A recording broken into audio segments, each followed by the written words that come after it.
the big problems we're going through right now. But no, I have no connection to the Rothschild banking family, and the vast majority of what you hear about the Rothschild family is nonsense anyway. Yeah, exactly. And I think a lot of those, and I was talking to some friends about this earlier, about how a lot of this QAnon stuff seems templated on the past.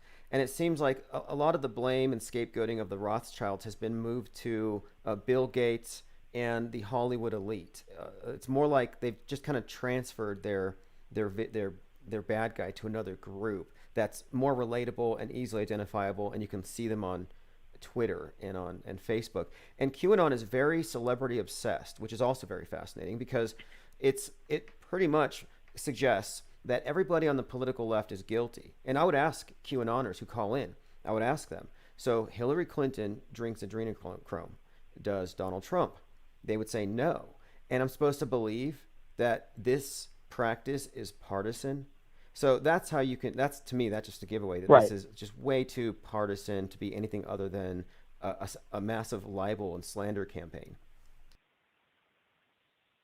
Yeah, I completely agree. You know, this idea that the global power elite has been doing these horrible things to us for thousands of years. Oh, but not this one guy. You know, he doesn't do that. I mean, come on. That is the epitome of the logical fallacy of special pleading. You know, you sort of make up an answer that explains things the way you want them to be explained. But there's a huge obsession with celebrities in QAnon. You know, Tom Hanks, Patton Oswalt, Chrissy Teigen. You know, certainly political figures, but also like the director James Gunn. I mean, they find old out of context tweets and bad jokes by these people and repackage them as like, oh, they're admitting to their pedophilia in public. That's not really what actual pedophiles do. I mean, the actual pedophile is like the guy working for Joe Paterno for 40 years, who, you know, it was sort of an open secret, but nobody could really do anything about it. I mean, the actual pedophiles are in the shadows, and they've perfected exactly how they do what they do and how they prey on people. They're not, you know, making jokes about it on Twitter. They're just doing it, and it takes decades to find these people and suss out their crimes. You know, they're not publicly flaunting it. That's not the way this works.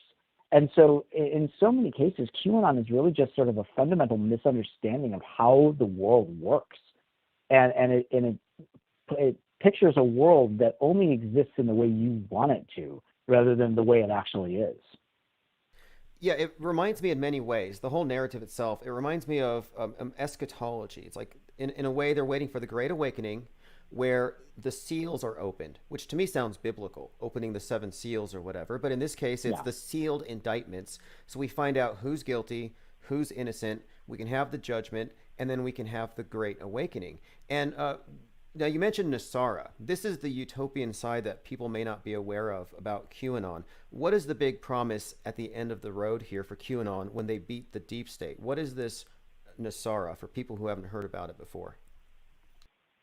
Sure, sure. And this is a fascinating subject to me. I could talk for quite a while about this. Nassara was an economic proposal that was written by this guy named Harvey Bernard. And Bernard had a very utopian idea of the way the U.S. economy and really the world economy could be rewritten. And it involved the elimination of consumer debt and a return to the gold standard and all of this very sort of pie in the sky money stuff. And he printed up 1,000 copies of this book, Nasara, and he sent it to basically everybody in Congress and every major media figure. And this was in the early 90s, I think.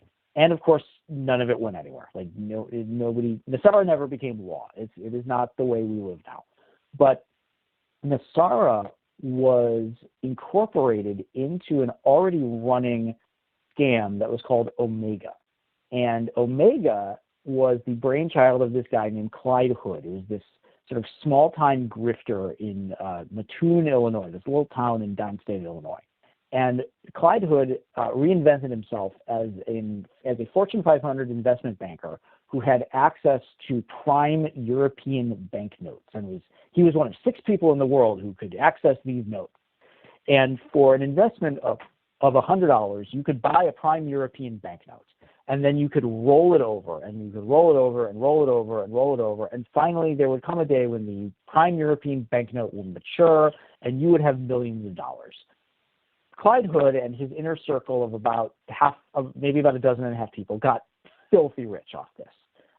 And Mattoon is a very small, not a very wealthy town. And these people were driving 100-year-old cars and building mansions.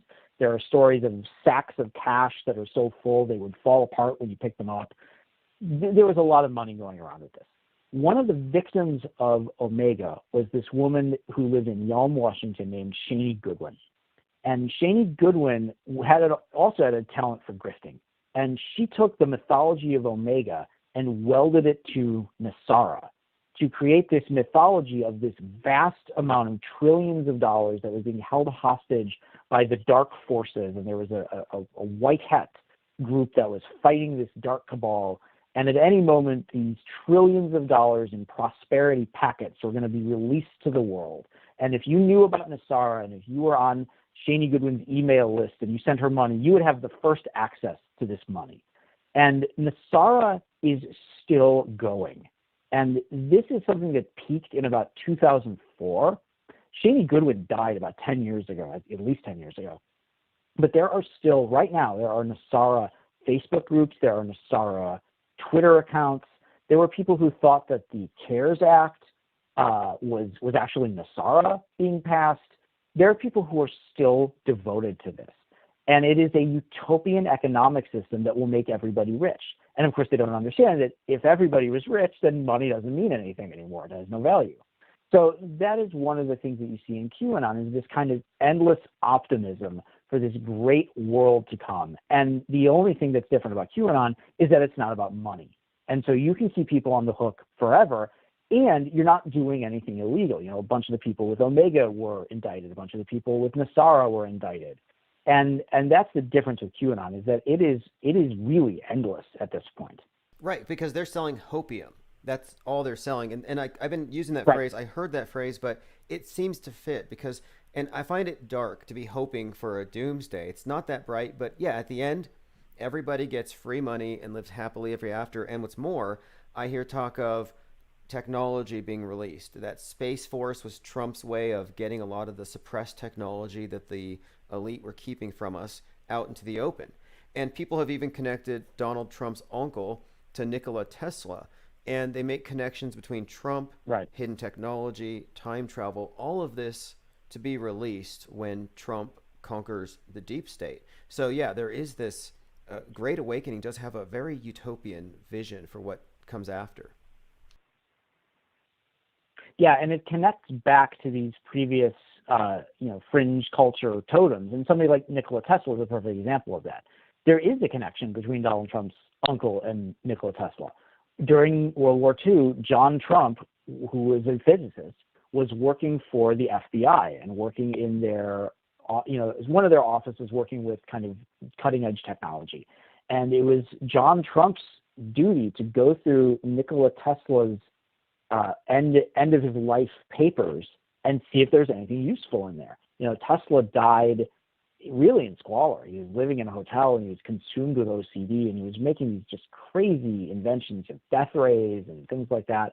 And John Trump went through these papers and basically wrote a memo that said, there's nothing here. This is the ravings of a madman. And of course, the Q believers, you say, well, he had to say that.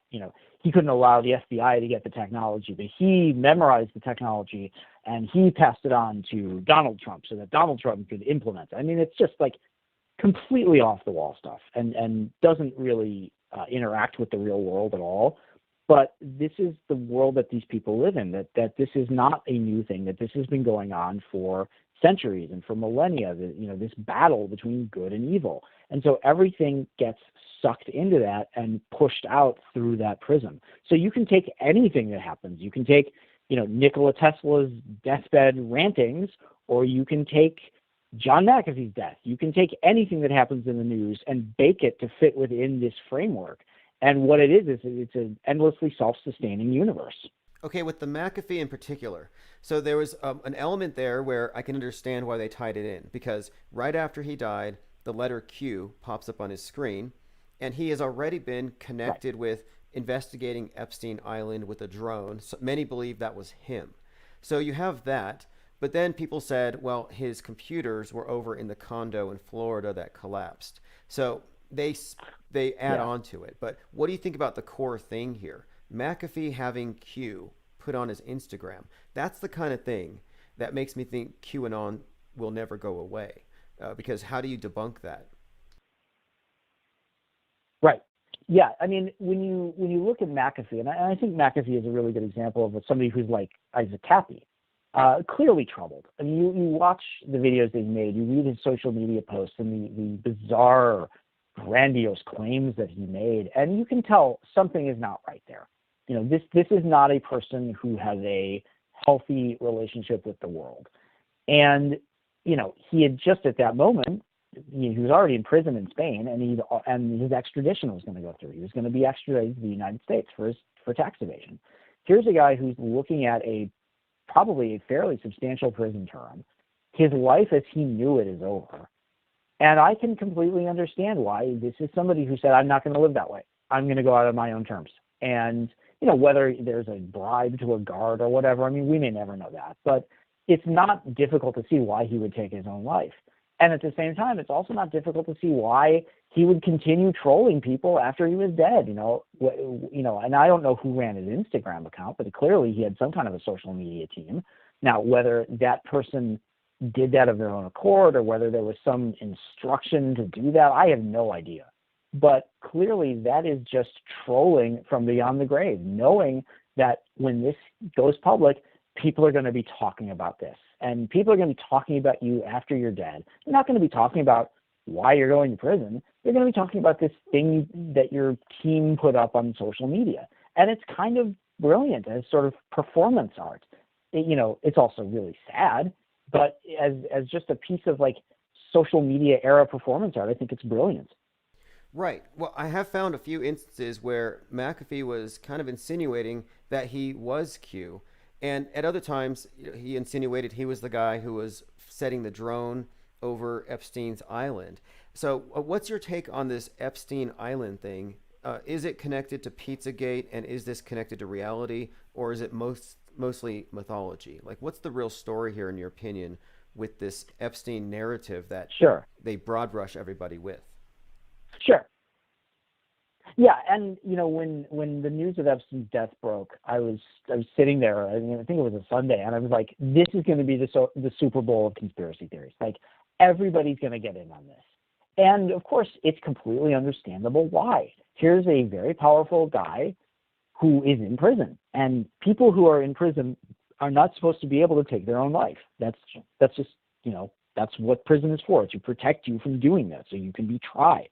And of course, then it starts to come out that the cameras weren't working, and the guards were asleep, and then all this other stuff. And for me, at least, I look at this and I ask myself, what is the simplest explanation for this? Like, what is the explanation that requires the fewest people, and the fewest things to go right?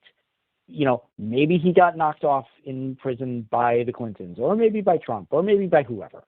But it's also pretty likely, and I think more likely, that this is just a rundown prison where the cameras probably haven't worked in a long time, and where the guards are probably making like minimum wage and don't have a lot of motivation to stop this guy from doing this. So, I mean, could he have been murdered? Sure.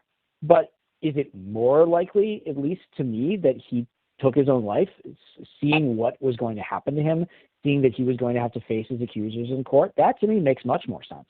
And the island is the same thing. It's creepy. It's weird. There's like a weird temple with a gold dome. Like, that's creepy. I get why that's an object of people talking. Now, a lot of the stuff that Q is talking about with like tunnels and hidden cameras and rituals, and like, none of that's ever been proven. It doesn't need to be.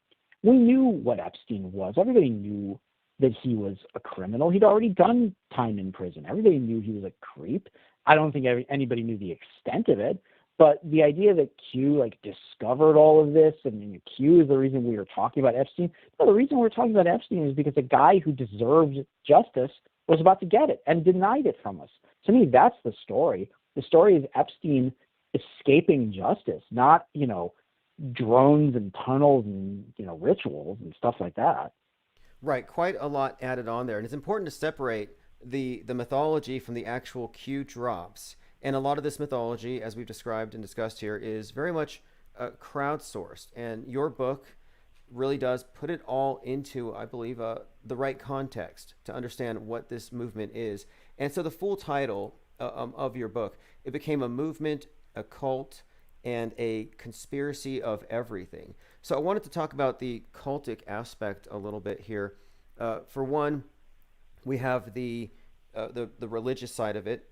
A lot of these people do believe they're fighting a war of good versus evil, and then there's the other side, the online community and their echo chambers.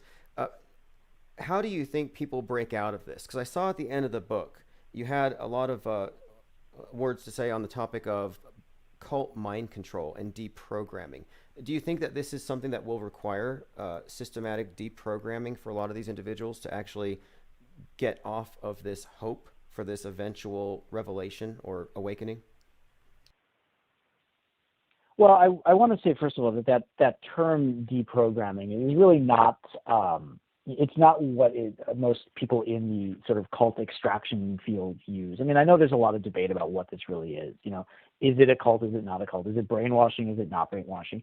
To me, I find that when people hear terms like deprogramming, like brainwashing, even the term cult, and I really struggle with do I even include that in the title? Because I don't know if QAnon really is a cult.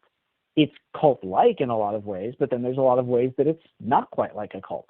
I think that the thing that we have to do when we have somebody in our lives who is really, really sucked into this is decide whether or not we want to do what we have to do to help that person. Is it safe? Is it realistic? If you have a QAnon believing family member who has become violent, who has become racist, anti-Semitic because of this, who is aggressive, and who you genuinely do not want in your life, there is no requirement to have that person in your life. You don't have to do anything. You don't have to try to help that person. If you don't feel safe, don't do it. But if you do want to do it, if you do feel like there is somebody in your life who is maybe starting to waver a little bit, like you can tell maybe in their social media or in the conversations that you have with them, if you are talking to them, that this is maybe not working for them anymore, what you can do is present yourself as a safe harbor, a person who will talk to them non-judgmentally, and not even about QAnon, not about politics, just shared experiences, memories that you've had together, things that you've enjoyed together, ways that you can connect without the churn of social media. Try to unplug that person. I talk to a lot of experts in this field who say that this constant churn of doom scrolling that we're all in is really terrible for us. And it's really helpful for all of us to be able to unplug every once in a while and just get out into fresh air and have a conversation with a real person, a person who who is face to face and safe. And then you also have to learn about what it is they believe. Get to understand what about something like QAnon is so compelling. Why do people get so deep into it? And if that person really is starting to waver, and now they think that you are a safe person to talk to, who's not going to mock them or judge them, then they really will reach out to you if they really do want to start to get out of it, if they really do feel apologetic about some of the actions they've taken. Then you can do it together. But it's very slow, it's very agonizing, and there's no guarantee at all that it will work. And it's very difficult to find former QAnon believers who will talk about this stuff on the record. Many of them are embarrassed and feel ashamed at what they've done and how they pushed people away. But it is possible to help a person out of this one-on-one. Now, large-scale de-radicalization, I don't think that's even possible.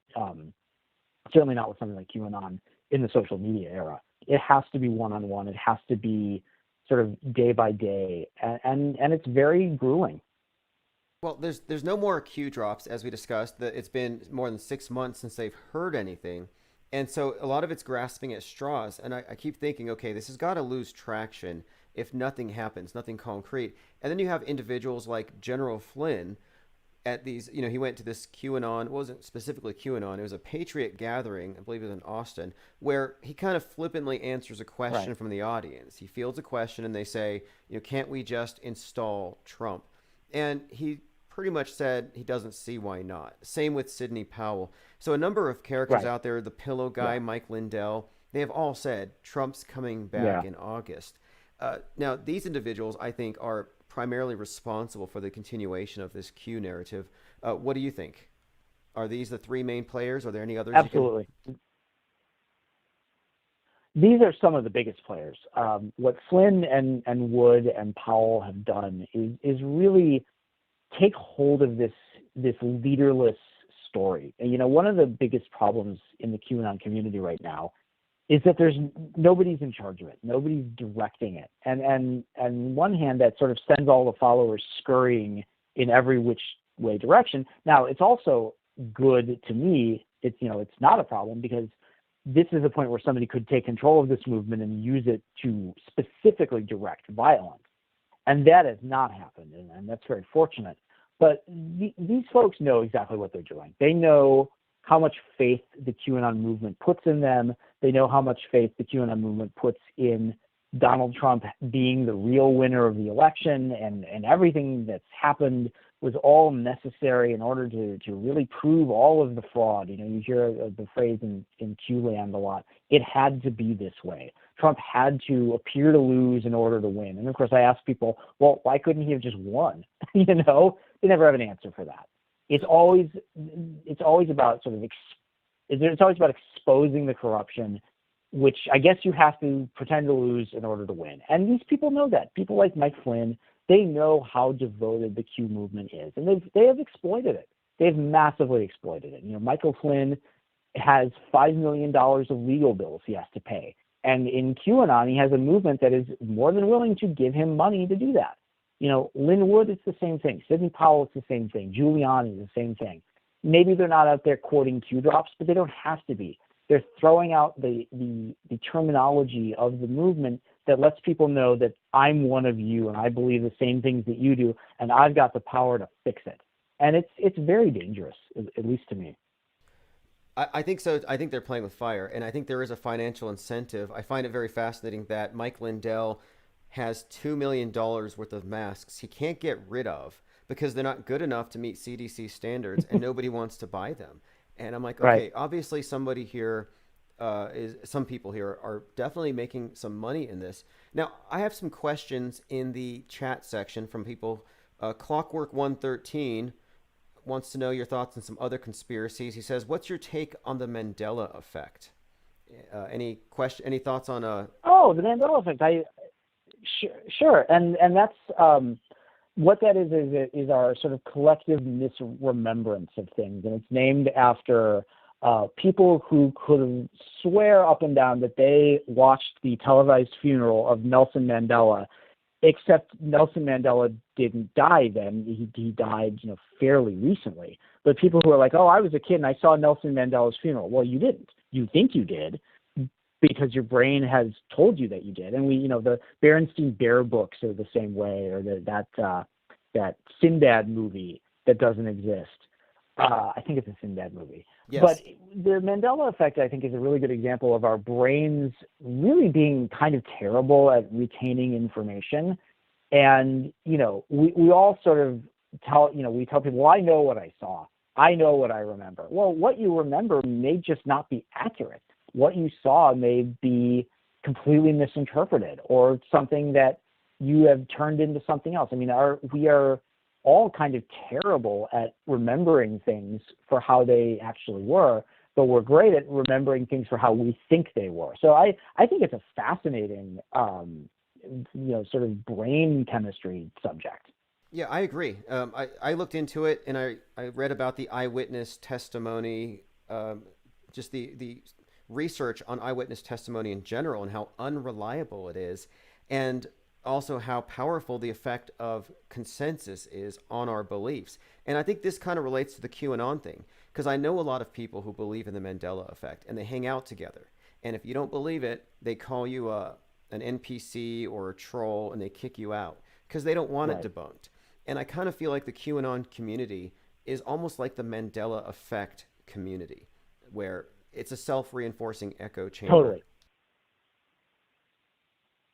Okay. Yeah, that makes perfect sense. It's the kind of thing where, you believe it and you don't want to hear any differently.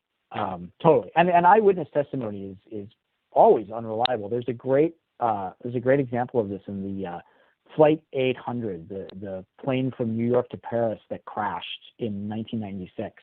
And there's always been a conspiracy theory that was shot down by a missile. And you have people like eyewitnesses who have sworn in FBI affidavits, like under oath, that they saw and then that they heard and then saw the missile hit the plane. Except that is literally impossible because that violates the laws of physics. But these people swear they saw it, and you can't tell them that they didn't. So what you're left with is just a piece of testimony that is totally useless because it's impossible. Right, exactly. It is a very fascinating topic in general. I think also because it has all these spin-off theories, like it connects to CERN and it connects to the idea of simulation theory. I think it's a fascinating conspiracy theory or alternative interpretation of the facts.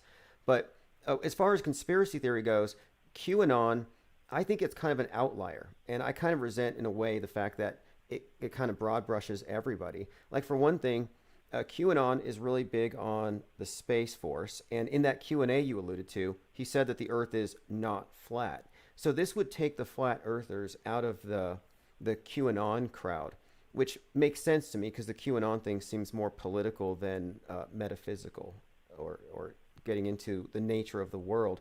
But to get back to the word cult that you used in your title, this is where I find it to be Sure. culty.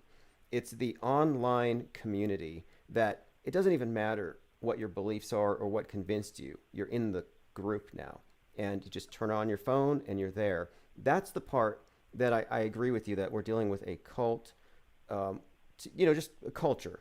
It's not a dangerous cult necessarily, although the media is trying to paint it as such. But anyway, what are your thoughts as far as tomorrow? Donald Trump has a rally, and he's been inviting people, and I believe he even has some QAnon influencers with media passes. Do you think he's going to continue to stir the pot to roll this narrative forward that there's a war on the deep state? Yeah, I saw that just today. One of the big QAnon influencers, this guy Jeff Peterson, who goes by In the Matrix, is going to be there as a press member, which is like bizarre. The Trump rallies. It's like I kind of don't even pay attention to them because it's always the same thing. The claims, much like you, the claims are always really vague. There's no details ever presented. It's always just sort of the same platitudes and playing to the greatest hits. And of course now the crowds are smaller and there's no Air Force One, and it's honestly just a little sad. I feel like it's still it's dangerous just because of all of the everything that's going on and sort of the violence in this movement. But to me it's like that's not the thing that I'm worried about. Like I'm not worried about him going out there and like activating the Q army. He's just going to go out there and say what he says, and his most devoted fans are going to love it no matter what. And it is cult like, and I think you get that a lot with QAnon, where there's an in group and an out group, and there's a jargon, and there is a pushing away of non-believers and a punishing of apostates. I mean, that's very cult-like. There are ways in which QAnon is not a cult, is not a traditional cult. There's no charismatic leader. There's no Jim Jones who's like word is God. You don't have that with QAnon. And I feel like even when you say the word cult, people get certain connotations that aren't always useful when dealing with QAnon, but at the same time, like it looks a lot like a cult. Even people who are scholars in that world were sort of struggling with how to look at it. And people that I interviewed for the book were like, I really don't know what this is. So yeah, it's that term is very loaded, but I think it does apply in a number of ways. Well, you've used the term religion.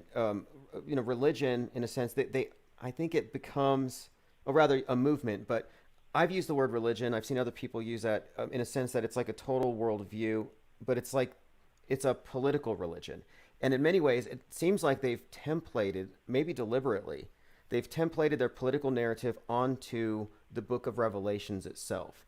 And I've thought this for some time because they're always hoping for the end.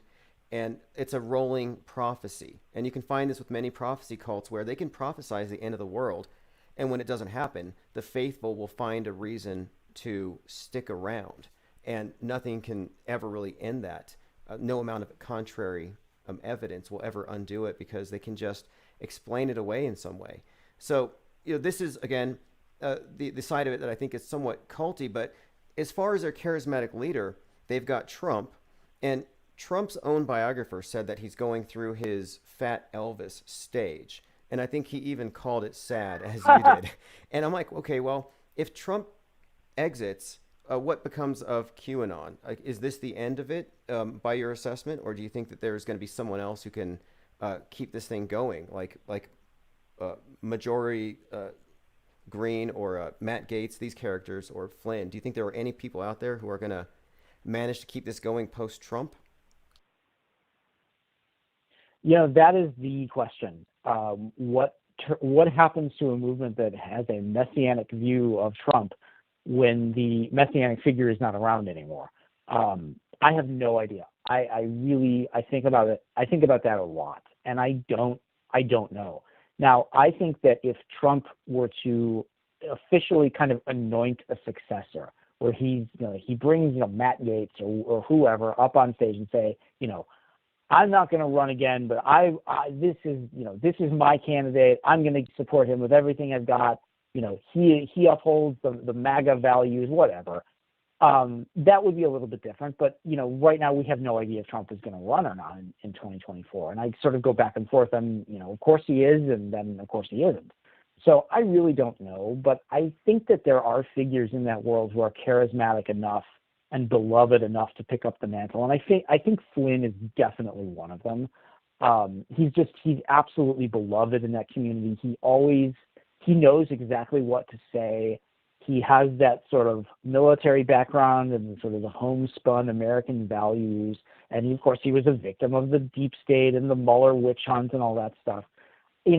Marjorie Taylor Greene really could do it too. She's very charismatic. She's very attractive. She's a woman. I think that really helps. She's a businesswoman.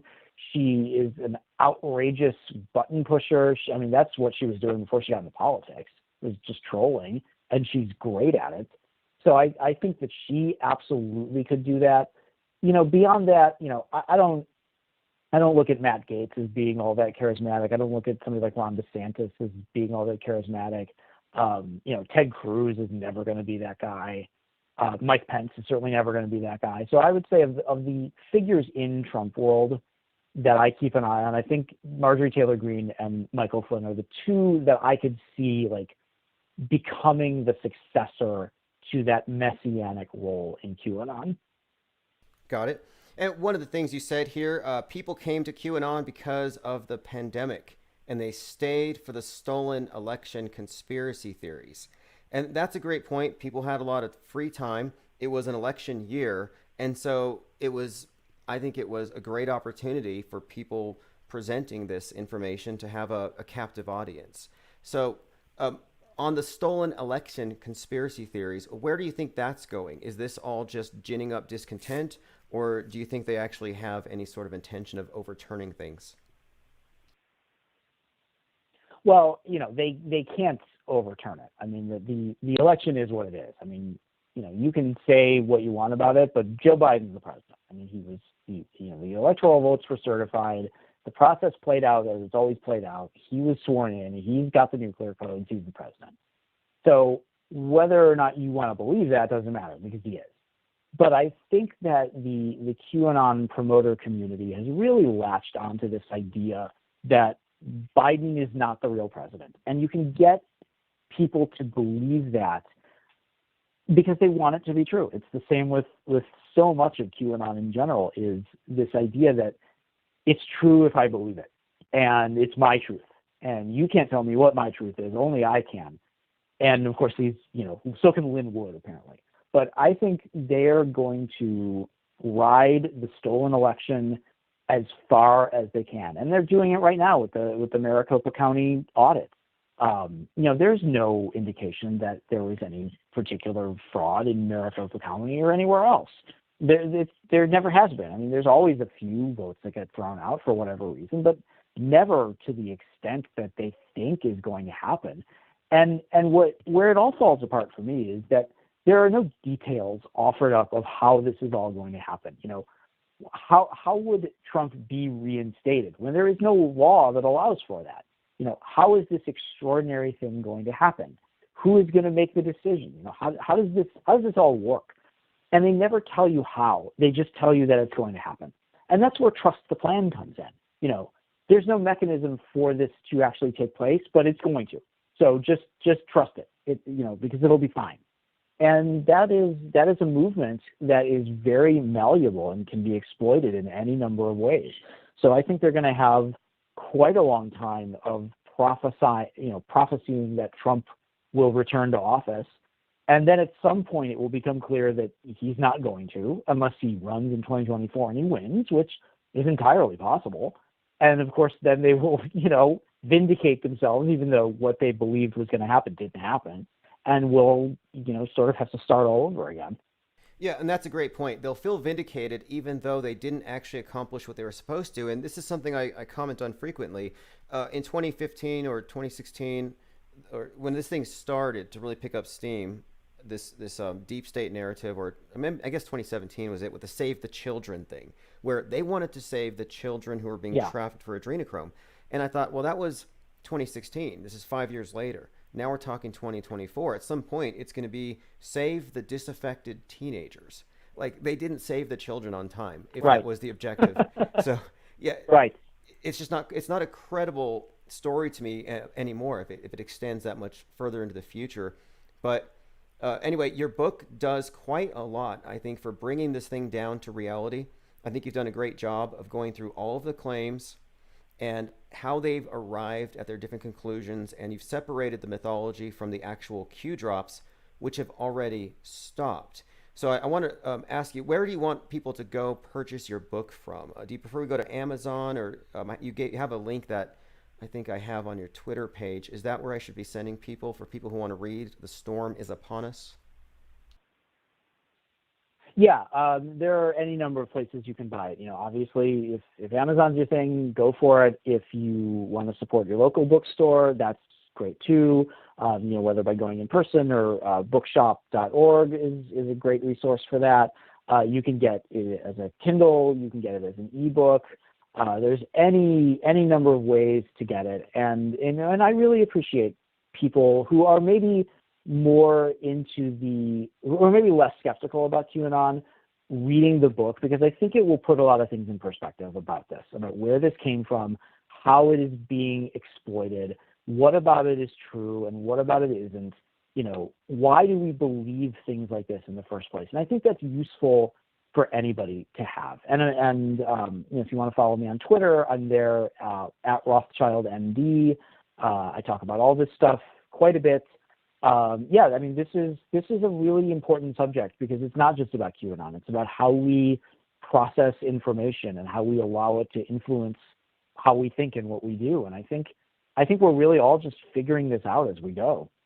Absolutely. And I think it's a great book. I recommend anybody who was into Q, believed in Q, even if you still do, I would say recommend it, because it's an incredible study. And it's also a great example of how group can be influenced, how demagogues can reach certain groups with certain messages and almost put them under a spell. I mean, I think we're looking at a very effective alternative reality game being played out in front of us, and it's a fascinating study. So I'm going to send everybody to darkmatter.radio as well, where we have a link to your book.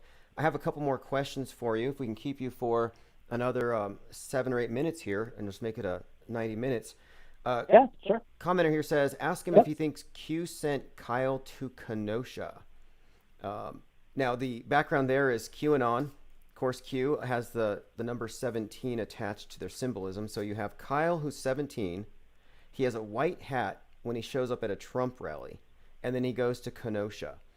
So his question is, do you think that Q sent Kyle to Kenosha, or have you come across that claim? I haven't. I haven't seen a lot of a connection between Kyle Rittenhouse and QAnon. Um, I don't think Q is sending anybody anywhere, and I haven't seen in his social any particular mention of Q. He intersects with a lot of those same people, like Lynn Wood, but I don't think there's any particular connection there that I've seen. Right. Yeah, Kyle's an interesting character. I'm trying to figure out, is he just caught in the middle of something?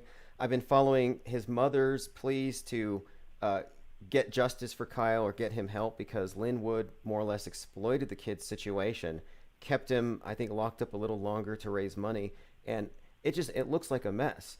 But then I find other accounts where Kyle's at some bar hanging out with Proud Boys who seem to be doing some kind of initiation for him. So, what are your thoughts on Kyle Rittenhouse? Is he innocent, just trying to defend a neighboring city, or do you think he's something of an activist, or somewhere in between? Well, I question why he was there. I mean, this is a kid who had to cross state lines to go to a counter protest. He wasn't in any danger. His city wasn't in any danger. I don't know why you're going there. What do you think is going to happen? I mean, it's clear what he thinks is going to happen because he's got an AR-15 and he's wearing rubber gloves. I mean, I don't know if that's intent to kill somebody, but I don't know what his intent was. I don't know why you put yourself in that situation, why you take that kind of risk. That's the question that I've had over and over about that incident is like, why is he there? What is he doing there? He's 17. It's a school night. What stay home and do your homework. Why are you in the middle of this? What do you hope to accomplish? And I'm fascinated by what is eventually going to happen when his trial takes place, because Yeah. I find that to be really the most fascinating aspect of that whole incident. Yeah, it really is going to be an interesting case. And yeah, that question came up because when we were following this story, a lot of QAnoners did indeed attribute this to, oh, this was a white hat operation. And this idea of Q sent anybody, I don't think Q sent anybody anywhere, but the guy who led the Capitol riot had the sign Q sent me. So, no, Q doesn't send anybody anywhere, but people can, I guess, act in the name of Q. It's a fascinating topic. I'm glad I've had Yeah, you on for this long. I have a commenter here says they just ordered your book. I highly recommend it. awesome. And again, thanks for taking the time. We've had you on a good amount of time, and I'll put a link on darkmatter.radio to the Twitter account of yours to get the book, and also to the uploaded podcast, so that you can share this around and other people can hear this and hear what you have to say on the topic. So again, thanks a lot for your time. Anything else you want to leave us with here, Mike? No, that's it. Just take care of yourselves. It's a difficult time right now. Everybody's sort of under constant stress. It feels like, and I really encourage people to just take care of themselves and try to unplug every so often. And all the madness will be there when you come back on. So everybody just take care of yourselves. Yeah, great point. Commenter here says Q sent my brother to the funny farm. He's probably joking, but it underscores your point. Take some time off if you get caught in any of these echo chambers, so you don't find yourself believing these strange things from cryptic voices from who knows where. Thanks again for your time, Mike. Have a great night, and I'll be in touch via email. Yeah, thank you. You too. Thanks. All right, everyone. That was Mike Rothschild, author of The Storm is Upon Us: How QAnon Became a Movement, Cult, and Conspiracy Theory of Everything. I'll put a link at darkmatter.radio. Mary Smith says, thanks, Michael. I didn't know anything. Yeah, if you didn't know anything about QAnon, this is the way to find out. You have to talk to someone who's done the deep research, because a lot of it is partisan attacks or simply ad hominem, suggesting that these people are motivated by hate. And that really wasn't the topic here. It's not a hate group. It's not a racist group. We're talking about a political conspiracy theory that's a combination of things. I mean, it's almost a religion. His description is perfect: a movement, cult, and conspiracy theory of everything. Nothing like it. It's probably the result of, well, 2020 and everything that followed from that. I mean, it's a fascinating topic. Anyway, thanks for joining. Subscribe below if you haven't. I'll put links, darkmatter.radio, in the chat. Definitely support the author. and write reviews. That will help their book get more traction. Have a great night, and I'm going to return to the 24/7 stream, and whatever podcast is in the roster will take over. This is Bow Down Babylon by Empress Infinite. Bow down on your knees and pray, oh evil man. Bow down on your knees and pray, oh evil man. You got to face your limitations. Babylon weeping your corruption. People got no time to lose. The system has their claws in you fools. I said the people got no time to lose. The system has their claws in you fools. Bow down, Babylon. Bow down, Babylon. Bow down, Babylon. Bow down, Babylon. Pack up your things and run as fast as you can. Big brother is coming to devour you whole, rip through your soul. Beware of heathens, yeah, and those that smite you. Jaja is calling, your children be ready, don't get left behind. People got no time to lose. The system has no claws for you fools. I said the people got no time to choose. The system is making all you fools. Bow down, Babylon. Bow down, Babylon. Say bow down, Babylon. Bow down, Babylon.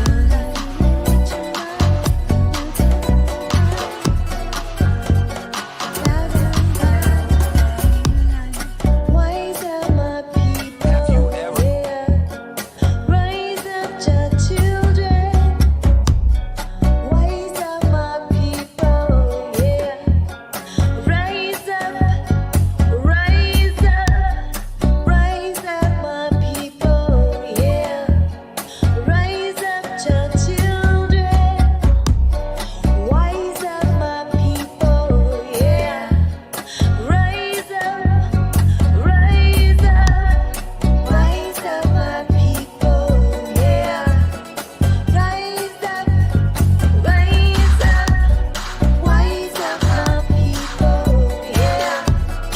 Rise up, Rastafari, rise up, my people, yeah. Rise up, Isaac, wise up, my people, yeah. Rise up, Isaac, rise up, my people, yeah. Rise up, rise up, rise up, my people, yeah. Rise up, rise up, rise up, my people, yeah. Rise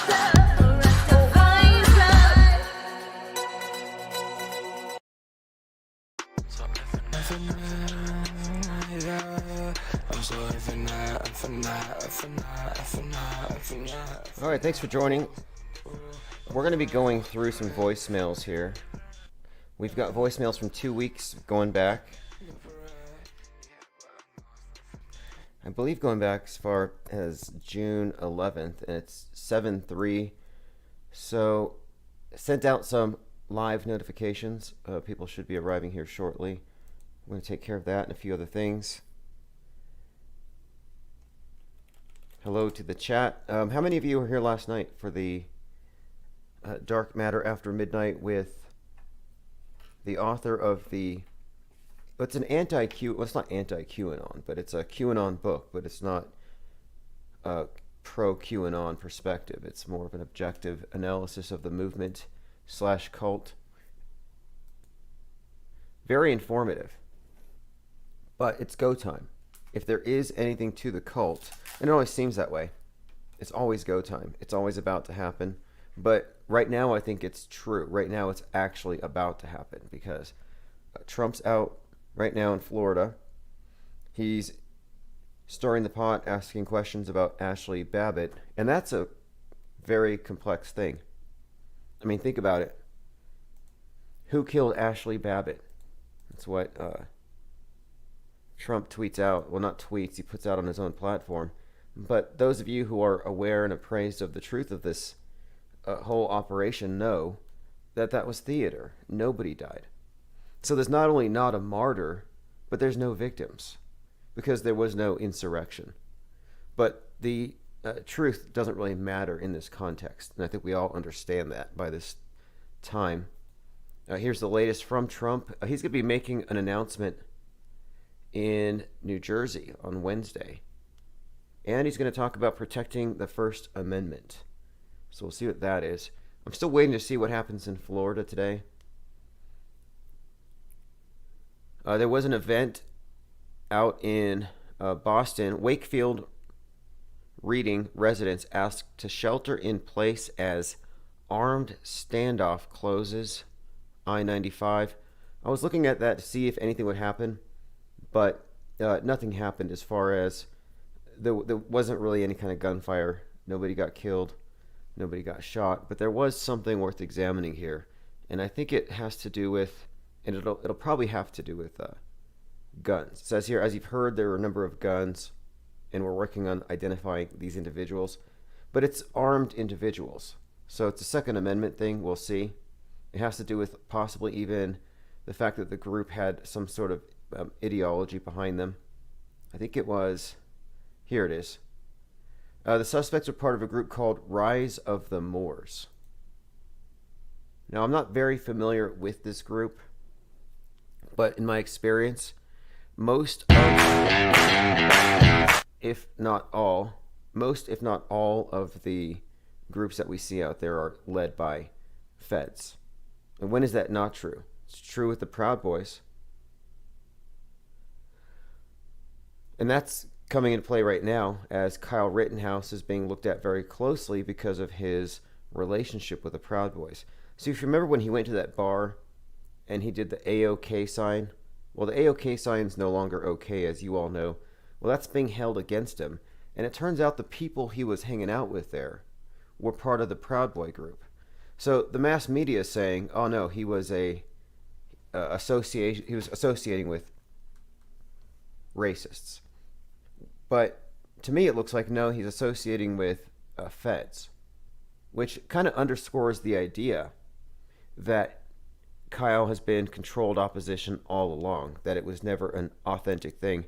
And personally, I'm not going to believe the Kenosha events to be as televised and live streamed until I see evidence convincing enough to sway me away from the notion that this whole thing was just a psyop. There's so many holes in the story.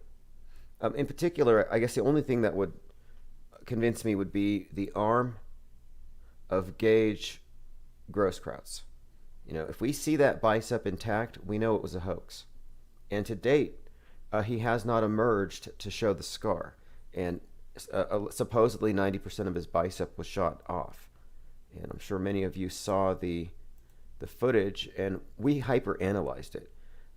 Because it could have been a squib. And if you're not familiar with squibs, a squib is basically a blood bag put beneath your clothes that pops on film. Tominoid says the word Babbitt entered the English language as a person, business, or professional who conforms unthinkingly to middle-class standards. Yet we were discussing this character yesterday, and not only that, but these characters, like this character at the riot, the Babbitt, was wrapped in an American flag, like quite literally. So yeah, they were definitely fighting for these prevailing middle-class standards. And I think that this also shows that the authors of the event of 1/6 were very well read. I mean, if you look at the iconography, the symbolism, when the guy with the Viking helmet and the animal skin cape and the other guy steal the podium. You look at the scene and it looks like the fall of Rome. It looks like they had highly literate references all throughout the event, plus the jokes. I still think it's a joke that the person with the Gadsden flag, "Don't tread on me," got trampled. I think that these are little inside jokes for the scriptwriters. These names are all chosen very advisedly, and we've discussed this at length. Most of the names that we see, in particular, I like to point out Chauvin. How much clearer can you get? The Proud Boys, if you didn't know, are proud of what? Being Western chauvinists. So Derek Chauvin represents that side in this dialectic, the side of Western chauvinism. He's the indicator that, no, this is going too far, this is wrong, this is oppressive. So they chose the name Chauvin. These aren't real people, these are lifetime actors. And that's one of the main things to take away from this form of assessing the media. Not taking for granted that everybody's honest and who they say they are. It's just basic spycraft and deception. And people who don't take that into account are naive. Echo Charlie says the Kenosha hat trick was a thing of wonder, highlight of the 2020 riot season. Well, if it was real, and this actually was very telling. Like, where do you stand on this? Whose side are you on, Kyle or the mob? Real or fake? Let's just take it as a thought experiment. Let's say Kenosha was fake. And you have 3 days of riots. The police are standing down for political reasons. And if you watch the footage, and let's just assume the footage was all... look, if it's a hypothetical, in this hypothetical situation, people were getting mugged, beaten. There were shootings. There was a lot of destruction. That wasn't fake. The question is, how do they insert an operation into the middle of it? A highly, an extremely well choreographed and very meaningful psychological operation, one that just drives the narrative. How do they put that into the middle of, actual riots? And I'm starting to think maybe it's not that difficult. It's just closing off a couple of blocks, maybe inserted footage. But anyway, real or fake, where do you stand on it? Because the story is he decides to go stand up for a neighboring city. And he does just that. And he doesn't actually attack anybody. It's all self-defense, even though he brings a weapon. So his critics say he shouldn't have been there. But what they don't say is the rioters shouldn't have been there. Do you realize how many of those rioters were bussed in from out of town? And this is the case with all of these events. So to criticize Kyle for going there without criticizing the rioters for going there reveals, well, you're on the side of the mob. If you're on the side of law and order as opposed to the chaos of the mob, then yeah, you would probably have to say, well, the vigilantes, the militia, filled in the power vacuum. And that's what it looked like. Restless Bear says, I don't have a hard time believing Kyle was real. It was an easy thing to happen during those riots. I didn't either. And the one thing that I still can't get around is the bicep. That's the thing. Because that is one of the finest examples of special effects I've ever seen. In fact, we talked about this for weeks in our Discord channel, where a lot of people were predisposed to just call it fake. But I wasn't satisfied with that. You can't just say it's fake and walk away. You didn't give us a burden of proof. And it caused us to do a lot of research into squibs, into special effects, into things we may have overlooked. But no one to date has actually provided any definitive evidence that it was fake.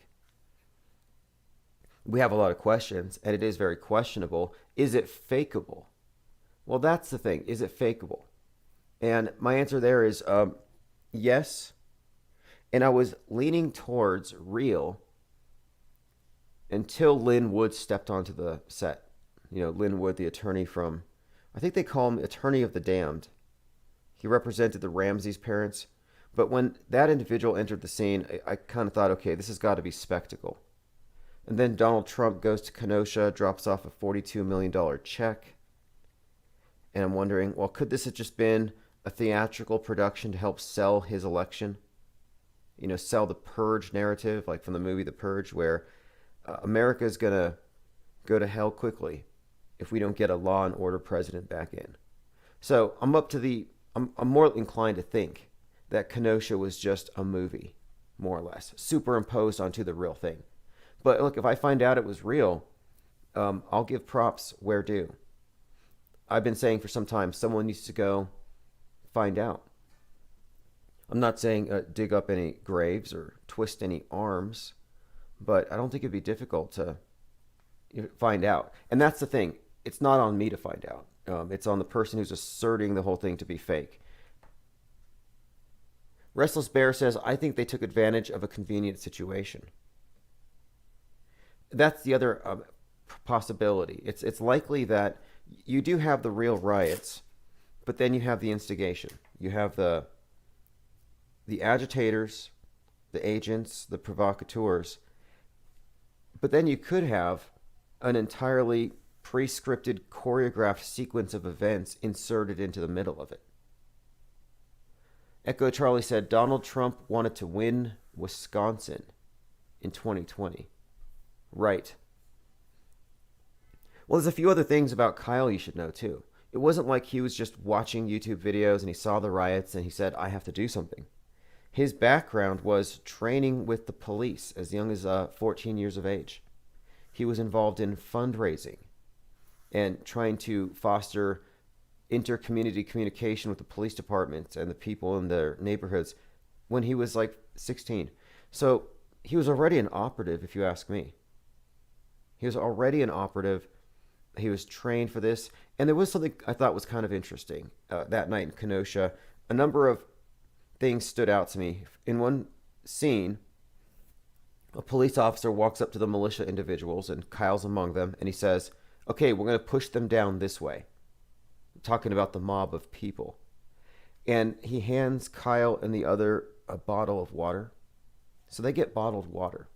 And I thought, well, it could be something innocuous as giving them water, or it could be a sign to say, it's clear, scene is clear. We're going to go with the operation. We've closed off the set. The actors are going to come at you and you're going to do your thing.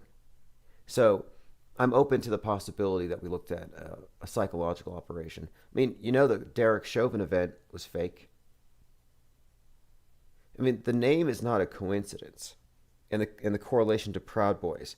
And the way that these events are symbolically, and in many ways, it's not just symbolically, there's subtexts that are pretty much overt, where they're linked to other events. The death of George Floyd and subsequent events has been linked symbolically to 9/11, to Rodney King and those riots.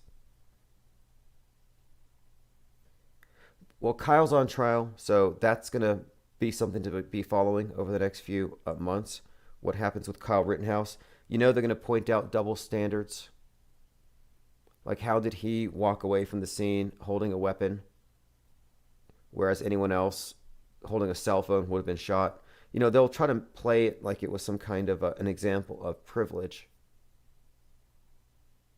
And there is the possibility that Kyle is an innocent patsy, more or less, caught in the middle of a bigger scheme.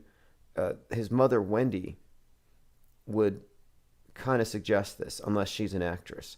And I'm saying this because she's trying to suggest that Lynn Wood manipulated the situation and exploited Kyle, kept him in jail longer to raise more money. And apparently Kyle and his mom, in their defense, they're out tens of thousands of dollars. They're trying to find all kinds of money that was due them, but went to all these other individuals who suddenly got in front of him and his cause and made him into a bit of a hero for a little while. But that bar scene is very fascinating to me, because at the bar scene that I mentioned earlier, I think it was called Pugsley's. So he's at the bar doing the AOK symbol. His mom's there, which is why it was legal for him to be at a bar. And they play this song from the movie Aladdin, Proud of My Boy. And that's, I believe, the Proud Boy theme song.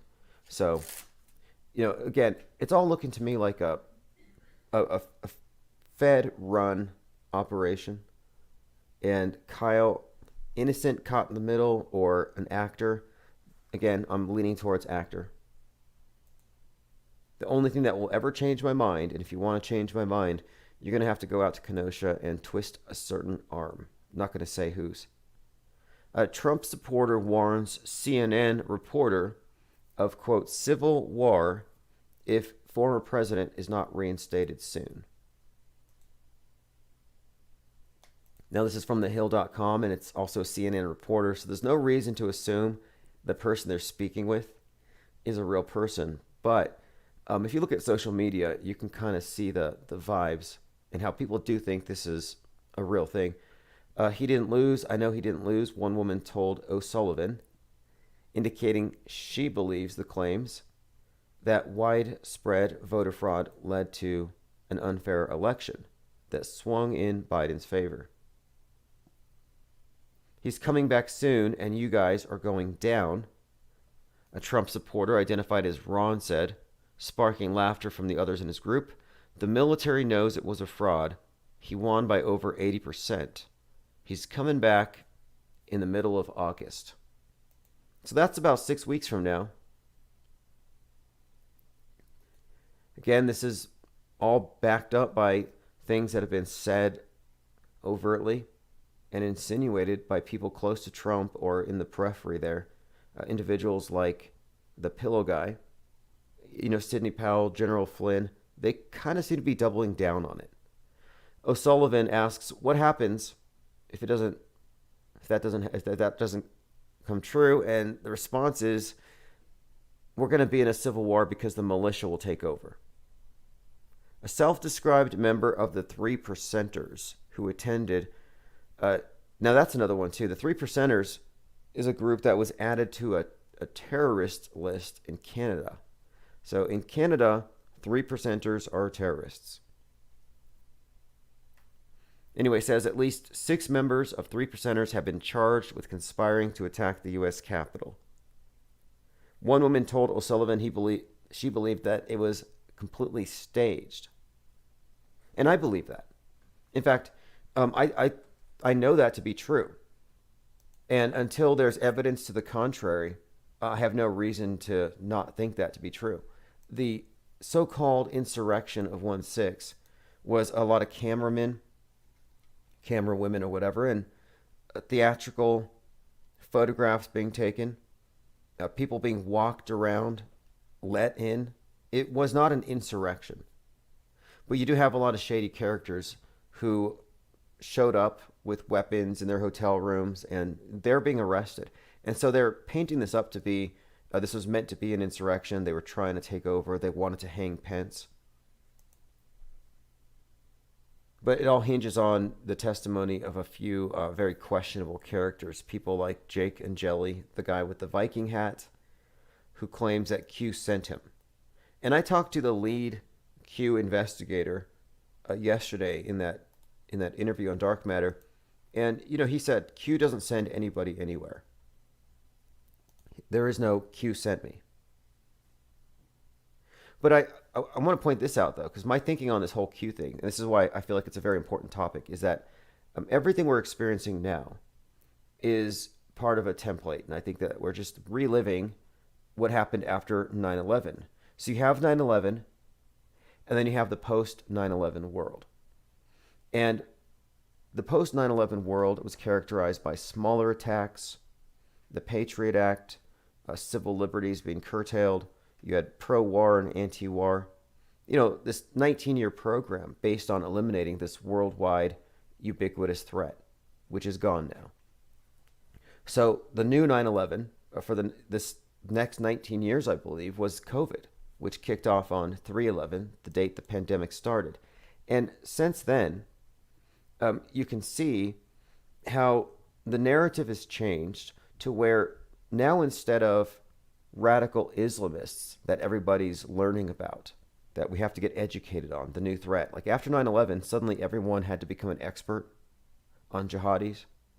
Well, now the new threat is the QAnoners. And that's why I think it's interesting that the information about the group is being so, it's proliferating. You can't avoid it. And it's all obviously disinformation, but It's one of the dominant stories, this QAnon story. And the reason why I believe is this is a massive public misinformation campaign. So the public will accept the existence of a new threat, and it's the white Al Qaeda. This is the plan. And I think it's a template. And as I said, it's all templated. Like after 9/11, you had certain changes that we went through, certain issues arose because of this new threat. And we're seeing the exact same thing. And in many ways, QAnon is the Quran for the white Al Qaeda, the vanilla ISIS. And one of the things I learned in that book, The Storm, is that the QAnon drops, if you total them up, it constitutes a larger body of work than the New Testament. Okay, let's see. So there you have it, your new terror threat. We're just kind of waiting. And I'm seeing some interesting things kind of popping up here. If you look at the Metascript perspective, a lot of building collapses, some kind of collapse-epidemic. Like, what's that about? And also the way that the collapse in Miami looks, it certainly recalls the Oklahoma City bombing, to my mind, which is a callback to the Turner Diaries. A very significant book there, the one that inspired Timothy McVeigh, because that book has made a comeback in recent days because of the 1/6 insurrection.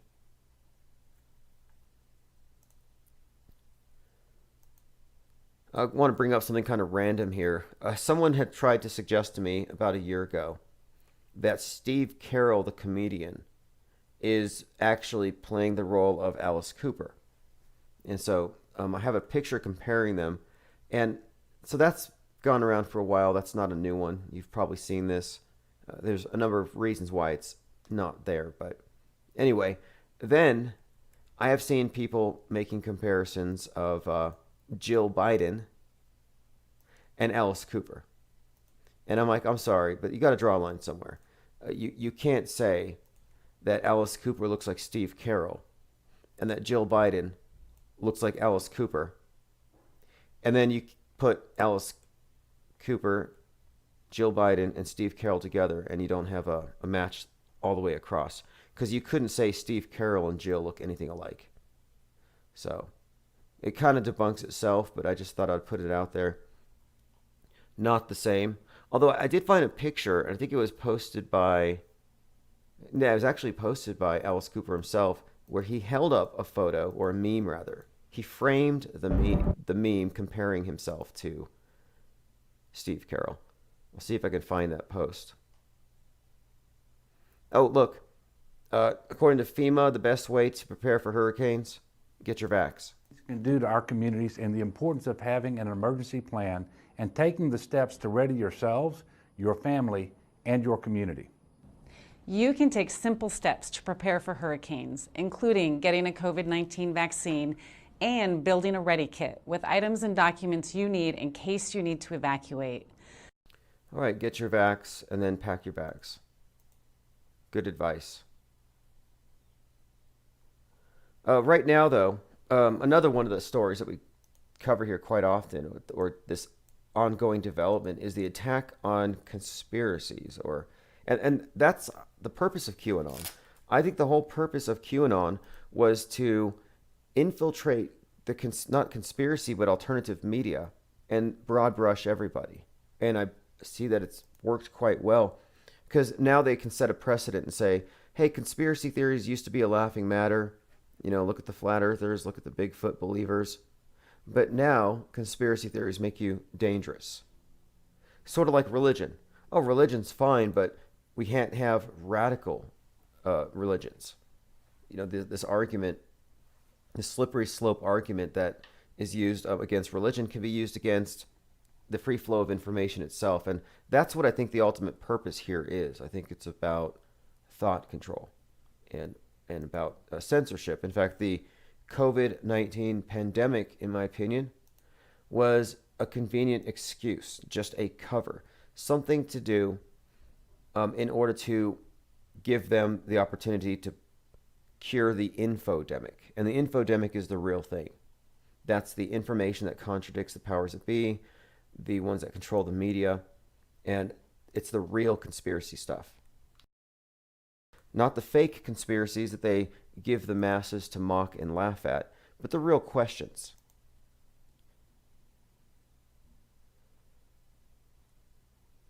All right, let me go ahead and go through some voicemails. We have quite a few. Like I said, this probably goes back about 2 weeks. So let's just go through go back to 611.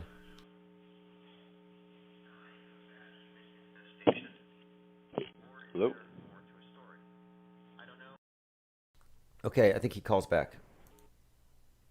Hey, Tim, it's Steve Bergman calling from Canada here. I called in and talked on your show last year, and we had a good 3.5-hour interview. I'm curious why you didn't upload. I know your YouTube channel got deleted, but I'm curious why it didn't get re-uploaded on ips.com or whatever your website is. But look forward to chatting again soon. It looks like you're just wrapping up this show, so hopefully I'll catch you next time. And I got a whole bunch of new information. However the flow of the conversation goes, I'm sure it'll be a good one. So keep up the great work, Tim, and hopefully talk soon, buddy. Cheers. Okay, and to answer that question once and for all, because it's a very tricky thing to have multiple things going on, live streams, audio streams, forums, Discord, social media, and having everyone on the same sheet just doesn't happen very easily. So what I've done is I've redirected infiniteplainsociety.com, and it takes you to a simple page that has links to everything I listed. So 24/7 stream is right on top. The forum is next. Latest on SoundCloud. Listen now on the 24/7 player. Gab TV, DLive, Minds, Odyssey. And I just updated these things. Twitter account, podcast feeds. So the podcast feeds, if you click this one, this will take you to a list of all the different platforms that host Infinite Plane Radio, and you'll find we have Spotify, Radio, Public, Pocket Casts, Overcast, Google Podcasts, Breaker, Apple Podcasts, and I believe we're on Amazon. My point is, if you subscribe to any of these feeds, you'll get the latest.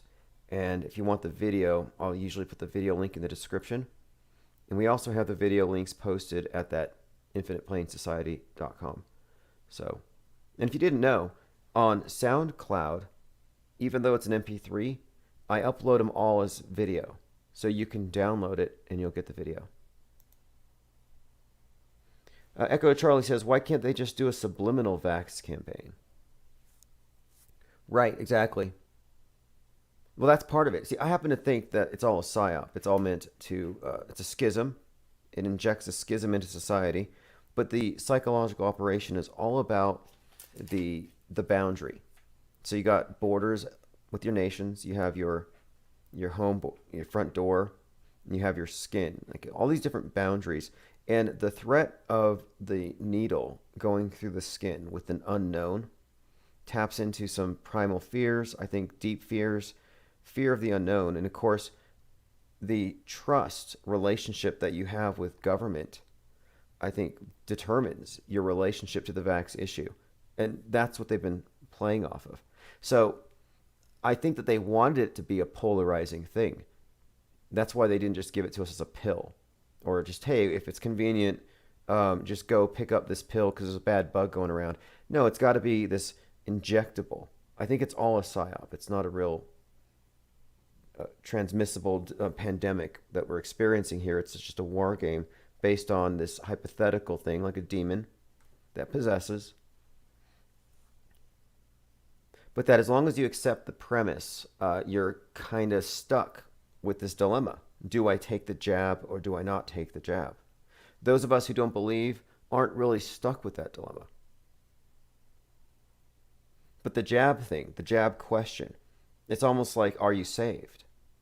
You know, or and this is again It's a personal choice, because this choice has everything to do with your role in society. Do you feel like you are accountable to everybody else enough to face your individuality a little bit, give a little bit for the community? So it gets people to do their part. I saw this tweet earlier today where an individual said, I got my vaxes, I wear the masks, I carry my hand sanitizer, and I still caught COVID because somebody didn't do their part. So, the anti-vaxxers are pretty hateable at this point, because the ones who are obedient still get punished for what the disobedient ones do. And this isn't all that dissimilar from certain religions, like the Calvinist Baptists and others, who, in their explanation of their particular view on Christianity, they see that God's judging the world because of the sinners. And you can't just let the sinners do their thing, because you get caught up in this dragnet that when God floods, well, the flood doesn't really discriminate. So they kind of resent the ones who are triggering God's wrath. And it's not that dissimilar from global warming, where in much the same way, the non-believers are held to be responsible for what the believers are living through. That's where you get Greta with her, how dare you? How dare you screw up the world? Okay, this is the tweet that I referenced. So apparently I don't have a cold. I tested positive for COVID. Yes, fully vaccinated.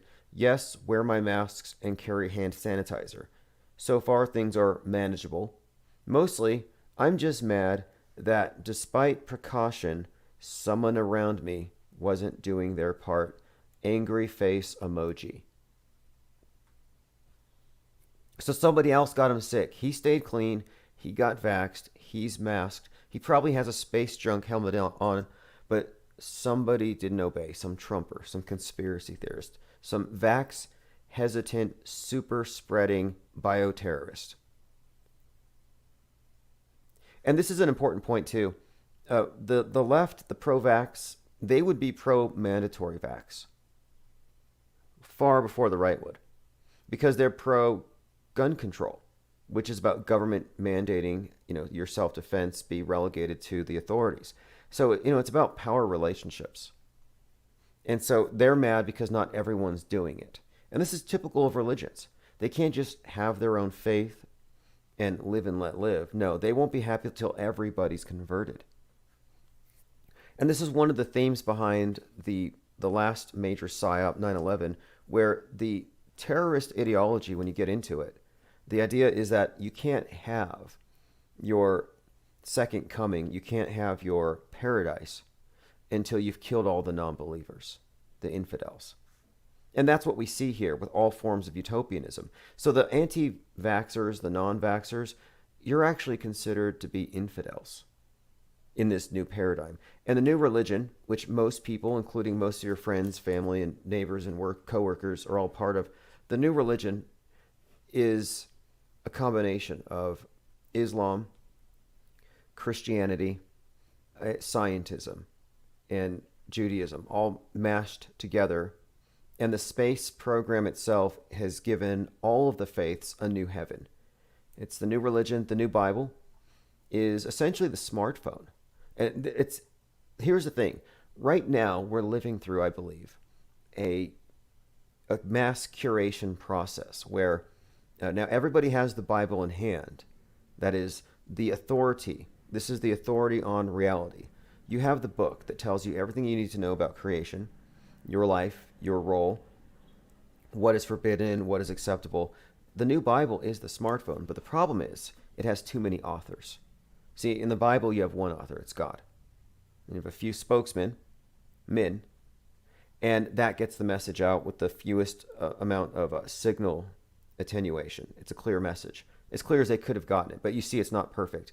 But the smartphone, the new Bible, this will be perfect. Once they curate it by eliminating all the heretical information, all of the conspiracy theories. And that's what they're working on right now. And I think that's where the Q story fits in, because they are giving the powers that be all the excuse that they need to take greater control over the content that we have access to. Now, if you look at the screen, this is from the NATO event, a big witches convention recently. And what you're looking at is the digital monolith. And this is from the Charlie Kirk show. The image says, "Watch the world elitists ogle bizarre NATO monolith." So you have a digital monolith here. And we have discussed this at length. The symbol of the obelisk, the symbol of the monolith are synonymous. Only the monolith is also, I think, more about this monolithic worldview. And that's what they're praising right here. So it's a monolithic worldview. The digital screen on it says combat climate change. In the new religion, God's wrath is actually climate change. Because most of the people in the New World Order religion don't believe in God or the flood myths. But you give them a flood myth with science attached to it, you call it climate change, and they believe in it. Oh, by the way, happy birthday, climate change. Climate change turned 33 last month.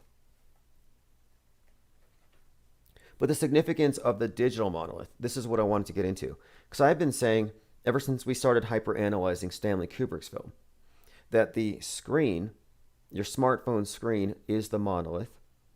And this is the screen through which your reality is filtered. So you're being given a curated view of everything. And of course, if something gets in that they don't want you to see, they eventually censor it. And if you retain that information in your head, you're a conspiracy theorist. You're a super spreader. And you have to have that information removed. So the lexicon of epidemiology applied to the spread of misinformation is very intentional, because they have been setting us up for this, for thought crimes. Because thought crimes, mind viruses, are transmissible and they lead to destruction and death and terrorism, etc. They had people accepting this premise for 9/11, where, oh, you have some Quran verses, you've been radicalized, let's dump some water up your nose until you confess, and we get these mind viruses out. We contact trace to see where you got them. So contact tracing actually started then. And I considered it to just be a new inquisition. Who was meeting with the devil? Contact tracing, who associated with who, and could they have picked up the devil virus? Well, it's the same thing here. The eradication of conspiracy theories is about the purification of your handheld Bible, the internet. The world of information is being curated as rapidly as they can digitally burn books. And that's what they're doing. They're just deleting stuff and replacing it with acceptable stuff. And they're preventing people from finding the wrong information in the first place. So it makes sense to me, though, that if we're going to take the monolith as a symbol for the curated worldview, that they would now be worshiping a digital monolith. Because it's no longer analog. They don't have to go send out their agents to go burn books or burn individuals. No, now you just delete the information and you censor and ghost and shadow ban the individuals. Problem solved. And I think that's the message here of the digital monolith.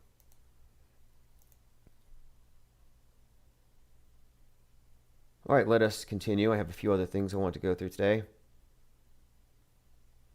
So this is just a short opinion piece. A few things, actually. Let me bring up this one first. This is from the Daily Mail. So there's an organic food shop of QAnon believers, and it looks like they were targeted. So this is another example of, I think the public's getting used to seeing QAnons getting arrested. Started with 1/6. In fact, the author of the book, The Storm, wanted to reference the criminality of QAnoners. I didn't want to go there because I don't want to broad brush any group. Because the same individual, the same people, the same sympathies won't criticize Antifa, for example, and their myriad of crimes and violent offenses. But people are being accustomed and conditioned to accept that, yeah, it's normal to see QAnoners and conspiracy theorists being arrested. It's a strange thing that's going on, and I'm like, wow, look, organic food shop peddling dangerous COVID conspiracies. Its store's owners are arrested after refusing to serve customers wearing masks. Do you remember a time when wearing a mask into a store might get you, I don't know, the cops called on you because only robbers wore masks? Well, now we're in the post-reset phase where, society has gone cannibalistic. It's self-looting. And it's appropriate that we're all wearing, or that they're asking us to wear masks. And here we have these store owners don't want masked individuals in their store, and for that they get arrested. But they're called dangerous. Well, you don't have to go in there. There are other stores. Nobody's forcing you to go into a store owned by people who have political opinions that are wildly different than yours. You don't have to.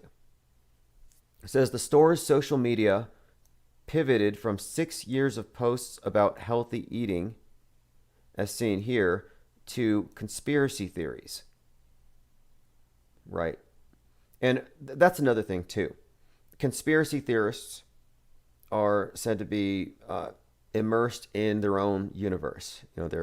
These conspiracy theorists are dangerous because they are constantly immersed in their echo chambers. But nobody ever talks about mainstream media extremists, which is the norm.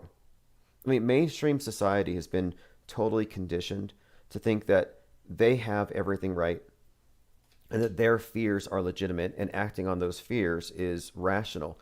But I'm like, nah, it's actually the case that the mainstream is in a cult. In fact, it's a doomsday cult. If you believe what you're supposed to believe, truly, you would be wearing a helmet right now for space junk. You would have so many fears, you'd probably never leave quarantine.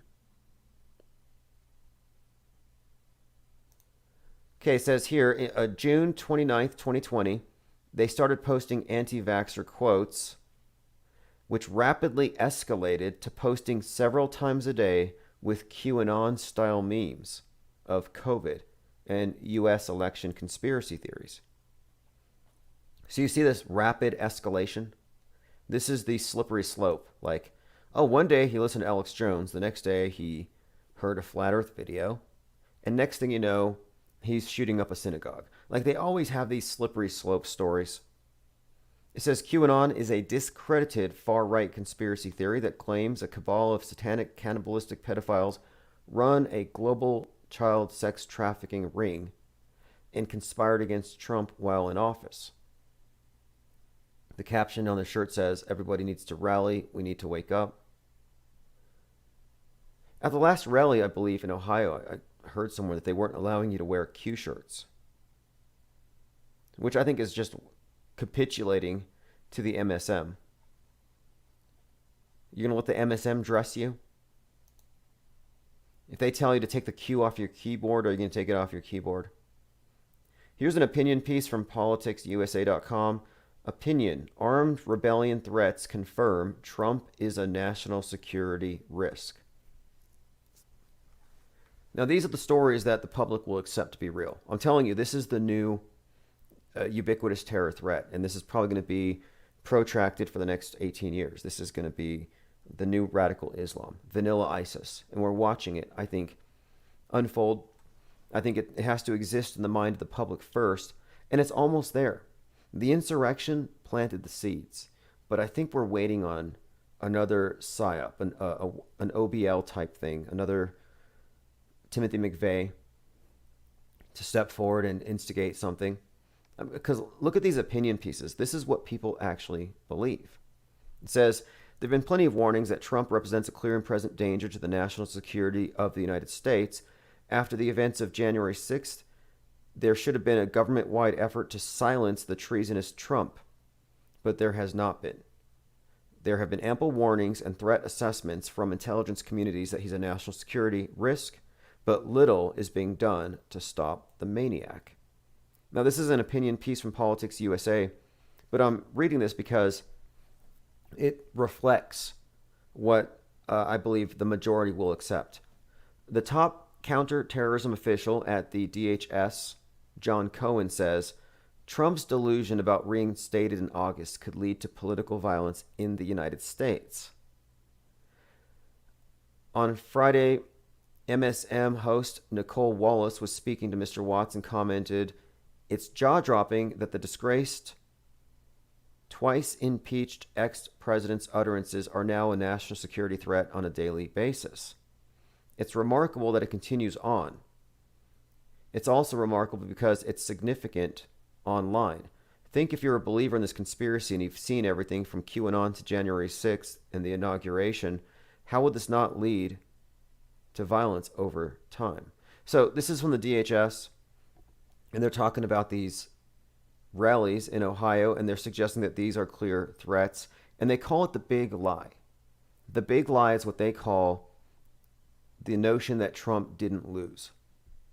They don't even call it election fraud. They say, oh, it's the big lie, and they're trying to just push it to the side. But if you've listened to Trump in Ohio, if you've listened to any of the people around him, no, actually, it does seem to be the case that they think he'll be reinstated. So it says, according to conservative journalist Charles Cook in an article for the National Review, quote, "I can attest that Donald Trump does believe genuinely he will be reinstated this summer. I can attest, too, that he's trying to recruit journalists, politicians, and other influential figures to promulgate this belief. This is not a fundraising tool. This is not an infantile bit of trolling or a trial balloon, but this is a fact." The opinion piece goes on to say, "It's obvious that Trump supporters take it as a fact that treasonous Trump will be reinstated in August.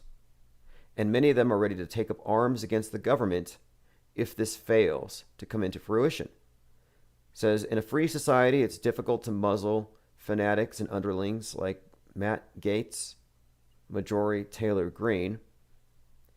So anyway, this is just an opinion piece, but I think this pretty much reflects how the masses see this QAnon thing, which is completely fallacious. It's a straw man. Just like the flat earthers they show you on TV are always the worst examples you could come up with.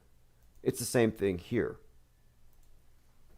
I've never met one of these violent insurrectionists they show us on TV.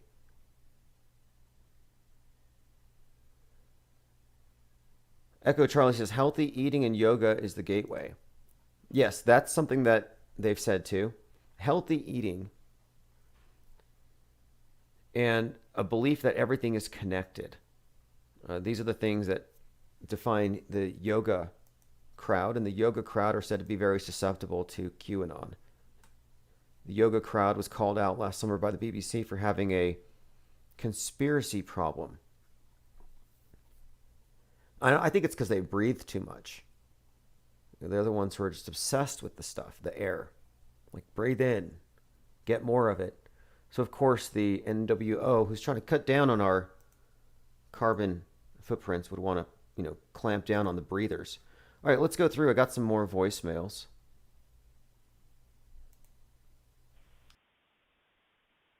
Hey, Tim.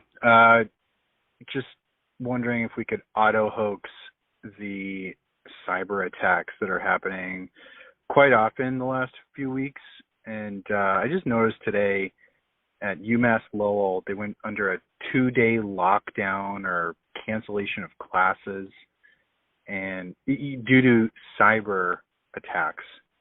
And I don't know. I just think my overall opinion of it all is that they are preparing us, like seeding the words and vocabulary into our diet of reading, so that when it actually happens, we know it. Just like in November and December, they talked about insurrection in the news, but in another way, and then they actually made it happen in January.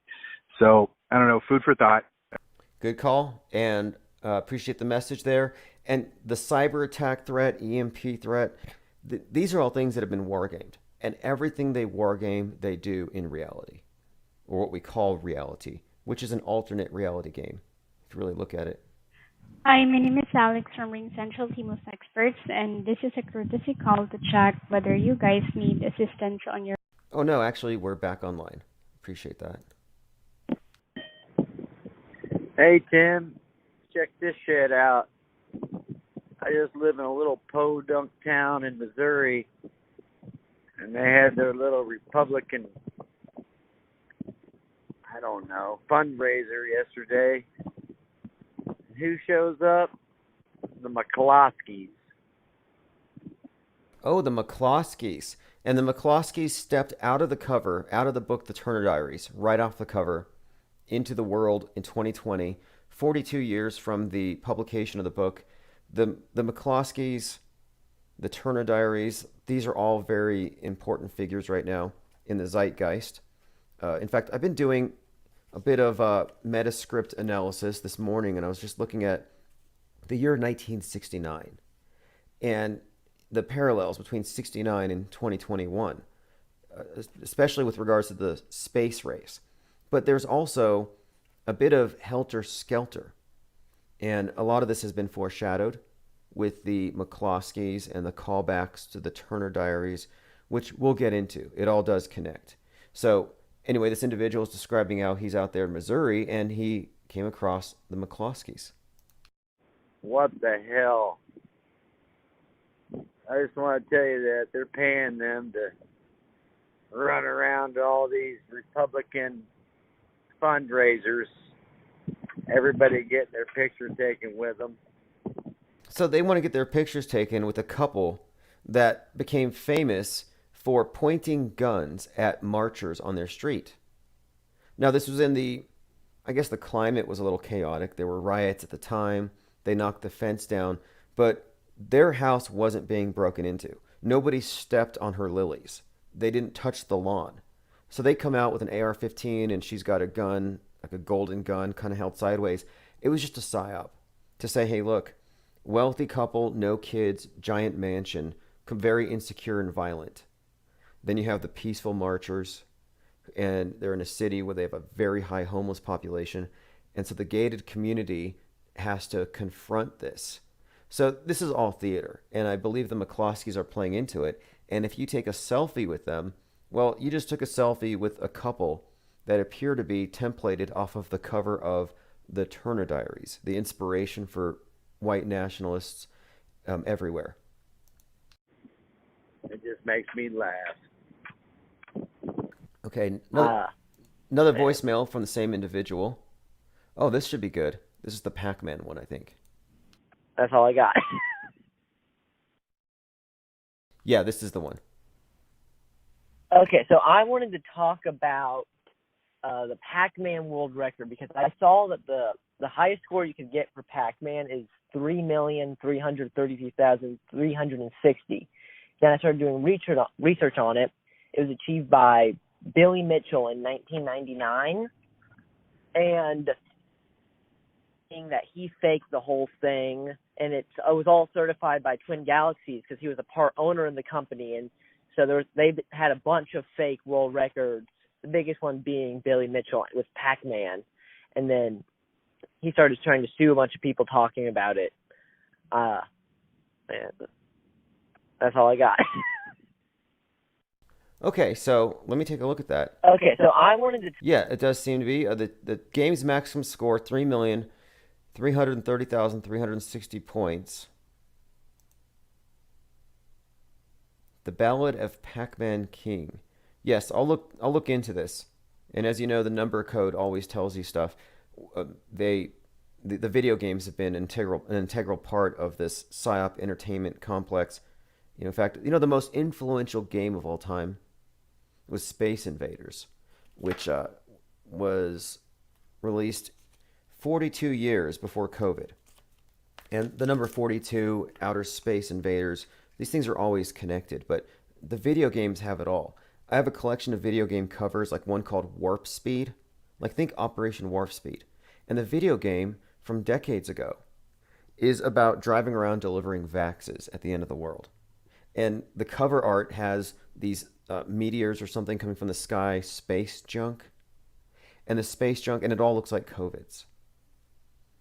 All right, let us continue through the messages. I want to get through all of these. Here's another one from... Hey, Tim. Can't wait till you're back. I got some real gravy here for you. If you could look up the U.S. Navy released footage of a 40. Of course, they're going to release footage of the 40,000-pound bomb explosion that triggered an M3.9 quake during a shock trial on the aircraft carrier USS Gerald R. Ford. So I don't know if you can see this video, but it's about 30 seconds showing the, whatever you're looking at. And I think it looks fake. I mean, I've never really started seeing things the way you do. And it's pretty funny. I actually think it looks like they just twisted some video game engine. And it's like I think they're trying to get us accustomed to seeing their new level of CGI. And that's messed up.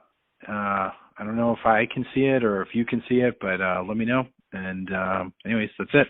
I'll take a look at the M39 trial on the USS Gerald Carrier.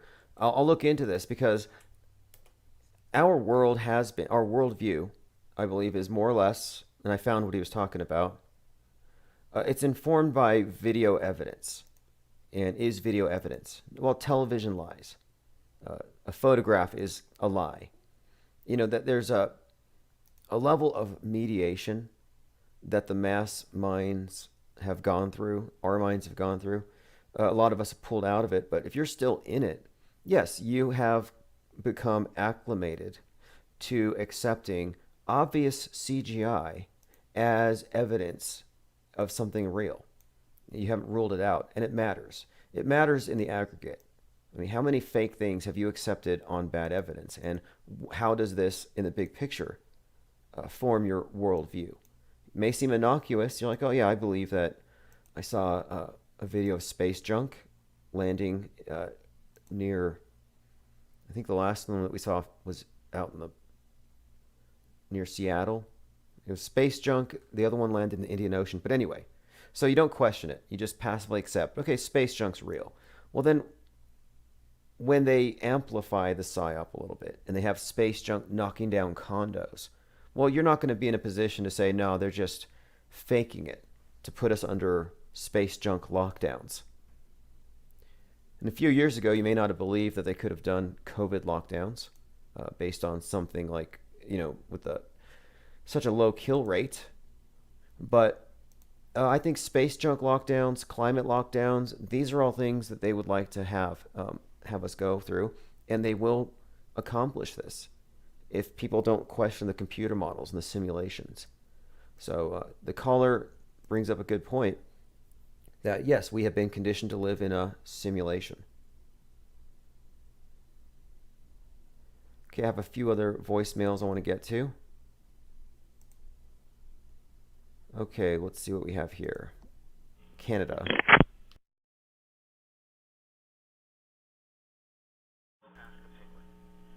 Okay, a couple old ones here. I'm looking through. I think I have another one. I went through this one yesterday.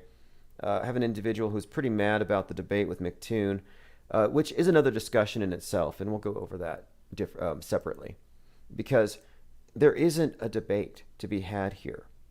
I mean, try to imagine, like, if you believed in, let's say, simulation theory. Debate simulation theory versus heliocentrism. It's like you're not even in the same ballpark here. It's not a debate. Nor is asserting that the world is flat, is that a reality denialist position? Because reality denialists would say that what we see isn't there. But nobody's disagreeing on what we see. We're disagreeing on the interpretation. And the interpretation that leads you to believe in outer space as presented includes the filter of their video evidence. So you have to look through their screens. You have to accept that to be real.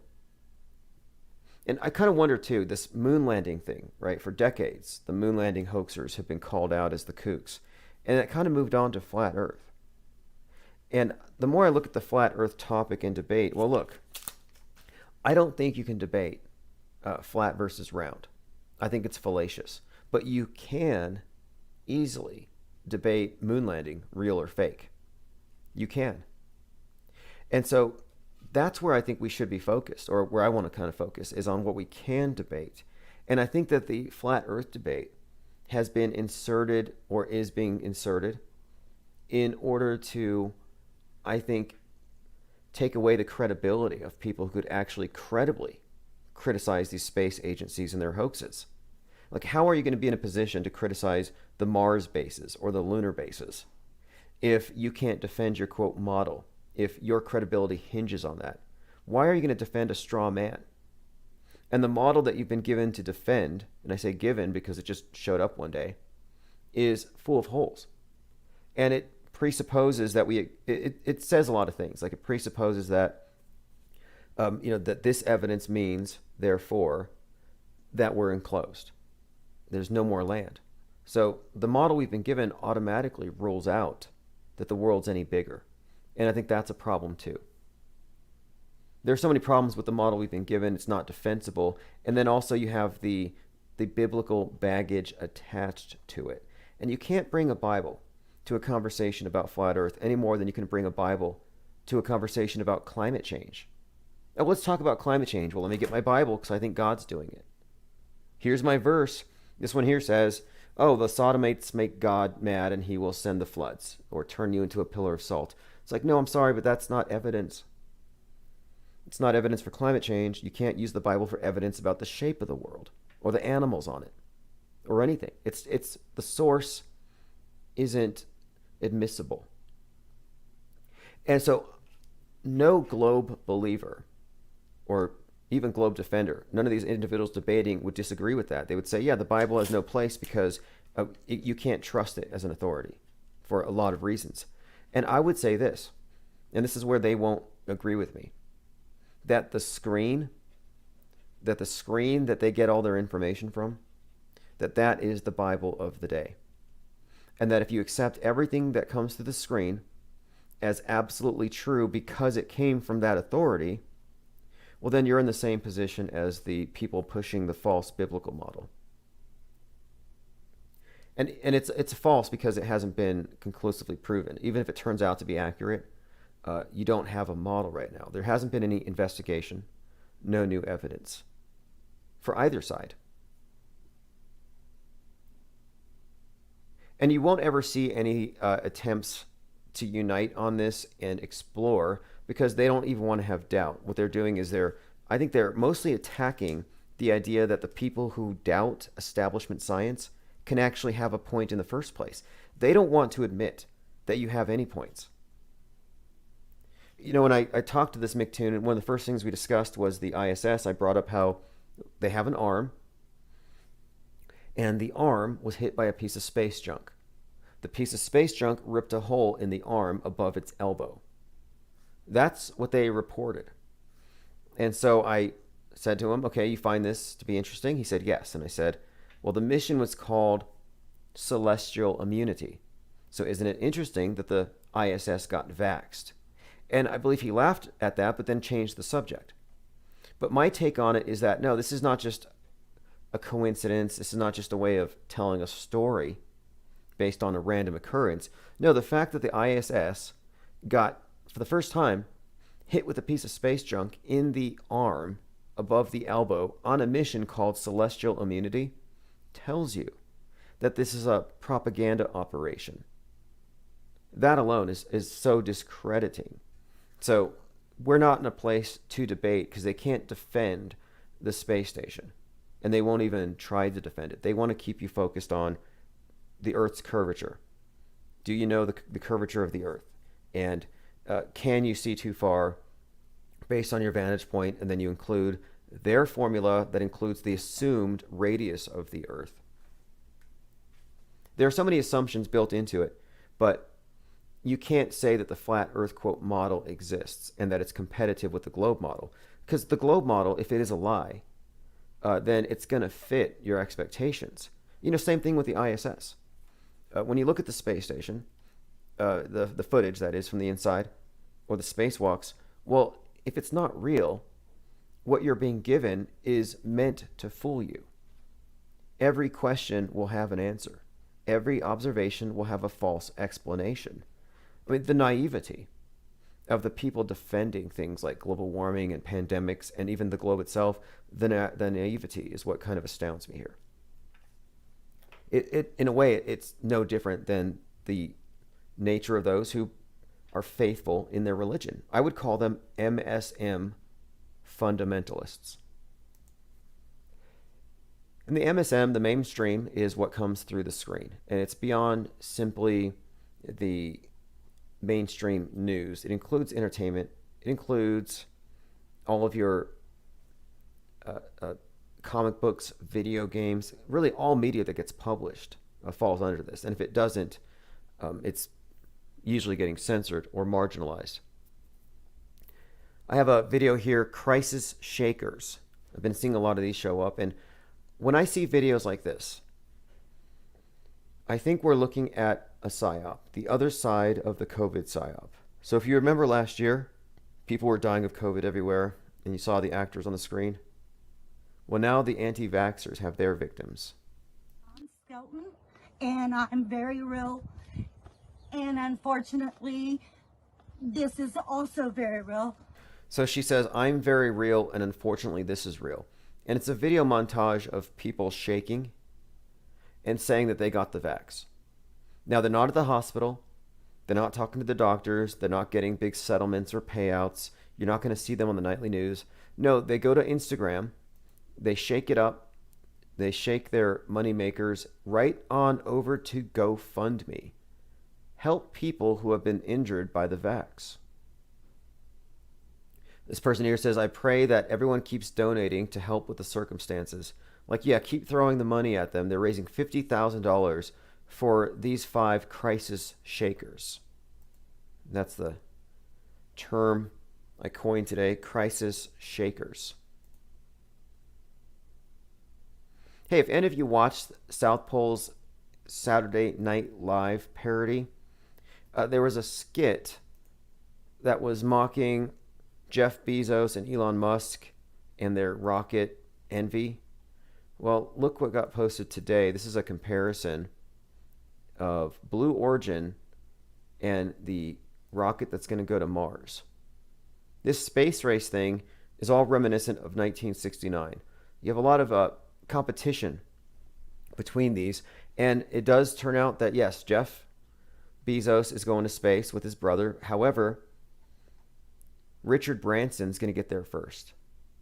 Richard Branson has already started his countdown. If you follow his Twitter, he's going to space on 7/11, the 42nd anniversary of Skylab falling.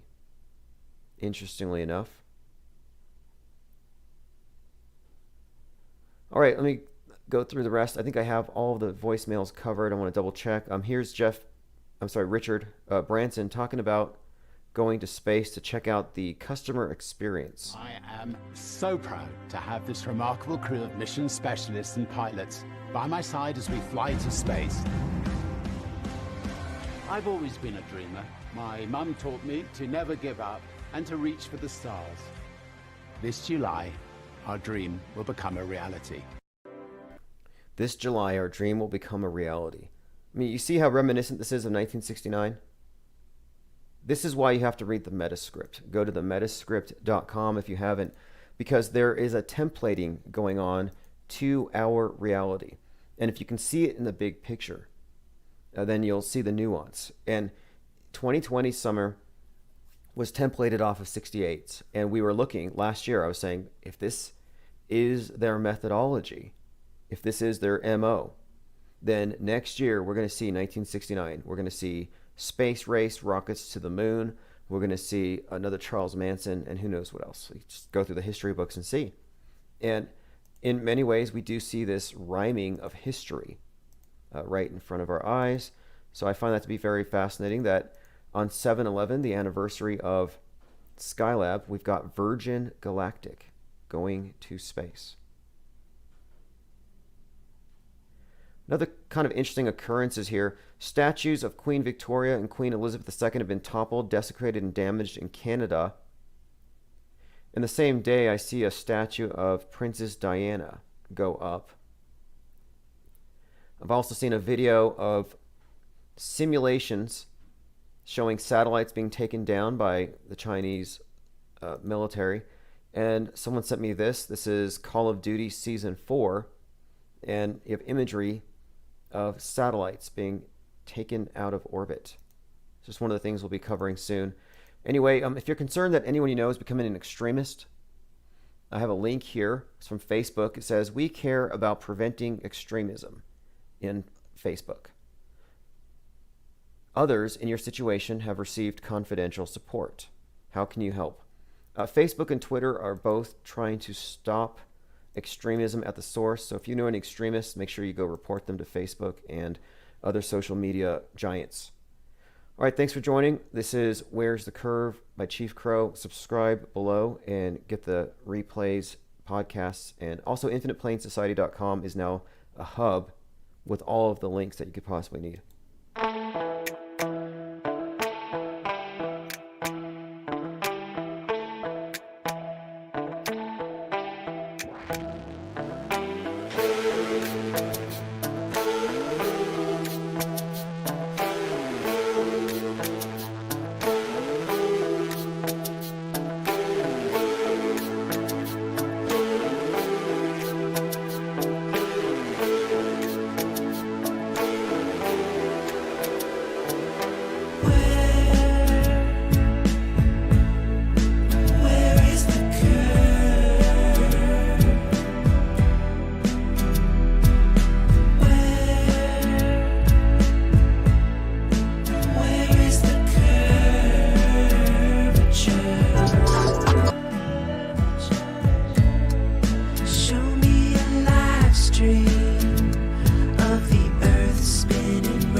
For as long as I remember, my mom never was able to surrender. Yet if this shit keeps going on, I need to find me 24/7 bartender. Society's now so far astray that they love the message to which they pray. Total fanatics liking all that which treats them like prey. They can't stay away. And if you dare to say out loud that for this state you got nothing but doubt, your peers will make sure you experience serious cash flow drought. The black sheeps in the herd, the crazy ones which society hurt. No.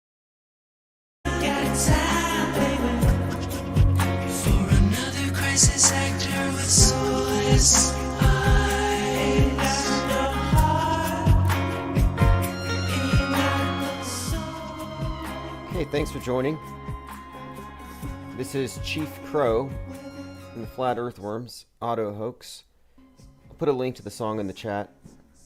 You can get links to all the music played at Infinite Plane Radio. Just go to infiniteplanesociety.com. That's the new hub. Phones are open right now, 833-311-1984. And I'll go over a few topics. It's kind of open phones, open topics. Open phones for open minds, but we're also very tolerant of closed minds. So if you're closed-minded, and also if you hear the gunfire out there, it's just fireworks. It's not. Sounds like a war zone. Okay, again, 833-311-1984. The people out there are celebrating their freedom. It's not as ironic this year since people aren't wearing masks, except for the ones who voluntarily wear them. And I find that the anti-masking position is now kind of in a funny way, because if you're opposed to the masks, don't wear one, but the people who want to wear them still can, and we're really not obliged to stop them. And I think all along it's always been not anti-masker, you've just been anti-mandatory masking. And that's how you know they were trying to brand you and impugn you by saying, oh, you're an anti-masker. It's like, well, no, you're pro-face, or they're anti-face. If you're going to go with labels, the mask Karens were anti-face. And many of them still are. But no, in truth, you were just against the mandate. And as it's been lifted, you see people just dropping it. And I still do see people here and there. And I find them to be interesting. I'm like, well, okay, they watch a lot of TV. If you're that scared, why are you leaving the house? I used to avoid people on purpose, just by, for lines, avoiding traffic. I would do things at night. Like, it's not hard to avoid people. But if I thought I could die and I have to wear medical protective devices to go outside, I wouldn't go around people. So I think they're very brave, we'll say that. The brave people wearing the masks, conquering their fear. It's like, wow, you broke out of quarantine? Phones are open, 833-311-1984. I chose 311 because the present zeitgeist, which gets an update every so often. So after 9/11, we had the post-9/11 universe that we lived in for 19 years. Now we're in the post-3/11. So if you've been paying attention, 3/11 was the date that they declared the pandemic. It was the new 9/11 for all intents and purposes. That's where all the predictive programming pointed, as it did with 9/11. You had a lot of preparation for that particular date. Only 3/11 wasn't hyped the way 9/11 was. So looking at it through that lens, you can see, okay, well, the next 19 years, we're going to be in this new universe.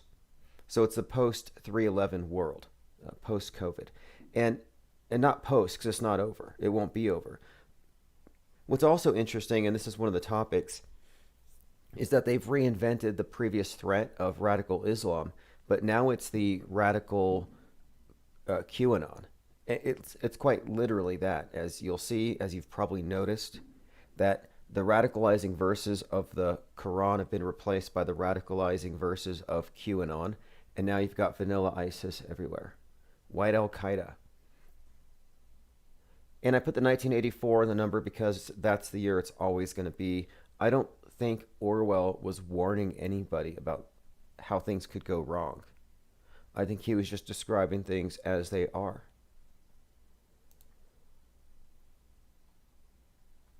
All right, here's a couple of the topics I wanted to get to tonight. One, I want to talk about this Metascript again. We're often talking about the zeitgeist that we're in and how it's guided That's the thesis of the book, The Metascript Decoded, is that there is guidance, that there is a bit of news bending, a projection of agendas decades into the future by framing the news, framing the entertainment, framing the movies to lead the mass mind to specific conclusions, like drills in the mind. So anyway, last summer, and this is one of the things we talked about extensively, last summer, 2020, was templated off of 1968. And that was reflected in a number of ways, which we talked about. But I was thinking, well, is this the MO? In other words, if 1968 is being used as a template for 2020, are they going to follow this? Are we going to see 69 being reflected in 2021? And sure enough, as you've noticed, 1969 has kind of resurfaced with the talk of the race to the moon, the space races. And there are a number of space races going on right now.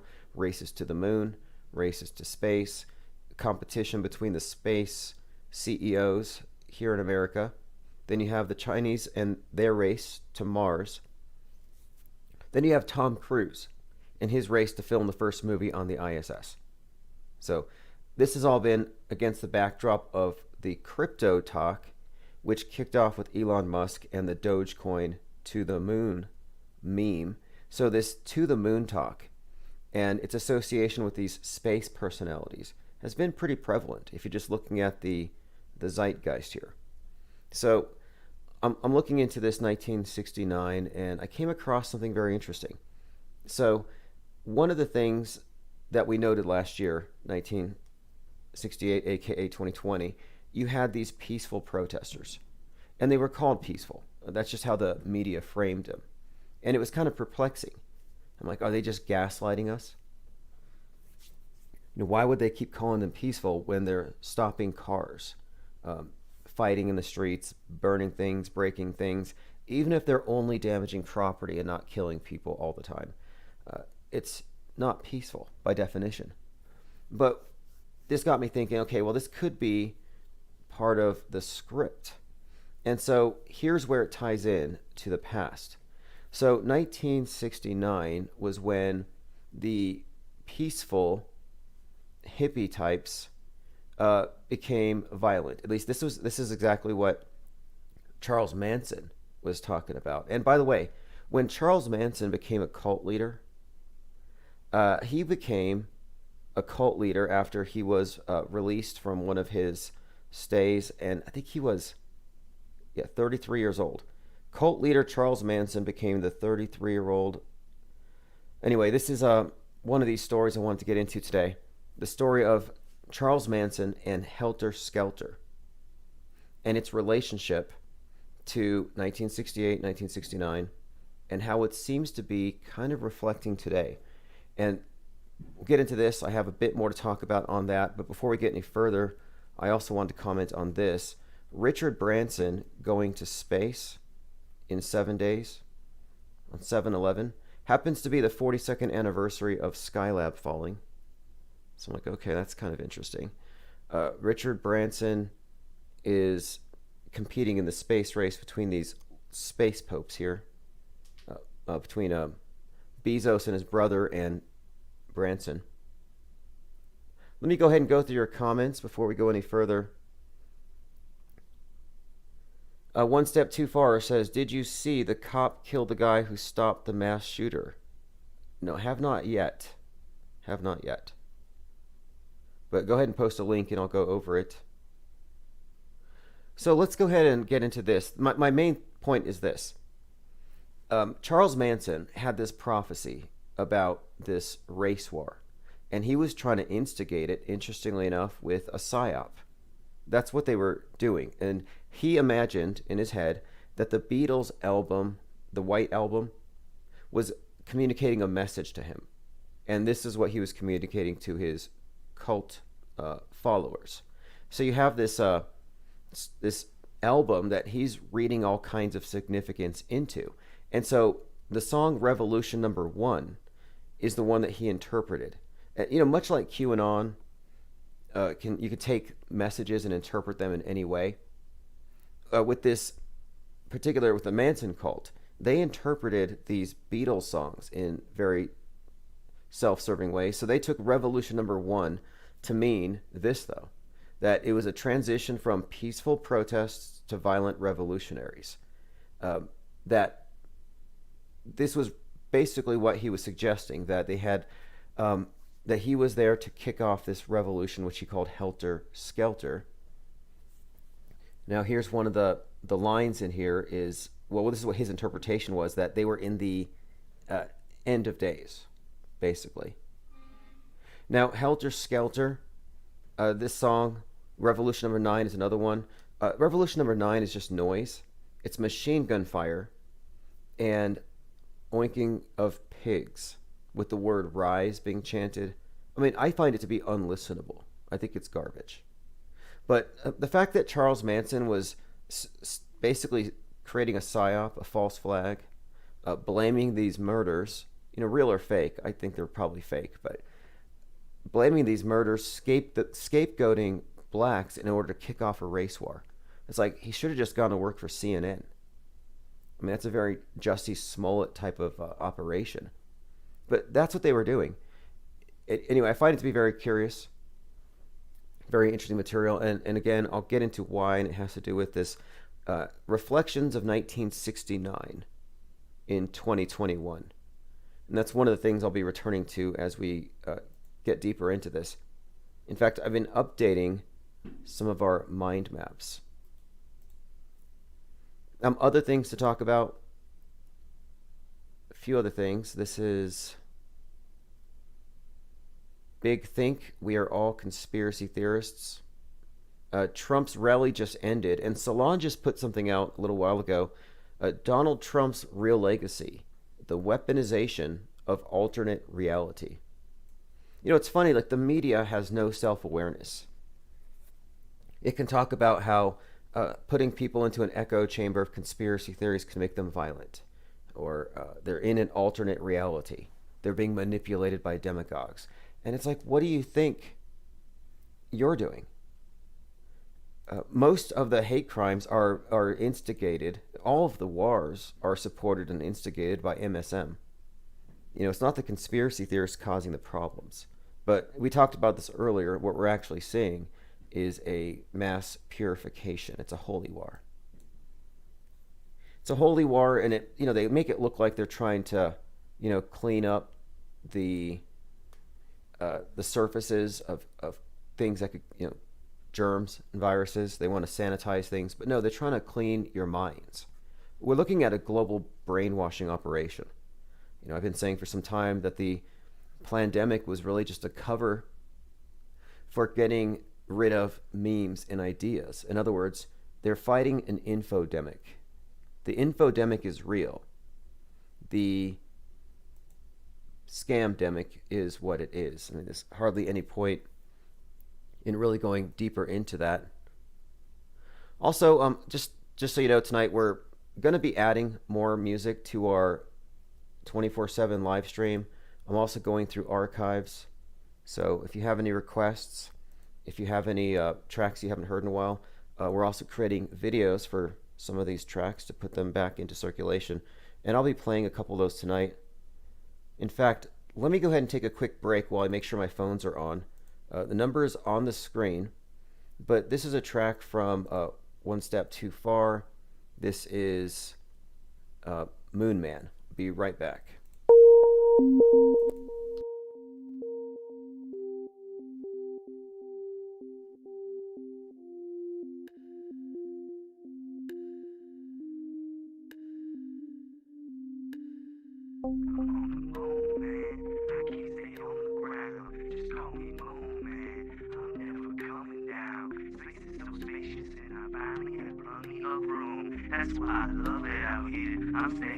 I roll a Ada in a book, they ask me what that took.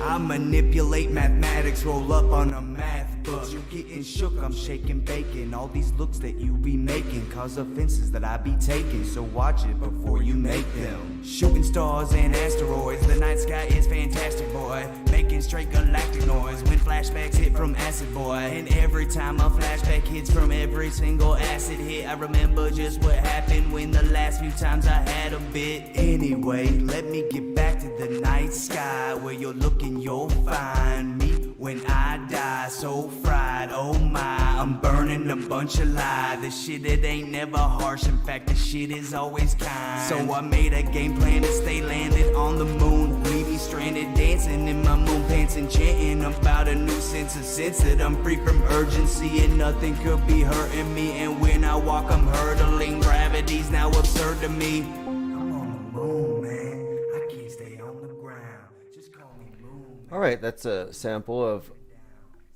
one of the new tracks, of a few others. And of course, I'm also going to make an effort here. And if you're listening, if you're one of the contributors to Infinite Plane Radio, I do want to have short interviews, maybe introductions to some of these tracks from some of our artists. So I'll have them call and we'll pre-record some interviews, etc. Maybe even take questions, which is one of the things we can do with this phone system. We can take third-party callers, fourth party. Not that I care to. You know how it devolves so quickly, especially when people are vehemently in disagreement with one another. Okay, so I have a few things here I want to go through as well. This is something that might give some hopium. Infinite Plane Radio. Hey, Tim, how's it going? I called a few weeks ago with the Sharp Power Economist magazine. Oh, yes. And I remember? Yes, the Sharp Power Economist magazine cover from December of 2017. And I talked about that a few times because it says the new sharp power of Chinese influence. And I'm like, new influence? That sounds like flu or influenza and then Chinese. And so, yeah. That was a great find, and you also pointed out some of the video games, the video game covers, like Warcraft. I have a few others for you if you're interested too. I just came across recently, and I was wondering too if you ever looked into the I think his name is Larry Salona, the guy who wrote the obituary on Kubrick. No, actually, I haven't looked into it, but I think somebody had mentioned something about the date of the obituary. Why don't you fill me in on that one? Because I think that was a really important point. Yeah, like when I called, it was just like off the top of my head. I didn't have the information available, but I went and looked it up after we talked. And so he worked for The Guardian, obviously, because I thought it was like The Times for some reason, but Kubrick was living in London at the time. So this guy named Larry Salona, he was like the main obituary writer for The Guardian, and he wrote Kubrick's obituary. And Kubrick also had this exact writer write the obituary for the woman who died in Eyes Wide Shut, and even says Larry Salona in the film. And then another interesting thing about that is Larry Salona is an anagram for Royal Lancer, so that's kind of an interesting point too. And if you want to look up like an interesting video about this, there's a channel called Collative Learning. And he has a video called "The Plot Thickens," and it's about this topic. Awesome! I'll look into it. And if you care to, infiniteplane.media is the forum, and I'm having people post links there, and we have a lot of people looking into it. And yeah, that's a pretty solid one there because there are many indicators that Kubrick's death was faked. That it was. I mean, he's probably dead. I'm sure of it, age-wise. However, his theatrical death and of course the release of his last movie being timed with the Apollo anniversary, everything about it suggests pre-planning. So the fact that it's encoded into his movie, which is a key plot point, the death of that particular character, doesn't surprise me. Right. If you wouldn't mind looking up something, there's a Time magazine cover that I think really plays into the whole, everything is scripted thing. And it's from 2008, I believe, and it's called Why the Economy is Trumping Race. That should come up on an image search. Okay, here we go. Why the Economy is Trumping Race. And I think I remember seeing this one, and this is the one that has President Barack Obama with the devil horns and divided into uh, black and white in color. What is it about this cover? Well, it's got the word Trump in it, so right there, it's like black and white Trump, like pushing the race issue. Got it. I see that.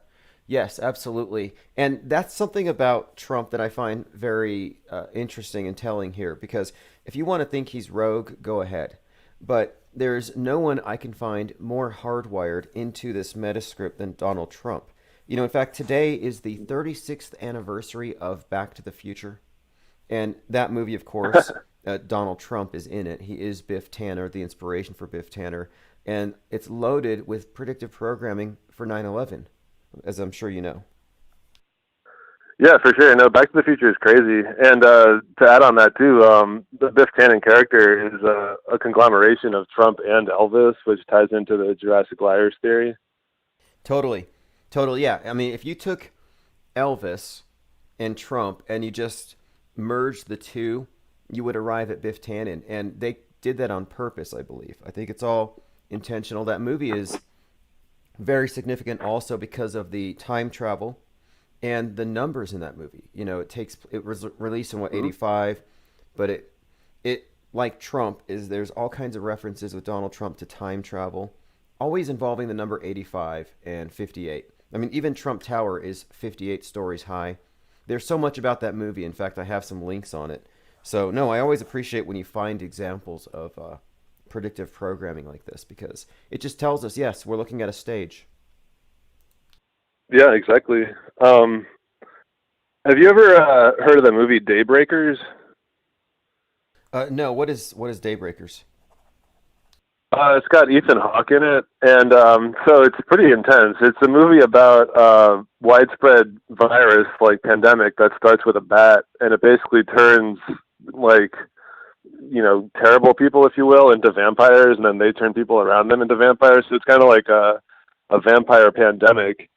And then what's really interesting about the movie is there's a character in it literally called Elvis, and his blood is the key to the whole, finding a cure for the thing. And he even wears a jacket that has a phoenix dragon symbol on the back, and he drives a Firebird. On the side of the Firebird, it says rising from the ashes. So it's got some pretty intense imagery in it. That really is. And I hadn't made that correlation. Okay, so this is all very fascinating to me, because the symbol of the bat has been used with the Batman franchise with Dark Knight Rising as a phoenix, this burning bat. And the phoenix means reset. You burn down, build back better. And what was the catalyst for the reset? Well, it was the bat, the virus. Mm-hmm. And I hadn't made the correlation between the bat and vampires until very recently. Like at Transylvania's castle, they were giving out vaxes, or you can kind of scramble Dr. Fauci's name into Dracula if you bend the F into an A. My point is, I hadn't made that connection though to Dracula or vampires very much until just now. And now that I think about it, the very first zombie fiction was I Am Legend, which became The Last Man on Earth, which became all these other ones. But it really started with Richard Matheson's I Am Legend. And in that one, it's a plague of vampirism. And he's the last human in a world of vampires. That's the plot of the movie, The Last Man on Earth. So yeah, this is a very interesting find here. Daybreakers, all these elements, vampirism, plagues, and bats. I think there is something to the vampires, because we're inundated with all the zombie, stuff in mainstream media, but also vampires are everywhere. And even in that movie Daybreakers, there's kind of a factory basically where one of the main characters is played by Sam Neill, who's in a lot of these predictive programming movies. And they have a harvesting center where they're actually hunting down humans with pure blood, and they're storing them because that's what the vampires feed on. So it looks like the Matrix too, where they're almost in Matrix pods in this big containment facility. Fascinating. Yeah, that's a story right now in Newsweek. Actually, it's an article from a couple of months ago. But can blood from young people slow aging? Silicon Valley has bet billions on it. I mean, I heard that Peter Thiel was injected with young blood. I mean, if he was, it's not working. I've heard that Al Gore has a refrigerator van following him, and it's full of blood packs that he ingests. I think David Icke said that. I find that believable, but I haven't seen anybody conspicuously not aging. Yeah, I find that not credible too. Like I've heard people like Alex Jones say that they have like this anti-aging technology and all that, but I don't see that in effect. What I kind of think it is the people who don't get this, V, they're going to have like the pure blood that's going to be so desirable to these people. Now, what about this? Because I do think vampirism is a thing, but could it all just be a psychic? As in, like, if they feed off the fear in some way, could they be harvesting our energy? And is that all they need? Or do you think there is going to be some eventual culling, as so many think? Well, I think both are plausible. There's even a scene in Daybreakers where Sam Neill, he's kind of like the head vampire. He drinks someone's blood, and he's even like, this blood's even tastier than normal because it's full of your fear. So they do talk about that pretty often in these programming things. Unbelievable. See, that's what's so insane about this is that. Like I was talking to one of the biggest skeptics of this whole notion. He's an author who wrote a book really countering everything QAnon says.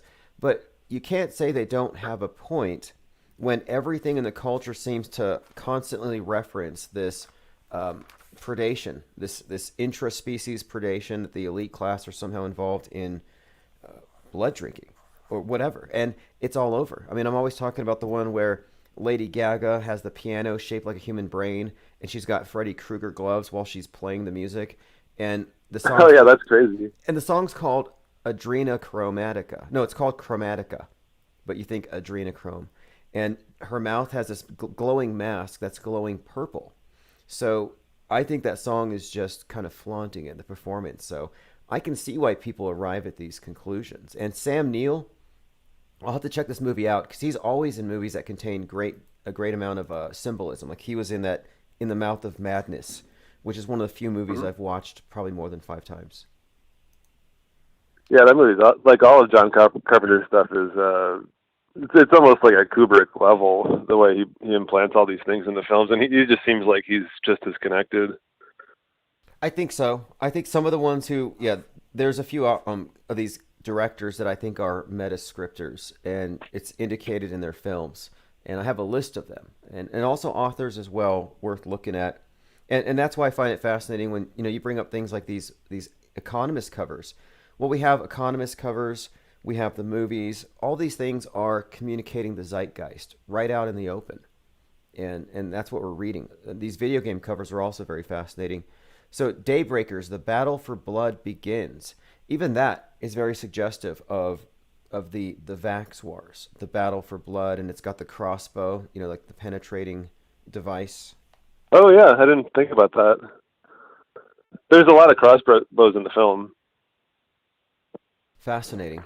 Yeah, I'll have to check it out. What else have you come across as of late? Well, speaking of John Carpenter, it's kind of interesting that there's an alternate cover for Escape from New York. If you look up Escape from New York Laserdisc, I think it's the Japanese version, but it's another really in-your-face 9/11 one that I haven't seen anyone reference before. Okay. But if you look at you can see like the helicopters, they're all facing the towers, and like all their lights are just like directly over the 2 towers. And then you have the one eye symbolism and all that. Right. Okay, I think I see the one that you're talking about, and this is I'm actually I'm looking at the novel, Escape from New York, a novel by Mike McQuay, John Carpenter, and Nick Castle, and it has the burning towers. It says the high. Oh wow, yeah, I haven't seen that. Yeah, the book cover. He's facing burning towers. That's the fire's in front of the towers, but you can look at the way the picture's arranged. So. That's an interesting example. And now I'm looking at the one you referenced. And this one, is this the one with the Statue of Liberty on the ground? No, that's the main cover.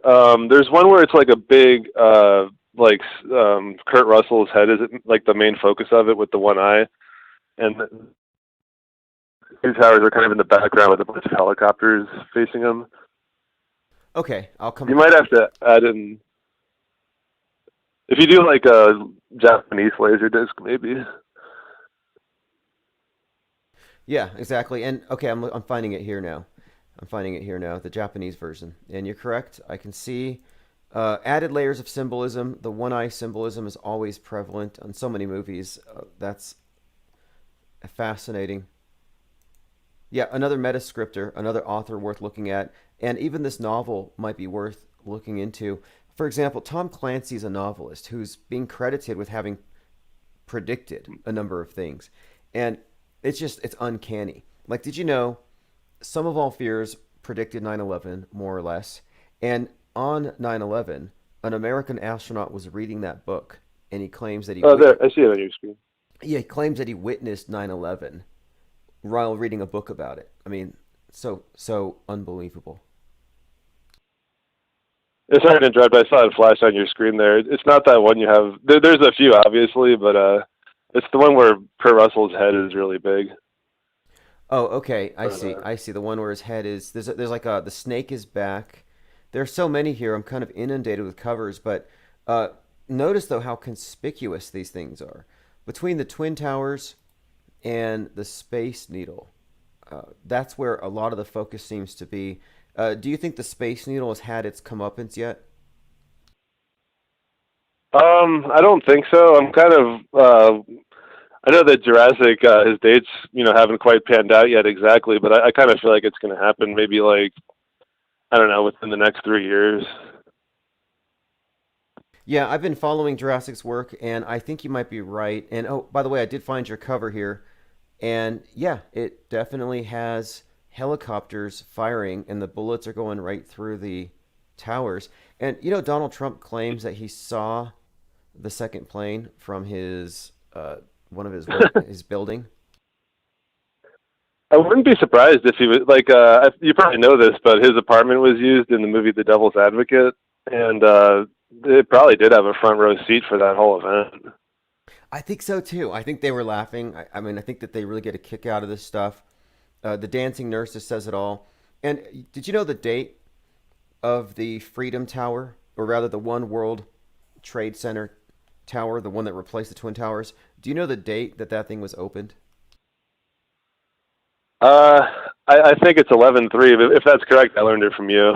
yeah. As an 11/3, 13 years from the 33-year construction to destruction ritual. So they're built in 68, taken down in 2001. 13 years later, a Phoenix number, the new tower opens on 11/3, and it's 1776 feet tall. And I have found a number of references with that number that tie it to the Tower of Babel. Another topic, but nothing is coincidental, and you can see the integration between the real events and the fictional events. I mean, this is incredible. A great find here on Escape from New York. So this is kind of a weird one. I never heard of this movie before. I think it was a television movie, but if you look up The 10th Kingdom, and it would be like the VHS covers of it, it's got the New York skyline, and it's like a total like as above so below, and it's even got like a big like devil on the top. But I mean, it's really an interesting one when you think about like this is like the inverted kingdom. Okay, this is interesting. Let me take a look, because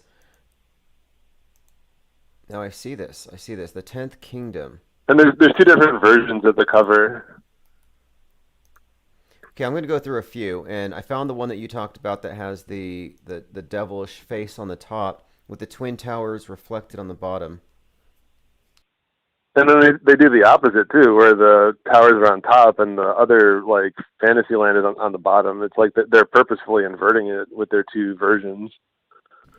Someone sent me an image today, and I bet I can pull it up really quick. It was from an article about how the space station may need to be retired. They were talking about the death of the space station. And the cover had this appearance where it looked like the solar panels on the top were the towers, and the ones below were a reflection. Not that dissimilar. Here it actually is. The article is, the ISS as we know it may be coming to an end. But take a look at the solar panels and tell me it doesn't look like the Twin Towers and then like a reflection, like they're mirrored. There's just kind of an oh yeah, definitely kind of reminiscent of the cover we're looking at here, and I think that might even be the meaning, because I think we're looking here. I believe we're seeing the Tower of Babel. I think that's the main symbolism behind this thing, and it should be an interesting week. By the way, in 8 days, or 7 days now, Richard Branson is going to space, coincidentally, I'm sure, on 7/11, which is the anniversary of Skylab falling to the Earth 42 years ago. Oh, wow. Yeah, that's quite the coincidence.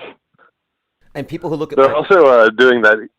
Oh, sorry. They're also doing that EMP test on the 9th. Oh, the EMP test. And this is consistent. Anything they do in drills, it's not because they want to stop it from happening. I mean, this is so peculiar. You do fire drills so you don't get burned at school, but everything else they drill for happens to us. Oh, we drilled for terrorists. It happens. We drilled for COVID 19 years ago. It happens to us. So if they're drilling for space junk and it happens a year later, you can bet that these EMP drills they have been doing are putting key agents and assets in place. So they're going to do it. And whatever they do, I hope they don't kill the internet. Yeah, I'm not sure. I mean, if their predictive programming pans out with Blade Runner 2049, sometime around 2020s, they had like a full, solar flare or something, some major EMP event where all the digital data got wiped out.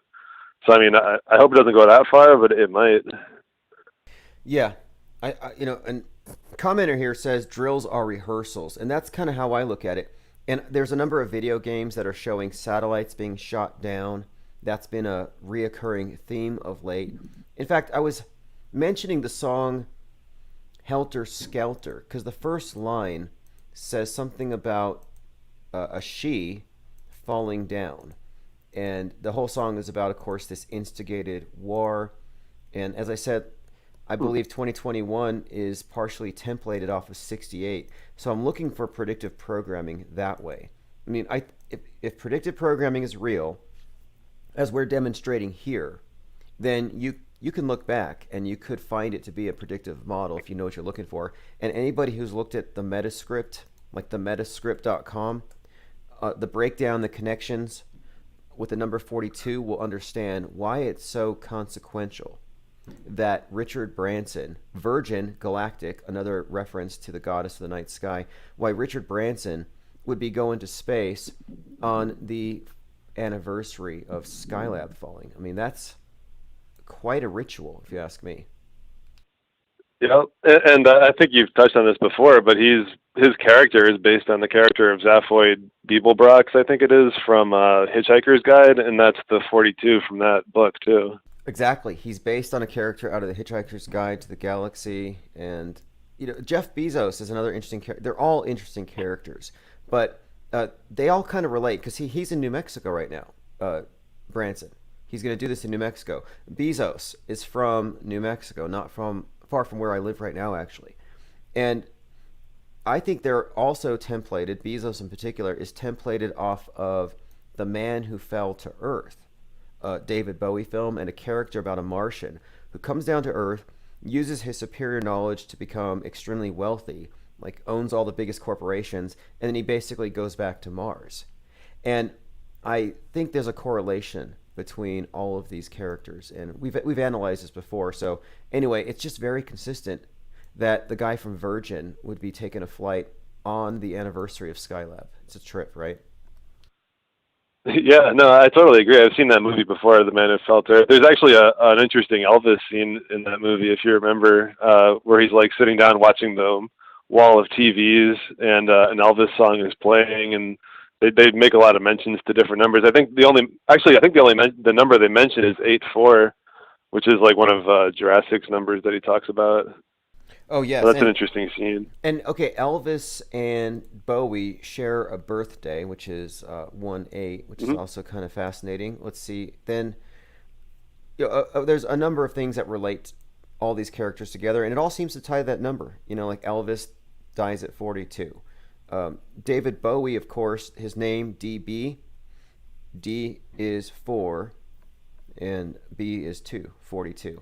Oh, yeah. And then, what's more with David Bowie, he's based on, because that's not his real name, it's based on the character from Space Odyssey, Kubrick's film, David Bowman, the guy who later becomes one with the monolith. So all of this is integrated and connected. And David Bowie's persona and his music and his movies have all tied in and paralleled with the advancing of the space age. Not a coincidence that the first music video in space was a David Bowie song, or that the Tesla Roadster is named after him, Starman, which of course is an anagram for Mr. Satan, another reference to the man who fell to earth. I mean, it's a very integrated story, and I think whatever happens on 7-Eleven is going to be interesting.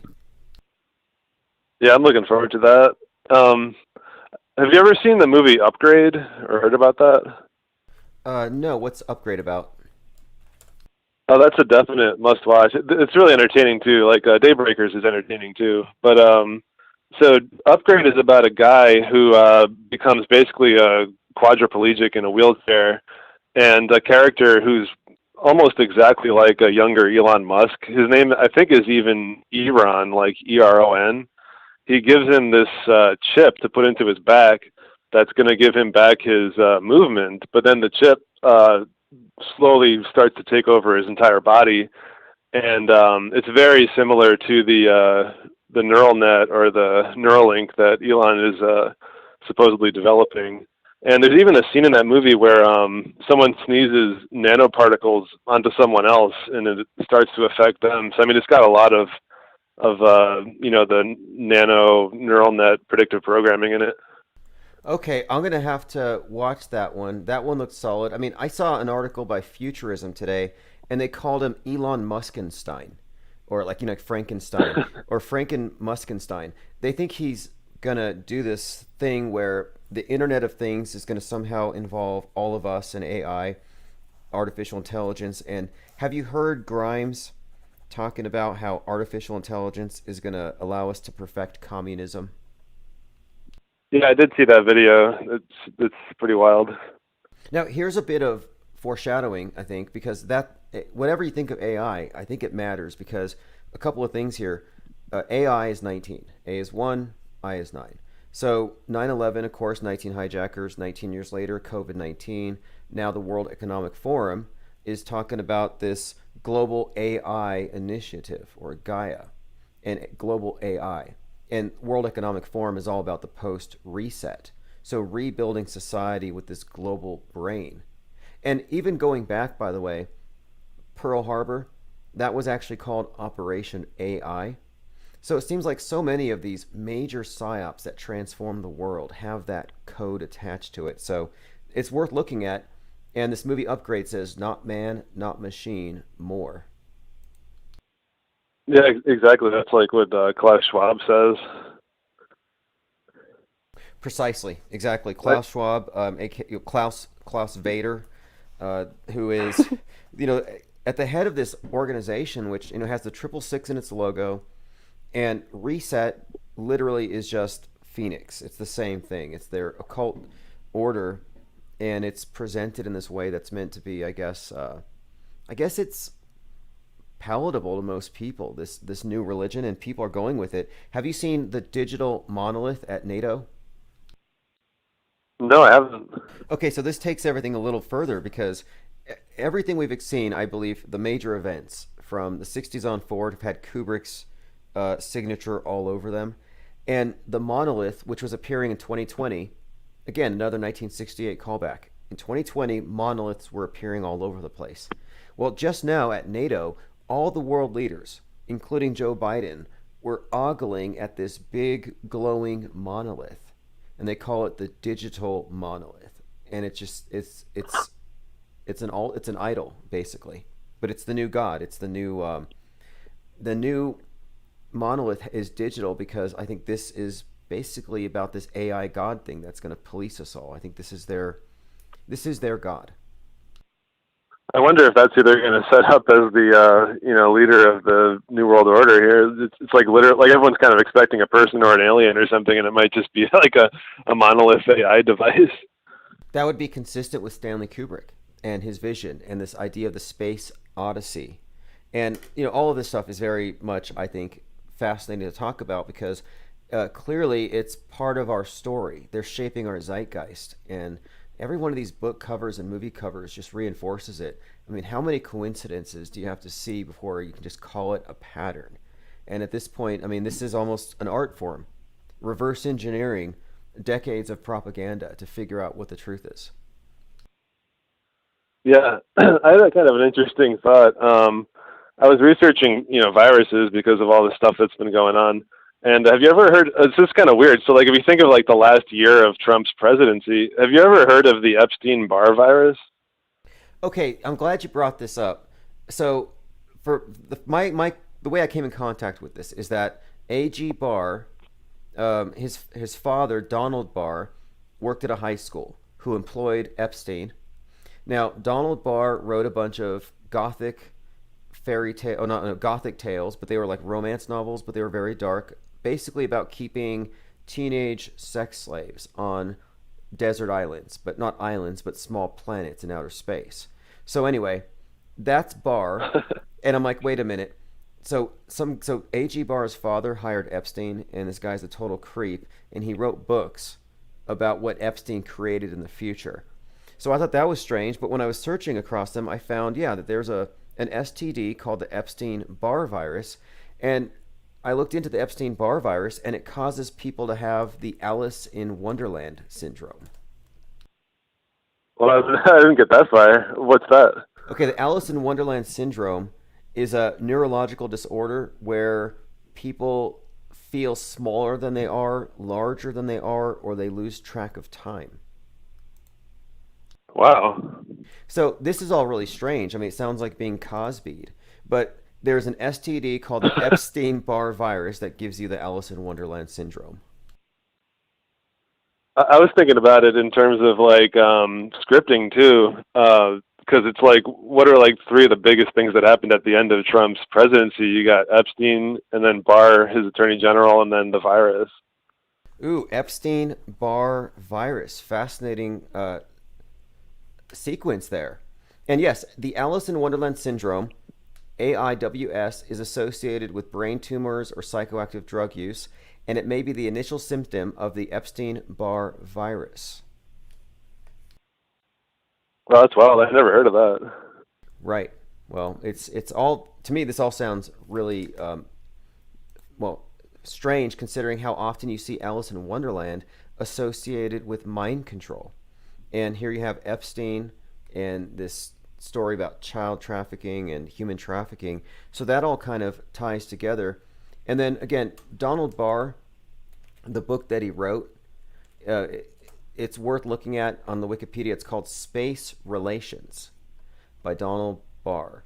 And Space Relations is about basically sex trafficking in outer space on little islands. And this was the boss of Epstein. Yeah, that's out of control. I'm definitely going to check that out. It's ridiculous. I do have one more small one for you if you're interested. It's kind of like a Transformers knockoff, I think. But if you look up Mighty Orbots, it's kind of like an anagram of robots. Okay, Mighty. And then find him. It's Mighty Orbots. I got it. And then Devil's Asteroid is like the specific movie, I think. So it's another one where they relate, this virus with space, if you look at the cover. I'm assuming it was big in Japanese, but I'm not 100% sure. Yeah, again, you see the virus from space. It's just the spiked ball, just like the cover that you brought up earlier, the sharp power. It's such a common theme, isn't it? They're constantly correlating outer space with inner space, aren't they? Yeah, and like that doesn't even look like an asteroid. It looks like one of those underwater mines or something. Like it's totally out of place. And then they call it the Devil's Asteroid. Right, the Devil's Asteroid. This is all very fascinating because, like I said, they correlate outer space with inner space. And so space junk is stuff you need to get out of your system, right? Well, when the Celestial Immunity mission was going on a couple weeks ago at the ISS, the arm was hit by a piece of space junk right out, the arm's 32 feet long, and right past the elbow, it got a hole in it from a piece of space junk. First time it was ever hit by space junk in its 20-year plus history, and it happens to hit the arm on a Celestial Immunity mission. So they vaxxed the space station. I mean, this is fascinating. It's so silly, and like you just made me think too. So the word junk probably means something that we haven't really thought of yet, because you have space junk, like you said, that stuff we have to get rid of, and then also the junk DNA. So they're yes. combining. Yeah. Good point there. Junk DNA, and also, another thing, injected materials is often referred to as junk. And so, these correlations aren't unintentional. There's another cover by The Economist worth looking at. It's the one that's called The Aliens Among, no, I think it's called, yes, The Aliens Among Us, How the Virus Shapes the World. And this cover is another one where they clearly make a correlation between outer space and inner space, where it looks like probes and satellites, but no, these are viruses and bacteria. Yeah, that looks like that Warp Speed game. Exactly. And then also the aliens among us.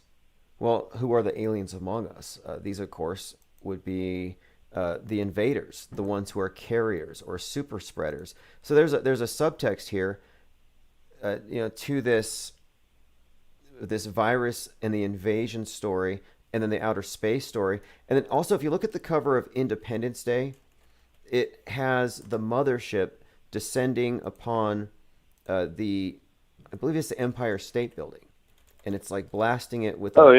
Now, the significance of that, it's the same basic symbol. If you ask me, it's the same symbol of the Space Needle, where you have the disc, and then you have the vertical shaft, or the tractor beam. The tractor beam is what you're seeing here.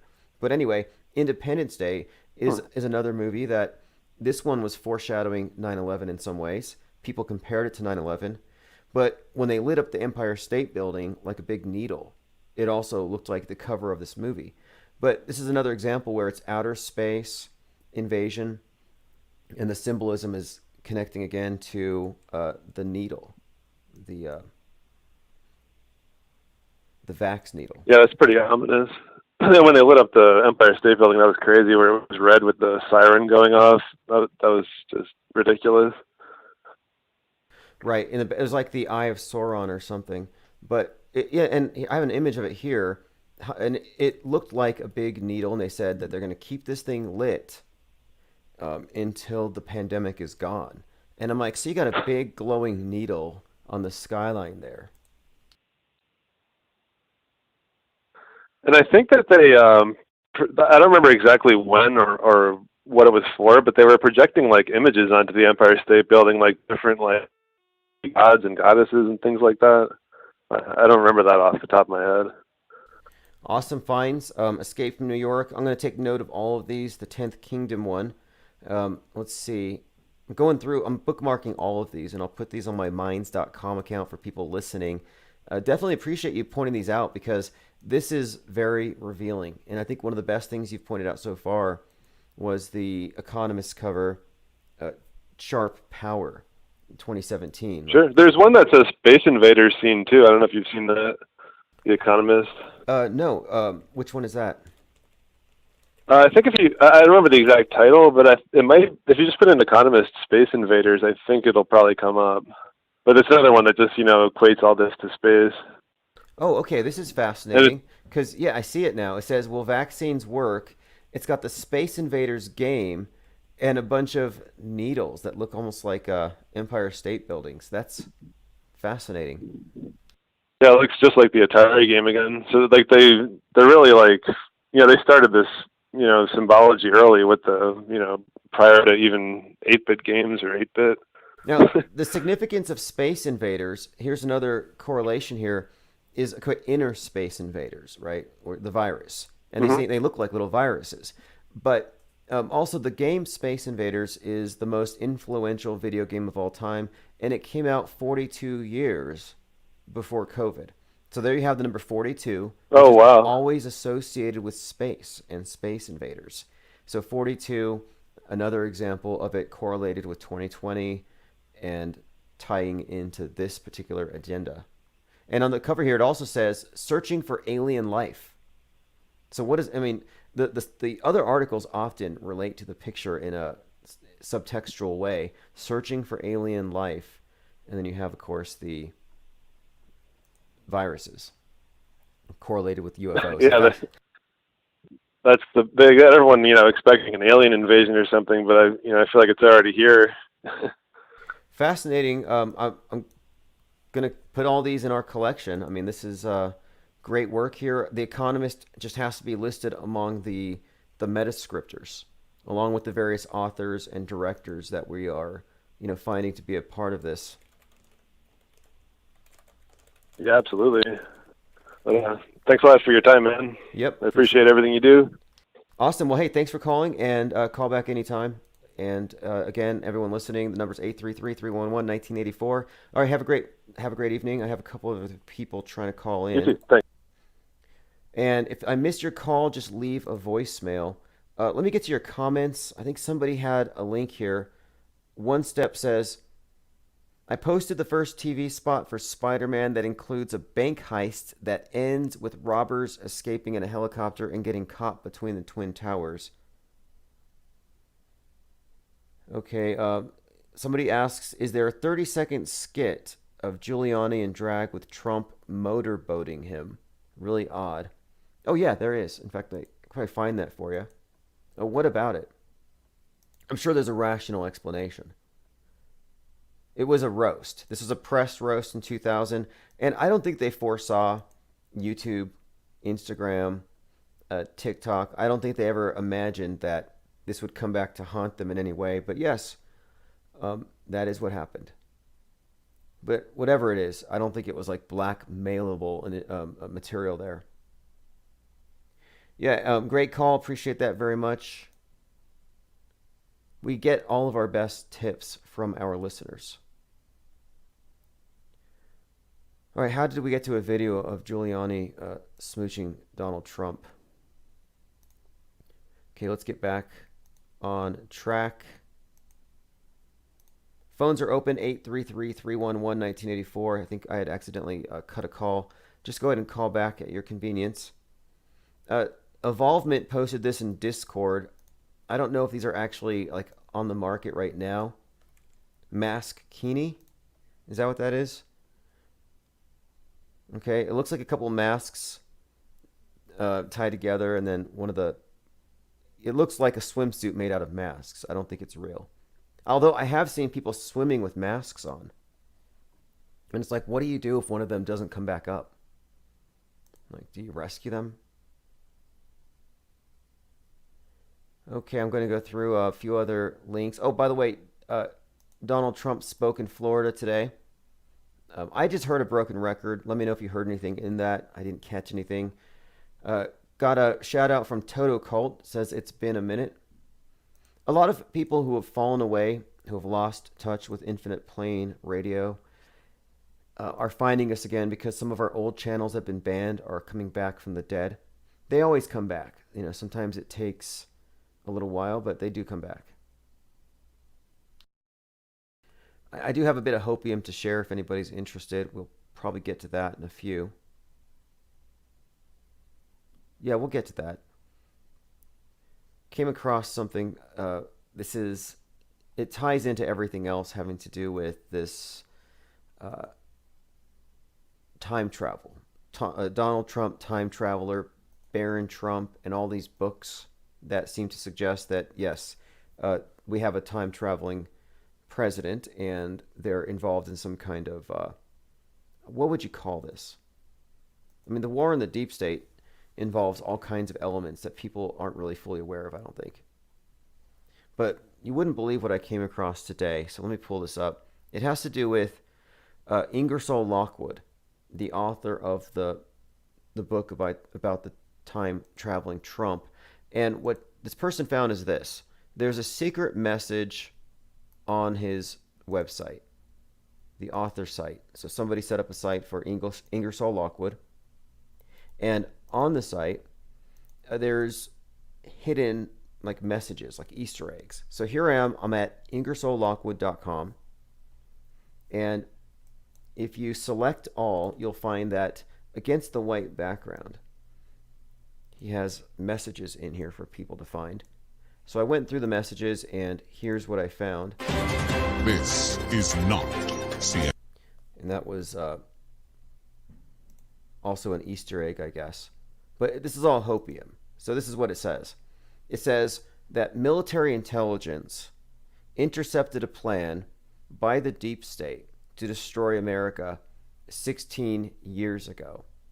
So they knew this plan was going down, and they needed somebody to fight back. So it says white hats needed someone loyal for the role of the president. So after approving certain clearances, the military installed Trump into the RNC. Think about that for a second. The military installed Trump. Now, I didn't write this. This is on that website. The media was complicit. The algorithms weren't strong. The white hats controlled the election. Anyway, it goes on. There's a few other parts I want to get to here. So it says, all the people, it looks like they will get away with their crimes, but they won't, because Trump and the military have been dismantling the web of criminals in the dark. The top levels of corruption are under control. Trump has started this Space Force. It talks about how they're basically monitoring all the bad guys. I'm going to scroll to the end of this. It says the media was left in the dark. They're trying to delay the military from making their next move. Again, this is all hidden on his website, and a QAnoner clued me into this today. It says right now, everything on TV and politics is fake and has no legal standing. So that's good to know. It says, don't forget, Barr is a patriot working behind the scenes. Anything stating otherwise is false. I'm going to move on to see if there's anything else good here. To take down the establishment. There's more good than bad. Dark to light. Military operation. Trust the plan. So if you think that sounds delusional, you're probably right. But that's making its rounds. Now, you want to believe that Joe Biden doesn't eat babies, but what do you make of this? Biden munches on ice cream and cherries during his Michigan trip. Again, you can't say the QAnoners don't have a point. They're constantly throwing stuff out there to make us wonder, like, what are they really doing? Does anybody else find that to be very questionable? All right, a few other things I had to get to. Again, phones are open if you want to call in, 833-311-1984. I have a number of topics that I had on the Minds account here. Most of the stuff we went over earlier today. Okay, happy birthday, Tom Cruise. Interesting. Also, 36th anniversary of the timeless film. Back to the Future opened this day, July 3rd, 1985. A little bit of trivia, but again, if you look into predictive programming, it is somewhat noteworthy, worth looking into. Here's Claire Halton says, on this day, Back to the Future was released. Here's a few images from it. Again, Biff Tannen is Donald Trump. And so if you want to know what we were talking about there, you can find that the creator, the writer, Bob Gale, says, yes, Biff Tannen was inspired by Trump. Says the character possesses aggressive and selfish personality traits, bullying those around to get what he wants. In a new interview, Gale explained how Trump inspired him. This admission came after the outlet pointed out the parallels between Biff and the president. And that's pretty interesting right there in itself, that they had noticed these connections before he even announced it. And I would say that these are not coincidental. Everything about that movie has to do with 1985, has to do with even 1858, if you look at the sequels, and everything. It's called the Trump 58 Matrix, something we may look into here very soon.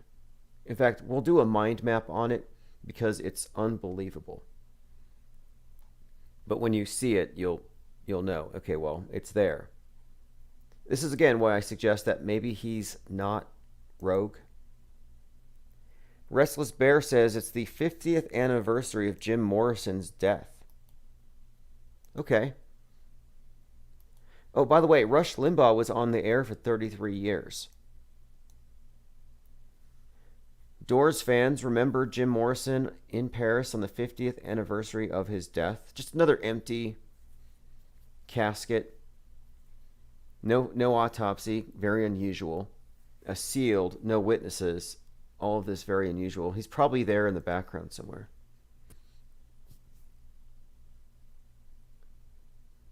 '27 Clubber, Jesus Christ Complex. So the story is, and then of course his dad, military intelligence, Gulf of Tonkin. There's quite a lot there to look into here. But the story is that he faked his death and he came back as right-wing pundit Rush Limbaugh. There's a few things that would substantiate that. Another topic for another day. Let's see. Knockout Bear says, Biff does love them motorboat ladies. Really? I'd have to watch the movie again. Does he do that? Now, the Trump 58 Matrix just shows you again that you can't really be talking about a rogue character if he's this like integrated into our collective conscience. I mean, that's kind of what they've done. Listen to this. Ring of Fire, World War III fears. Just bringing this up. Pearl Harbor style attack. Bringing this stuff up. I think it's all very interesting. Also noteworthy that Michael Flynn, the QAnon leader, that his brother, now this is worth looking at. He controls the Pacific. Let me go ahead and bring this up. Yes, General Charles Flynn takes command of U.S. Army Pacific operations. That's kind of nice to know. Brother of QAnoner, who suggests that Trump could be reinstalled. 777 says, peed on breadcrumbs. You know, that's what has been said about QAnon from the beginning. But I talked to someone last night about this. We had an interview worth listening to if you want to know how wrong QAnon has been and how little it actually matters. And it doesn't matter because they say that the Q drops, and look, the Q drops in total have 60,000 more words than the New Testament. But they say that the Q drops pertain to the future. So you can find a Q drop from July 2018, and it probably pertains in some way to right now, today. But we did speak with Mike Rothschild, author of The Storm is Upon Us, How QAnon Became a Movement, a Cult, a Conspiracy of Everything. And what I'm convinced of is that QAnon is not a hoax. It's not a few people who arrived at something and it's just this runaway train. No, it's a movement. It's organized. And I think it was probably, it is just as scripted as everything else. It's a plot line. It's a narrative. It's gate kept. It's guardrailed. And it's leading us on a predictable track. And I think what they're doing, and I alluded to this earlier, for this post 3/11 world, they've reinvented the universal terrorist threat. But instead of it being ISIS or Al-Qaeda, well, now you've got the vanilla ISIS, the QAnon radicals, the QAnon extremists. By the way, Matt Groening from The Simpsons is a Freemason. That is a picture of him with his Freemason regalia on. And I've seen him making the 666 sign with his hand. The AOK sign, which is not okay anymore. It's a hate crime now. But anyway, this might explain why The Simpsons are so often like integrated into this predictive programming all the time. And in case you want to hear it, I do have a couple of clips here. Have General Flynn talking about reinstalling Trump. Lawfare for those that don't know, but lawfare, which is part of the warfare that we were in, you have legions of lawyers that are out trying to block and tackle some of these different investigations that are ongoing in different states to try to discover the truth. I mean, it's just that plain and simple. It's an incredible level of deceit and dishonesty to say that anybody that wants to determine whether or not our elections were free and fair is a conspiracy theorist is just a real disgusting way of saying, we stole the election and we're going to get away with it, and we don't want anybody else to know what the truth is. And one thing I do know, and I'm a perfect example of it, is the truth will eventually come out on top. It'll eventually. So someone in the comments here says they can't believe anybody would still be following the QAnon thing. Well, he's massively popular. Now, here's a video of the McCloskeys on their front porch waving weapons at the peaceful protesters. Now, the thing is, their house was not in danger. There's no reason for them to get out with the weapons as they did. I mean, I guess you can debate that. My take on this whole thing, though, is that this is fake. They're out there getting autographs. They're meeting people. They're running for office. These two individuals are part of a psyop. And if you look at their wardrobe, and this is all about symbolism, it is an exact copy of the cover of the Turner Diaries, which, like Space Invaders and like Hitchhiker's Guide to the Galaxy, came out 42 years before 2020. So here's the cover of the Turner Diaries, which inspired Timothy McVeigh. And then here are the McCloskeys in action. Same wardrobe, same storyline. Although the Turner Diaries is quite a lot to go into here. It's laughable. It involves nukes, which are fake. So, like, no, the white nationalists aren't going to nuke everybody else. It's not even possible. Totally unbelievable story, but the public will believe it, and they find it believable. Prince William and Prince Harry united to unveil a statue dedicated to Princess Diana. It looks nothing like her. In fact, somebody transvestigated it, and they pointed out that it has an Adam's apple. But interesting that the Queen has her statues in Canada pulled down, and now here you have this thing put up. It's not as grotesque as the statue of Baphomet in Michigan, but it's pretty bad. And there's this statue of Elon Musk you got to see. I mean, you think they could 3D print or something, a mold, but this statue of Elon Musk looks nothing like him. I keep showing this to people. I'm like, hey, do you know who this is? And like, no, it kind of looks like my friend's dad. Like, nobody would associate this. This is not Elon Musk. I'm sorry. You can't gaslight me into it. It looks more like Mayor Bloomberg than Elon Musk. There's nothing even remotely Muskian about it. Like, how does this happen? How does this happen? Anyway, let's go ahead. Let me go ahead and address your comments. Again, phones are open if you want to call in, 833-311-1984.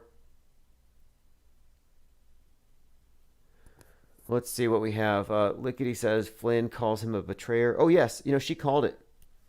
Lynn called General Flynn a traitor. I didn't know what the big deal was, but now I can see. Because if you look at it closely, it looks to be the case that the QAnon is a massive provocation in order to ensnare the right entirely in this campaign to broad brush anybody who doesn't believe the mainstream news as extreme, and also to bring up this idea that mentally ill people can catch extremism like you can catch the flu. Oh, if you're mentally unwell, unstable, you're mentally ill, you can possibly catch a conspiracy theory that radicalizes you. So that's just another way they're figuring out how to demonize information. Like I said, this has all been about the infodemic they're trying to quell. Here's a note from Facebook. Are you concerned that someone you know is becoming an extremist? We care about preventing extremism on Facebook. Others in your situation have received confidential support. Snitch. Do you remember a year ago it was, oh, your neighbors are coughing, snitch, they might have COVID. Your neighbors are going outside, snitch, they're breaking lockdown. Well, now they're saying, oh, you know somebody who might be an extremist? I mean, how many people do you think have reported me? 100 YouTube channels taken down. I'm pretty sure they know me already.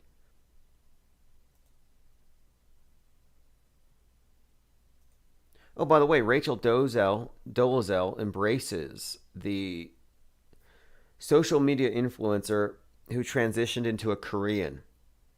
This is insane. Meanwhile, Telcom X, Sean King, is getting ripped on for exploiting people by pretending to be what he's not. This is all insane. That's why I say it's always going to be 1984. It's never going to change. And not only is it never going to change, but I don't think the ratio of people who see through it to those who can't will ever change either. Like, I think it's unchangeable. Take a look at this. Here's several examples of harnesses on the space station. There's literally hundreds of examples we could point to. Doesn't matter. Doesn't matter. You're an anti-science cretin for not believing what they tell you to believe, for not believing that they're floating in space.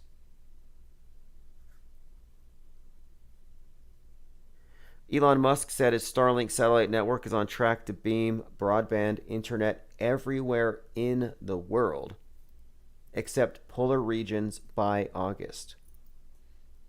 The significance here, I think, is this. One, he said he's putting 42,000 of these CubeSats into space. 42,000.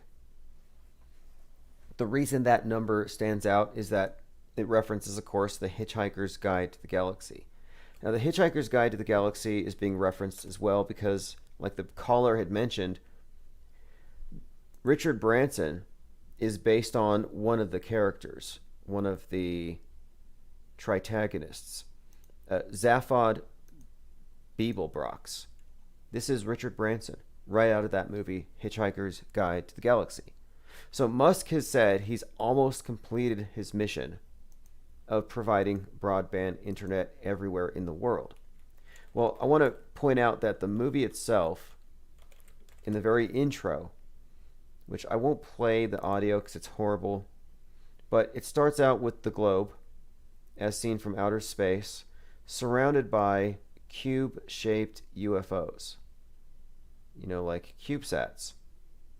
And what do? They blow up the world.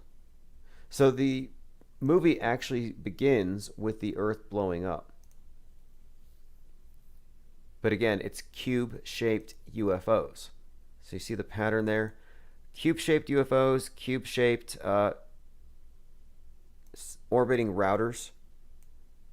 I had this notion in my head that maybe Musk is actually putting, bombs up there, tungsten rods, kinetic weapons, or something. But, yeah. So, just a heads up.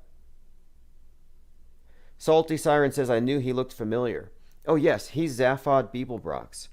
Jeff Bezos is, there are a number of characters you could say that their archetypes borrow from. Maybe Dr. Evil. There's quite a lot of iconography around Amazon worth talking about. And he's being ripped on because of the way that his rockets look. Oh, and by the way, another connection between these space popes and the number 42. Construction begins on Jeff Bezos's $42 million clock. Yeah, he has a 10,000-year clock that's being built into the mountains. And it's $42 million, 500 feet tall. But I think he's based on the man who fell to Earth. Jeff Bezos from New Mexico. The man who fell to Earth lands in New Mexico. So let's look at the iconography really quick here. Whenever you look at Bezos, what's the first thing that stands out? For most people, it's the eye. Jeff Bezos' crazy eye. The one-eye symbolism. The last caller brought this up as well with that movie cover from the John Carpenter film. The one-eye symbolism isn't that subtle with this one. And my contention is that not only is it probably a surgical alteration, entirely intentional, it's symbolic. And it has to do with his role as one of these, among the priesthood of the cult of the obelisk. But now let's look at David Bowie, who plays the man who fell to Earth in the movie. And when you look at Bowie, one of the things that should stand out to you is that he too has a very distinctive asymmetry.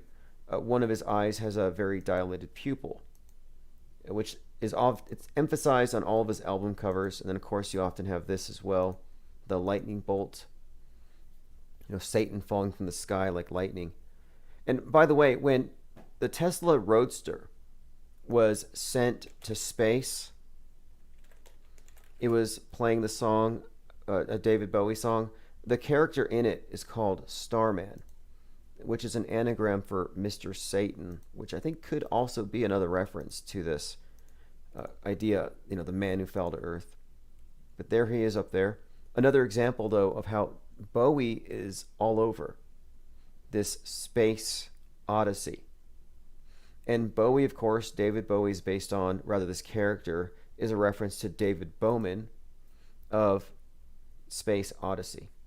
So it's interconnected. Jordan says, watch G.I. Joe reruns on YouTube. It explains everything.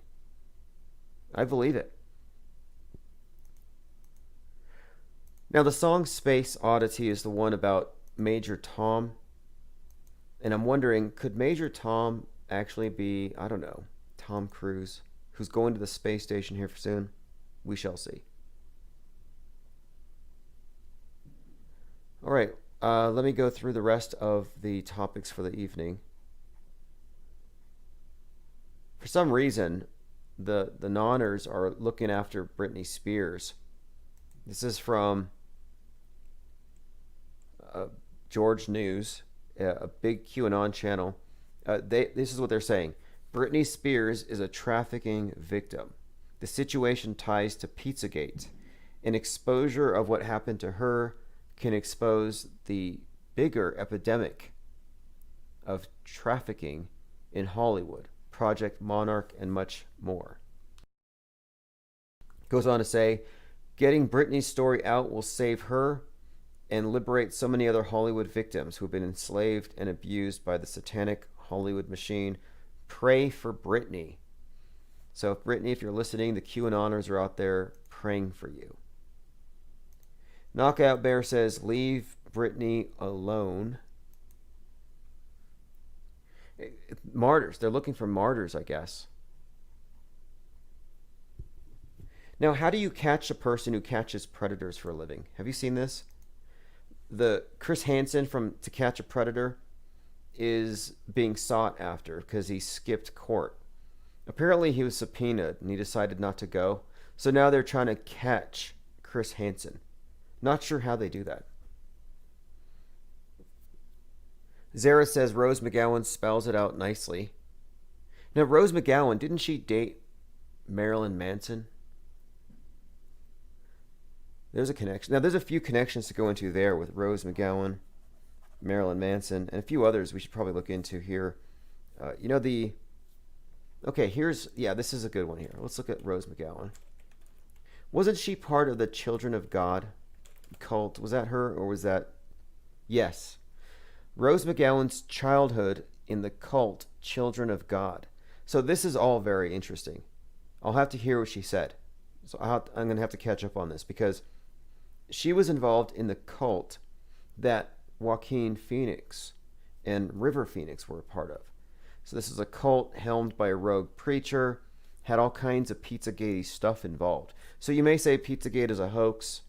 You may say that the QAnoners don't have a point, but whatever you think, there's something here. Joaquin Phoenix and Rose McGowan spent their early years in a religious cult, then it became infamous.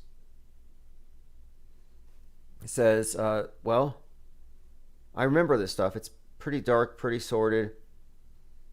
And isn't it interesting that whenever you find these stories, it's never the Satanists. It's always just Christians. It's the Jesus types. It's like, do they project much? You have a satanic panic. They're warning about Satanists. Like George, that Free Britney. It's like, we got to save them from the Satanists. It's like, I think you need to free them from the Jesus people first, because they're the ones who are turning up behind all these cults. I mean, they thought Charles Manson was Jesus. It says they melded worship of Jesus with 60s era free love, that the apocalypse was coming, and that their doomsday prediction encouraged them to live hand to mouth, to beg for food. What are the allegations? All kinds of stuff. But anyway, this is all really intriguing. I'm not going to read it. You can read it yourself. Children of God cult. I didn't want to get sidetracked. However, the part that I find interesting is that it connects Rose McGowan to Joaquin Phoenix, who played a pivotal role in the build-up to 2020 as, the Joker, and also with his activism, his climate activism, his veganism activism, his communist claptrap at the Hollywood thing. All this stuff is interconnected. Very fascinating. Also, of course, Joaquin Phoenix, his brother, River Phoenix, is supposedly dead. His death is, of course, connected to other individuals who are connected to this conversation, people like Johnny Depp. So the death of River Phoenix connects Johnny Depp, who's actually good friends with Marilyn Manson. So we'll have to mind map these covens and these cliques to show how this stuff is interrelated. Zareth says he was Process Church and MK Ultra. I'm talking about Manson, right? That's right, Manson does the same thing with the eyes. I was actually looking at some Marilyn Manson covers the other day. Look, 42 weird facts about Marilyn Manson. First article that pops up. And you're right. The emphasis here on the eye. And this is what I was pointing out with, of course, Jeff Bezos. Manson, of course, is very open about his musical influences, and Bowie is one of his influences. Now, there's something really strange too, we're finding out stuff now about Marilyn Manson and how much of it is real. His accuser's 33. Instead of going to the cops, she starts this story. It's like, are they tearing down an idol? He was accused of having Nazi knife sex, whatever that means. So I find it all to be very dubious, although there are some kind of strange things about Marilyn Manson, but is it all just shock value? That's what I would have to ask. I'm not going to do a deep dive now, because as far as I'm concerned, he has served the PSYOP entertainment complex. He's basically a crisis actor. He was there with Littleton, playing a role, certainly not calling anything fake, but helping to say, oh no, these shootings are a referendum on America. Zareth says they're all tied together. I agree. I definitely agree that there's these connections, and that's what I want to explore. I also want to look at the Manson killings again. In fact, we'll do this tomorrow. Tomorrow, Sunday the 4th. Because again, I want to talk about this 1969 and its relation to 2021 with the space races, whatever's going on with society now. We're going to see a few things, I think, in the coming days or weeks because of the instigations with Trump. It's getting very interesting, if you ask me.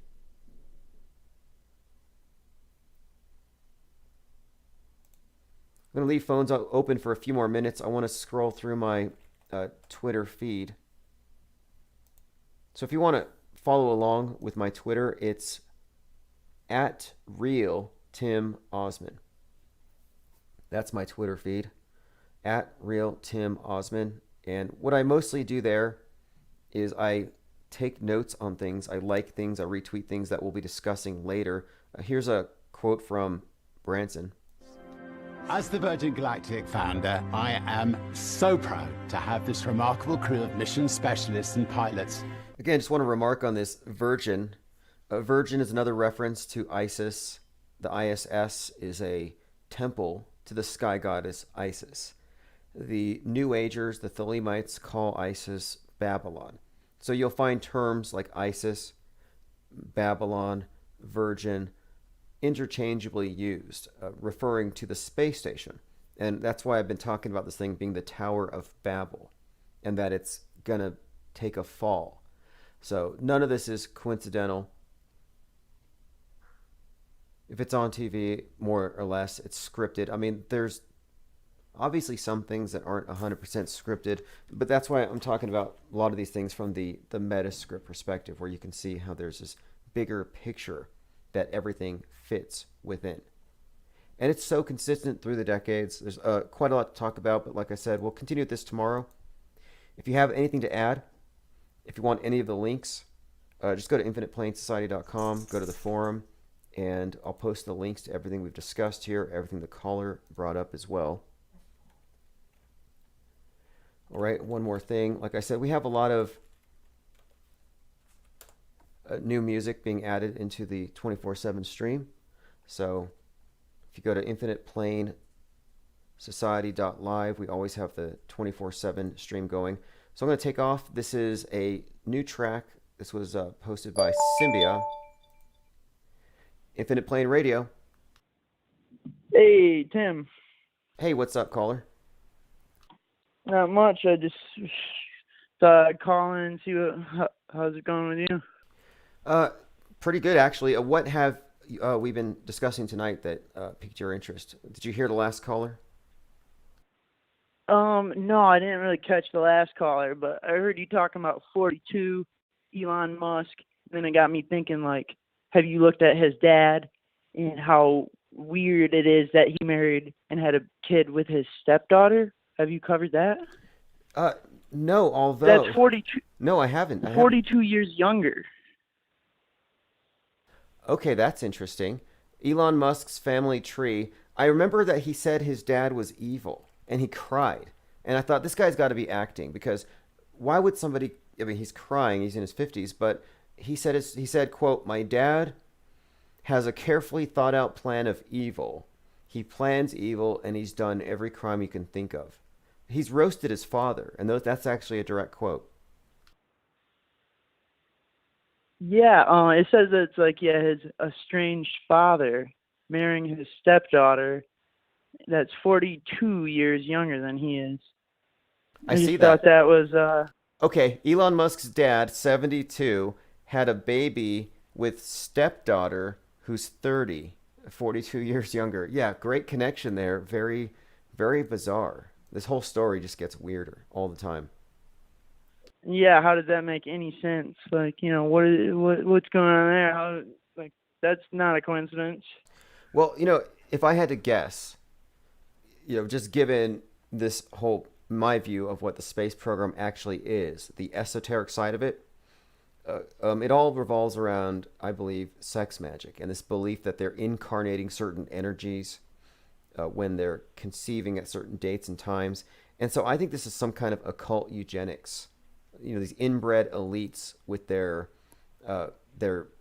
religion. Like, there's something sick going on here for sure. That can't be a coincidence.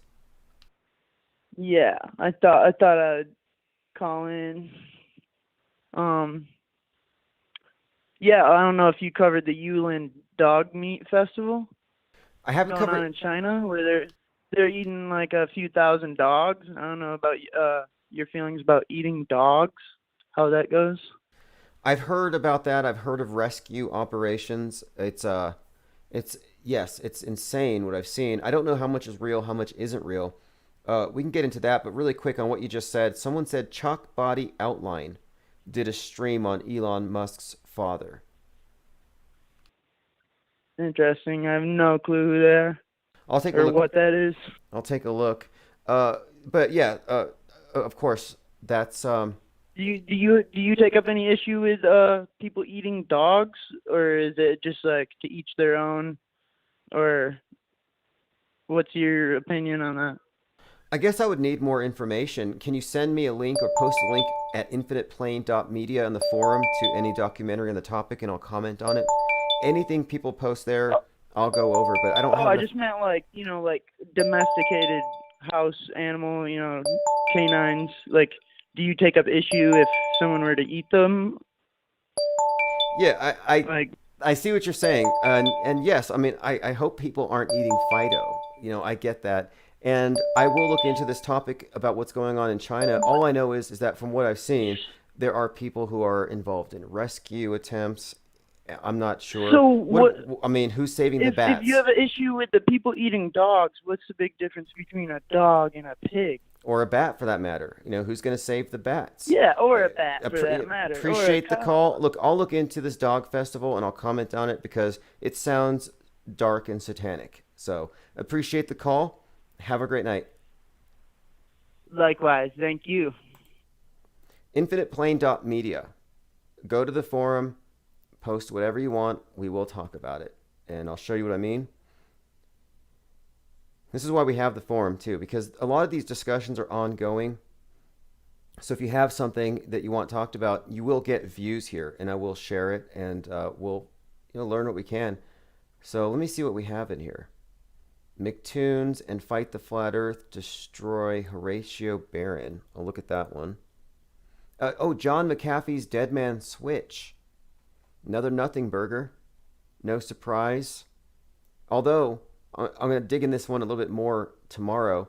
The sister of the guy that was killed after McAfee's dogs were poisoned thinks that McAfee's still alive and that he faked his death and got away.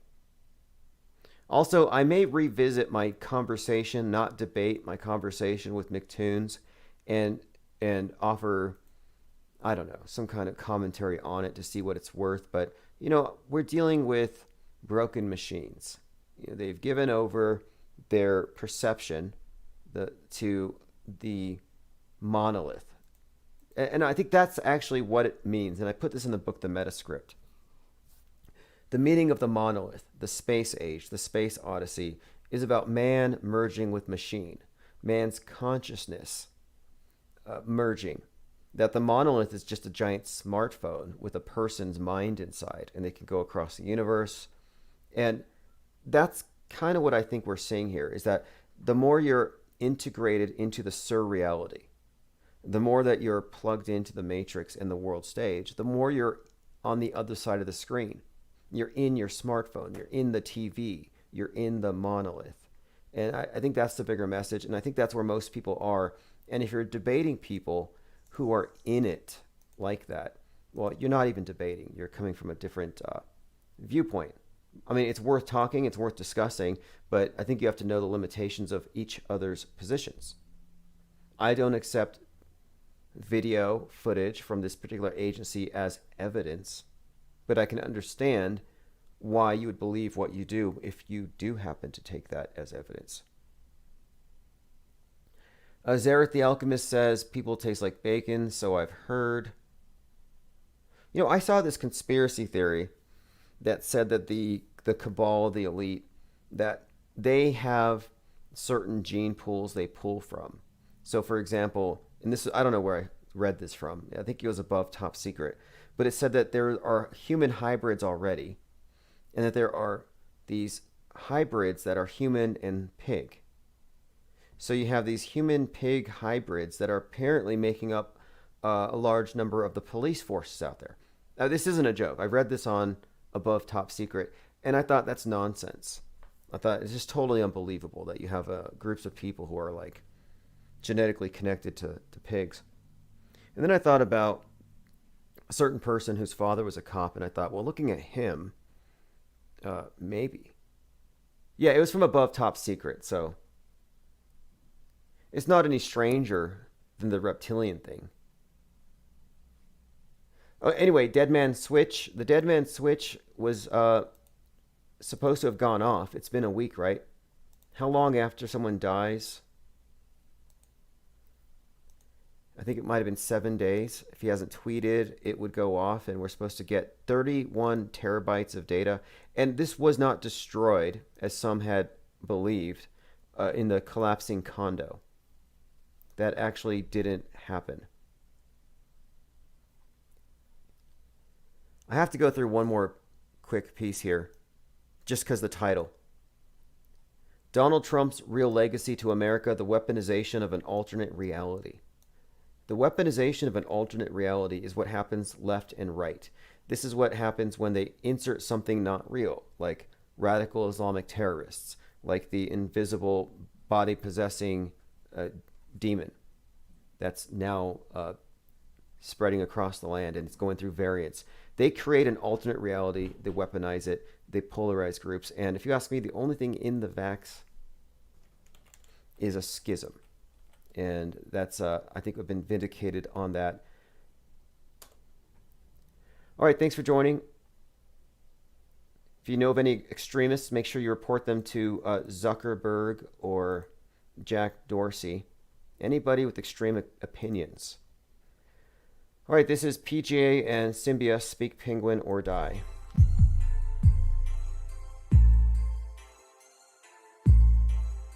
They're afraid that the sky is falling. Speak Penguin or die. Time to hijack mass media narration, inject the real into all their creation. Go full rat pill and don't max it. Auto hooks for life, it's the next shit. Keep your constant blackwash and mandoozle blah blah for your fucking self.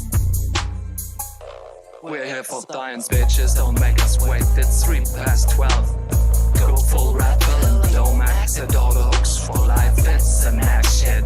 It's time to speak Penguin or die. We don't want to discriminate, not against nations, orientations, religious groups or races. But if you want to fight us searching for truth, we'll rip the skin off your faces. We meant it well with you, but we're losing our patience. Go full rap pill and don't max it. All hooks for life, it's the next shit. It's time to speak Penguin or die. You fail to communicate on every level of cognition. Your streams lack the expressed need for exploration. With you, it's all just narration. You're entirely unable to represent us in mass media. You may think you're safe, but we see ya. Go for rap, pull and don't max it. Auto hooks for life, it's the next shit.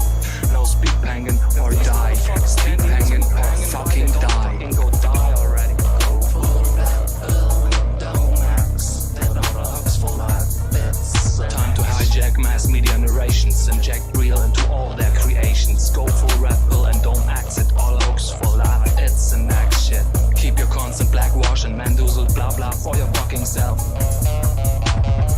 We're here for the science, bitches, don't make us wait. It's 3:12. Go full rap pill and don't max it. All hooks for life, it's the next shit. It's time to speak Penguin or die. We don't want to discriminate, not against nations, orientations, religious groups or races. But if you want to fight us searching for truth, we'll rip the skin off your faces. We meant it well with you, but we're losing our patience. Go full rat pill and don't max it. All the hooks for life, it's the next shit. It's time to speak Penguin or die. You fail to communicate on every level of cognition. Your streams lack the expressed need for exploration. With you, it's all just narration. You're entirely unable to represent us in mass media. You may think you're safe, but we see ya. Go full red pill and don't max it. Auto hooks for life, it's the next shit. Now speak Penguin or die. Speak Penguin or fucking die. Speak. They're afraid that the sky is falling. Speak. Go full red pill and don't max it. Auto hooks for life, it's the next or die.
We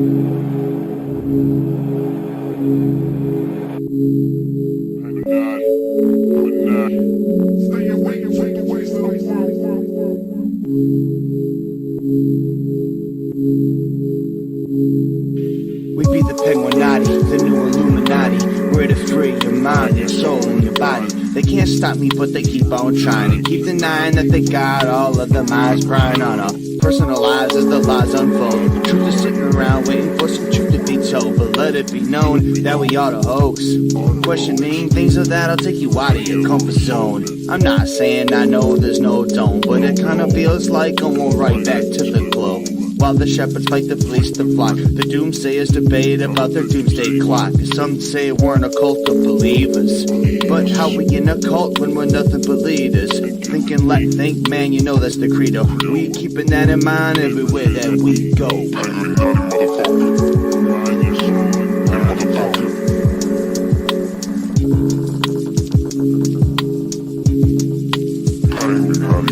Day after day we open the doors of perception, finding more and more of the thing.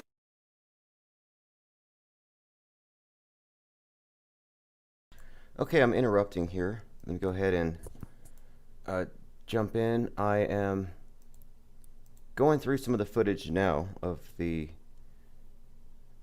news this morning. The update news is that this Beirut bombing, and someone pointed out that there were some things in Twitter before kind of foreshadowing it with atom bomb imagery. Atom bomb anniversary this week. 75 years. Let me see. When was it exactly? What was the exact date? You know, this is an important week then. August marks the 75th anniversary. Okay. 75th anniversary, August 6th and 9th.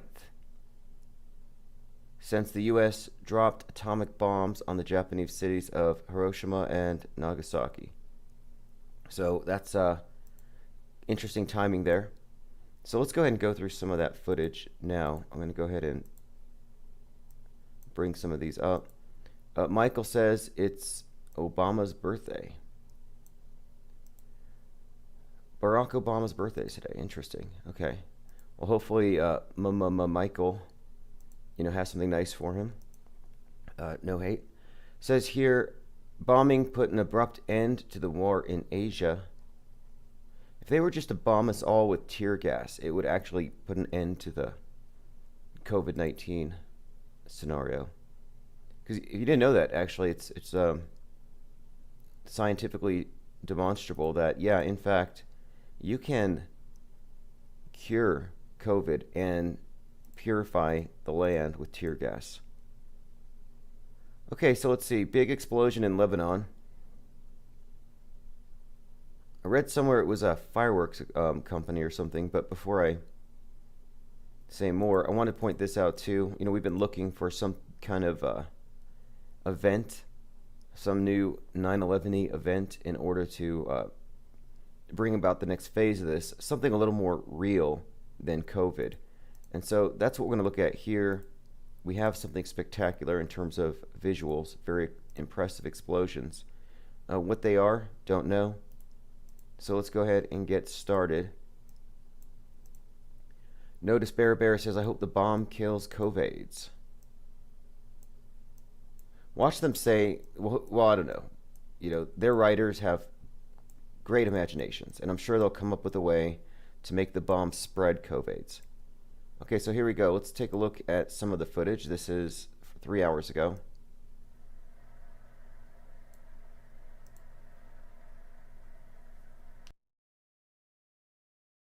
Now, the audio is kind of low, but as you can see,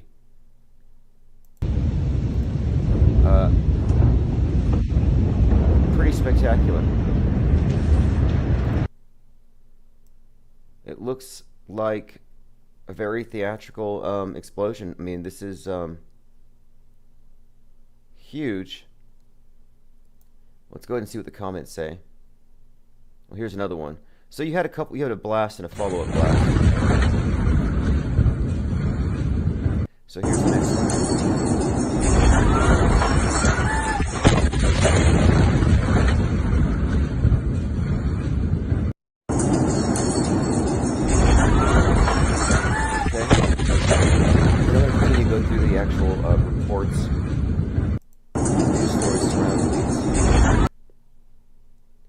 Okay, next. A huge explosion rocks Beirut, widespread damage and injuries. This is an image sent by someone in Discord, just so you can kind of compare. You know, we've been saying for some time that it looks like COVID-19's little emblem, the icon itself, it looks like a planet Earth covered in explosions. Like, that's what it looks like. Someone here says it looks like CGI is mixed into the explosion. Yeah, you could add CGI into it, sure. Testing out their PS5 level graphics. You know, as long as you're not assuming that this was recorded, you know, real time, many of these other possibilities are highly likely. I mean, it's not implausible that this thing is hoaxed out, that it's just a big theatrical production, but I have to continue to go through all of the available evidence, and we'll see what we find. Just being objective. Okay, so here's another explosion. This is another angle. انفجار نووي.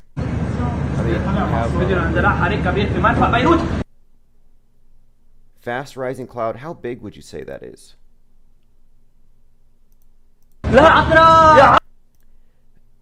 Mushroom. Again, what are we looking at? But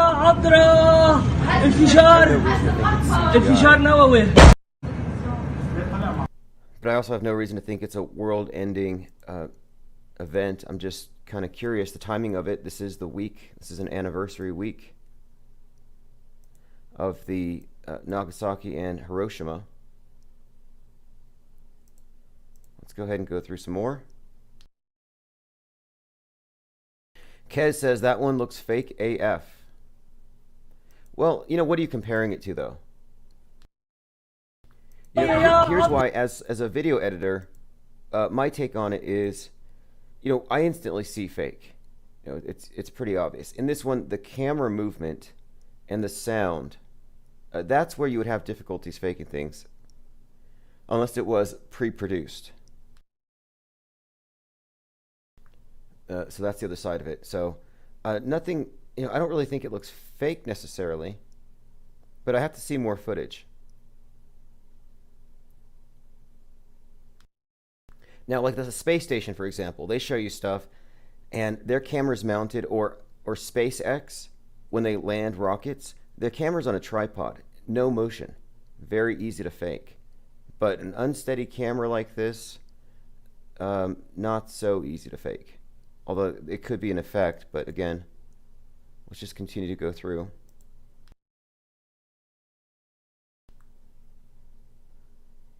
Going through to see if there's any explanations here, or is this anonymous footage, which we should be watching out for.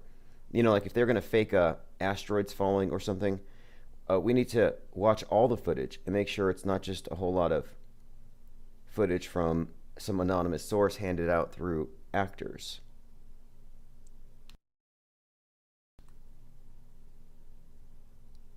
Mr. Biggiesworth says COVID nukes would make a tasty gummy candy, educational snack as well. Educational snacks? Oh yeah, even just little COVID-shaped candies. Auto hoax until proven otherwise, says No Despair Bear. Osher says they nuked the wrong state, not even close to Portland. IFEP 73, 3 to 4 blocks in diameter. No Despair Bear says it's a Tuesday like 9/11. That's right, 9/11 happened on a Taco Tuesday. Everyone in that immediate area should be dead, says IFEP 73. Looks like water vapor, says Linda Curtis. Orange smoke. Yeah, okay, someone said it was a weapons cache. I heard it was a fireworks factory. Like this is where they stored all the red smoke bombs. You know, those little colored ones, you light it, you throw it in your neighbor's yard, and then it brings out the smoke.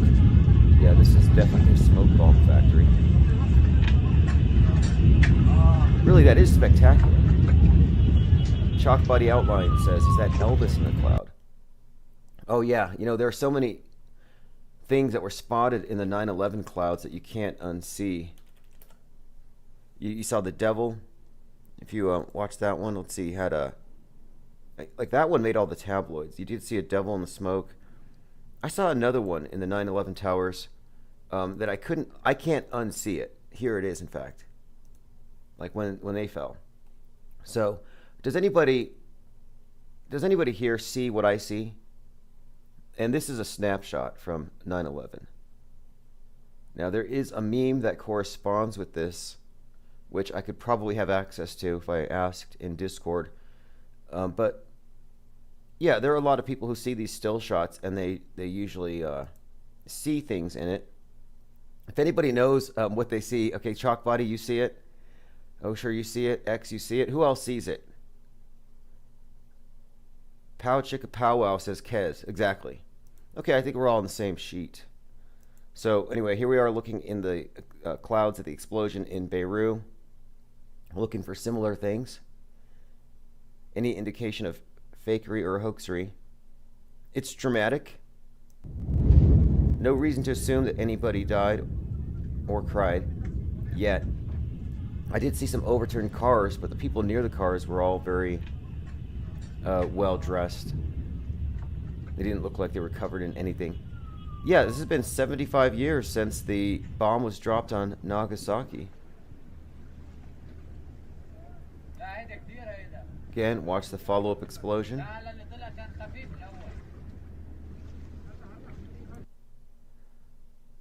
Okay, here's a collection of the explosions as seen from 4 different points of view. It says, many injured after reports at a Beirut firecracker warehouse. So it's firecrackers. So I said firecrackers and smoke bombs. Hope nobody lost a finger or an eye if they had bottle rockets. Okay, let's continue to peruse the footage.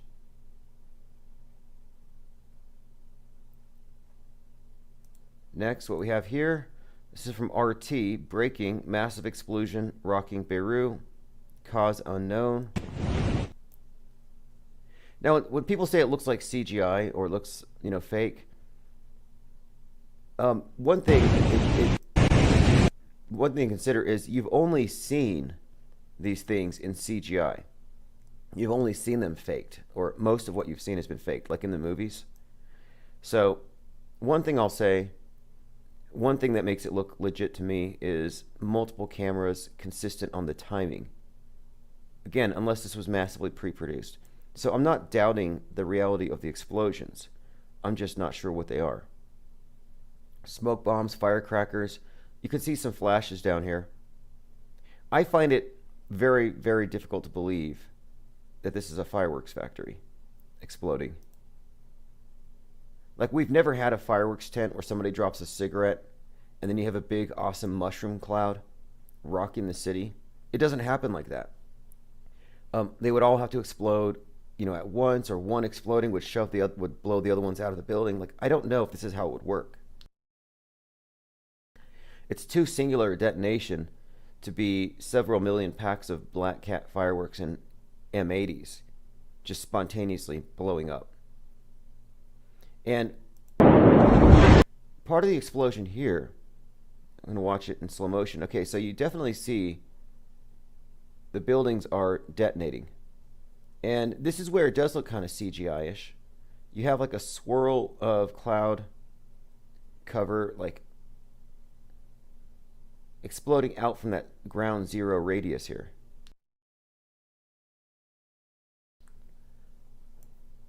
Very, very big explosion. I mean, it looks like it's taken out some buildings. Commenter says, why are they telling us it's fireworks? It looks like a hydrogen bomb. Look at the soil. Yeah, that's a good point. It does. Look at the way the ground, the soil gets swept up into it. It looks very much like a hydrogen bomb, or what we've been shown to be hydrogen bombs. Now listen to this. How come there's no emotion from the person taping it? No screaming, No running, just filming quietly. This seems odd. Did this person know it was going to happen? It's a valid point there.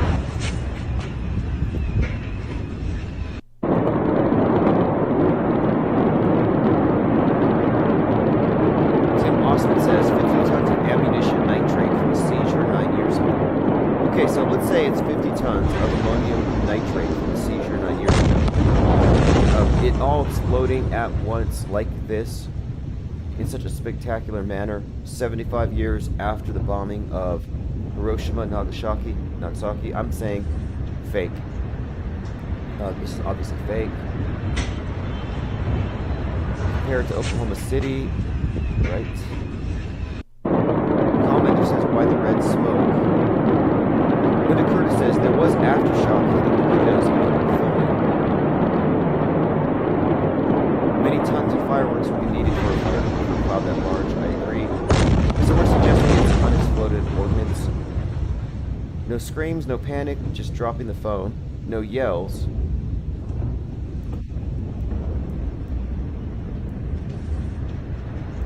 Right, well, okay, let's continue. 50 tons of ammonium nitrate. We're going to dig into that explanation.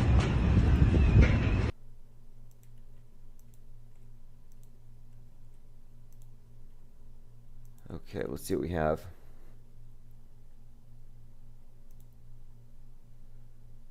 I'm finding a few articles here. The nuclear detonations from 75 years ago being brought up. Very, very curious. This is from RT again. I'm just going through the Twitter feeds. A Lebanese official says the massive blast that shook Beirut was caused by confiscated high explosive materials. So vague. So here's some imagery.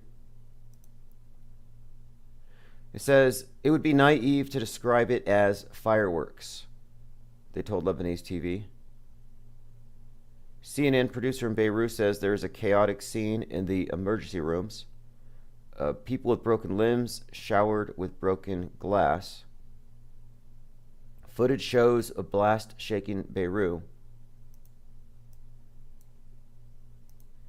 Says one video filmed from a nearby boat shows a white pall of smoke over the city, followed by a red plume shooting into the sky, and then a massive explosion. Okay, so here's a scene from a boat.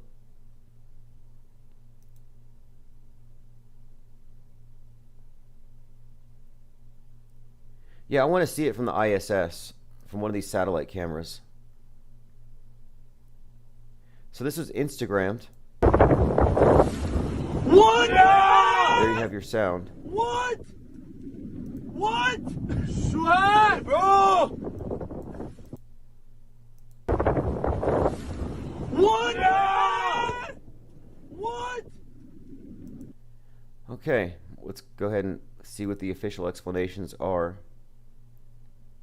Second video shows the explosion as seen from a rooftop in the Capitol. Okay, here's another explosion.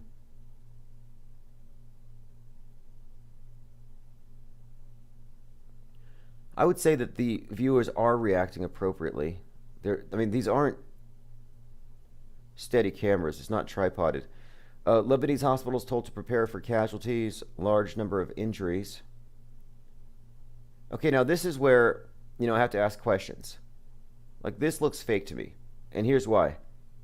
It's like, wait a minute, a couple of questions here, and I've seen so many things like this. So you saw that, you get hit by a bomb, right? Let's say you're walking by a fireworks factory and it blows up. You go to the hospital. They put a bandage on your head.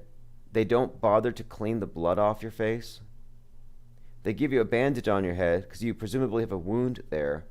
They don't take the bloody shirt off you to check if you're injured, if there's any glass embedded in your body. If you were picked up, they would have ripped off the shirt, looked for other injuries. That bandage on the head would presume that he's been treated. This is someone who hasn't been treated. So I'm saying that this looks highly suspect. I would go so far as to say this is probably a mass casualty drill, and it's staged and it's fake, And this guy gives it away. You know, couldn't even get the blood out of his mustache, and he's got some kind of injury. Yet his eye still looks injured. So, and look, oh, he just happened to walk in front of the cameras. Mr. Bigglesworth says, how did so many cameras just manage to be facing the explosion at the right time? Exactly. They say 2,500 injured so far. Linda Curtis says it'll probably be 2,997. Blop Jones says, dude, the hospital got taken out. He probably put that on by himself. Cool story, bro. One, which hospital? You said the hospital. Is there only one hospital in Beirut? Only one emergency center? And two, he put it on by himself. So he had hospital bandages. So you're suggesting that the hospital blew up, but a lot of the bandages, the cheesecloth flew out the windows. So he got some from the burning hospital and wrapped it around his dome. Give me a break. Blop Jones trying to do damage control for the New World Order's bullshit story. JG says possibly staged. What exact injury would such a head bandage fix? An open skull? Exactly. It's like, no, the hospital's closed. Okay, well, just give me some cheesecloth to wrap around my head and I'll walk in front of CNN. Give me a break. No blood on the bandage. Blood all over his shirt. Look, if this guy if he walked up to an ambulance, not just a hospital, let's say there's some ambulances there, unless Blop Jones is certain it would be removed, they would check you for wounds. He probably has shattered glass. I mean, what hit him in the head and caused him to bleed all over, but didn't hit anything else? Random Steve says, if it just happened, it would be soaked unless he's been changing it. It doesn't make sense. It looks fake. Blop Jones says there were 2 explosions. Okay, good. I believe that Blop Jones was actually there. So if you want to call in, I'll put my number on the screen. Commenter says that's sweet paprika on his shirt. Sweet paprika. It does. It does kind of look like that. A little bit of a spice garnish like you put on deviled eggs. Kind of does. I really can't deny it. It looks like something they made in a special effects room. Crisis actors were obviously in place. So look, I don't give a benefit of the doubt to the lying mind control media.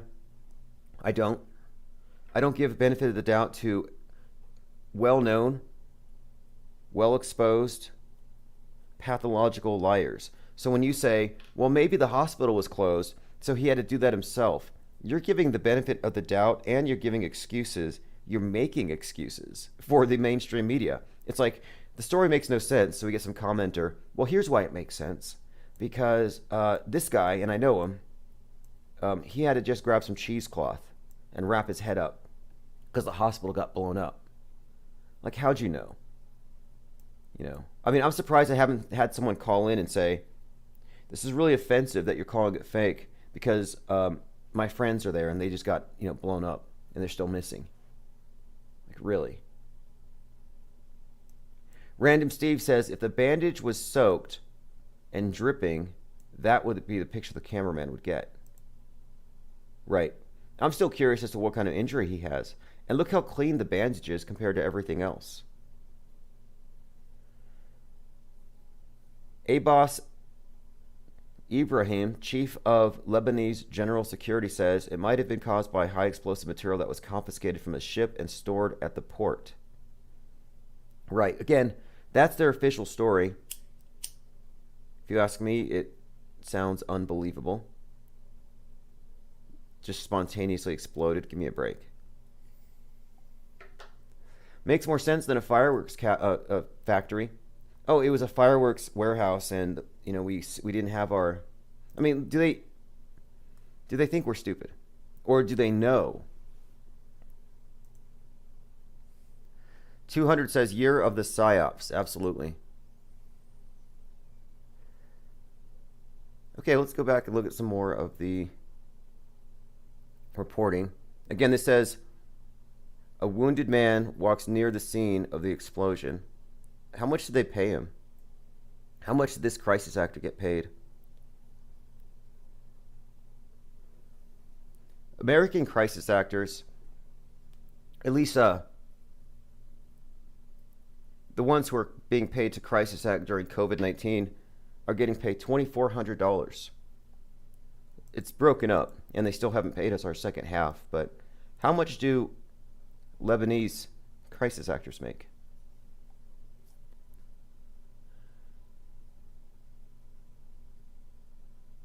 Random fake name says black and white duality shirt. Masonic shout out. Yeah, I was going to bring that up. Black and white stripes, duality, order out of chaos. Very Masony. First it was fireworks, now it's confiscated explosives. PGA says the guy looks like a bee too. Yeah, he does look. I saw the yellow there as well. And I'm like, okay, yellow. Definitely a bit of symbolism here. All right, hold on a second here. I got to take a deep drag of this Flocka. The strain is actually called COVID-19. And I'm going to follow it up with a line of chopped up hydroxychloroquine. Now, I might even take a shot of this black market vaccine. Not supposed to exist. Ready to start my day. X322 says, maybe he's Italian. All Italians carry cheesecloth. Yeah, that's a valid point. He could be Italian. Just a tourist. IFEPA73 says, another report I came across, they were waiting on the results of a trial from a terrorist they performed. Interesting. So, okay, I have to look at that. Rudy says they don't even bother making it believable anymore. It's just for the yeah, it is. It's for the hypnotized sheep.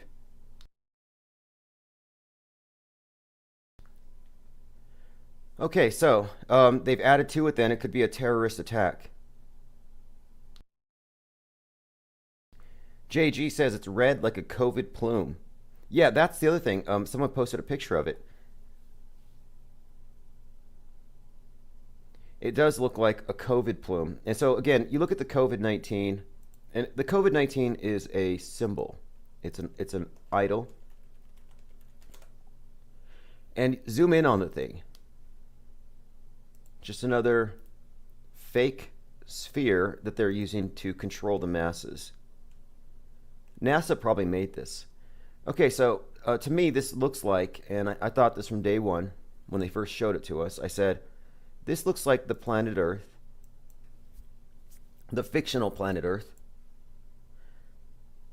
Well, we'll just assume it's a ball. It looks like planet Earth, and the gray would be smoke because of bombs, and the red would be plumes, mushroom clouds, like the one we just saw. And so to me, this is an emblem of the takeover when the Chinese, the red, bomb everything. JG says, will the world now get covered in red explosions? This could be the start of it. You know, for how long have we been saying that World War III would be nuclear holocaust, mutually assured destruction? Random C says the black market vax is just Clorox Clean update. Well, there is a black market vax. You know, they leaked it when there was the hot mic at the White House. And of course, hot mic means it's meant to be believed, and if they told you, you wouldn't believe them. But if they leak it, you will believe it. It's the strangest thing. It's kind of a paradox. You know, you don't trust anything about somebody, but if it's something that they inadvertently leak, then it's gospel truth facts, like chemtrails. Linda says, I'm sure NASA will say it came from those vehicles not of this world. Well, I know above the Bronx Zoo, there was a flying saucer. Still waiting to see if there's any eviscerated giraffes or elephants found in abandoned fields. Okay, so I want to find out more. Is this 50 tons of ammonium nitrate, and is this what it would look like? And then why would you have it in a concentrated area like that? I mean, the whole story makes little sense. Seems very staged, just based on the fact that, as someone else pointed out, all day yesterday, getting tweets about remember Nagasaki, remember Hiroshima.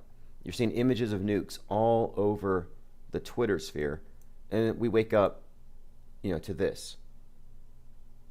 So let me go ahead and see what else.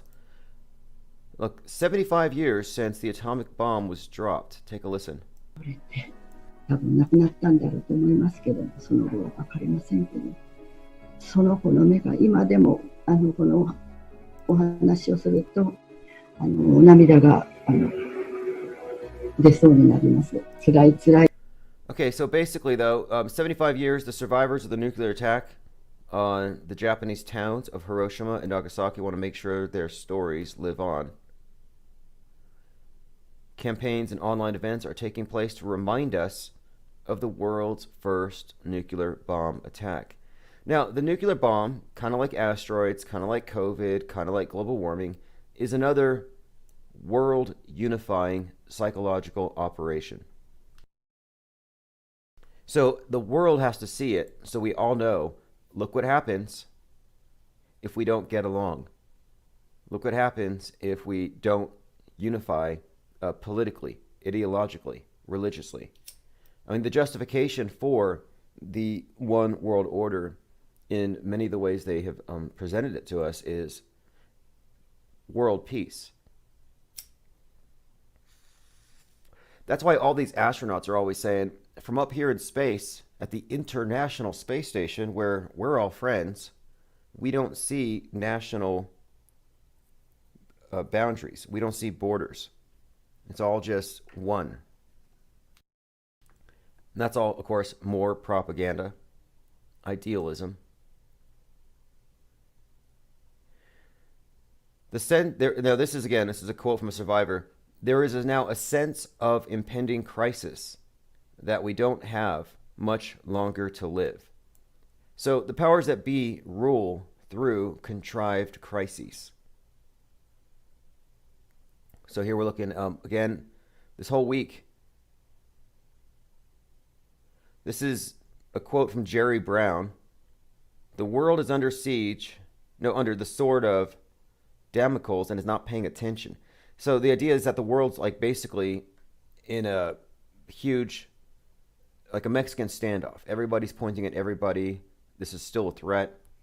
I was kind of wondering about this too, because I was thinking, did all the nuke phobes become 5G phobics? Were they repurposed?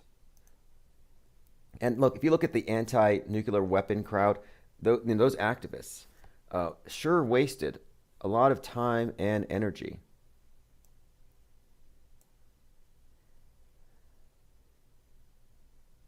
Mo says it happened at the shipping port. Easy to stage something there. Absolutely.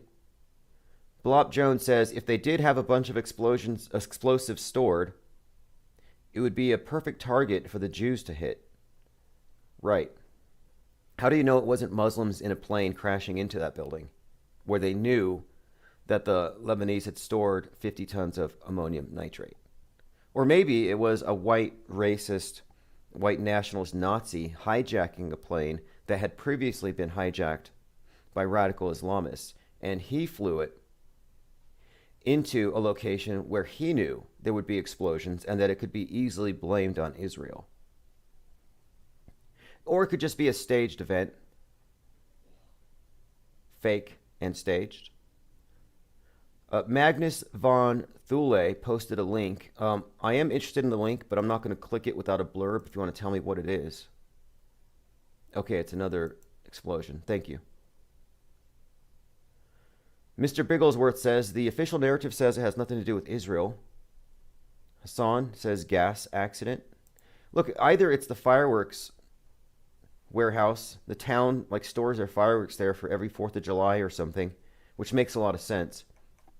It's either that or unexploded munitions. Again, here's an image from RT. Looking at Well, let's go ahead and see what the immediate comment is. A lot of follow-up has come from the commenters. Blast unknown. The devastation has wreaked havoc on the city. I don't know yet if that's the case. It does look very limited, if you ask me, to a certain area.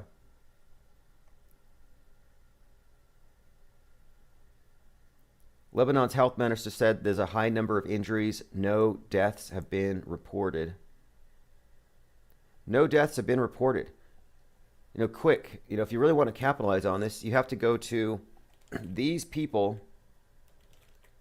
This is so messed up. We could do it, and I'm just not going to do it. I'm just showing you what could be done.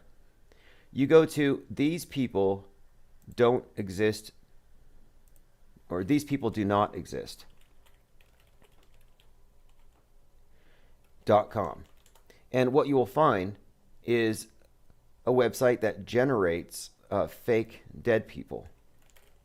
Well, not fake dead people, but people who do not exist, which you could then use pretty much in your psychological operations. So let me go ahead and show you, because they're essentially like free crisis actors. So this person does not exist.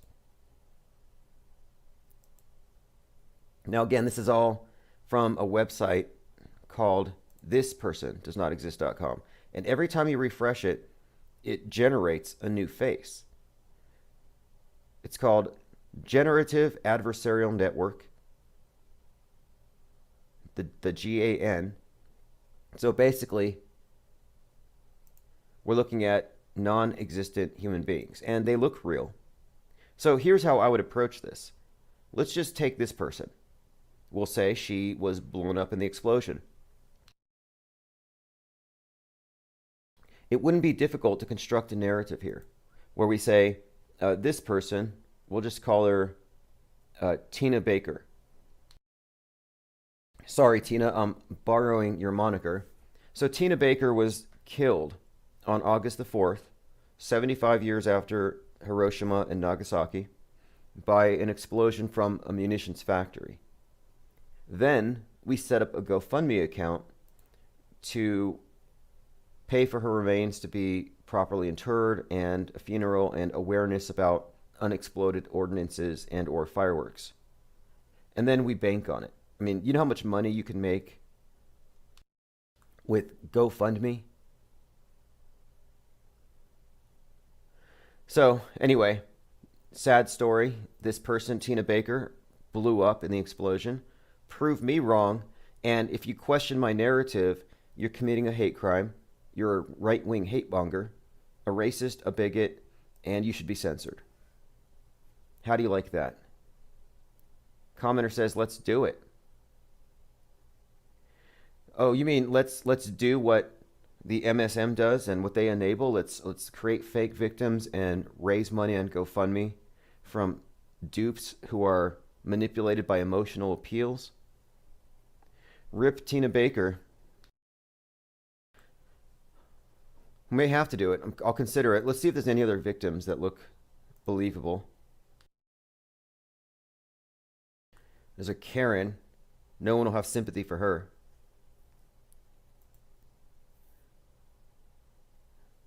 Okay, yeah, here's one. Innocent. Just nearby. He was on a boat. We'll take 33 faces. So we'll just take 33 faces, put them in a folder. We'll need some backstories written up. Again, the aim here, though, is sympathy. Create some, look, definitely there. That's going to tug at some heartstrings. This is how they look at it. When I say they, I mean the ones who organize the psychological operations.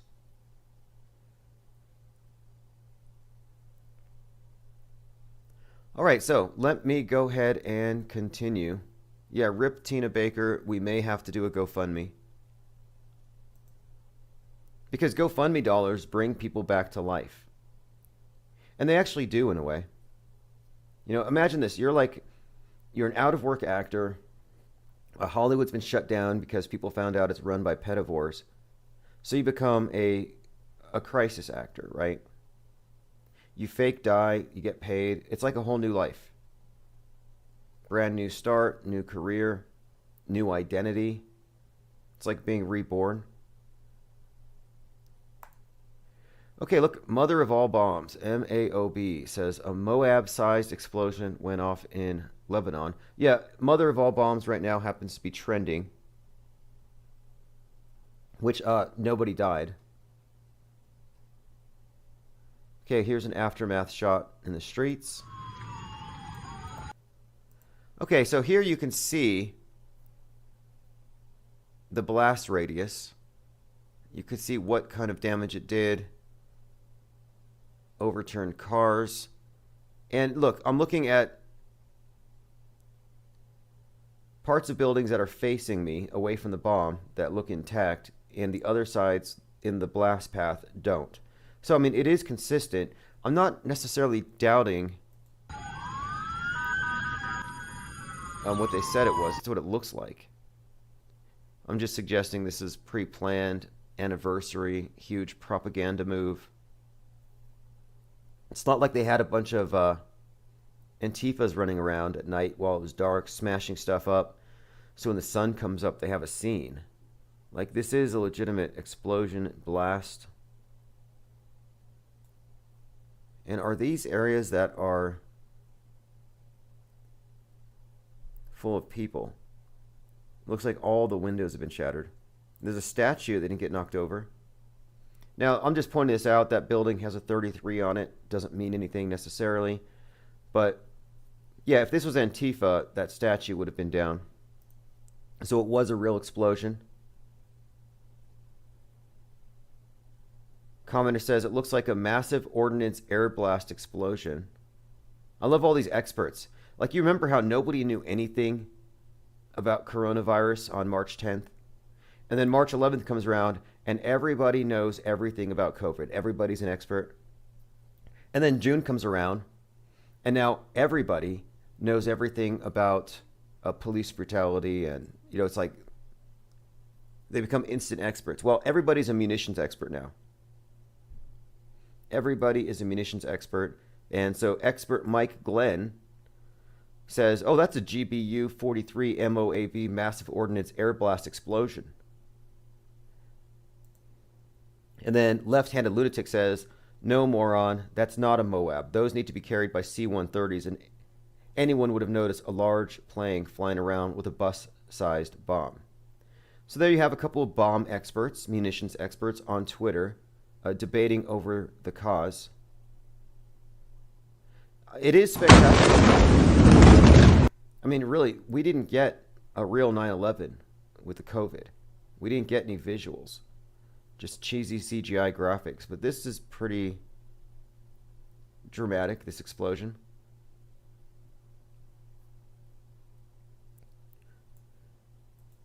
Okay, so let me go ahead and check my notifications. I just got tweeted a clip by Bigglesworth. Okay, let's see what you have here. To put it politely, the story was a number of people have, oh, that's funny. A number of people have been sending me tweets. I'm trying to find something I haven't seen yet. Let me see what RT has to say. Many injured, major damage, still waiting for deaths. They've been blamed in a fireworks accident. First one hit the city's port at 6 p.m. local time Tuesday. So again, like 9/11, it happened on a Taco Tuesday.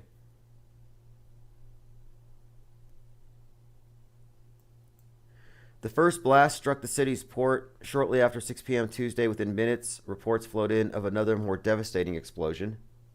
The video footage captured shows shock waves striking buildings kilometers away.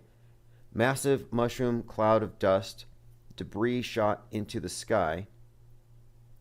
The minister said on TV that there are, quote, a very high number of injuries. The only report we have is Tina Baker, and we know that to be fake. Okay, here's another angle.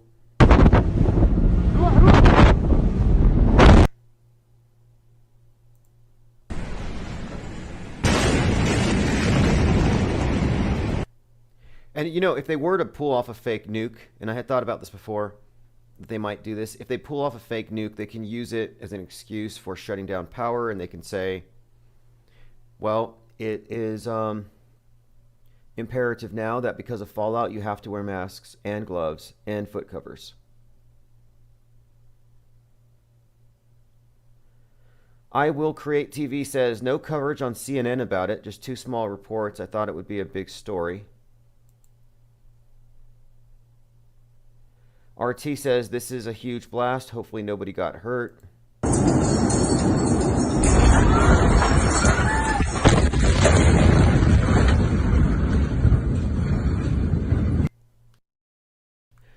First red flag that it's a PSYOP is the date. In fact, last night we were talking about how one of the linchpins that shows me how connected all these things are is how timed they are astrotheologically. Like, these are holidays to them. So the fact that it happens on an anniversary, like, for example, last year on July 13th, there was a blackout in New York on the 42nd anniversary to the day of this epic historic blackout. We have these reoccurring themes, and this is just another one. Mo22 says they had to blow up their Wayfair shipment. Yeah, they may have been receiving a ship full of, basically adrenochrome and children in cabinets. All right, let me see. I have a link here. Thank you, Brogetta. Let me go ahead and peruse that, and we'll go back to the RT piece. Again, another red flag is this bloody guy with the cheesecloth. We'll call him Cheesecloth Man. Cheesecloth Man tells me that this thing is a hoax. Okay, new footage. 5 kiloton explosion, at least 40 killed, more than 30 injured. Disclosed TV.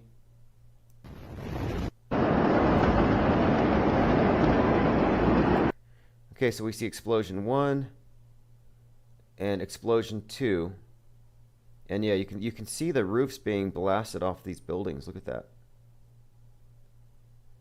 I'm in the camp of not CGI. But look, just because it's a real explosion doesn't mean the story's real. And that's the main thing not to lose here. So what is the story that's going to be attached to this? Juan Gordon says, looks like a missile from the left entering before the explosion.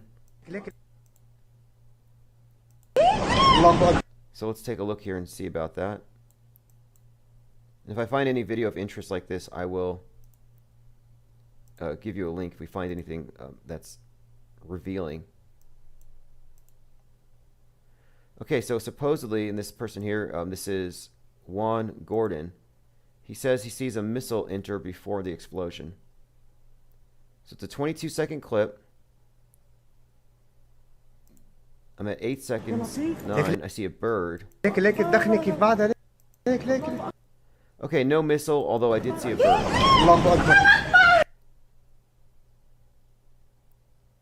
Screenshot. Maybe this is a missile coming in. I'm glad that people are hyper analyzing the footage right away, and no one bought the firecracker factory excuse. I don't see any evidence of any kind of a missile, though. I did see birds. Let's see. Definitely not a bird, says Starbull. King Kong says small black object on the left. Okay, let me take a look again. We have someone here suggesting that it's a missile of some kind, which could have been launched, I guess, from the water.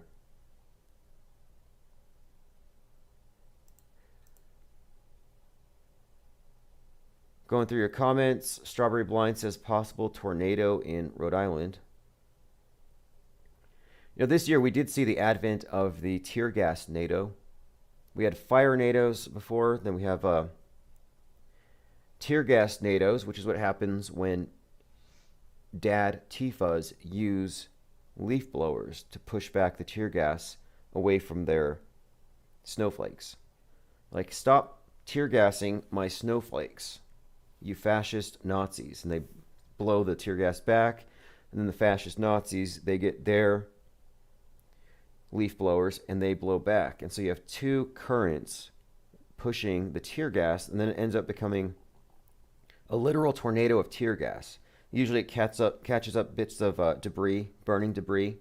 Then you have this burning fire tear gas NATO just ripping apart downtown Seattle. I think this is like the 68th night of protests that they've had there. Thirst for Truth says Cheesecloth Man looks like he's wearing a Boston bombing costume.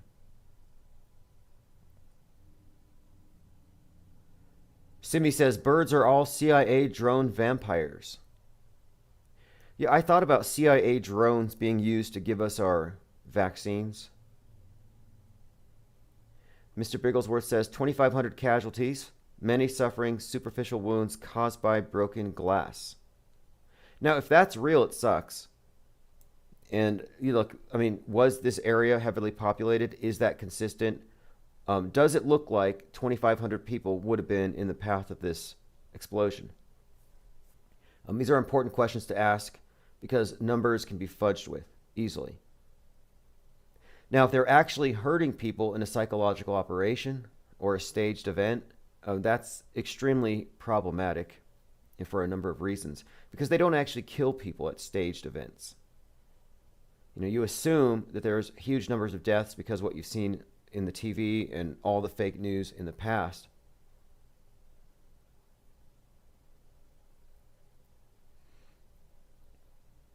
Sink Lloyd says mushroom cloud meme generator. Zin Velas is predicting 2,997 dead, like 9/11.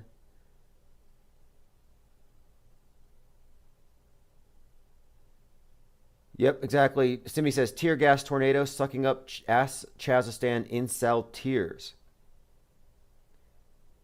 Absolutely.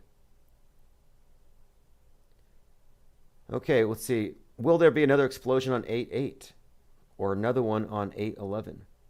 Look, I think just the fact that this is timed to coincide with the celebrations, commemorations, memorials of the event 75 years ago. You know, and look, 75 years ago, nobody would have had the ability to have, disputed the big stories, the big lies, like the way we can now. And my contention is that 75 years ago, atomic bombs weren't dropped. Something else was dropped, but I don't believe that these weapons that they describe are what they say that they are when it comes to nukes. But they need us to believe it because they're going to psyop us later. Okay, so I'm going to watch one more time. I'm trying to find this supposed missile coming in from the left. And I haven't seen it yet. But I'm going to, if you can give me, hey, whoever pointed this out to me, it's a 22-second clip. And this 22-second clip does have, right before the explosion from 8 to 11, it does have a bird. And so I'm saying it's a bird. Everyone's saying, no, it's a missile, it's a drone. So I see where the cursor is, I see a black dot. Now, either it's a bird much closer to the camera than it is to the explosion, or it's a missile or a drone. And as it moves, it appears to be flapping. I can see wings up, wings down. So it's a bird. It's arcing. It's a bird. It's not going into the explosion. It's much closer. So we can rule that out. Good eye, though. But no, there were tons of birds flying around here. Watch, there's a second bird closer up. Shaken by the blast. See that? Another bird. So bird, not a missile. Whatever was there was already planted there in advance. No direct energy weapons. No tactical nukes. X32 says, X322, and you're probably right about this. He says that's the ISS's shadow. That would be consistent. The ISS is 275 miles above the surface of the Earth. And according to the ESA's footage, you can see its shadow. And so you would expect it to look like that. and you wouldn't see it for very long. And it would be vaguely shaped like a bird because the space station does have those solar array, kind of like wings. No doubt. Sync Lloyd says it looks like layered video. Well, you have to think about this like you're in the Illuminati. What would you do? Like, how would you do this? You would have 10, 15, 20 witnesses, and you would have them carry a phone, and you would say, okay, we have it preloaded. The fake footage is in here. Just, present this as your own evidence. Now, does it look real to me? Yes. I'm not really convinced that there's anything fake about it. I just think we're going to be given a fake explosion. The original explanation was fireworks warehouse, bunch of unsold fireworks blew up because someone took a smoke break and didn't extinguish it, and it set off the section where the red smoke bombs were. And now apparently 2,500 people are covered in broken glass, like this guy. And they didn't even bother to take his bloody shirt off. Where did that blood come from? Where's the other victims? And look, I look at crisis actors all day long. I know what they look like. One thing about crisis actors is they have great hair.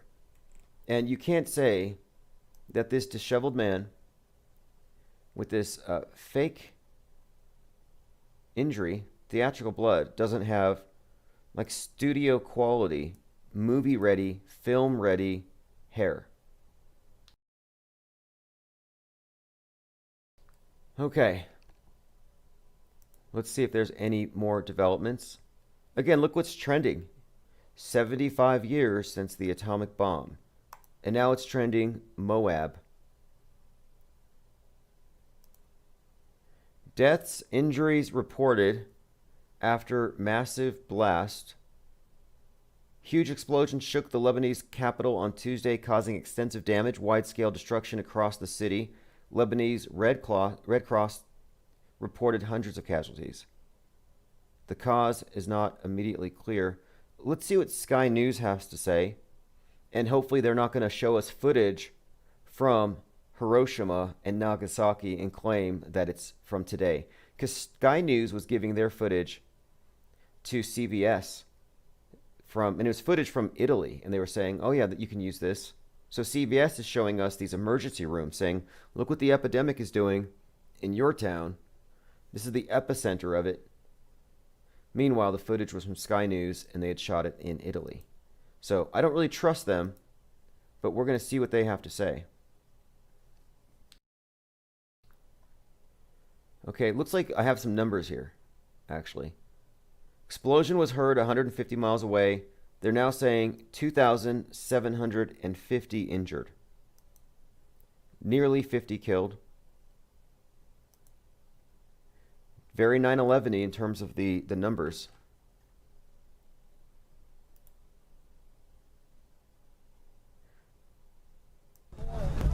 At least 2 massive explosions shook Beirut on Tuesday. And that's something else to consider. We're talking about symbolism here. So 1, it rhymes the historical dates. But 2, you have 2 explosions, twin explosions. So that's probably something. It registered as a 4.0 earthquake, says Blop Jones. Thirst for Truth says the heat from the explosion should cook any COVIDs in the air safe zone. Yeah, it's a temporary mask-free zone. So if you go to Beirut, you're thinking about where to go for a vacation once you get your Trump change. I would say go to the latest temporary mask-free zone, Beirut. COVIDs has been cooked out of the air. Now, you could go without a mask in Seattle and Portland because the tear gas has purified it there. IFEPE says there was a terrorist attack within the last 2 years at that same exact location.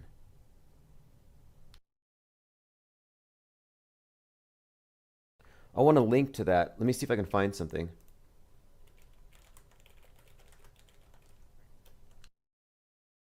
Okay, here we have Beirut blast 2015. So that was in November. You had two, again, twins, two bombs, two suicide bombers. Worst attack in Beirut since the end of the Lebanese Civil War. After 48 hours, they arrested 11 Syrians who were blamed for the attack. There's your 11 again. Very, very 9/11-y stuff here. Two bombs, two suicide bombings. These events are kind of rhyming here. Happened at 6 o'clock. What time did this one happen? Didn't they say 6 o'clock? It says this one took place inside a bakery at 6. The second blast was 5 minutes later. Okay, so that's definitely the case. So that's probably going to be brought up. ISIS had assumed responsibility for the blasts, but it was posted from an unspecified Twitter account. On the internet, they said it was the Soldiers for the Caliphate.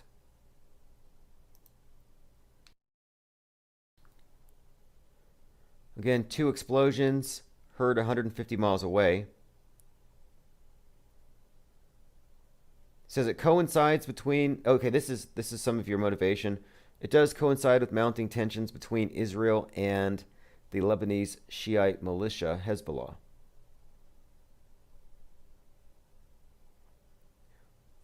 Okay, here's someone else. Another, this individual is walking through the scattered debris with the international sign of WTF. Now, I don't see any glass. I don't see anything on him. I don't see a mask, which is problematic. Shouldn't this individual be wearing a mask?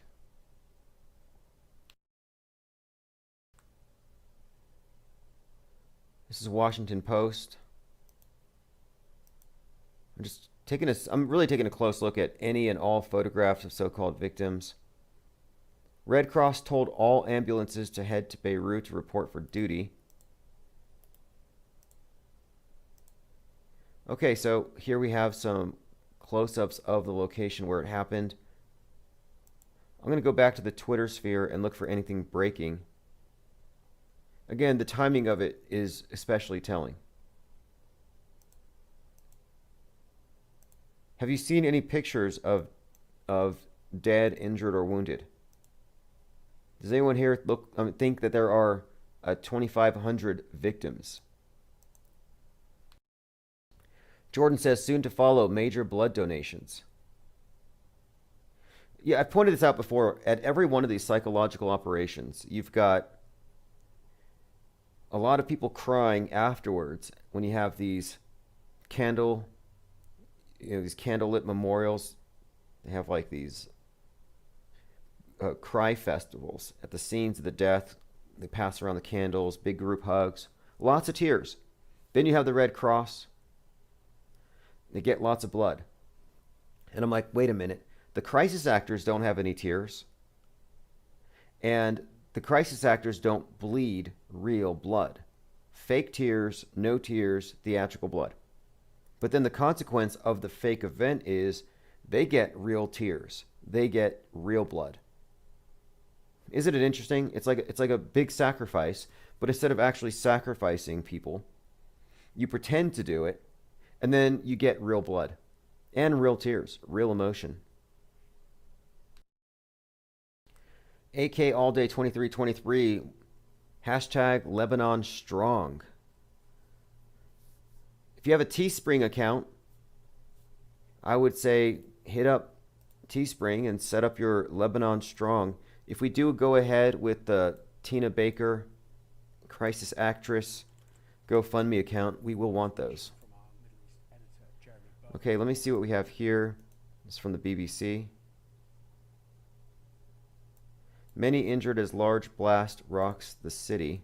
He has said, you might have heard this a few minutes ago, some local reports have suggested that the explosion was an accident at a fireworks storage warehouse. Accident of fireworks storage. Okay, look at this. A large blast hits the Capitol ahead of the verdict in a trial over the killing of ex-PM Rafiq Hariri in 2005. So, okay, so there's a few reasons here why I guess it could be tied into this impending verdict. All 4 members of the Iranian-backed Hezbollah group are suspects in the murder by a car bomb. Okay, attack. Anyway, it looks like they already have a whodunit going on. Commenter says they could literally just make a movie about 2020 and call the movie 2020 and nobody would complain. Yeah, that's kind of a good point. I almost want to start that. Does anybody have a Kickstarter account?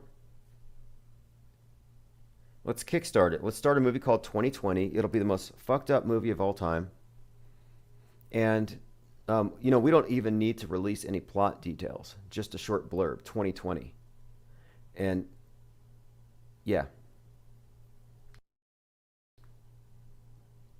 I'm kind of disappointed that they haven't sent out the murder hornets for real, though. All right, let's go ahead and see the latest again. I'm just following what's trending. The timing of it, huge red flag. Can't ignore that. Here's another explosion. Very dramatic, and this is meant to be dramatic. In fact, it's so visually arresting that this is going to be the next pivot, if you ask me. I don't think this is going to be disappearing tomorrow. I don't see it as a world crisis, but I just see it as a massively distracting event.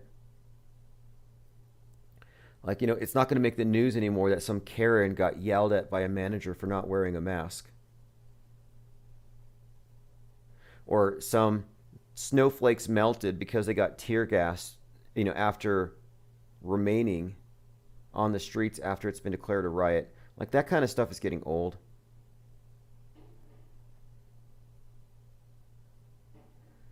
All right, I'm just going through Twitter again to see if anything else has popped up. Everyone says nuke, which is interesting. That just shows you the programming, that people are conditioned to expect it. So if they do fake one, people are going to believe that it's real. Kind of like anytime we see some unannounced SpaceX launch happening at night. It happens at night where it looks kind of like something out of science fiction movie.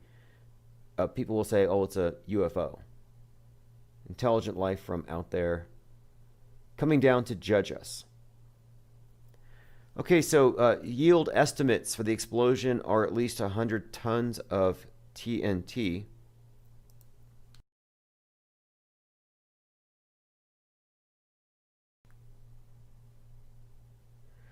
Okay, here's Fred Wellman says, it looks like a big explosion. I've seen big explosions, including the big ammo dump in southern Iraq in 1991 that had the chemical weapons in it. So compared to something else, it's definitely big. They say it's a larger version of what went up in 2012. Anyway, like I said, everyone's a bomb and munitions expert now. Can't wait. You got tired of all the virologists in your family telling you to mask up and to take a bath in hand sanitizer, to mind your social distancing and to listen to Dr. Fauci. You got tired of that. This is what's next. Munitions experts. Perfect meme here. I'm a journalism.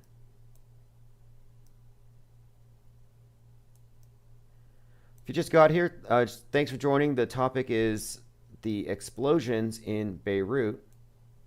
Fireworks. I'm just going to go with what they initially reported because I trust the news. Just going to auto-believe it. Fireworks munitions factory blew up.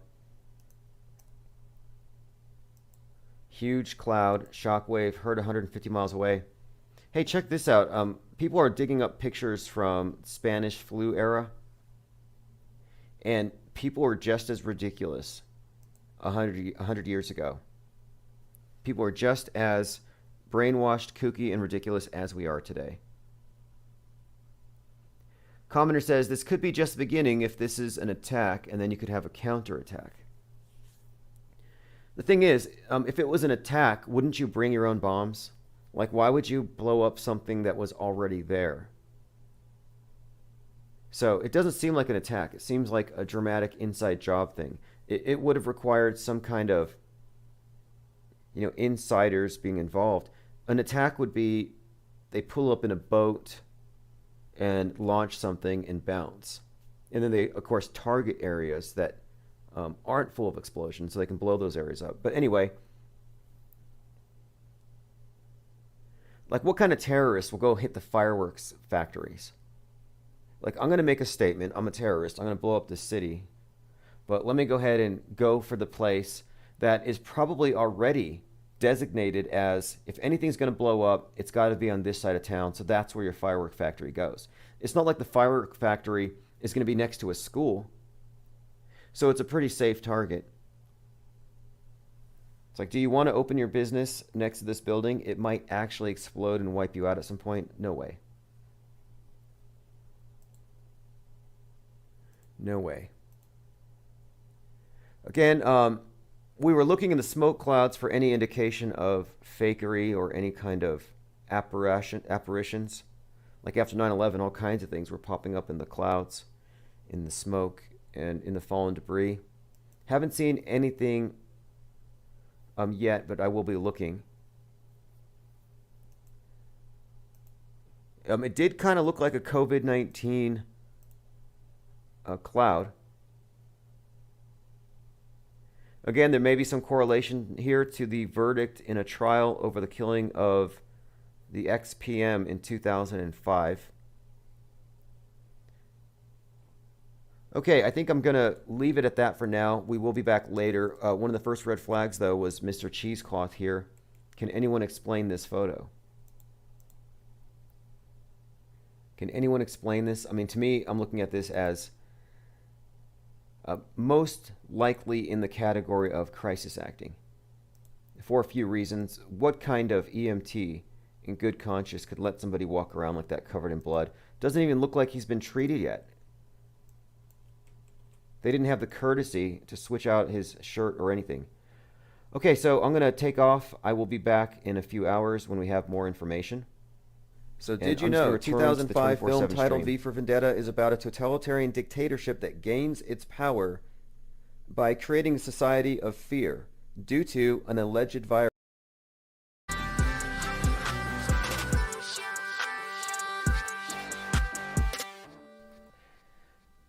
All right, that's Symbia's new song, Auto Hoaxer Revolution. Thank you for joining. Today is July 5th, 2021, and we're going to do some updates over the things we've been covering over the last couple of weeks. John McAfee's Dead Man's Switch is a Dead Man's Nothing Burger. Whoa, what just happened? My entire browser just crashed. Doesn't matter, it's still recording. Yeah, John McAfee's Dead Man's Switch was a nothing burger. And there's a few reports, I mean, believe what you want. There are claims that he attempted to take his life back in February. And again, there are claims that this was an actual suicide and that there was a note in his pocket. We don't have any evidence for any of this. Now, I have mentioned before that the sister of the individual who was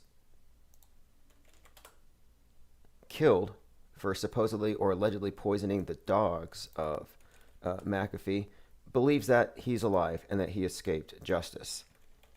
She's one of many who think that John McAfee is not dead, and I believe that the leading QAnoners are all of that opinion.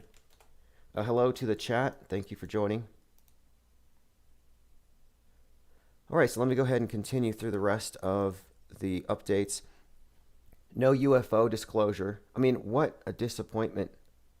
If you look back at June was supposed to be big. You know, June was supposed to be UFO, supposed to be some kind of disclosure, and everything we got was just recycled from last year. hardly even a distraction. So there are no UFOs going to be revealed this summer or anytime, I don't think. McAfee's Dead Man Switch would have brought a lot of things, I think, into perspective. It would have brought closure, vindication. I mean, we would have found out if we have the goods on the elite, if they really do all the bad things attributed to them. For example, fact check, Hillary Clinton was not hanged at Guantanamo Bay.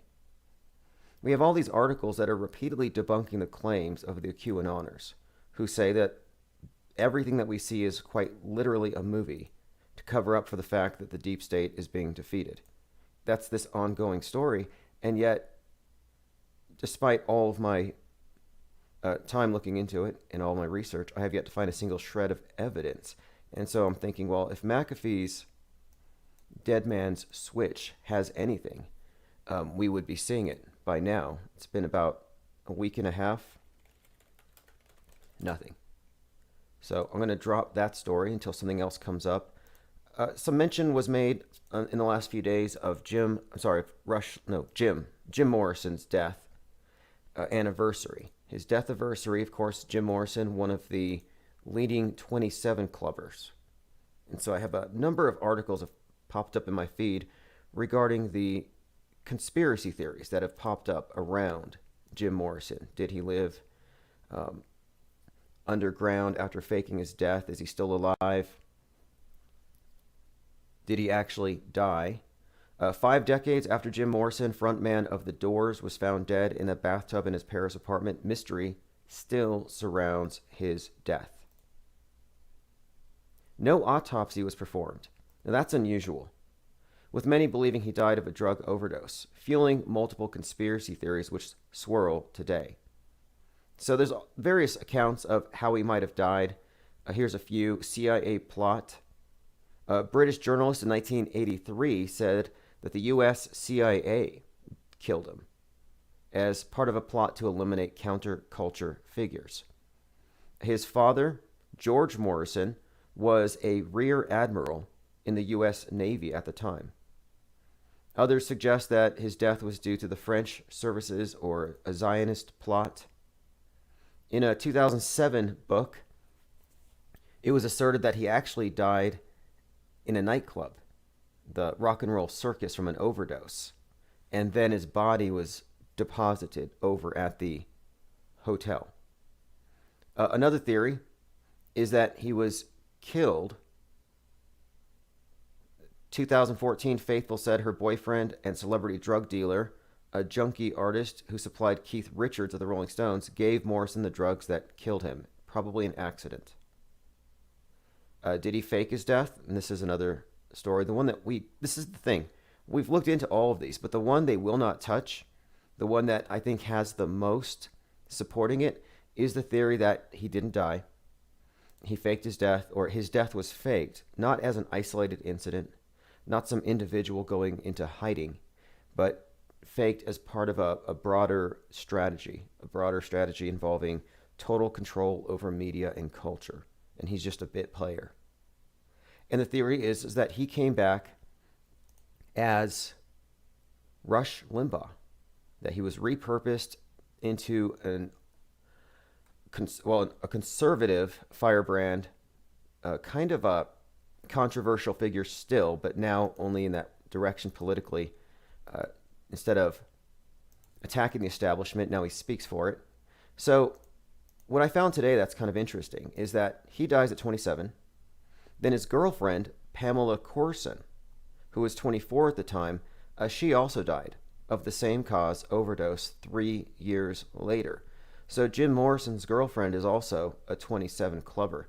And I happen to note here too, and this goes along with the theory that Jim Morrison was repurposed as Rush Limbaugh, is if you look at Jim Morrison's supposedly dead 27 clubber, Pamela Courson, his ex-girlfriend, or girlfriend, she looks exactly like Limbaugh's wife. Sufficiently aged, but aged well. Nothing's changed. I would say very little has changed at all. Very little cosmetic modification, if any. So take a look for yourself. Is Rush Limbaugh's wife the same as supposedly dead Pamela Corson? I would say yes. All right, let us continue. DHS raises alarm over potential violence pegged for August due to conspiracy theorists. So they're calling it in advance. They're telling you that the QAnoners, the QAnon radicals, are going to do another insurrection. They're going to do another big attack very soon, coming this summer. Evidence, well, what MSM reports. It's their straw man, which tells me that the terrorist will be a straw man. They will invent somebody, they'll carry out a false flag, and they'll blame anybody with a Q on their keyboard. So go ahead and take it off now. I don't know anybody calling for civil war. I don't see it. However, I do see CNN happens to find people calling for civil war. So that is a thing that is building up. And there are some politicians actually raising money off of the idea that they're going to get Trump back into office. Now, this is something I commented on months ago. I said, how come Alex Jones hasn't been arrested? And my take on it was, if he's not arrested for the comment that he made on January 6th, he's an agent.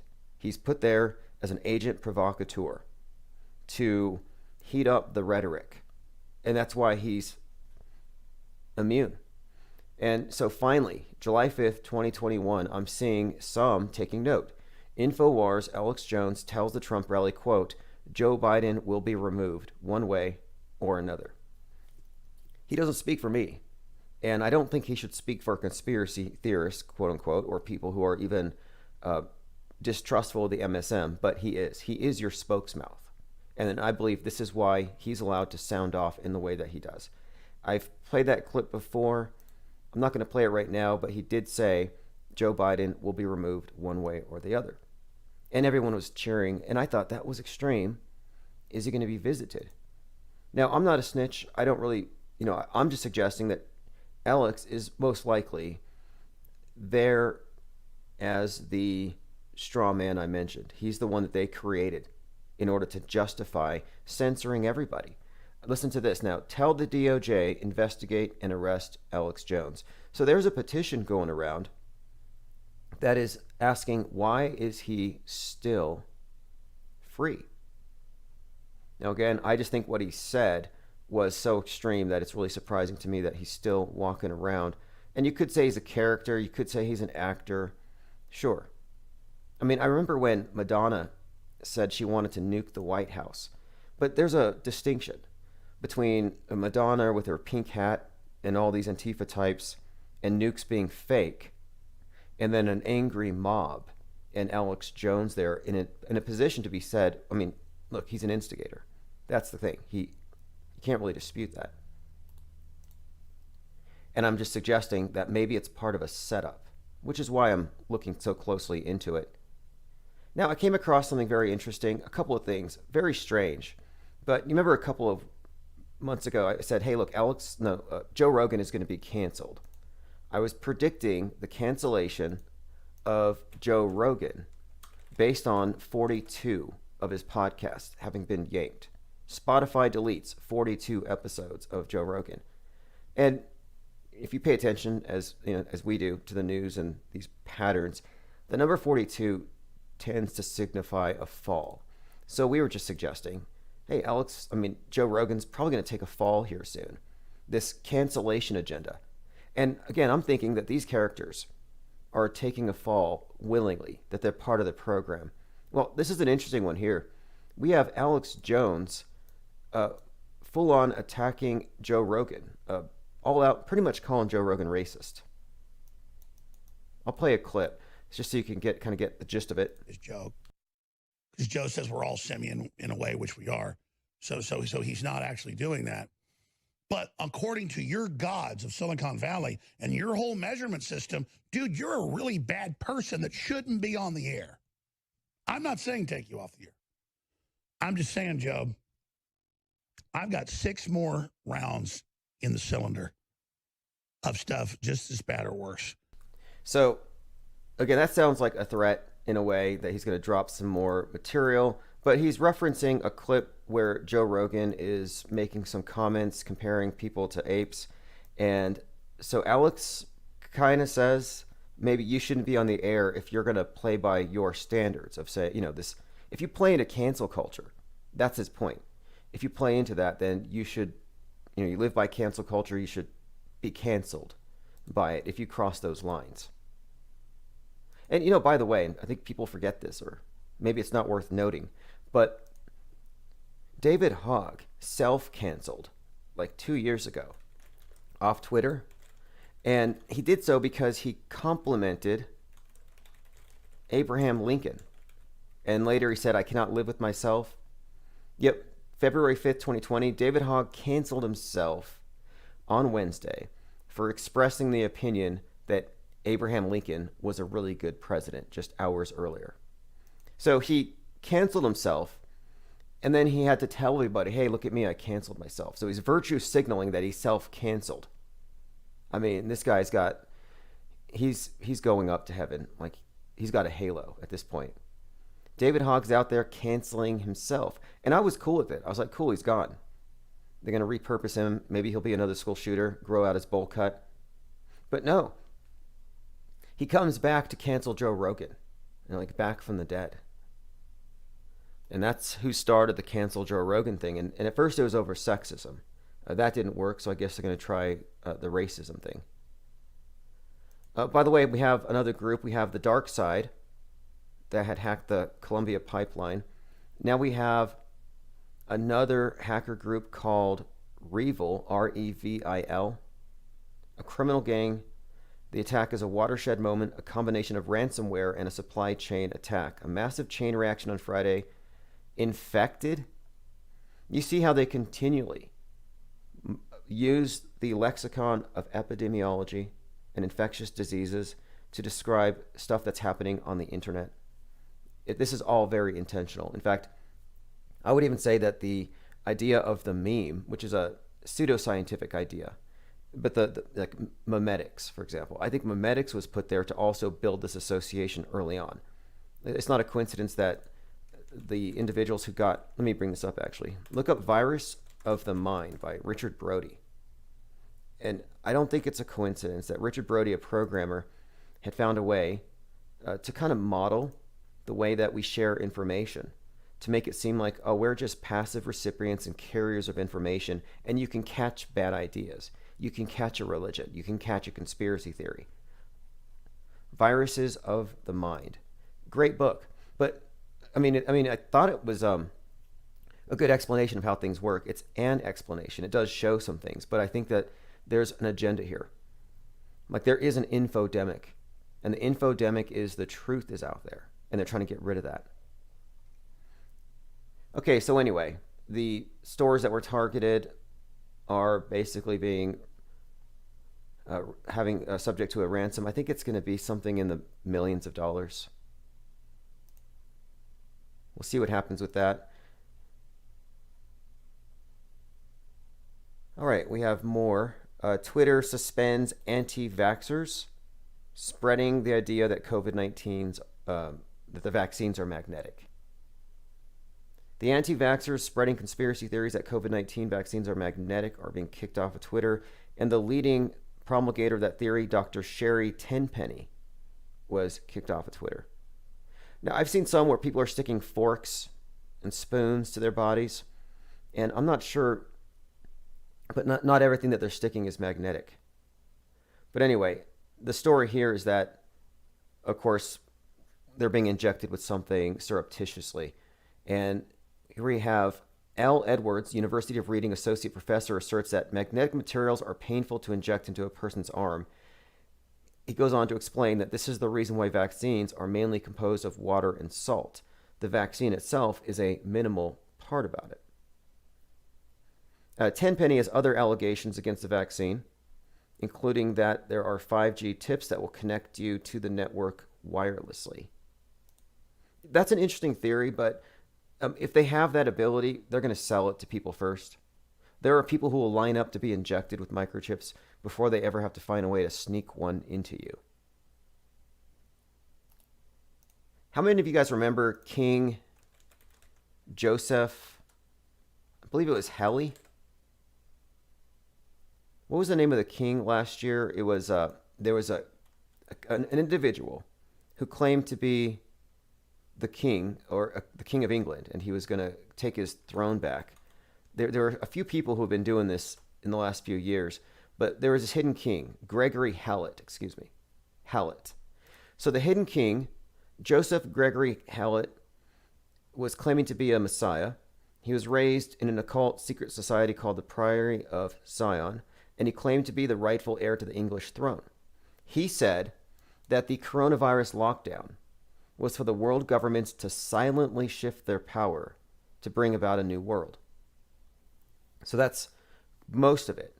That's a big part of his story. And so he was also saying, though, that he has a very pivotal role. That never came into fruition, but it was a very popular story. He was a very popular figure among QAnons for some time. In fact, when Trump walked out in front of that church with the Bible, they thought Trump was signaling this guy. So, is Joseph Gregory Hallett the Messiah? I don't know. That was last year. This year, woman who claims to be the secret Queen of Canada develops a following among QAnon devotees, report says. So this is a queen, this is another figure, a hidden queen, Romana Didulo, a British Columbian woman in her 50s, followed by 20,000 users of Telegram. And in her introductory video, she's introduced as the head of state and commander-in-chief of Canada, the Republic. Canada's actual head of state, Queen Elizabeth II, has been executed, according to her and her followers. And she was appointed as queen by the same people who are helping Donald Trump get back into office. So here you have it. There's your Queen of Canada. I'll put a link to everything discussed here over at autohoax.com, and that's where you can also get the podcast. It's a 30-minute breakdown of the major fake news events of the day. It's the only truly counter media presence out there. Elon Musk suggests that a brain parasite is forcing humans to create AI. And then if you take what Grimes says, because she says that AI is going to help us perfect communism so that we can just sit around and make NFTs all day. So Elon Musk is positing that all of this is starting from cat dung, toxoplasmosis. So toxoplasmosis, and this all starts with rats. And this is kind of fascinating because, you know, we've seen rats, those little what are they? Some kind of rats. Were they muskrats? Rats on the Falcon 9 rocket. And this is not a joke. So if you go back to CRS-19, this was back in December of 2019. This was the refill mission from SpaceX on December the 5th, where they were sending materials, you know, monkey suits, probably a couple of guitars, who knows what else they sent up there to the space station. Well, on this mission, they were also sending mice so they could do science on them. They were sending genetically modified mice. They called them mighty mice. And this was discussed in the news widely that SpaceX is sending genetically modified mice to the space station to study muscular atrophy. And look, they've been up there 20 years. And I've only seen chubby astronauts. None of them are that fit. None of them are emaciated. They're not living an ascetic life up there. I mean, it looks like they're stopping at McDonald's every time they go around the world 93 miles. Like, those people are not suffering from muscular atrophy because they're not in space. It's just a bad joke. But this thing, it's called Mousegate. That's the scandal. And you can see it here. If you look at their actual launch coverage, you can see what appears to be a mouse, like a rat, running around on the Merlin engine. So again, a couple of things to connect here. One, it's the Merlin engine. So that's already, that's kind of suggestive of something I would like magic or something. But two, a mouse on the exterior of the rocket. It's that on the mission where they're sending mice to space. That can't possibly be a joke. So anyway, getting back to this story, rats to cats. Musk is suggesting that rats have given cats toxoplasmosis. And here's his actual tweet. It infects rats, then cats, then humans who make cat videos. An AI trains and achieves superhuman intelligence training on internet cat videos, thus making toxoplasmosis the arbiter of our destiny. Now, you may think he's joking. Maybe you don't. But this idea that there's some kind of mind control, that some sort of brain parasite that is hijacking us to cause us to create AI, that's where his mind is at. That's where Elon Musk's mind is at. And it's such a joke to me, but many people take this very seriously, and they're going to line up for the cattle carts to Mars once they start selling tickets. And I believe he's also offered indentured servitude. So if you can't afford the tickets, you can work it off. Although it's a one-way trip anyway. You're never coming back. I wanted to bring something up really quick here, because I found a great website that breaks down the Apollo 11 photography. And it really made me think that the flat Earth debates are pointless. And I've said this for some time, but this is the reason why. There is no model for a lack of exploration. That's why. It's just incomplete. So the debate is premature. It's not that the globe is something that can't be debated or that the flat Earth isn't debatable, but it's premature. But you know what can be debated right now is the moon landing and the space station. But you'll find that the professional conspiracy theorists out there, the big names out there who've been out there for decades, they only attack the moon landings. They won't touch the space station. And there's a reason why, because they're all operatives. They're gatekeepers. But these are the things you actually can take down. And the people who routinely defend the ball Earth theory, they can't defend the space station. It's laughable. They can't defend the moon landing joke either. Just a heads up there. But I have a number of examples, and I'll post them over on the site, of this Apollo 11 footage and photography that pretty much debunks itself.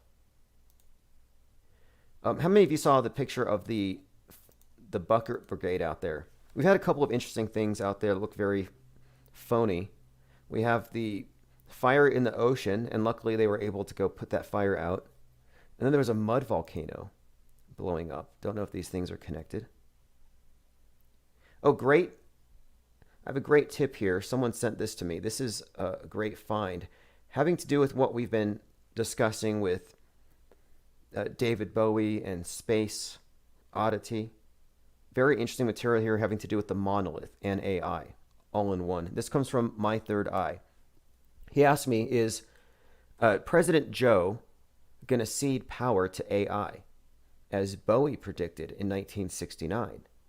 And I had not heard about David Bowie predicting President Joe giving our governmental authority over to some AI. I'd never heard of that.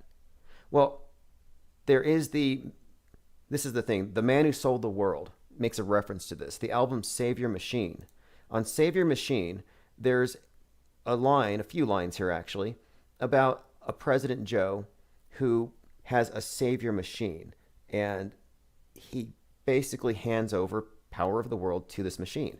The significance here is that David Bowie of Space Oddity is a name based off of David Bowman from Space Odyssey, from Kubrick. And Space Odyssey, Kubrick is all about the monolith, which is where the AI comes into the picture. So it is kind of interesting to find that, and I have the lyrics here. I'm not going to play it. I actually find his music unlistenable. From The Man Who Sold the World, in the lyrics, he says, President Joe once had a dream. The world held in his hand, gave their pledge. So he sold them his scheme for a savior machine. Now, remember what Grimes said about AI perfecting communism, solving hunger, creating peace? The next line says, they called it the prayer, its answer was law.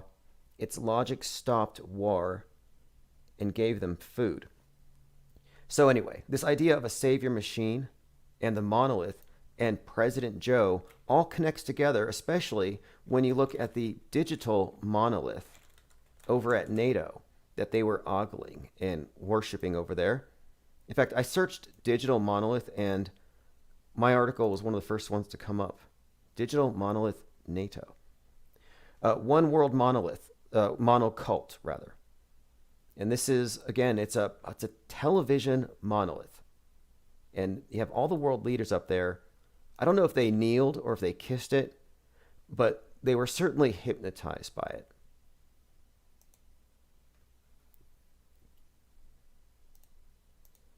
Again, appreciate that link. That was from My Third Eye. I get a lot of the YouTube chat comments, and I post them on my blog so I don't miss any of the stuff that people are posting. There's a Marvel series called Loki. They're 4 episodes in, and one of the most common words they throw around, according to the witness here, is variant. He said, I'm sure it's all coincidences. There's no way the timing of the show would coincide with MSM garbage. So apparently, if you look at the show called Loki, and I haven't seen it yet, the word variant is, I guess, the word of the season. And this is what they do. The entertainment is there to bolster the mass media brainwashing. The entertainment is there. It's the sugar in the poison.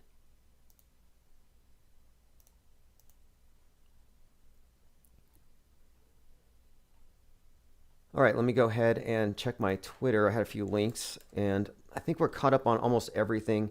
The McAfee thing is looking very shady. If he had a dead man switch, where is it? There was absolutely no connection to any falling condos there. There is a lot of hopium going around the QAnoner crowd, and they're hanging on every tweet of General Flynn, waiting for some kind of salvation from above. World Economic Forum's move towards Gaia is something to watch, and that's the global AI initiative agenda, that thing. It's AI. A is 1, I is 9. You see the 19 encoded into everything that involves a reset. Pearl Harbor was Operation AI. September 11th, 19 hijackers. 19 years later, COVID-19. The 19 is the reset agenda encoded into stuff. And it's not a coincidence that the post-reset crowd, led by Klaus Vader, are up there talking about AI. Also, I'm seeing a lot of crisis shakers. I'd like to know your thoughts on it. A lot of people are tweeting online, tweeting about how the vaccines are making them shake. And so I'm seeing a lot of these, and I'm calling them crisis shakers, simply because if it was a real medical emergency, they would be cashing out on it. They would be on the news, I would imagine. It wouldn't just be on Twitter. And it reminds me of a lot of these COVID patients that were clearly just crisis actors. So I think we have crisis shakers. I wouldn't let them influence your opinions. People do things for clicks. They do things for clout. Also, another minor synchronicity or pattern here. Someone pointed this out. Tom Cruise's fan mail address is at 42 West, 603rd Avenue. 42 West. The number 42, if you've been following this channel, is all over this ongoing narrative of the man who fell to earth. And it's a theme that runs through many of his movies.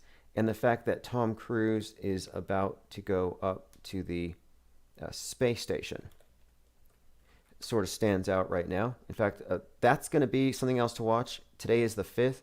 So in about 6 days, Richard Branson of Virgin Galactic is going to go up to space. We'll see what's going to happen there. 7/11, the 42nd anniversary of the fall of Skylab. Probably not a coincidence there either. Finally, the Church of Satan is calling out QAnon conspiracy believers for projecting their own evils. Here's a direct quote from their site from yesterday. QAnon conspiracy believers are overwhelmingly Christian, and it's not a coincidence. If you believe one set of lies about a sky daddy and his crucified kid, you can believe other false narratives about pedopoliticians feasting on babies while worshiping Satan. The demonstrable fact that Christian denominations have overwhelmingly been proven to be tainted with systemic pedophilia in our courts of law is yet another part of reality that these lunatics refuse to acknowledge. And that was from something that was posted yesterday. Independence Day, America the Fragile. So there you have it. Even the Satanists have something to say about their reputation being smeared with all these Hollywood elites and Democrats. All right, thanks for joining. Go to autohoax.com to get the archives, the notes, the replays, and we'll see you all tomorrow, same time.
Those are striking terms.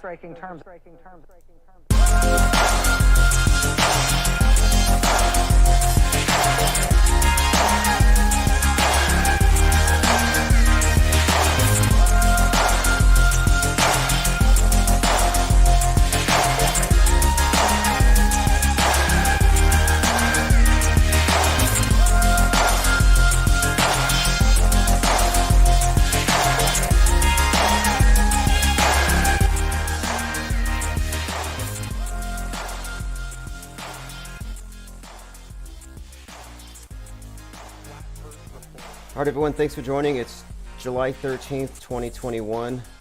Very important date, as I'll explain. And in the background, you do hear Rachel Maddow and Representative Swalwell. This is a track, The Flat Earth Report by MVP, the Hardware Vandal. Swalwell's the guy who said something about a Flat Earth Report, and that got mixed into this song. Anyway, I hadn't thought about that individual in some time.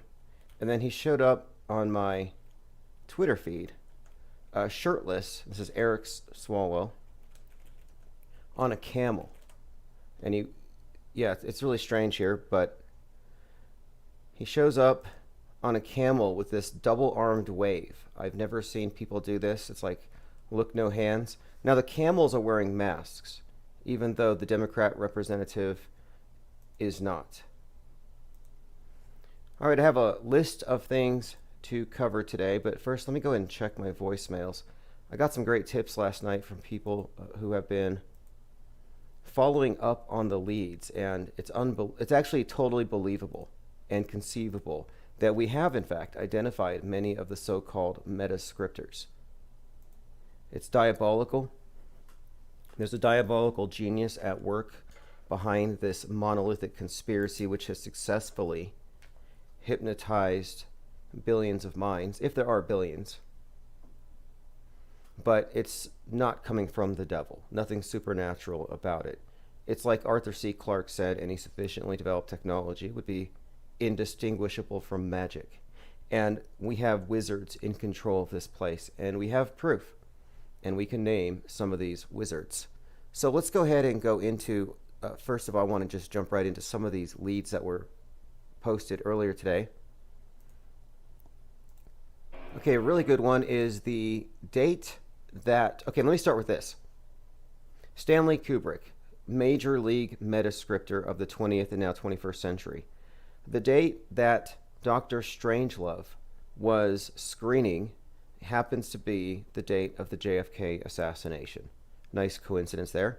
Okay, the date that Eyes Wide Shut screens is the day that JFK Jr.'s plane crashes. Nice coincidence there, considering that Eyes Wide Shut is believed to be something of a reference to JFK Jr. So you have his first and his last, well, the first, these two films, of course, Dr. Strangelove and JFK, with the reference to JFK, and then Eyes Wide Shut, which, by the way, it should be remarked that his plane took off, that Apollo 11 took off also on the same date as JFK's crash. And this is interesting because it took off from Kennedy Spaceport. So you're looking at a certain pattern here. So then today someone sent this to me. They said Full Metal Jacket's release date happens to be September the 11th, 1987. 33 years from Corona, which seems to be something that was part of this bigger project. Like, this is the script that really encompasses all of the major transformative psychological operations that have gripped the world since at least the 60s. And it may have started before JFK. I believe that media was actually invented for this. We're talking about psychological operations and the individuals behind them, because there's this continued narrative that goes across generation after generation, a few of them, and we're following these stories. People call it predictive programming when they see things in the news that have some kind of a precedent in the media. And then, once is a coincidence, twice maybe coincidence, but after a while it seems to look deliberate. And the coincidence theorists out there will say, nothing to see here behind the curtain. Nothing to see here. It's only a coincidence. Well, there are so many that that's a pretty large claim to say it's merely coincidental. Occam's razor would say somebody's writing this. And we have discerned patterns and a methodology here that I think reveals that, yeah, there is another level to mass media that the public isn't quite aware of. And it all synchronizes with these old religions, ancient religions. So, for example, just the other day, Virgin Galactic launches up into space. And in about 7 days, on the anniversary of Apollo 11, Blue Origin launches up. Well, note here that last month, Jeff Bezos from New York Post was, quote, teased over the phallic-shaped rocket Blue Origin.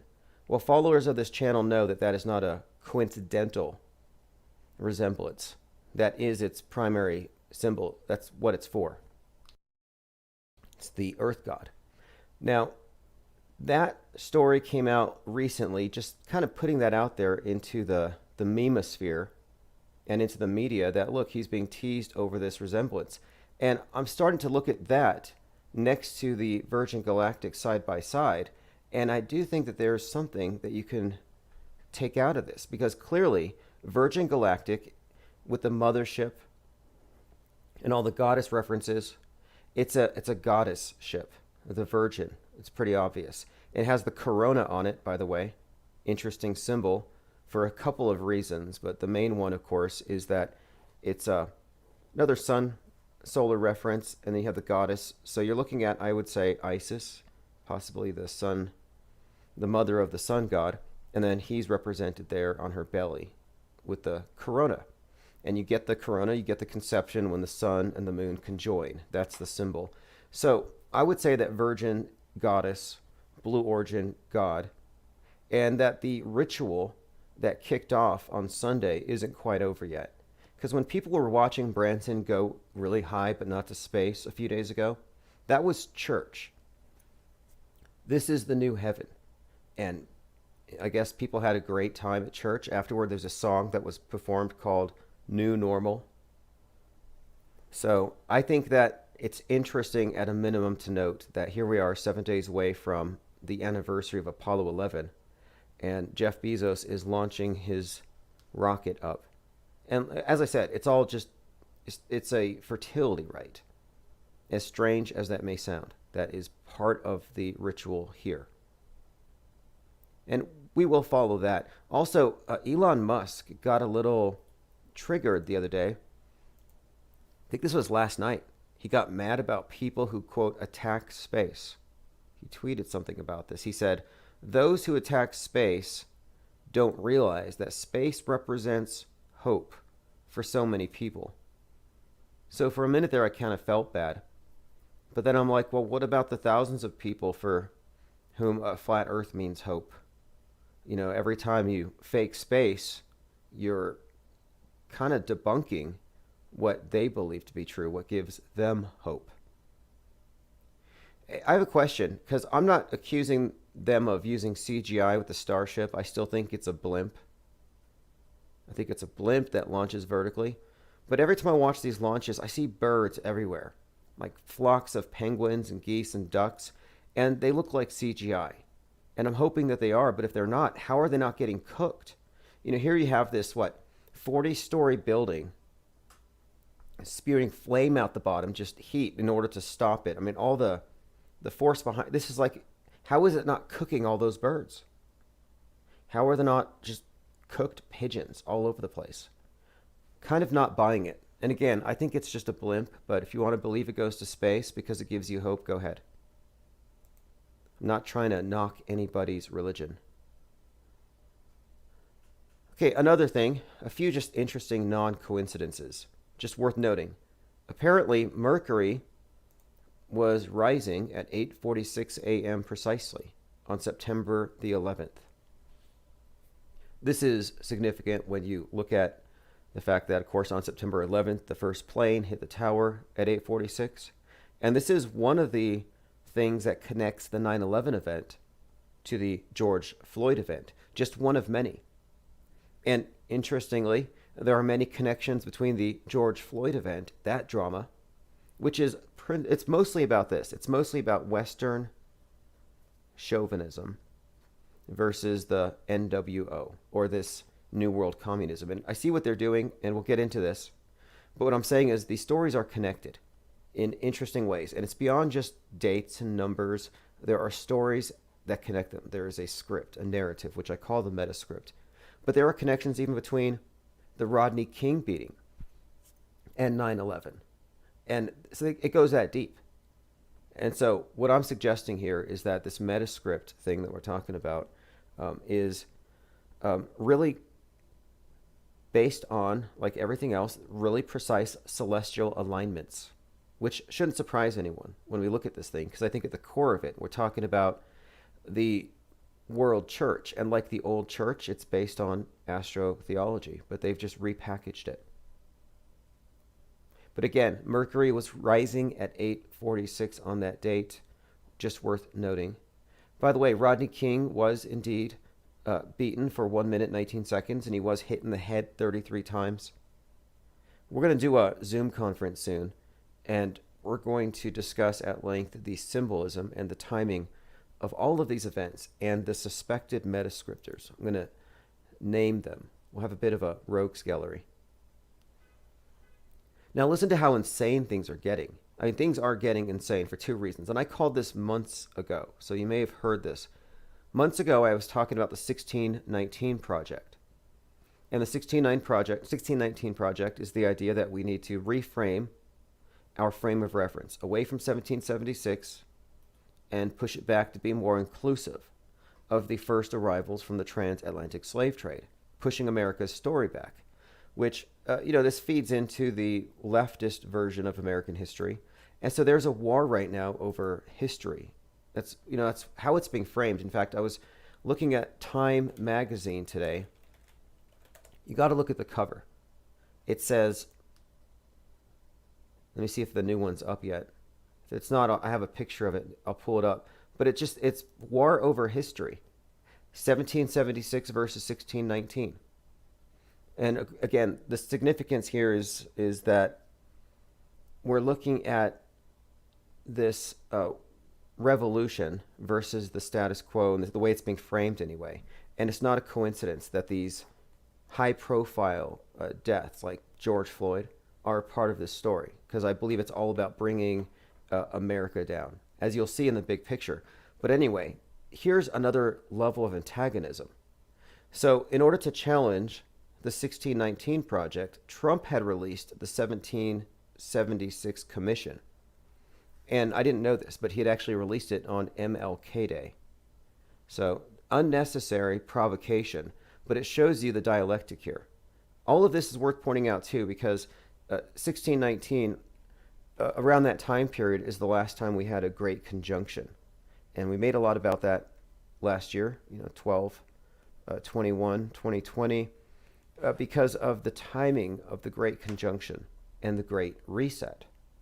And this is all very much, if you ask me, just more indications of how the bigger stories are scripted astrotheologically.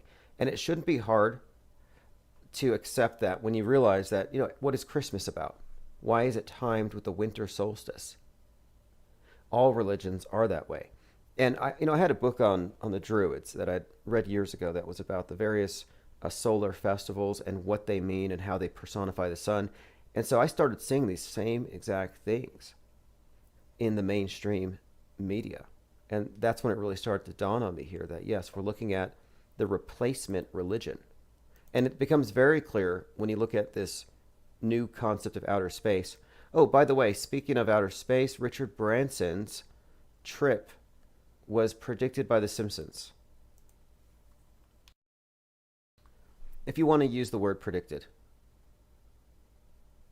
All right, I'm going through some comments. Let me make sure I don't miss anything. Chalk Body Outline is here. Awesome. He says Christopher Nolan.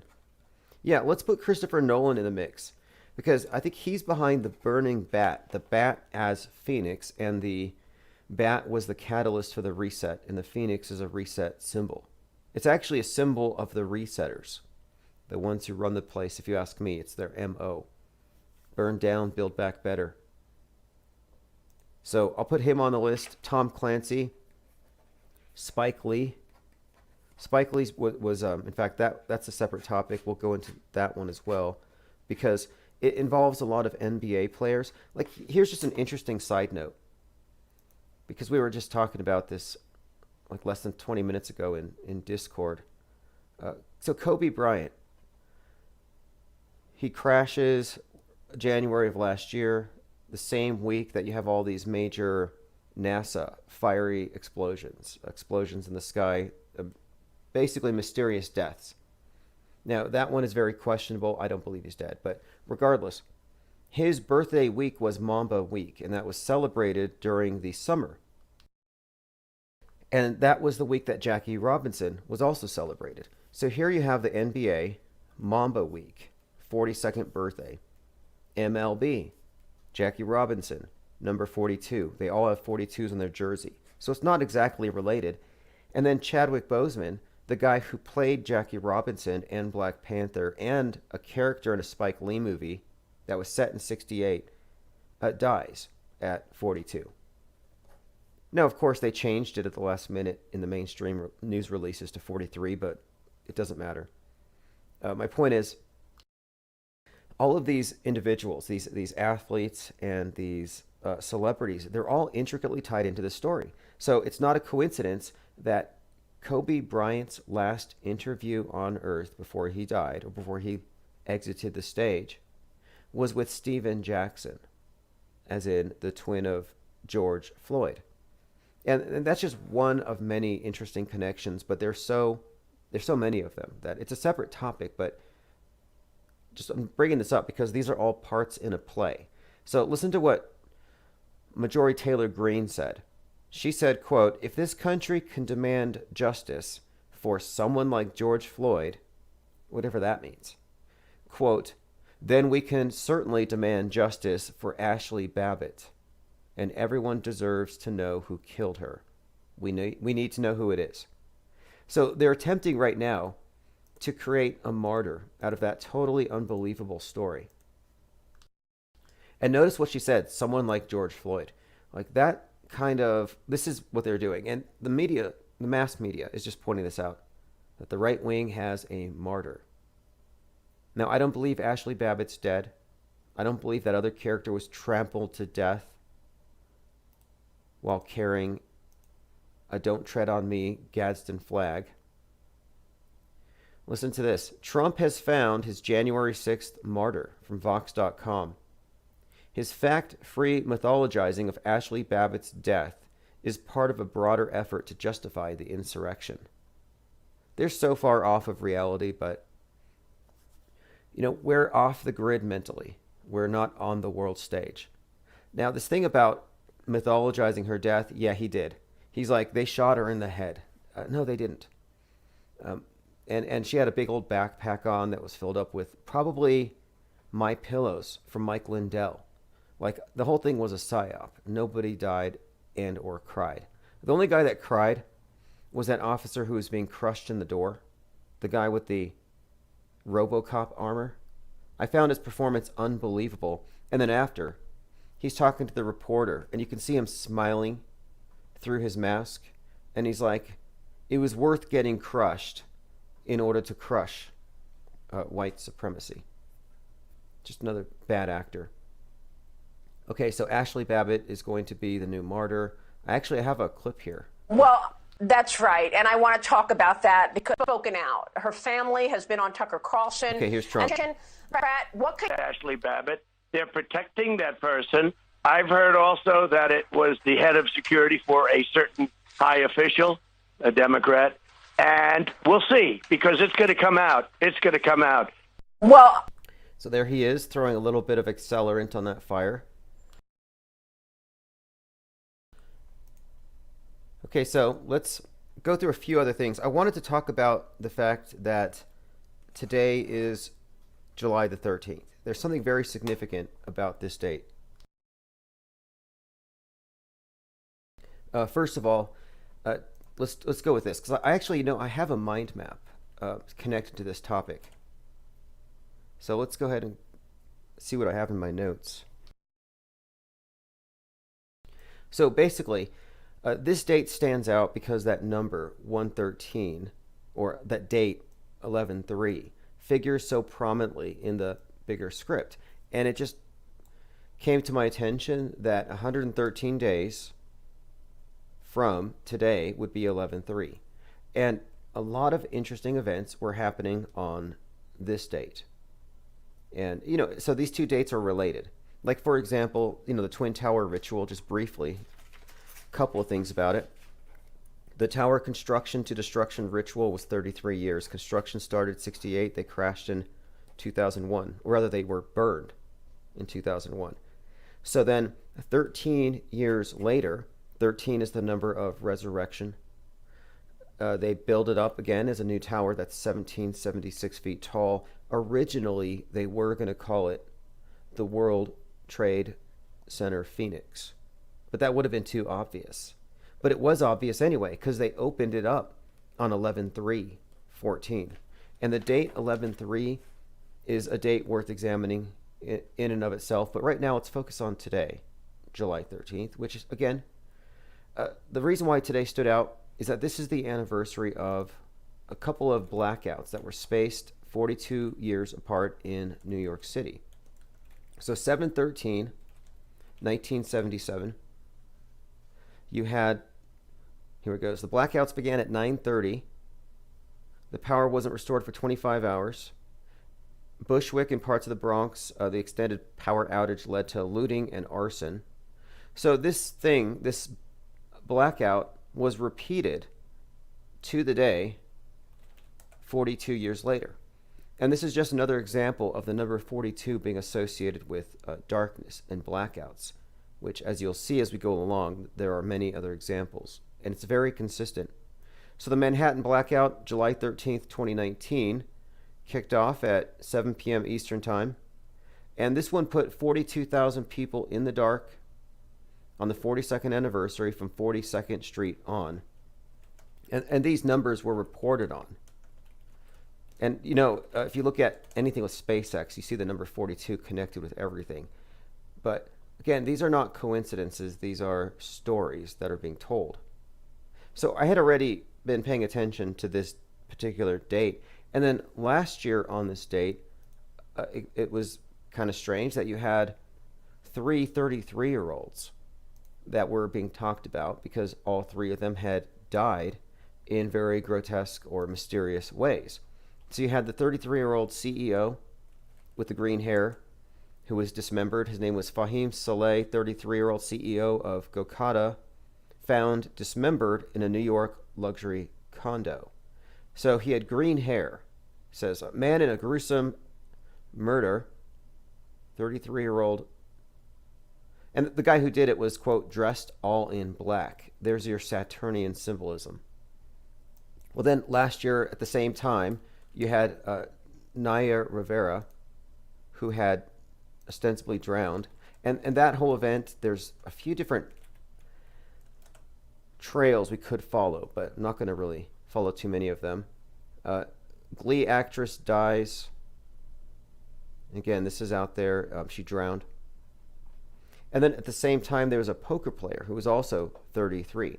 Now, another thing about these 33-year-olds is that they were all buried in the same plots, like right next to Nipsey Hussle and Paul Walker. Look, Glee star Naya Rivera laid to rest at famous Hollywood cemetery near other celebrities like Paul Walker's Fast and the Furious, Nipsey Hussle. So, I'm just suggesting that these are all fake, staged deaths. But the only reason I'm talking about these is that right now, one of the big stories in the news right now is a dismembered body. That's a guy named Adam Johnson. And they still haven't found all of his parts. But if you know the story is all about the dismemberment of the sun god and his parts being scattered. And the last thing they find, or they can't find, is his phallus, which they replaced with the obelisk. So listen to this. Quote, "We have not recovered all of Mr. Johnson's remains. His body was found in the area of West River." So there's enough here to make me think that this is probably staged Illuminati Masonic drama, just like last year. I really don't necessarily think it's even real, or if it is, it's probably some kind of psychotic ritual. I mean, what else would you call it?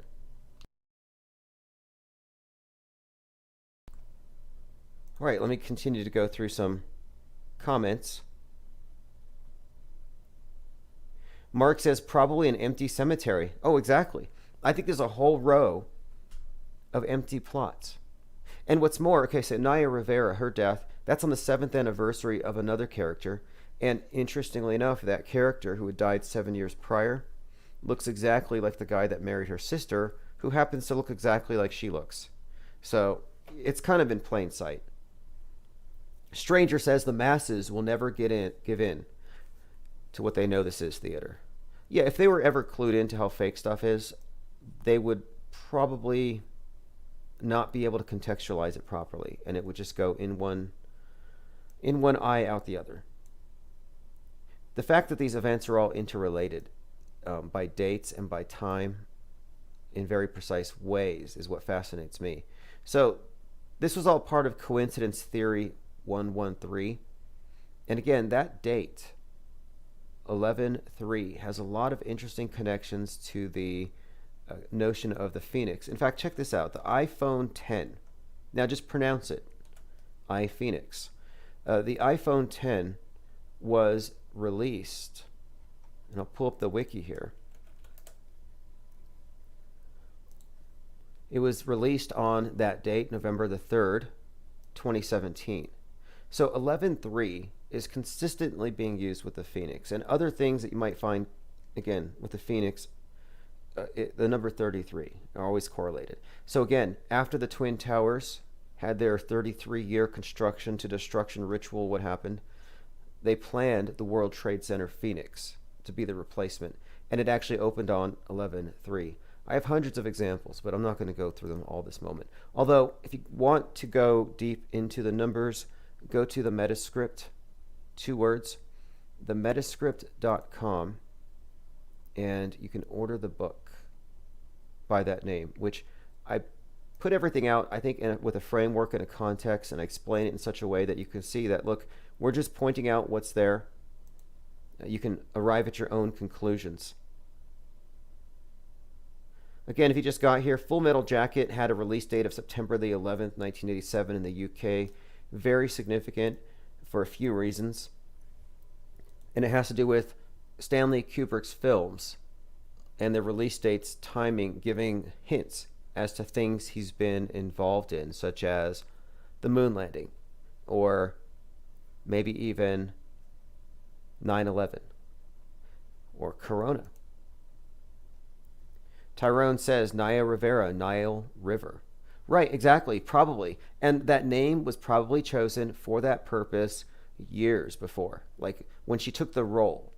See, I think they create lifetime roles, and these lifetime characters get plugged in to the script. Commenter says, I didn't get notified by email. Notifications go out if you are on the newsletter or Patreon. Just check your box to make sure. I want to bring back text message notifications. So if you go to infiniteplainsociety.com, I have a link for signing up on the text message notifications. I haven't started doing that yet. It's a little expensive, but it's worth it. It's a trade-off. So it's totally worth it. But if you want text message notifications, you can sign up, and I will probably do it. It'll only just be one a day. Any more than that, it becomes a little cost prohibitive. But yes, you can definitely do that, and you just enter your text or your phone number, and when we go live, I'll send those out. I used to do that, and it really did bring a lot of people to the live streams faster. A few days ago, we talked about Lee Harvey Oswald's connection to NASA, and that's huge. Just think about that. A connection to NASA would suggest a connection to Kubrick, and Kubrick's already been implicated as the director of the fake JFK assassination. So if you missed that one, go to any of the archives there and just scroll through, check it out. The title of it is Astronaut Lee Harvey Oswald and the Kubrick Connection to QAnon. A little long there. However, if everything else is scripted, it shouldn't surprise you then that it would kind of imply that QAnon is also similarly scripted by the same individuals. Trader Joe's said, did the rich guy prove the earth was round? Yeah, I find Branson to be likable. I find all of these characters to be likable, even though they're, deceivers. But, I see pictures of Branson on a boat wrestling with Obama, hanging out with the Epsteins. Not quite sure, but I'm certain that what he's part of is actually a fertility cult, and it's got an esoteric core that's obsessed with sex magic, as crazy as that may sound. And I have some more on that topic. Hopefully I can get to it. And again, Jeff Bezos' rocket is going to launch in a few days on the anniversary of Apollo 11. That's the god. Virgin Galactic is the goddess. And you got to watch these Virgin Galactic astronauts up there in space. They all do the same thing. It's so strange. And I'm not the only one who's noticed this, thankfully. They open their mouths very wide. Like it's insane. It's comical is what it actually is. And, I think it's all part of the ritual, what they're actually portraying. I don't want to go too deep into that at this moment. Johnny the Dead sent me this today, good find, from The Atlantic. This is years ago. Shows you how far back the programming goes. This is from the year 2000. The sky is falling.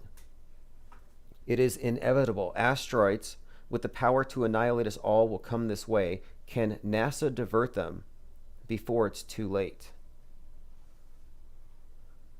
So that's going to happen.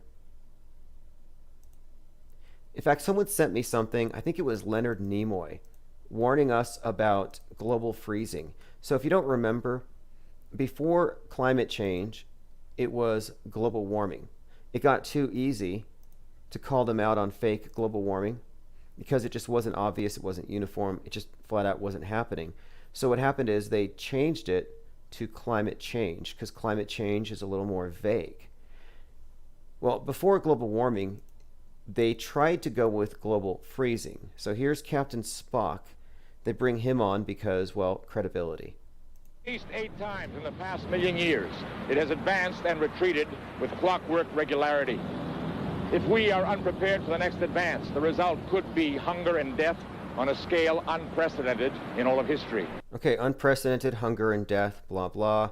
It's also not a coincidence that Bill Nye the Science Guy has teased his eyebrows into Captain Spock-like eyebrows, And it's not a coincidence that he leads the March for the Earth, Save the Earth campaign every Earth Day.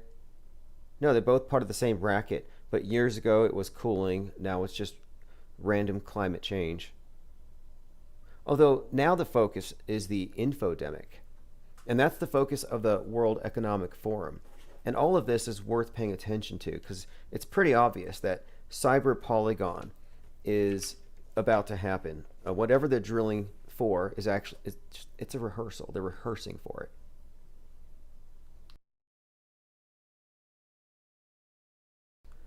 Commenter says, we may have to go back to telegrams with the talk of surveilling our texts. I refuse. I refuse to back off of any of the platforms, and I refuse to go into any ghetto.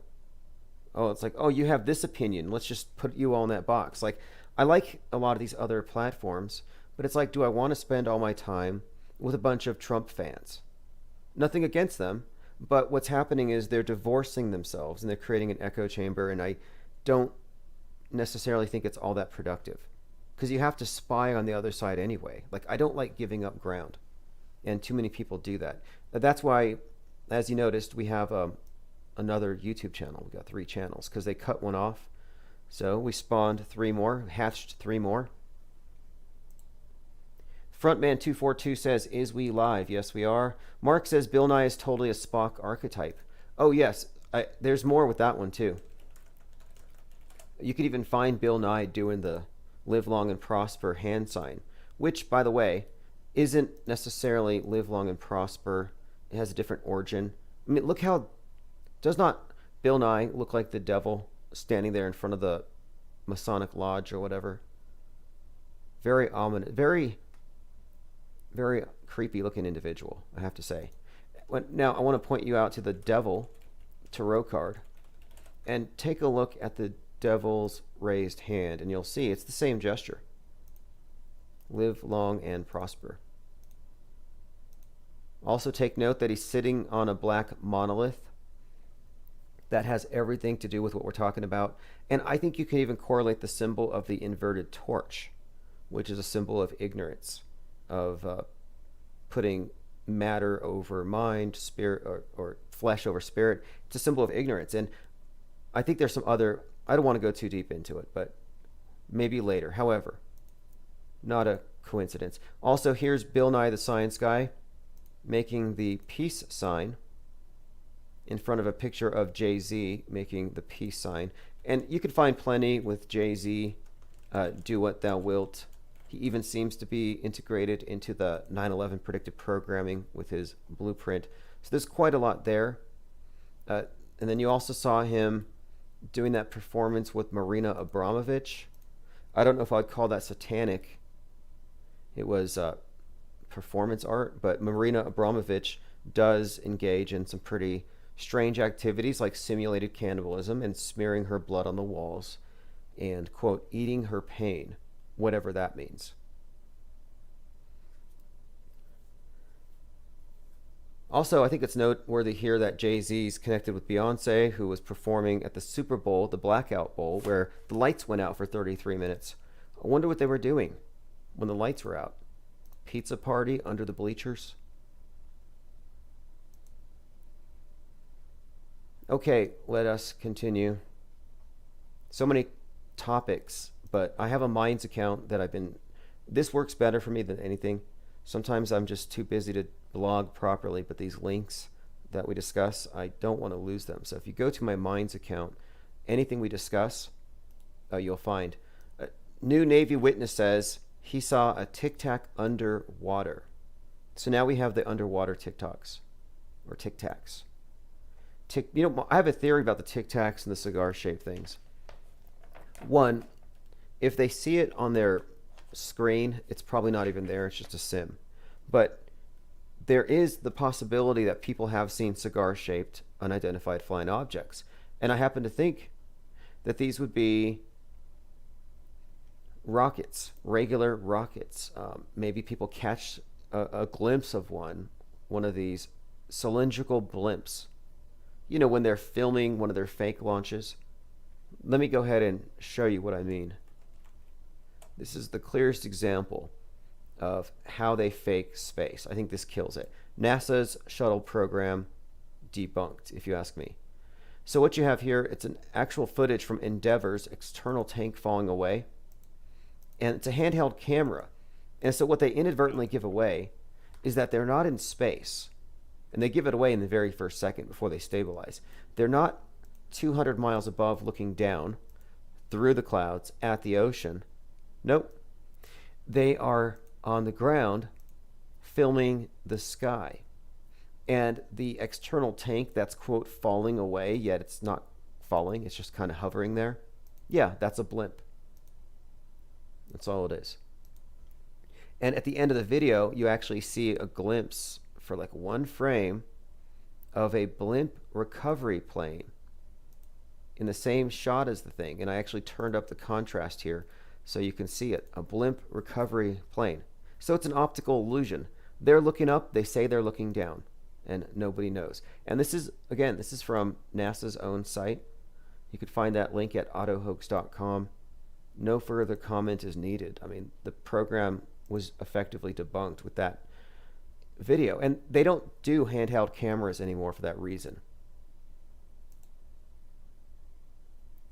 Let's go ahead and go through a few others. We were talking about Bill Nye the Science Guy. I didn't want to get sidetracked. Okay, so let's take a look at Carl Sagan, because they all copy each other. If you look at any of these videos, these documentaries, he's got the big smile and his hair is always kind of blowing in the wind. I think that his whole look, his hair and everything was kind of stolen by Brian Cox, physicist. I think that Michio Kaku, if you look at his hair, his style, I think his look was lifted off of Albert Einstein. I think that the hair is really the main thing here because they're trying to sell you on an image. So again, you got Spock with Bill Nye. You have Einstein behind Michio Kaku quite clearly in my view. And then Brian Cox thinks he's Carl Sagan because they have the same hair and smile. And it works. I think it's archetypal transference, and I do believe it works. Going through some comments again. If anyone here has any questions, ask me anything. Also, phones are open, 833-311-1984. Zin Vallis says, the only black holes I believe in are the soulless eyes of Bill Nye. Yes. Sinister. What are they a part of? That Bill Nye sex junk thing really made me realize, okay, they've crossed some lines to where that seems normal in their circle of friends. Okay, a few other things I wanted to pick up on. There was by the way, Nothing Burgers. I'm so tired of them. McAfee's Dead Man's Switch. Nothing.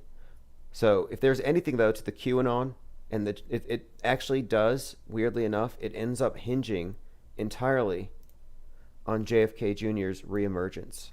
So that's something to look forward to. I would say in 3 days is the anniversary of JFK Jr.'s crash, which, again, was on the day that Eyes Wide Shut was released. Tyrone says Bruce Lee was Judge Lance OJ trial.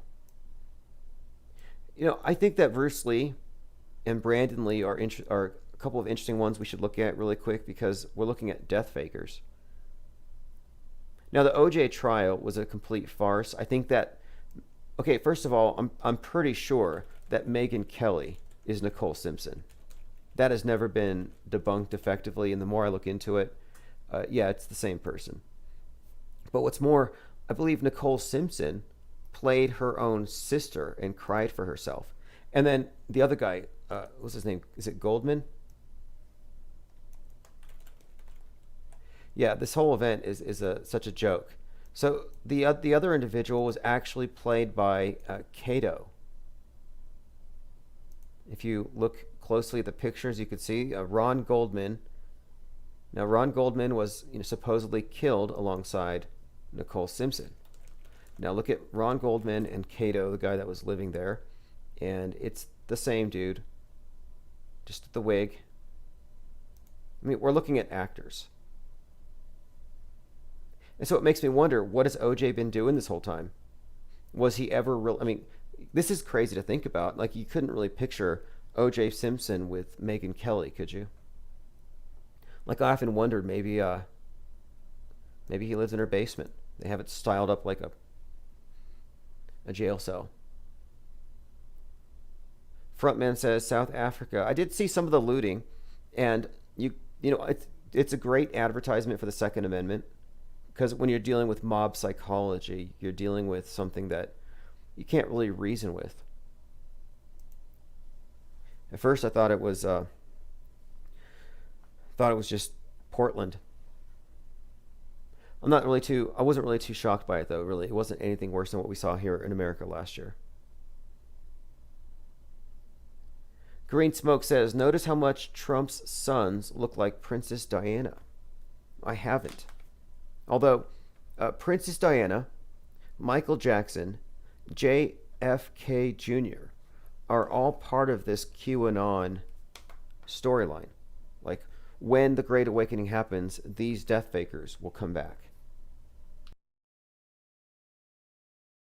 Mark says Gavin Newsom could be Ron Goldman. No way. I mean, I'm not just taking shots in the dark. There is narrative support for everything that I'm talking about here. And also, I'm a strict Occam's razor type. Like, if you have like two different propositions, I'm going to go with the one that's more likely. And also Hitchens' razor. If you present something without any evidence, I'm free to ignore it. So, like, yeah, if you come across some information, you find an interesting lead, by all means, but you know, it's terrible when people just list off a lot of things and they don't provide any sort of leads or pictures. They want you to do their homework, and I don't have time to do homework for other people anymore. Someone told me Trump was Elvis. Just look into it. Just look into it. You know, it's like, could you give me a lead, a starting point? I don't think Trump is Elvis. Although he's been compared to Elvis, he's compared himself to Elvis, that is. But what's more likely there? That Trump looks like Elvis and has been compared to him, or that he paid to have those stories leaked because it helps his image? Or maybe he does. I mean, it's true that Elvis started painting his face orange right before his supposed death.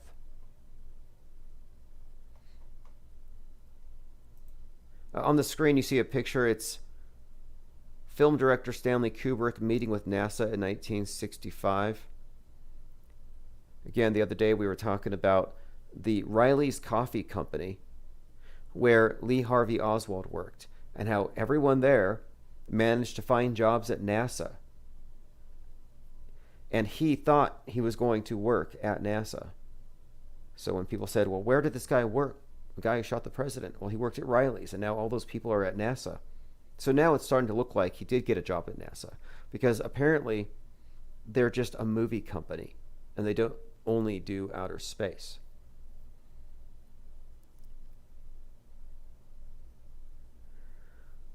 All right, let me see here. Chalk Body says Princess Diana plays Theresa May.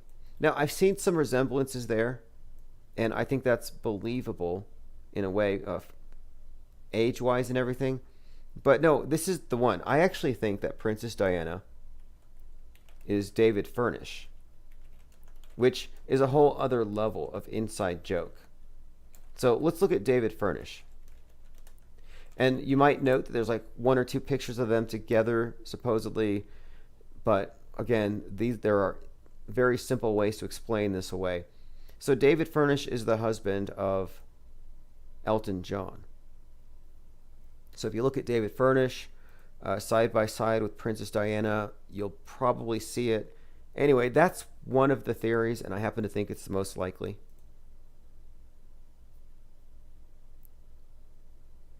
All right, let's see what else we have. Someone sent out an email to me about, Edward Bernays has a great nephew that's the CEO of Netflix. You know, Edward Bernays, and let's see if we have that here. He wrote the book Propaganda. Okay, just search Bernays in Netflix. So Mark Bernays Randolph is an American tech entrepreneur, advisor, speaker, and environmental advocate. Oh, an eco-fascist. And he's also, well, anyway, he's the co-founder and first CEO of NASA. And yes, he is the great-nephew of Edward Bernays. Nothing to see there. All right, let's see. I'm going to go ahead and open phones, 833-311-1984. I'll put it on the screen, so if you have any questions or comments. I hope you like the new banner. It's a little wider, and I reduced the vertical so that it fits in a little bit better. A 33-year-old identity thief bought a diamond-encrusted Bitcoin pendant and stole $500,000, and he's getting 3 years in prison. You know, they ought to just arrest all the 33-year-olds. Just, how about that? Just quarantine all the 33s. It's for their own good. You know, if we had done that, like, let's say hypothetically, we had quarantined all the 33-year-olds, the Capitol Hill riot thing wouldn't have happened. Jake and Jelly was 33. There are so many 33-year-olds involved in so many high-profile stories. This is also interesting. A new YouTube conspiracy video, Oliver Stone's new JFK, has been hammered in a brutal review. Just noteworthy here that Oliver Stone is out again talking about JFK. It's noteworthy given the political climate, QAnon, and their mythologizing of the Kennedy family. Okay, let's see.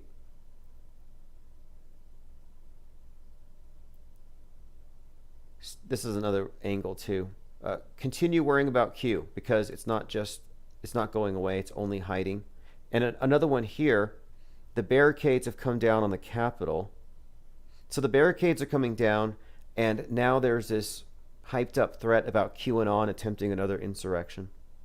Which, you know, it's how many of those people who try to kidnap Governor Gretchen, which I can't imagine wanting to babysit that thing. But like, I think they said 14 out of 15 were feds.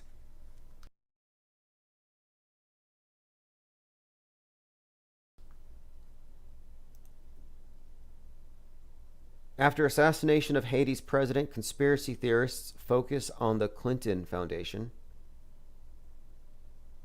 It's not hard to come up with conspiracy theories, quote unquote, when you know the media is there to lie to you. The question is, though, is the conspiracy theory controlled or just an alternative spin to keep you believing the main story? Like the Wuhan leak. The Wuhan leak thing is a mainstream media conspiracy theory. It was never cutting edge. It was always an obvious ploy to prevent people from recognizing that it was just a war game. It was just a drill from day one. Okay, so a couple other things we talked about tonight. The cyber polygon, that's one of the things. So I've been talking about the space program and the space station, the Tower of Babel, and all the symbolism that supports it. But commensurate with that is the info Tower of Babel, the internet. So you have the space program, which is our unified mission to go from Earth to the heavens. And as of Sunday, as of 7/11, we can now all go to space, presumably. If you have enough money, if you're rich, you could buy your way into heaven. So that part of the tower, the physical infrastructure is complete, and now we have the internet. But the cyber polygon is the part that I think is coming up next. And they telegraph everything from the World Economic Forum. In fact, they promise. Again, they don't do drills. They do rehearsals. And I think we have been seeing some rehearsals. Also, they're going to build up another space station and orbit this one around the moon. Have you heard about this? Like, I wonder how that's going to work. How are they going to fake that? I hope they don't start censoring people hating space, or, you know, what are they going to call that?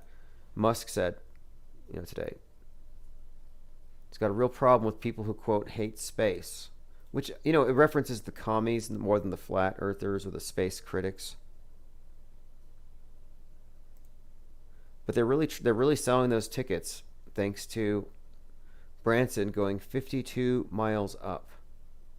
52 miles. Not even the Kármán line. Not even high enough to see the ball. You could barely see Planet Truth or Consequences in its entirety.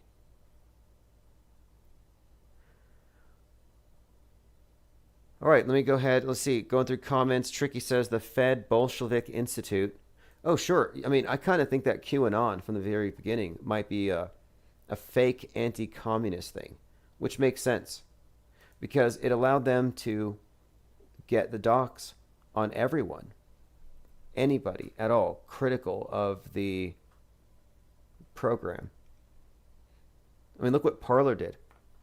Parler was hacked after they received a great deal of information about a lot of people on the far fringe right, the people who would have been considered in favor of insurrections. Okay, listen to this. 119. It's from the New York Times today. It's a new thing. 119. One world against COVID-19. The date 119 is one of these things. It's a reverse 9/11. Another one of these bits of meta-scripting. A little bit of a clue there. The first patient, as in patient 0 for COVID-19 for the pandemic in America that showed up in Seattle. Patient 0 showed up on 119.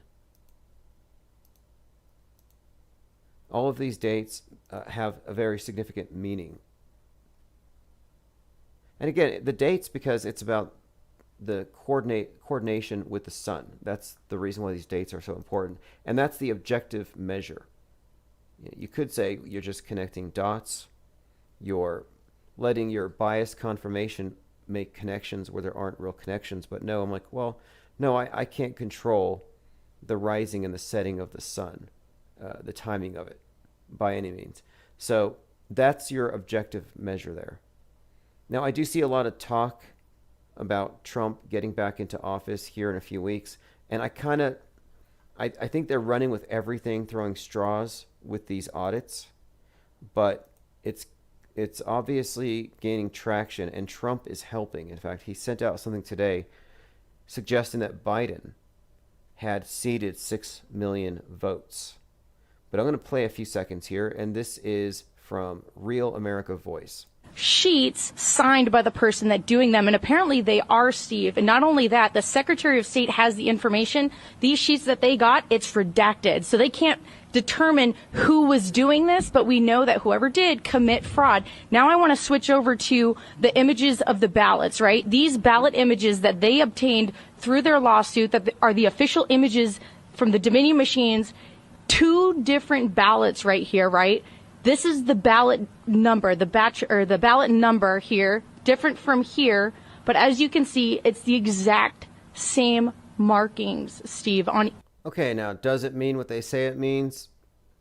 Don't know. They certainly won't admit it, but just a heads up. Also, someone sent me this picture. I find it kind of interesting. It's a pilot in an SR-71 with a helmet, and then you have all of the passengers in this Virgin Galactic without the helmets. Like, is that a problem?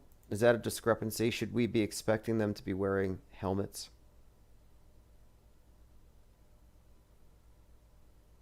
Let me go through some of the stuff that we found the other day just regarding symbolism here. So Branson got the call, and this is in the story of Virgin Galactic. He got the call to go to space 33 years ago. Take a listen. Hello. Hi. Have you ever thought about going into space, Richard? So there you have it. Somebody called him. Now, a few other things. Really heavy with the SpaceX thing. Engine configuration, outer ring 21, inner 14, center cluster 7, like 42 engines. Like, this is beyond an obsession with a science fiction movie. It's far beyond that. There's a 42 on the engine. This was the one that blew up on the 33rd day of the year, the day that Jeff Bezos announced he was stepping down. That would be 2-2. The mission was Unity 2-2, by the way. The mission on the 11th.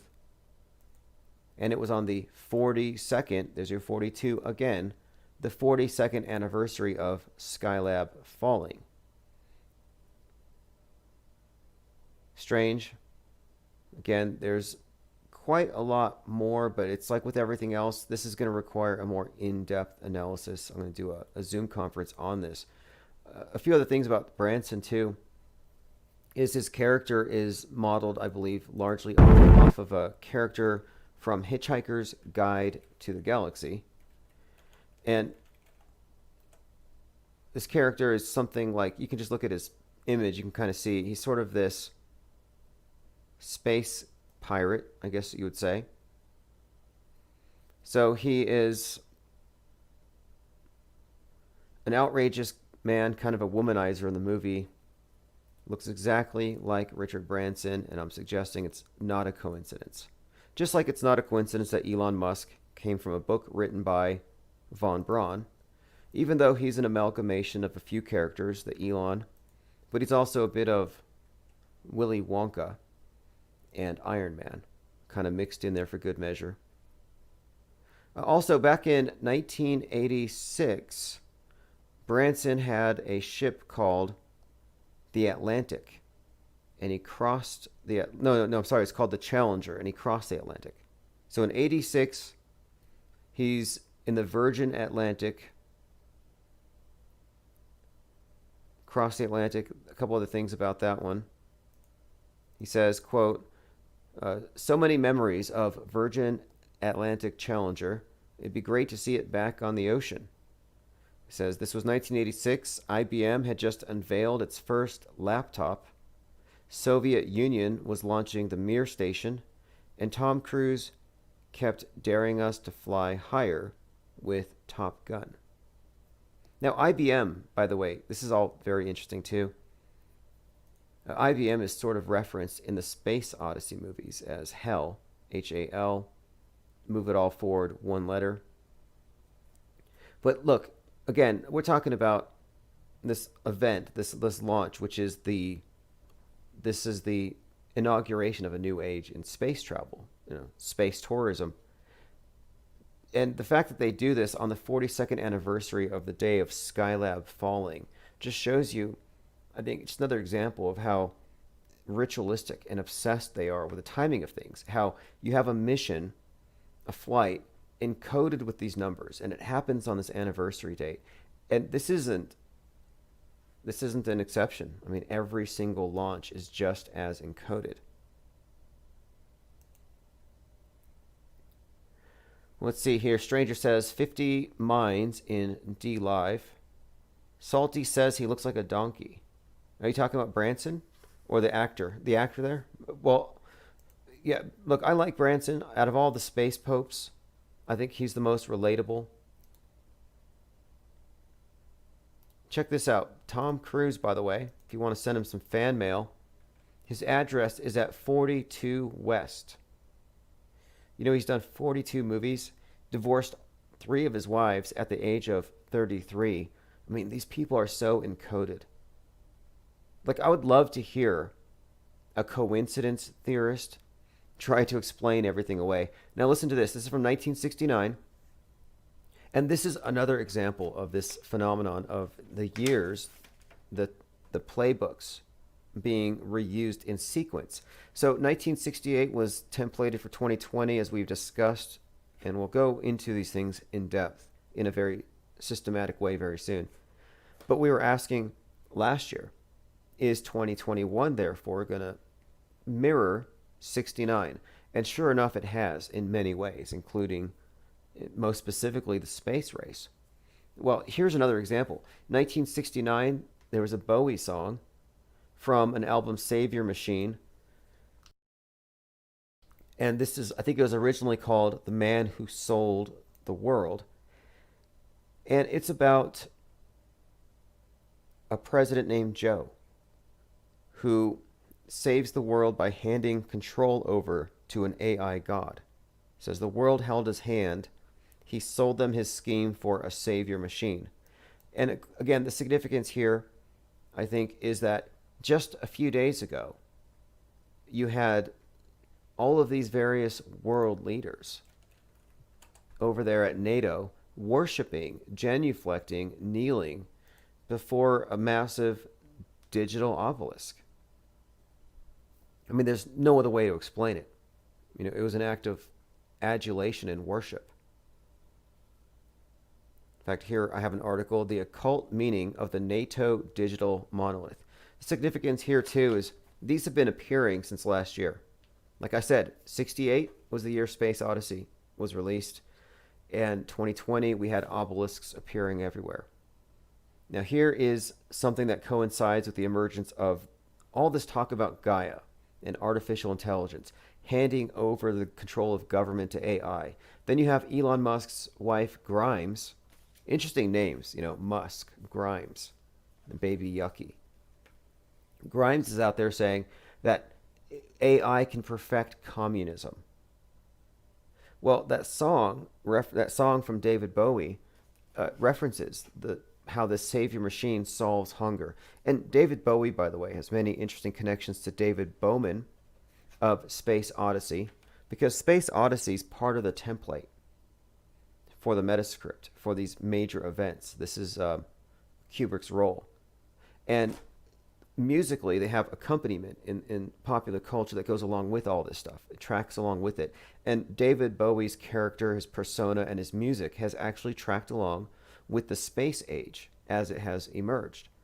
In fact, the name David Bowie and David Bowman are connected, as we'll get into at some point here. But for example, first music video in space was by Chris Hadfield, who was actually there at Virgin Galactic on Sunday, and it was Space Oddity. Like, he played that song in space. Then you have Elon Musk sends that Tesla Roadster with Starman, another David Bowie reference.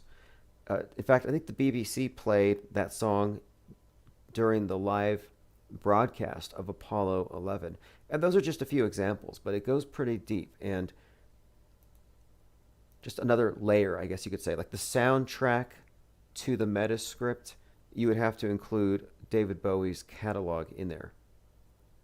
Posel says, time is an illusion. We live in holographic spheres where the moment is all that exists. And Welsh84 says, Joe's going to get the entire country shut down and held for ransom by clicking a link in a phishing email. You know, I had a complete normie, no offense to you normies, email me today, or texted me today and said, how come Joe is so lively when he's talking, but then when he's walking around, he's like a different person? Are there two different Joe Bidens? And I was like, where do I start? Like, I think there's at least 6. I mean, he's a hologram, sure, most of the time, but, you know, who's the base character?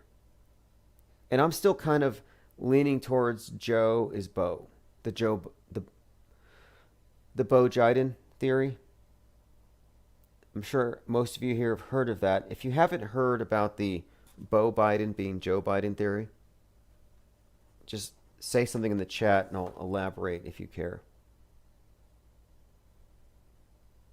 Mo says, Friedrich Nietzsche's The Lion creating the Uberman by rejecting the dragon on Christianity. At the end of Space Odyssey, it shows the baby of Nietzsche and the evolution of the human race. Well, the symbol of the monolith to me is very important here, because I believe that's the screen and the curated reality. That it is like I've said before, I believe that the mass media is the world church. It's the de facto state religion. And that the Bibles have been replaced by the screen. That's why the digital monolith is so significant right now. So you hold in your hands the new Bible. Only right now it has a lot of extra canonical and heretical texts. But just you wait. Because right now we're going through, I think, something of a, I guess you could call this like a Council of Nicaea. Like they're editing and curating. That's why they're digitally burning books. but it's like a counter-reformation. And they're going to get rid of anything heretical, all the conspiracy theories, all the, quote, truth. Like, I believe that the true purpose behind the fake thing was nothing more than a cover for purging information that, quote, they don't like. So the infodemic is real, but it's not information that can hurt you. Do you really think that the so-called that the elite or the media, whatever, that whoever controls the media, do you think that they care about you consuming dangerous misinformation? No. They sell you dangerous misinformation all the time. They're all about it, misrepresenting and distorting your sense of reality and gaslighting you 24/7. No, that's just a false pretense. Again, what they're doing, and I knew they were going to do this when Kim Kardashian kind of dropped a hint. I don't know how many of you follow Kim Kardashian. You were probably devastated when this happened, but apparently she froze her Facebook account a few months ago. Kim Kardashian to freeze Facebook and Instagram to protest hate speech and conspiracy theories. So basically, she went into quarantine. She decided the internet's not a safe place. This is around the time that a picture emerged where she was at a party not socially distanced, and you could see that she had that Nephilim sixth toe. It says the boycott is part of the Stop Hate for Profit campaign. But my point is this. She says, I love that I can connect directly with you through Instagram and Facebook, but I can't sit by silent while these platforms around the internet allow the spread of propaganda and misinformation to sow division and split America. So when I saw that the celebrities were talking about quarantine, I'm like, okay, this is how they get the masses to think along the same lines. Like, oh, you can't go online. It hasn't been sanitized. You know, they want you to wear the mental equivalent of a mask when you do searches on the internet.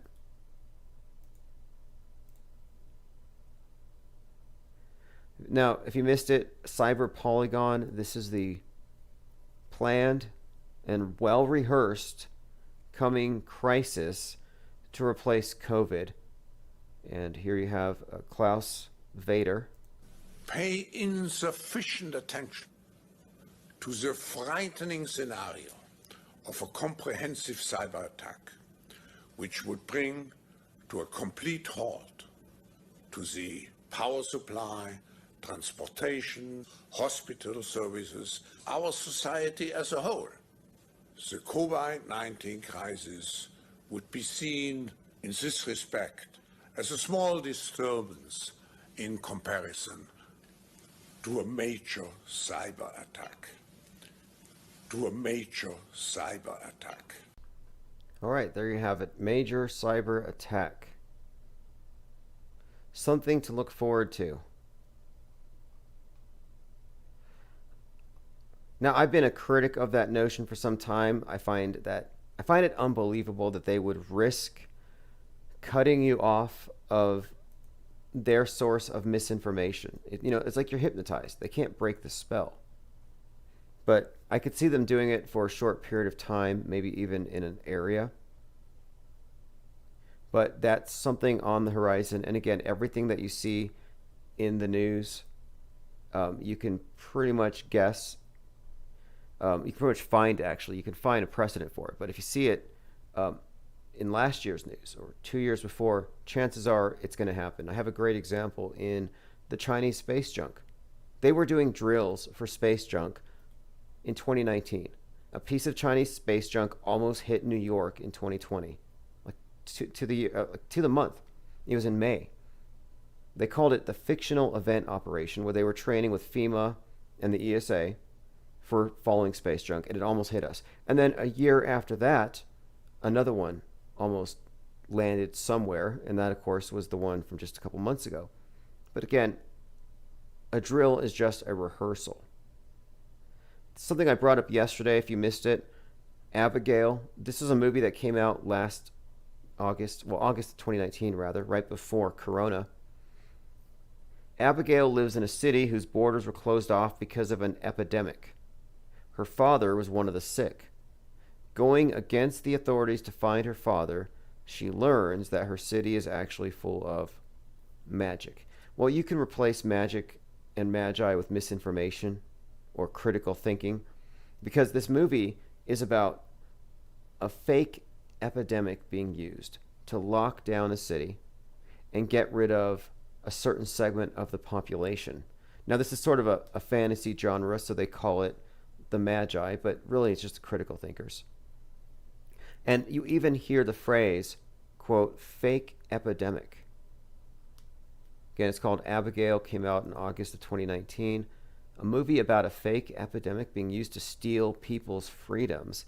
And what's more, the ones who were infected were told to get a shot, which would be a lethal injection because that prevents them from becoming even more infected as the disease progresses. So it even includes a Vaxageddon scenario. I'm surprised that movie wasn't banned or somehow suppressed, because it spelled it out almost too well. Puzzle says they open portals and demonic entities are possessing world leaders. You know, as of late, I have noticed that many of these world leaders do have black pits for eyes. But is it new? Or is it something that's been going on for some time? You know, one of the meta-scripters I'm going to put on the list here would be Alan Moore. And he has that graphic novel called From Hell. And the movie, which had Johnny Depp in it, it's about the Jack the Ripper killings. And in one of the final scenes, you actually see Jack the Ripper doing a killing, and he moves around the killer kind of in a reptoid-y way, and his eyes are completely black, kind of like the way Biden's are. And I remember looking at it then, because it was when he was doing the murders. It was like something took over. And this movie made no secret about the Masonic connections. In fact, they were flashing pentagrams and Mason symbols everywhere. But when I was, watching this movie, I'm like, wait, it kind of is hinting that ritual murder is somehow accompanied by demonic possession or some kind of possession. Puzzle says, Jenner posted a video where he says he wore his 10-year-old's clothes. Yeah, that was bizarre. I saw that one. That's going to be the next governor of California. Did you see Jenner with a Phoenix costume? This is nightmare fuel. Terrible. I mean, somebody should have, I don't know. I don't know how you could have stopped this. This is just an ego gone out of control. But Caitlyn Jenner came out in this Phoenix costume, which is super disturbing anyway.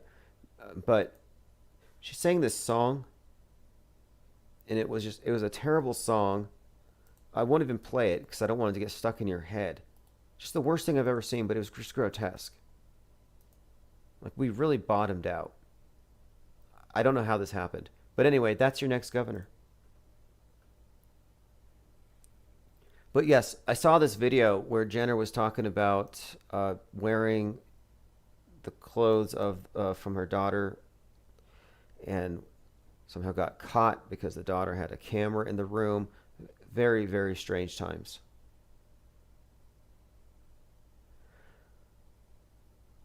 All right, let's move on. The Recycle says Bezos' ship looks like someone's junk. Well, look, we've talked about the symbolism inherent within the whole space program. It's something we've talked about for some time, but more recently, the mass media has actually kind of picked up on this. They've said, let me put this out. This was just last month, actually. I have some direct quotes here. But in their headlines, yeah, he's been widely ridiculed for this. And I'm suggesting that, no, that's actually what it actually is. I'm surprised that they are able to talk about it. Listen to this. A George Floyd mural on the side of a building in Toledo collapsed. Authorities say that the witnesses reported the mural was struck by lightning. So lightning struck a George Floyd mural in Ohio, and the building collapsed. The collapse-epidemic is ongoing. What was up with all the collapses? We had a spate of collapses, just one after another. Also, just a heads up here, FEMA and the FCC are still doing that nationwide alert. Says the national test will consist of testing WEA, that is wireless emergency alerts, and emergency alert system capabilities. These will begin on Wednesday, August the 11th. So just a heads up, this is something to look forward to. And you remember last August, how insane that was. And last year, the National Guard was drilling for mostly EMP. All right, let me go through some of these headlines. Again, someone pointed this out to me earlier today. Mercury was rising at 8:46 a.m. on September the 11th, 2001. The moment that the plane hit the building, or supposedly. Again, just another example of conspicuously timed events with the celestial bodies. Now, I keep seeing this article here where, look, Marjorie Taylor Greene compares Ashley Babbitt to George Floyd. Like they're really trying to make a martyr out of this one. I don't really see it, though. Maybe the one that got trampled to death. But there's no, I don't think there's a real reason to make her a martyr, because this, doesn't that sort of legitimize the idea that there was an insurrection anyway?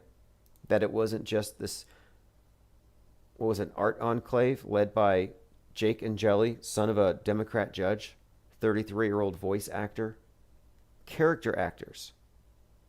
That's all we're looking at, character actors. Walt Disney, satanic smut peddler or Illuminati pimp. May get into that one. I didn't see Nazi in there. Oh, check this out. This is from Lynn. She called the other day. Over 5 years ago, I uploaded a video clip to YouTube where ABC News showed the, quote, total penetration of the South Tower on the morning of 9/11. Just today, YouTube sent me this. Our team has reviewed your content, and unfortunately, we think it violates our violent criminal organization's policy. So, ABC's own content violates their policy. Post Globe Syndicate says, LOL, okay, I'm here, you can start. Finbar says, Lorena Bobbitt died in a car accident. You believe it? No, Lorena Bobbitt did come to mind with the Ashley Babbitt just because of the phonetic similarity. And it was kind of noteworthy that one of the individuals who was hurt at the Capitol Hill performance art piece was tasered in his junk, as that one commenter called it. Let me go ahead and bring that article up. Capitol riot man, did he die after accidentally tasering himself in his, quote, balls? And no, he died of a heart attack, apparently. But yeah, and I don't believe this. I don't believe his name was Kevin Greeson. So Kevin Greeson, the terrorist who tased himself in the balls, died of a heart attack. The radicalization of Kevin Greeson. Alabama man was among 4 who died. So I don't know how someone could do that. And look, I'm looking at the pictures. I just think that these are all Democrats and actors. They're not all Antifas. Like, look, real people, real gun owners don't act the fool like this. I mean, some of them do, I guess. But this is like a mockery. And again, you have this individual in the middle who's supposedly dead. She has a Batman hat. Interesting. So she's carrying a flag that says "Don't tread on me," and she gets trampled on to death. And I'm looking at her, and I don't think she got trampled on. I would need to see video.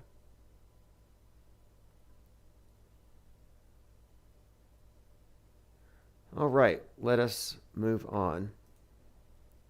All these fake victims. And yes, Trump is trying to create a martyr out of this Babbitt. They all are. Which shows you that, all politics is world stage.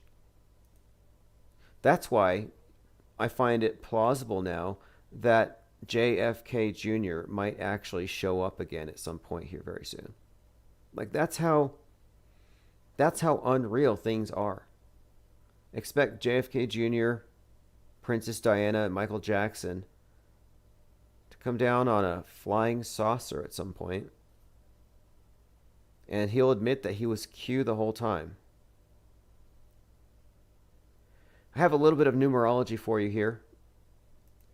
Because, I said this earlier today. I was looking at Time magazine at the store.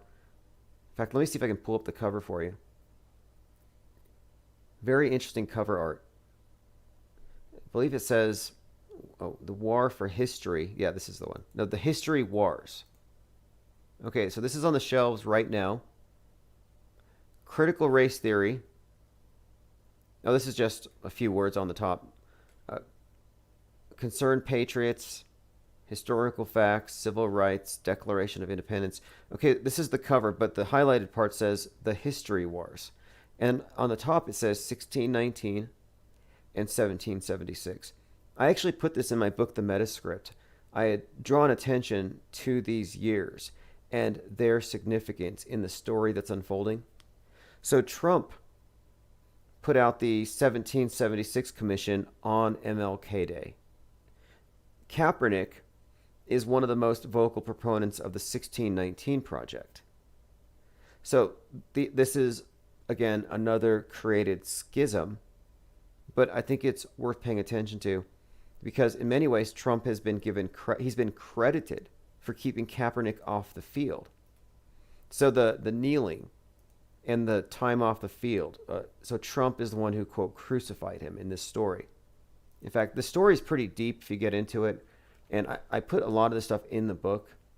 But you could find a lot of interesting little bits of symbolism around this. But Kaepernick threw his last professional pass on January 1st, 2017, exactly 19 days before Trump's inauguration. For some reason, that has been noted quite a lot, 19 days. Just putting it out there, just because there's some developments coming, and the fact that Time is drawing attention to the 1619 versus 1776, I think this is significant, and it'll probably play out this summer. In fact, it really ties strongly into this other aspect of 1969 that I'm expecting to see, which is the 1969, you think about it, one of the things that would stand out would be Charles Manson, right? The Manson killings.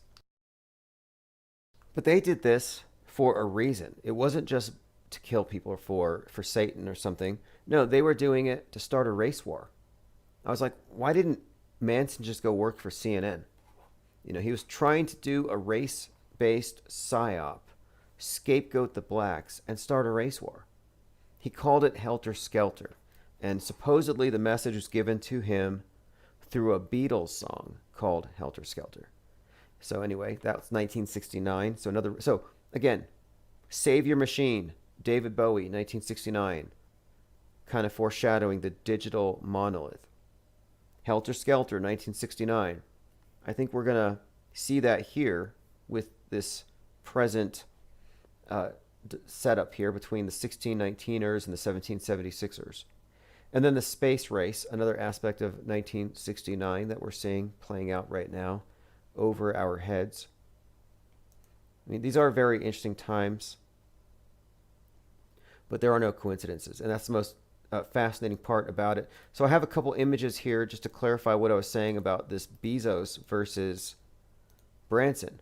So one of the commenters remarked on the shape of Jeff Bezos' rocket. Well, listen to this. Bezos is teased over his phallic-shaped rocket blue origin. That's from New York Post. The Guardian. Should we tell Jeff Bezos his rocket looks like ... New Zealand Herald. Carl Stefanik in hysterics over Jeff Bezos's. So you can see that this has been talked about.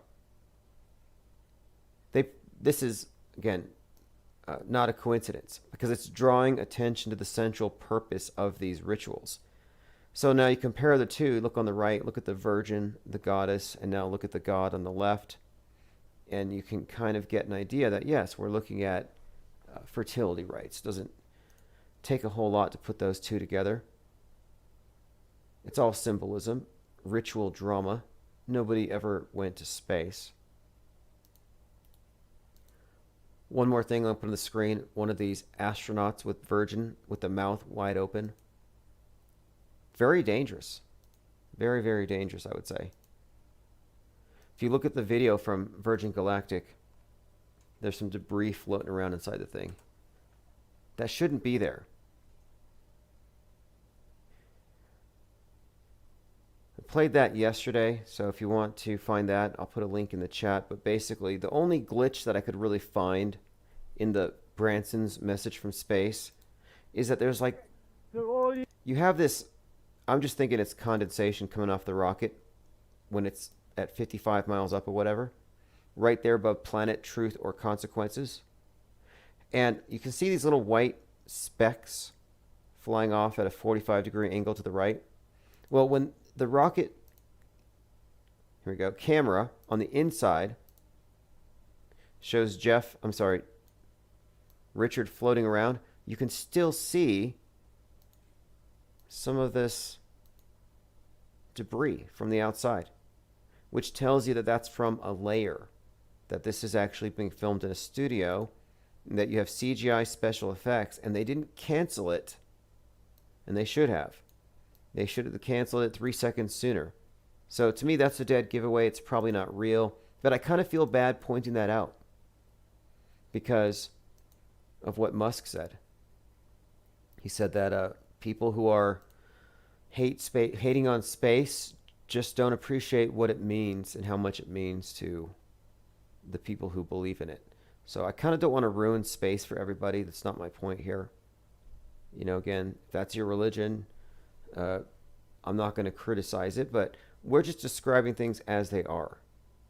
You know, this is probably the only truly reality-based think tank and news source, considering that we remove from our frame of reference all of the news events that we know to be fake.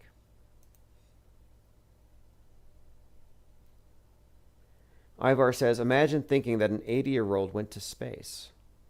He's only 70. But you know he's got the good adrenochrome. Speaking of adrenochrome, I talked about this before. Let me just see. Okay, put a 1 in the chat if this is of interest to you.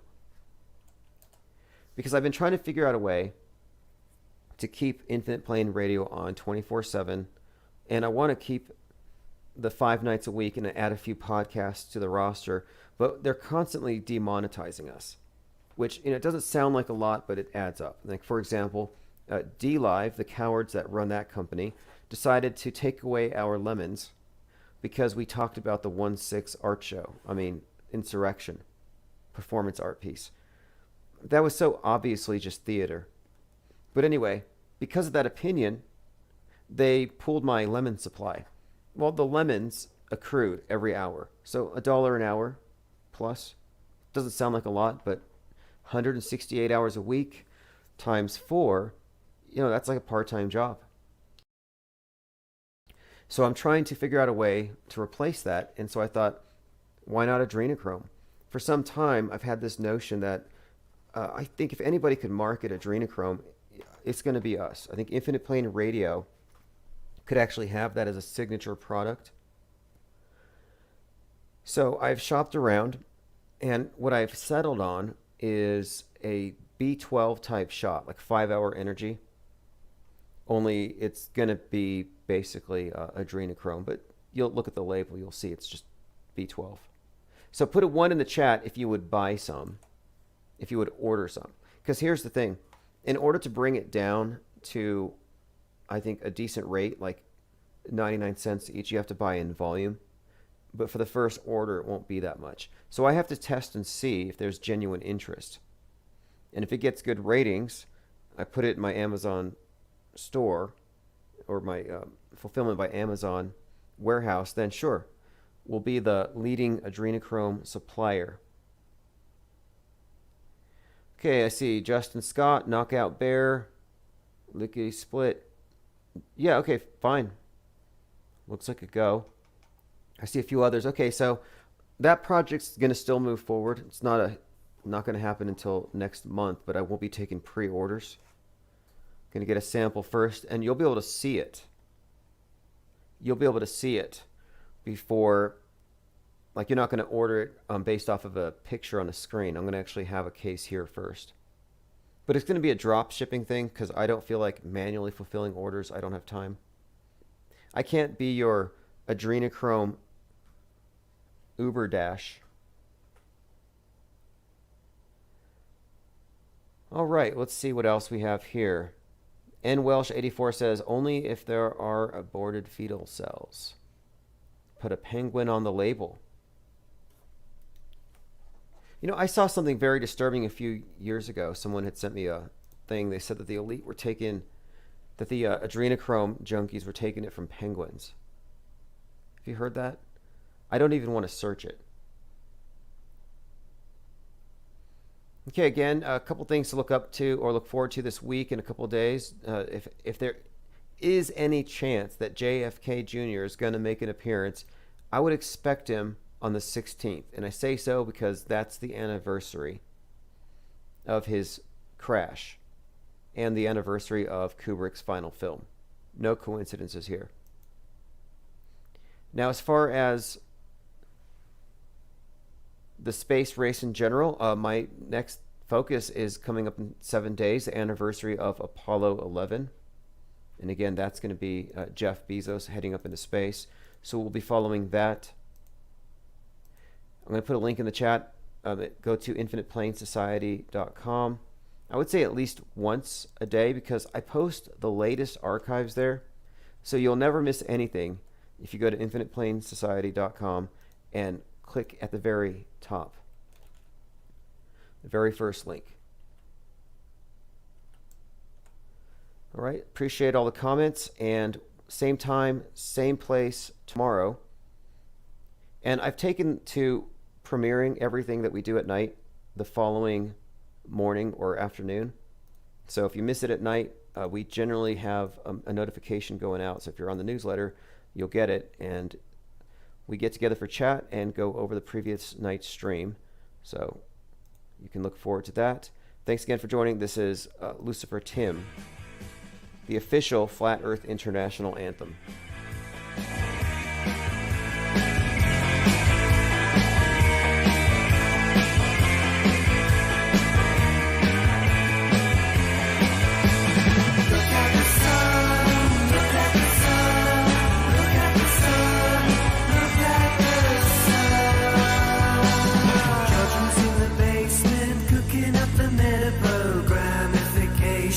Looking pretty serious, synchronizations, cooking up a terror storm. It was always bound to happen. Look at the sun, look at the sun, look at the sun, look at the sun.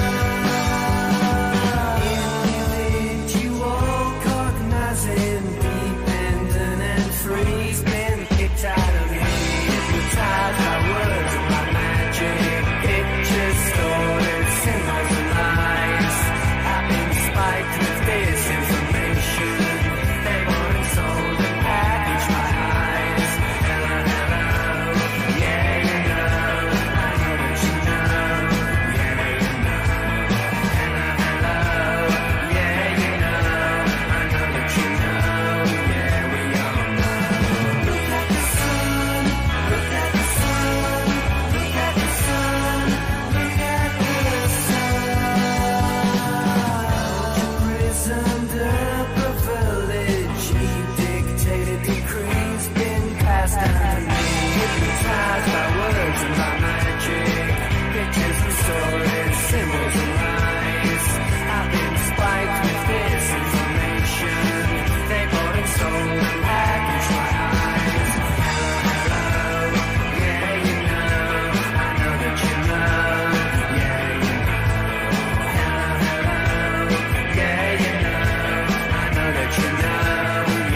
about what would happen if the world were a little bit different?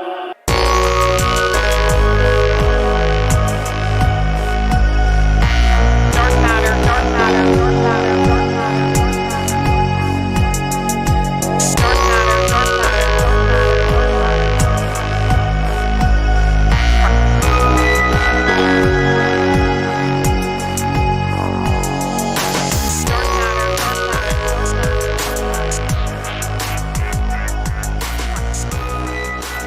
Okay, so we're going to be joined here in about 10 minutes or so by a guest. This is someone I brought up yesterday, very versed, very well researched in the field of astrology, astrotheology, and I just wanted to go through a couple of his sites first and kind of give you an idea of who we're going to be listening to. And if you have any questions, you're there in the chat, feel free to ask, and I will be directly taking questions from chatters throughout the conversation. I think we'll get more done this way than taking calls tonight, but that may happen in the future. One of the things is his books. One of the themes that I've seen so far is fiction being used to deliver esoteric information, kind of like what Dan Brown does, I suppose, but we're kind of familiar with this genre. But he has a series called Into the Rabbit Hole, which we'll talk about. And, of course, his website, and we're talking about Micah Dank. His website is micahdank.com, just like it's spelled. He was born in 1983, Oceanside, New York. He wanted to be a writer, comes from a family of writers. His father was a producer, radio news editor. Anyway, I want to move forward to the future. Here we go. It wasn't until he moved to Boston for a new job that he became interested in the esoteric sciences, including, just to name a few that can be found in his books, astronomy, astrology, astrotheology, out-of-body experiences, Akashic records, remote viewing, religions, the capstones of pyramids. Again, anything here piques your interest. You're going to have a chance to ask secret societies and their secrets, channelers, DMT monitoring, lucid dreaming, acoustic levitation, Alzheimer's conspiracy theories, jetpack propulsion, physics, quantum physics, psychology, computer hacking, Antarctica, and spiritual guides. For the next 6 years, he read 4 hours a day about them all, and he has interwoven them into a series of thrillers. So that should be another interesting area to go into, Antarctica. Antarctica has taken on a completely different meaning in recent years, as most of you listening probably know. Yeah, thanks for joining. Like I said, those of you just getting here in the chat, you can text or you can drop a message in Discord or in the chat there throughout the night. Of course, our guest will be calling in here shortly, and it's Micah Dank, and we're going to be talking about many of the things we've discussed before on this channel. One of our main topics happens to be things that have to do with secret societies, symbolism, esoteric symbolism in plain sight, and I think what brought a lot of people into this area of research is just how blatant and obvious these things are when you see them in the movies, when you see them in logos, when you see these various occult hand signs put out there by celebrities and politicians. What you see is a common denominator connecting certain institutions, individuals, and places. It's a cryptic language in plain sight, which you will, about astrology. And I think it was J.P. Morgan who said, billionaires use astrology, millionaires don't. And again, we've been given certain conceptions of what it is, but it does happen to be the case, in my opinion, from what I've observed, that many transformative world events happen on astrologically significant dates. If nothing else, on anniversaries of specific dates. So timing, the timing of events, to me is one of the tells that something is scripted, things that are beyond coincidence. So that's another area too where I think conspiracy theorists have been vindicated. I think 2020 has been a revealing year for anyone who's ever thought that conspiracies were more than just, well, the way the mainstream media describes it, a conspiracy theory is something they don't agree with. Is it just fake or wrong information, wrong think? some type of error in cognition, or maybe it's something born out of paranoia. But that's not really true, and no conspiracy theorist that I've met has ever really fit the stereotype of someone with a tinfoil hat. I find them to be curious people, and I think there is a conspiracy in many areas of life. I mean, there are open conspiracies. I mean, we're in the middle of a contested election, so now is not the time to be a conspiracy denialist. It really is the case that conspiracies are the rule, not the exception. And I think that really goes for everything. And I hate to speak in general terms like that, but everything seems to follow or fall beneath the umbrella of the same plan. Everything stays within the same parameters. And yes, 2020 clear vision. Oh, another topic that the author is versed in, of course, is gematria. So those of you who are listeners of other channels that talk about the numbers, the encrypted meanings, that's another area I want to get into. I've been very fascinated. I almost tried to ignore the stuff because it sounds like cherry picking at first when you hear people talk about the patterns, the numbers, etc. And I try to ignore it. And I certainly don't add or multiply or divide or engage in any kind of computation to fit into a specific conclusion. I don't start with a conclusion and try to prove it with numbers and looking at headlines or anything. However, there are patterns, distinct patterns that are observable, that are reported and time-stamped in the news media, and you can actually point to it and say, well, is this a coincidence? And how many coincidences do you have to have before it's something worth looking into? And it's very easy to ignore the glitches in the matrix. It really is. It's easier not to rock the boat. One of the greatest movies that illustrates this point is The Truman Show. And what precipitates Truman's awakening from a prison of lies, because he wasn't held by a fence. He didn't have to scale a wall necessarily. He was inside of a movie studio. But it was the lies from the actors that kept him from ever wandering off the stage. But if you get into the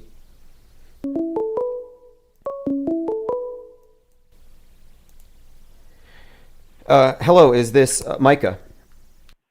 Yeah. Awesome. Hey, thank you for calling. Here live, our audience is listening, and I was just perusing your bio on your website, and I kind of got into a few of the different areas I think where people are most interested, but I kind of want to start out with just having you introduce yourself as a writer and how you got into the esoteric. Right. So we're live, right? Absolutely. We're live. We have listeners. Okay. And they're all here in the chat, interested to hear what you have to say. Okay. So I'm originally from Long Island, New York, and I moved to Boston back in 2012 with a girl I'm no longer with. And while I was out there, I started, I was raised religious, and it never really made sense to me. And while I happened to have been in Boston, and, eventually you go down these rabbit holes of podcasters and people that give lectures, and I came across Jordan Maxwell and Santos Bonacci, which most people would know about, I believe. In this community, at least, most people know about those two. And they blew my mind when Jordan said basically that in the Bible, they talk about how the disciples were trying to find out where to meet Jesus. And he says, go into town, you'll see a man with a water pitcher. And then he made the connection that the man with the water pitcher was Aquarius. So that right away sparked my interest. I knew nothing about astrotheology. I knew nothing about astrology. And then I just started watching these videos, and I had just for a couple of years, and I thought, this is such good stuff. I have to write about this. I have to talk about this. So I started writing a series of thrillers, which talks about astrotheology, and it talks a lot about conspiracies, talks a lot about forbidden knowledge, forbidden information that most people don't know about, not just your generic flavor Kennedy assassination stuff, like real stuff people don't know about. And as far as I'm aware, I'm the only one who's putting this in in the medium, the way I'm doing it is I'm writing it as thrillers. So the characters basically uncover all this information and you learn it. And you go on Amazon, the books are selling really well so far. And it's just, people are just going nuts. But what I wanted to do with your audience is I wanted to go over some basic astrotheology stuff, if that's all right. Yeah, wonderful. And that's actually, I'm glad that you're writing it in this format, because I feel like fiction is uncensorable, and no matter what happens politically in the world, you can still communicate these ideas, and they're not going to have any grounds to just bury it. And I think it's the perfect vehicle. But one thing for people who are new to the topic, or astrotheology, can you comment really quick? How would you define that for the layperson who first hears that term? Right. So basically, astrotheology is just the way I see it is the zodiac as we know it now. And the 88 constellations right now, there's stories made up about it. You could think of the Greeks, you could think of the Romans and their gods and goddesses and the stories. They were all talking about the planets in the sky. Astrotheology is just a modern day version of that translates, especially in the Bible. I'm going to go over this with you guys, but there's so much in the Bible that is just hidden from everyone that basically the Bible is basically a hidden astrology book. And at the end, I'm going to tell you who's keeping that information secret from the public. But okay, perfect. Let's start there then.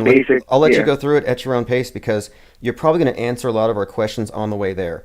But I wanted to establish the basis there that, yes, there is, as you've discerned, and as you've put in your books, there is a code here that's objective. And when you measure it against something as objective as the sun and something that we have no control over, it's definitively there. This isn't just a matter of choosing and picking. Right. So go ahead. Exactly. All right. So basically, I'm going to pose a couple questions. How was Jesus able to heal the blind? How did he walk on water? How did he turn water into wine? Why did he have 12 disciples? Why was he betrayed with a kiss by Judas? Why was he dead for 3 days? Why is his birthday on December 25th? I'm going to answer all these questions, and it's all explainable through astrology. So the first sign in the zodiac, in the year, Aries is the first sign because it's the spring. But the zodiac is also numbered 1 through 12, 12 being Capricorn at the bottom, 1 being Aquarius. So we'll start with Aquarius. Aquarius is represented by the man with the water pitcher. So in the Bible, when they refer to man or water or man with water, that's what they're talking about. Pisces is the sign of 2 fish in the water. It's the 2 fish. So when they talk about water, they could be talking about Pisces or they could be talking about Aquarius. Now, Aquarius is an air sign. Pisces is a water sign. But for all intents and purposes in the Bible, when you're referring to water or liquid of some sort or a river, they're talking about Pisces or Aquarius because both of them have water in the signs. So Aries is the ram. In Aries, you have March 21st, which is the spring equinox. It's 12-hour day, 12-hour night.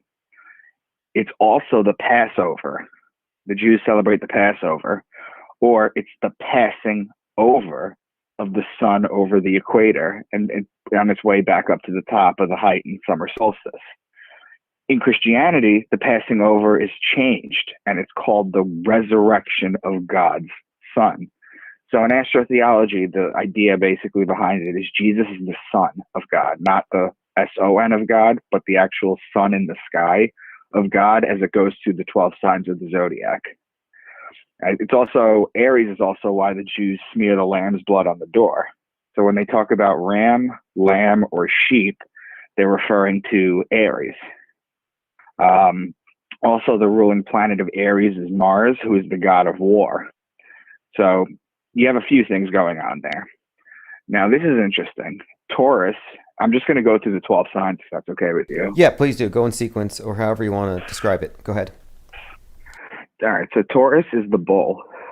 The reason it's the bull is because when you look at the sky, and you got to remember, this is a time period when there were no clocks, there were no watches, there was no computers, there was no calendars, there was none of this day stuff. They basically just used agriculture and the signs in the sky to know when winter's coming, what to do. So when you saw Taurus in the sky and you saw the bull, you know you need to put the plow on the bull so you can plant the seeds So you can harvest in Virgo and Libra. And I'm going to get back to that in a minute about Virgo and Libra. Gemini is the twins.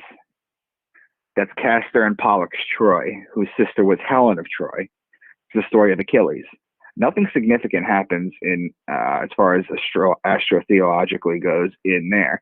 However, in the Bible, there's a place when they talk about Jesus riding in on twin donkeys, or anytime they mention twins, that they were brothers, they were twins in the Apostles. They're talking about Gemini. Cancer is the crab. It's the sideways moving creature. So here's basically the deal.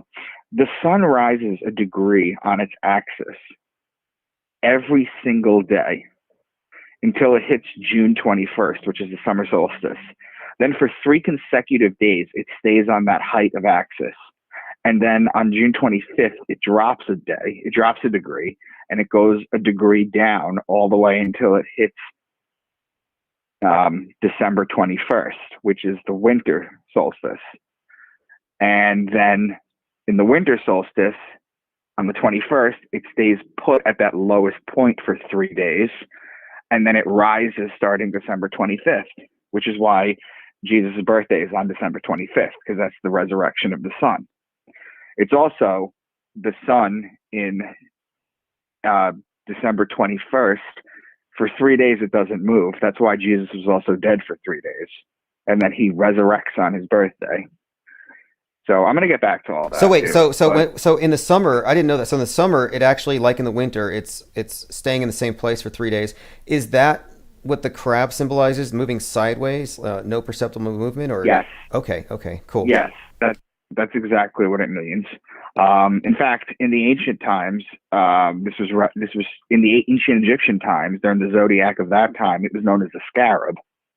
You know, it was the beetle, and you get the word crab from scarab as well. Okay. So Leo is the king. It's the king of the jungle. The ruling planet of Leo is actually the sun. The sun rules Leo. The sun's the most powerful sign. And Virgo is the woman holding the wheat stalk. So remember when we said that you plant in Taurus, right? With the bull? Yes. Right. So you plant in Taurus during the bull. And then in Virgo, the sign of Virgo is a virgin holding a wheat stalk. So the virgins would cultivate the wheat in Virgo to make the bread. I'm going to go into some explanations of that as well, too. But Libra is the justice, the scales, the balance. The reason it's the justice is because it's a pair of scales, and it judges God's sun as it passes over the fall equinox, and it begins its descent into winter, into cold, into its death. The Jews always celebrate the new year around the fall equinox as well. And Libra is also wine season. Most Italians know that. The Greeks know that. Any girl that's ever been to a vineyard knows that, a winery. You know, you go out there and you go in September and early October, and the vineyards are just lush. They're green. They're ready. They're ripe. A lot of time when you go to the vineyards in the spring, you'll just see the naked trees. You know, they're lush in then. So Libra is connected with the wine, which when you're talking about Virgo, which is the bread, and then you have Libra, which is the wine, you get the bread and the wine. Wow. Okay, that's fascinating right there, because this absolutely correlates to the sun gods that we hear about. So yeah, please go on. Okay. So Scorpio is the scorpion. He's the betrayer. Now, if you look at the sky, you need a little bit of faith and understanding, or just, I don't know what the word is, imagination, to see these zodiac signs as what they are. But the Scorpio looks like a scorpion. Like you could pick that out of the sky. The reason it's a scorpion is because the reason it's the betrayer, I should say, is because when a scorpion bites you, it leaves an imprint in your skin that looks like two lips. So that's where the mafia gets the kiss of death from. And it's also why Jesus, the son, was betrayed by Judas, who's Scorpio, with a kiss. million different ways to betray somebody, but he betrayed him with a kiss. That's what it symbolizes. So the sun is judged in Libra and it's betrayed in Scorpio. And Sagittarius, this is the bow and the arrow, shoots the sun and inflicts further punishment on the sun. This is where the sun dies. The sun dies in Sagittarius. In the Bible, it's translated as a spear going into the side of Jesus. I went over because in December 21st, it's at its lowest point, can't rise any lower. It's dead for 3 days, and then it rises on December 25th, basically the birth of God's son. And also, I can get into the revelations a little bit later, but basically, I can give you an example. Now that I've gone through the signs, I can give you a couple examples to show for people who don't think that Jesus is referred to as this. And I've done Christian podcasts too, where I've presented this information.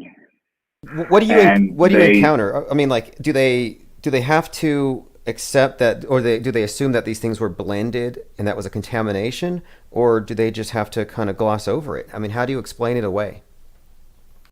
It's hard because a lot of these are like triple and quadruple entendres that these sentences are. I'm going to go into some of them. They're very deep, and it had to have been written that way. One of my best friends is a young earth born again Christian, and we have conversations all the time. But he said, "Send me your best information." So I did. He said he can't deny it, but it strengthens his faith, is what I usually get from the Christians. I can't deny this. I didn't know it existed, but this just strengthens God's faith. The heavens, the luminaries, God calls them by name. There's passages like that. But if I go back to the signs, now that we know the signs, okay, he's called the scapegoat of Israel. So that's goat. That's the Capricorn, right? He's known as the Son of Man. That's the man in Aquarius. The man sign is Aquarius. The female sign is Virgo. Pisces, the two fish. It's why he's able to feed the masses. When he fed them, when they brought him, when there was masses and he needed to feed them, he fed them with two fish. That's Pisces. He's also known as the fisherman of men. He's also known as the Lamb of God, or the Ram in Aries. He's known as the strong bull, which is the bull in Taurus. These are all biblical nicknames for Jesus. When you're talking about Cancer, the crab and the scarab, St. Augustine wrote something. He said, he's my good own beetle. He's the original beetle, my good own beetle. He's the Lion of Judah. That's Leo. The lady holding the stalk of wheat, he's Virgo. He's born of a virgin, and he's also known as the bread of life. Libra, the scales of justice, he's known as the just one. And he's betrayed in Scorpio. We went over that. Yeah, that one nails it for me. The spear, I never thought about that. So we all talk about him being crucified. We're familiar with that. But yes, there's a finishing thing where they hit him with the spear. I never associated that with Sagittarius. And that is very clear. Right. Right. Well, you know what else it is, too, is I always tell people, too, because now that I got over that, we can go into some basic Bible stuff. So the interesting thing about Sagittarius and the spear is it's interesting because what would you say the two most famous or important murders in the Bible were? Old and New Testament. Okay. I'm for some reason, I think, aside from Jesus, I think murders in the Bible. Why don't you fill me in? Because I'm thinking of Saint Anthony when I think of the arrows, but there are various martyrs that come to mind. Of course, there's David and Goliath, but that was a slingshot.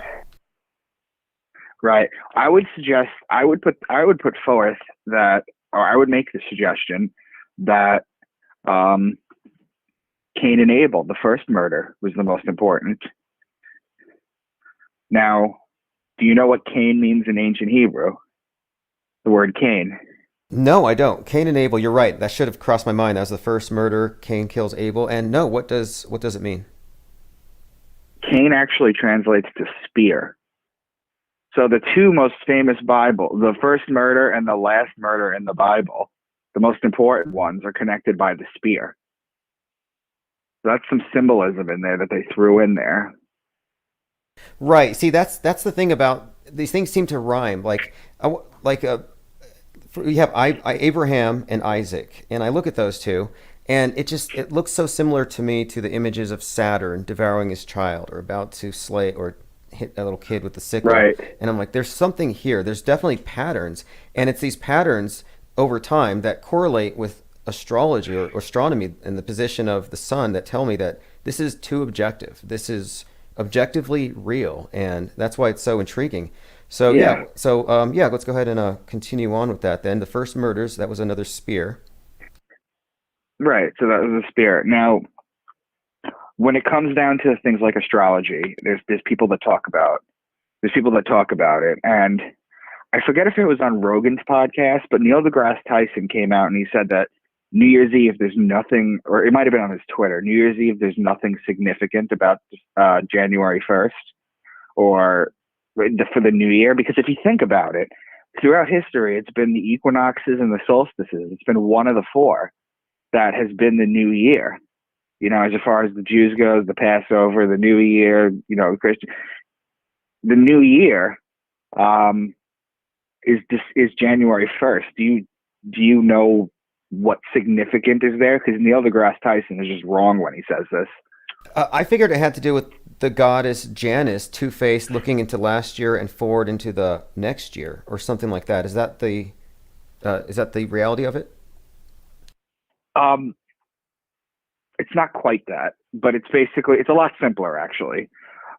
If you, at midnight, wherever you are in the world, when it hits midnight on December 31st, you look up in the sky, you light a cigarette, you look up in the sky, you look straight up, and then the highest star that's up there is Sirius. Okay, and then it comes straight down, and it's Earth, and then it comes straight down again, and it's the sun. It's the only time of the year that aligns, which is why it's that. So Neil deGrasse Tyson is just wrong when he says that. So wait, does this correlate to the New Year's Eve ball where they count down and they have the big shining star or ball being counted down? It's just a metaphor for that. It's a metaphor for that. The metaphor in Manhattan, in Times Square, yeah, that's what it is. See, that's what I find That's so exactly fascinating. what that is. I find it so fascinating that we have these esoteric meanings behind these things that are being performed in front of the public, and people wouldn't think about it. I mean, someone was running by me that the playing cards derive from the tarot cards, and that the 4 suits of the 4 seasons, 52 cards, a card for each week, that these things are all based on alignments with the sun. I'm not going to get into it right now, but at its basis, at its core, the Bible is the tarot and alchemy. It's a mix of the two, and astrotheology, of course. But yeah, look, the original Christians were known as Helio-Gnostics, which literally means knowers of the sun. In fact, when Constantine was baptized, there's a lot of wonder whether he was baptized on purpose as he was dying, or if he did it to unify everything. There's still debate on that. But basically, his nephew, Julian the Apostate, was trying to bring back Helio-Gnostics. He was trying to bring back the sun worship, the initial, what we have, because what they've done is they've taken a story that's a metaphor, and a giant metaphor, and they've made it literal. And he fought for that. He ended up dying in what we call friendly fire. Someone on his side shot an arrow in his back. But Constantine's nephew fought against it. I mean, this is the ancient science. I mean, there's nothing more ancient than astrology. You have the Lascaux caves in France, 40,000 years old, with etchings of bulls with the sun on its head. And the interesting thing is, in the Lascaux caves, if you rewind the clock back 40,000 years, because they've done this with computer models, and you take what the sky looked like and you superimpose it over the wall in the Lascaux caves, it lines up perfectly to the modern day constellations. Okay, so this knowledge, this Helio-Gnosticism, our connection to the sun and time throughout the year, Was this knowledge just deliberately obfuscated and hidden? Is it lost? Or is it, as I would kind of think, just based on some things, today I kind of suspect that it's still there in play, but what's the status on it? What happened? Was it just... I'm going to get to that. What it was suppressed. It was suppressed on purpose, and that's what I'm going to finish off with. I'm going to explain how it was suppressed on purpose. Great. Okay. Which, incidentally, my books go into greater detail than this. And remember, my books are thrillers, so they're like fun reads. You know, they're stories that you can catch, but you can catch all this information in them. The more people that pick up these books, the higher it goes on the bestseller list. I'm already having the first book translated into a movie script, and I'm already trying to pitch it to Hulu, Amazon, and Netflix. Or I'm going to have my agent do it. Excellent. Well, for everyone listening, tomorrow or after tonight, I'm going to have links to your Amazon works posted at darkmatter.radio, and we'll put it in the newsletter. So everyone who's listening, if you want to help him increase the rankings on these books and really elevate these ideas, I'll have those links sent out to you. Right. And have you heard of Göbekli Tepe? I'm sorry. Göbekli Tepe? No, I haven't. What is that?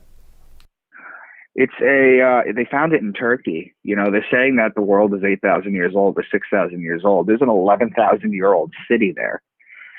And what they found was initially in it used to be an astronomy and an astrology viewing site. There's something called the Antikythera mechanism that we found that we were trying to discover. We found it in a shipwreck. We were trying to decode what it was. It was an ancient stargazing map system. You know, this goes even further. If you're talking about like the Pope wears something called a mitre, which is his hat, that big white hat that he has with the cross on it.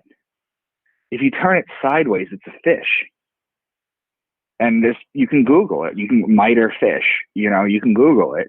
But that goes back to Mithra and Dagon, which were the fish gods that were before. Everything's been borrowed from previous religions to make the new ones. Yeah, absolutely. There's definitely a consistent pattern, and I've seen these images comparing Dagon and this fish-headed god and what they wore to the priest's garb and the Pope's garb, and it does look identical. I believe the Pope sits on the throne of Jupiter, so it's all a bunch of hand-me-downs and rebranding. And I think it's fascinating too that a lot of this astrotheological symbolism is still used in modern places. I think it's fascinating how NASA likes to name all of their rockets off of dead sun gods worshipped by, around obelisks. Like, that's curious. Right, exactly. Because that was, you know what the real interesting thing is, and this is an idea that I've been tossing around. During the age of Taurus, you had the Egyptians that were the main religion. They were the main people. And you can look at all the hieroglyphs that they have of bulls with the sun on their head. During the age of Taurus, they were the main people. So the Jews come around during the age of Aries, which is the ram, which is why they blow the ram's horn on the holidays. I'm sure everybody knows that.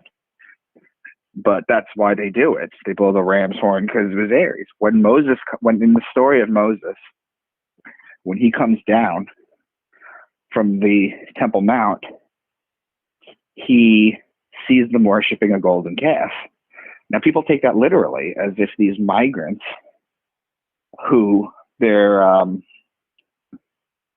these poor migrants who apparently had all this gold and were able to weld an enormous animal without welding equipment in the desert. Or he comes downstairs from the mountain and he sees them worshiping the golden calf, which is, the calf is Taurus, and the golden part of it is the sun, so the sun in Taurus. So they're worshiping the time frame that they just left. It's a metaphor for that. That's why he slammed down the tablets and he became the first lawbreaker, because that's where breaking the law comes from. And he sees them worshiping the wrong time period. They're in the time period of Aries now. So now the Jews become big. And then in Christianity, you have the two fish, Pisces. You see the Jesus fish on the car. Wow. So this is new, big. So the new age then, this Aquarius thing means that everything has to be branded differently. They have to update everything. It's like worse than daylight savings. They're adjusting. That's basically my main thought process. Now, because of things like the internet and because of things like the news and like the daily, everything is super connected, it's going to be hard to brand a new religion. So I don't know if the new religion is going to be technology. I don't know if the new religion is going to be aliens. I don't know what it's going to be. But if you follow my train of thought, you can clearly see that there's a dominant culture in every single age that kind of goes away as time goes on, and a new culture comes. And then it goes away, and then Christianity comes. And then so that's my running theory right there. This is great, and so you've written about this in your books as well, which because this is a very fascinating thing. But there's a definite structure here, and this concept of a new age is really interesting to me because you're right. How would you create a religion that wouldn't have people fighting? Like, how could you unify everybody, especially in a day like now where we're not isolated anymore? And I kind of think you might be right when you said we suggest something about technology and aliens, maybe science takes a more spiritualized role. But I think there's definitely something to that. And I think we're living in a very interesting transitional time period. And so when did the age of Aquarius officially start? So that's the interesting thing. There's many different theories on it, but one of them that holds strong that I believe in is December 21st, 2012. The end of the Mayan calendar. They ran out of time. It wasn't the end of the world. Remember everyone went ape shit? Yes. During that, everyone went nuts. Yeah, no, it was the end of Pisces and the beginning of Aquarius. So that's when I believe it started. And it's interesting too when you're talking about like the Bible and everything. There was something called the Council of Jamnia, which or the Senate at Jamnia. So basically, Constantine unified everything in 325. But if you backtrack a little bit before then, you're talking 100 AD. Okay, the Book of Mark came out 70 AD. It's the oldest one. So the Book of Mark's already out. The reason behind the Senate at Jamnia is because the Old Testament, believe it or not, had not been canonized yet. Basically, they had the stories, but they weren't official. It wasn't an official doctrine yet. So what they did in the Council of Jamnia was they were trying to figure out exactly which books go in, which books go out. And one of the things that came up was the Book of Mark, whether or not they were going to include it in the Old Testament. So if you could imagine the Old Testament having the story of Jesus, there would have been no need for a New Testament. So, I mean, there's clear-cut day and time that you can show. And incidentally, the Council of Jamnia, you can just look that up in the Encyclopedia Britannica. I'm not like inventing something out of the wind. Right. You can pull it up there. That's pretty big. That's pretty big. I mean, that to me is rather big. The Senate, where they're essentially editing together the official version, and that's a major continuity flaw right there. Mark being possibly considered for entry into the Old Testament. First, I've heard of it, but I'm just not surprised by, when people say the Bible, I don't really even think of it as the Bible as it's always like there's a story, and it depends on which one you're referring to and when. But like you're explaining here, there's definitely a code and a logic behind all these stories. So it's not just fairy tales. These aren't just nonsensical stories. They actually have a meaning once you get the code. So yeah, let's go ahead and continue through this because I'm very curious to see where this ends up. Okay, so basically I'm going to give you let's see here a sec. How about we do this? I'm going to start giving you some phrases from the Bible, and we're going to see if we can decode it, okay? Gotcha. So have you heard, I don't know if you've seen this, but have you heard of Pride Comes Before the Fall? I have. Pride Comes Before the Fall. I have heard that. Okay, what would you take that to mean? What do you at face value, what do you think that means? Okay, well, on face value, it means when someone's at their height is when they're most likely to have a gaffe and it brings down. So it's like at their peak, they fall. Something like that. Mm-hmm. Right. And that's what most people would say. But let me throw this to you astrotheologically. Do you know what a group of lions is called? A group of lions in, well, you're talking about, is it a den of lions? But you also have, what's the other name for it? Pride. A pride. Oh, okay. Pride. Oh, I see. Pride before the fall. Oh, that's intriguing. So, wow, Leo right before Pride fall. comes before. I gotcha. Yep. So Leo is July, August. That comes before the fall. So these are double entendres. Yeah, you said that. You said double and sometimes triple, and that to me also underscores the basic structure here. The fact that there's multiple levels of meaning and it's internally consistent. And these word plays are intriguing too, because they're using story in a very specific way. These words have meanings to them, and yeah, that I'm sure this is what's so interesting to me is like it's designed this way. It's esoteric, and so yeah, I want to continue because I'm really curious about how you or who you think is in possession of the real story, aside from individuals like yourself who's discerned it. Okay, I promise you I'm going to get to that. But I'm going to give you another example right now. In the book of Micah, which is actually my namesake, he predicts that a savior will come. Do you remember what town he's supposed to come from? No, go ahead and fill me in. It took Bethlehem. The Star of Bethlehem, the whole... Oh, yes, yeah, of course. Oh, yeah, yes, of course. Bethlehem, yes, I am. So Bethlehem is interesting. So the Savior is going to come from Bethlehem. Do you know what Bethlehem means? Doesn't it mean bread? 2 words. A house of bread or something? Lechem is house of bread. House of bread, that's Virgo. The Savior's going to come from a virgin. Okay, gotcha. That's pretty undeniable there. Okay, so again, you're decoding these common terms, and again, it's undeniable and it's in sequence, which is another thing about it. You know, and this really got me earlier. You talked about the sequence from Scorpio to Sagittarius, how it does describe the betrayal, crucifixion, and the way Christ dies. Very, very interesting. Right. Mm-hmm. And the interesting thing too is there was 3 methods that killed Christ. There were 3 items that did it. You had the nails in his hands and feet. You had the spear that finally killed him, and then you had the crown of thorns. The crown of thorns is the sun's rays. It's a metaphor for them.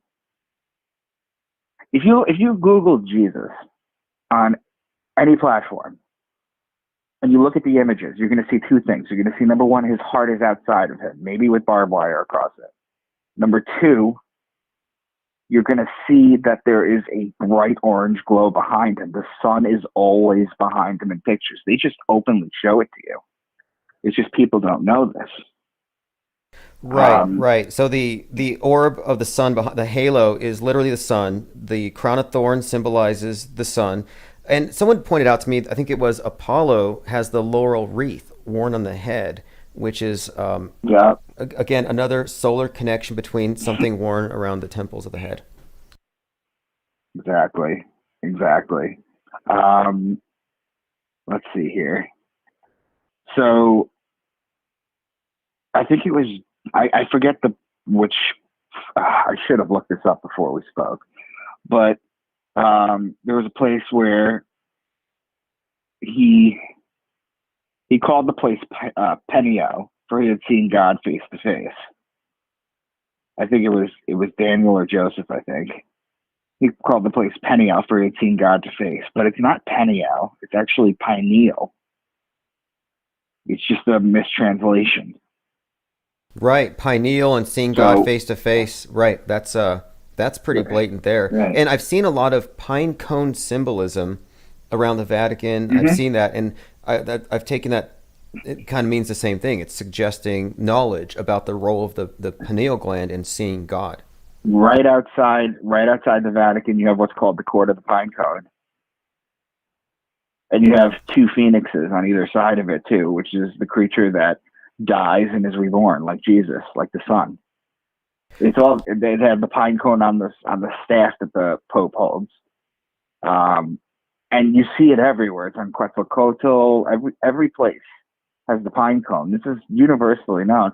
This was a beautiful science that was perverted, is what it was. Right, There's and a phrase too. well, you mentioned the two phoenixes really quick here, and that kind of caught me because I've been doing some deep research into the symbol of the phoenix, where it comes from, its various the various ways it's represented. But even in recent times, the phoenix is a very important symbol in a lot of these movies. But I found that the phoenix and Christ are often synonymous. That they've often put those two together, and I find that to be very, very interesting because it's the same story of death and resurrection. Yep. And it's not new story either. It's one of the oldest stories. There's another example too in the Bible, which is interesting. John the Baptist, John 3:30. He says, "He must increase," talking about Jesus. "He must increase, I must decrease," which is interesting. Now, picture you're the sun on the zodiac wheel, and you're moving 1 degree towards the left, going through the signs, and then you stop for 3 days, right? When you get to the top, and then you move, and then you start going down a degree, right? I see that, right? It's like, okay, I gotcha. So Jesus is born December 25th. That's his birth date. Okay, do you know how you know when John says he must increase, I must decrease? You know how you know that as Jesus, because he's December 25th, as he's increasing, why John must decrease? You know where John's located? Okay, why don't you explain? Because I see where this is going. Do you know when St. John's Day is? What is St. John's Day? I don't know the exact date, but go ahead. It's June 24th. Okay, so it's perfectly It's June solstice. 24th. There. Okay, wow. Solstice to solstice. They're basically talking about the incremental rising and lowering of the sun relative. That's amazing. That's definitely one of the most strongest cases for the astrotheological interpretation. Mm-hmm. Okay, I can give you another one. Let me go to Deuteronomy real quick. And I know I'm jumping around this, and what a lot of the people, I've done a lot of podcasts so far, and what a lot of the people tell me is they go, you're cherry picking verses, just like I would say to Christians or Jews or anybody that believes it by the book. They say you're cherry picking verses. So I'm going to cherry pick this one verse. But then, like I said to you, I did a thing where I decoded the book of Matthew line by line and showed how it's astrotheology. We'll probably get into that next time because we won't have enough time. But in Deuteronomy 32, this is what it says. It says, "He gave them honey from the cliffs and olive oil from the rocky ground. He gave his people butter from the herd and milk from the flock. He gave them lambs and goats. They had the best rams from Bashan and the finest wheat. They drank the best wine made from the juice of red grapes, but Jeshurun became fat and kicked like a bull." Okay? So, he gave them honey from the cliffs. There's an asterism of stars, which is just basically a little clutter of stars in Cancer, called the Beehive Cluster. Okay, and that's where you get the honey. So the Beehive Cluster is where you get the honey. The Milky Way galaxy is where you get the milk. That's where you get the milk and honey. So olives are collected in Libra, as are the grapes and wine. He gave them honey from the cliffs and olive oil from the rocky ground. He gave his people butter from the herd and milk from the flock. The cow, the female bull, is Taurus, which gives the butter, and the milk comes from her as well, or the Milky Way galaxy. It could be either or. He gave them lambs and goats. Lamb is a baby ram, which is Aries, and goat is Capricorn. They had the best rams from Bashan, which is Aries, and the finest wheat. That's Virgo, with the wheat stalk. They drank the best wine made from the juice of grapes. That's Libra, as we went over it before.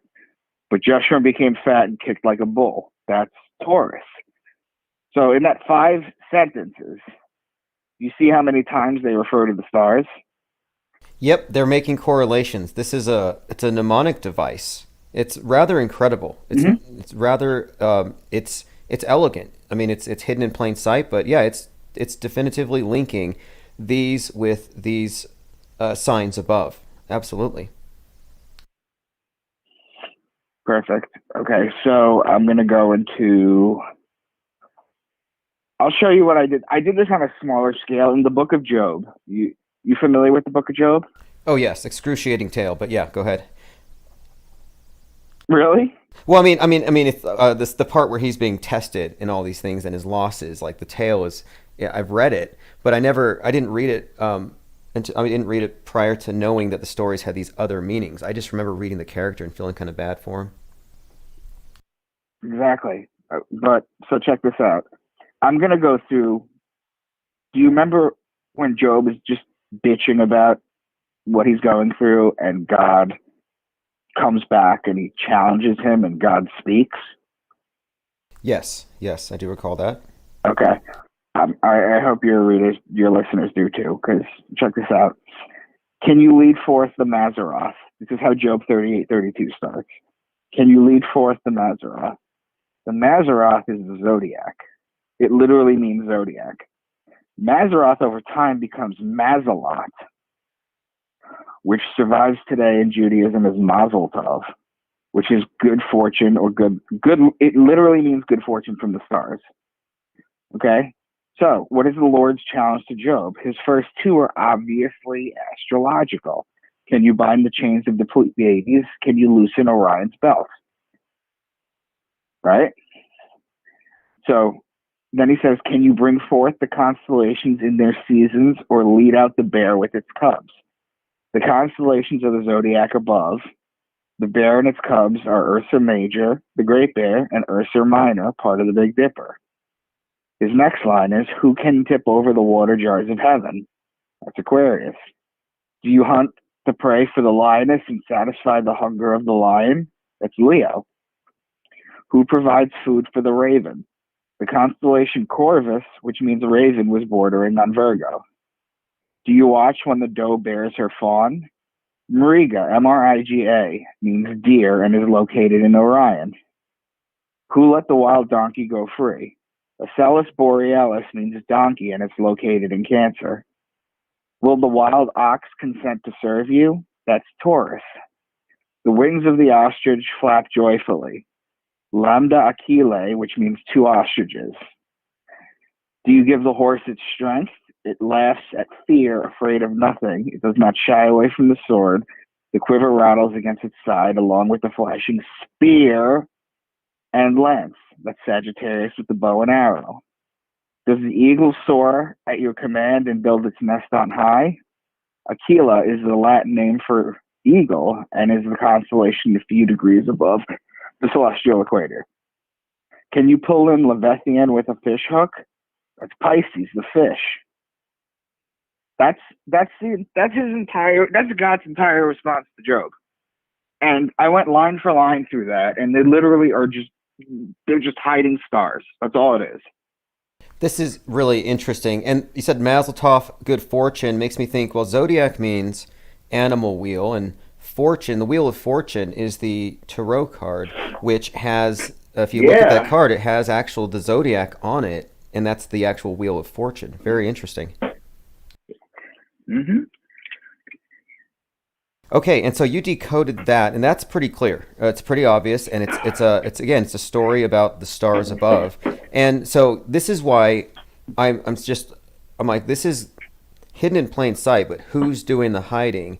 And obviously, I think the why has to do with keeping us ignorant about a certain aspect of reality here, which, I mean, it completely makes us, I think, disconnected. It makes everything seem so random, and this just looks like it's suggestive that there's more order here. But who do you think, or what would you call the group responsible for hiding this or maintaining the secrecy? Is there an overarching name for the secret societies? Is there a network? How do you explain this? As far as knowing that this is just an astrology book? Yeah, I mean, do the religions have to... I'm just trying to understand your question. What I mean is, like, are they suppressing this in the religions? Is it being deliberately hidden, or is this, like astrology, for example? I always hear this expression about how billionaires use it, millionaires don't. Is there something to astrology? Yeah, that was J.P. Morgan. It was J.P. Morgan? Okay. Is there something to astrology beyond archaic stories and an ancient calendar system? Yeah. Let me give this to you right now, because this is not to give away anything, but basically Do you know what the Roman Catholic catechisms are? I've memorized them, but what are they exactly? Because I didn't really, I was just going through the religious rites, but I never really followed up on it. So the catechisms, what are they? So they're basically they're rules to follow by. They're rules and laws to follow by, and there's a ton. I'm going to read you one in particular. This is the Roman Catholic Catechism 2116. All forms of divination are to be rejected, recourse to Satan or demons, conjuring up the dead, or other practices falsely supposed to unveil the future, consulting horoscopes, astrology, palm reading, interpretations of omens, and recourse to mediums all conceal a desire for power over time. They contradict the honor, respect, and loving fear that we owe to God alone. So you can't deny that astrotheology isn't in the Bible, and the Catholic Church is openly telling you right here that it's to stay away from it. Gotcha. I see that. And I am familiar with a lot of these prohibitions. I remember that being one of the main things, that these are, this is witchcraft, this stuff is evil, it'll mislead you. So they put a great deal of superstition and fear there, like a warning label. So you wouldn't memorize this information and wouldn't make these correlations. It's basically gaslighting. It's gaslighting because they throw it in your face and then they tell you that it's nothing. Right, exactly. Okay, now we have just about a few minutes left here, and I want to make sure that we direct people to read your books and go to your site. So really quick here, I want to let people know where to find you. And so would that be the micahdank.com? Yeah, that's my website. And at the bottom of it, you could send me a private message. I'm also on Twitter. I'm at real, R-E-A-L, Mr. M-I-S-T-E-R, Dank. So you can follow me there. I'm going to be on Coast to Coast AM with Richard Syret. He's actually filling in for George Noory. I'm going to be on him soon. I'm doing Sam Tripoli's Tinfoil Hat podcast. I've got about 8 other ones coming along within the next month. You can go to Amazon.com and type Micah Dank, or actually my book series is called Into the Rabbit Hole. And aside from this, a lot of information that I just threw out to you guys, there's even more in the books, because in the books I talk about hidden knowledge that's been suppressed. Right, exactly. I want to send people there. I think that this information it's intriguing, but I haven't seen it so well put together. I've gotten the story, the basic outline, but what you're bringing in here is, I think it's a new level to it, and a lot of people here listening definitely appreciate it. I see a few questions here, and I realize we can only get through so much. Yeah, I'll take a couple. We could take a couple questions. I'm watching my I'm getting alerts from people following me on Twitter now. I guess it's from the people listening to you. Okay, my phone's going off. So here, I'm all good for questions, to be honest with you. Okay, Jordan here is asking, why is 33 significant in astrotheology, and is it related to Jesus? 33 is an interesting thing. The 33 degrees of Masonry. What it does is it symbolizes the 33 vertebrae in your back. That's what it symbolizes. Now, the top one, C1, is connected to your brainstem. But here's the thing: it follows you. You have the holy secretion, which climbs up the 33 bones, which is also known as Jacob's ladder, and it rests in your pineal gland, where you have an explosion of consciousness. That's basically the story. But the reason 33 is such a big deal, and the reason that the Illuminati and the Masons use it, is because it's a very powerful number. But mostly it has to do with the fact that it's the 33 bones that goes from the human body. That's its origin basis right there. Okay, I have another question. Someone says, do the planets have their own level of consciousness in fourth density? However you want to answer that one. So Walter Russell, I don't know if you guys have ever heard of him. He talks about something called electromagnetic, that everything can be described by electric, which is male, which is radiating, and magnetic, which brings in, which is female, that everything is electromagnetic. Everything has an electromagnetic radiance and radiance. You know, it's interesting. The planet Mars has it has a radioactive isotope in its environment, in its atmosphere, that could have only been there through a nuclear explosion. And nobody talks about that. There's a specific and it escapes me right now, and I'm sorry, but as far as the planets in 4D, you have to understand is if you've ever read a book called The Holographic Universe, you'll realize that, and with understanding with quantum physics, when you're talking about things like a particle that can affect another particle on the other side of the universe instantaneously, space doesn't really count. Space isn't really a big thing as far as distance goes. But as far as going into higher dimensions, higher densities, well, the fourth dimension is technically time. So you'd be talking the fourth density or the fifth dimension. And those are more spirit realms. Those have nothing to do with the common laws of physics and the common laws of man here. So I can't speak as far as if there's,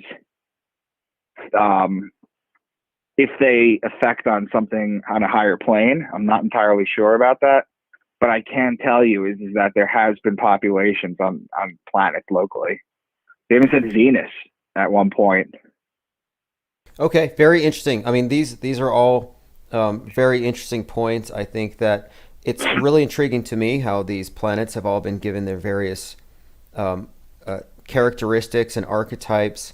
And these things, to me, are signs, too, that this is a living art, this astrotheology. Like, I was watching a movie, the Joker movie, and I really get the impression that he is a Mercury archetype, a trickster, and I'm constantly seeing these things. And I think the most blatant example, though, when I look at Darth Vader and Luke Skywalker, Darth really seems to be like Saturn, and Luke is like sun god. So it seems like these are common things.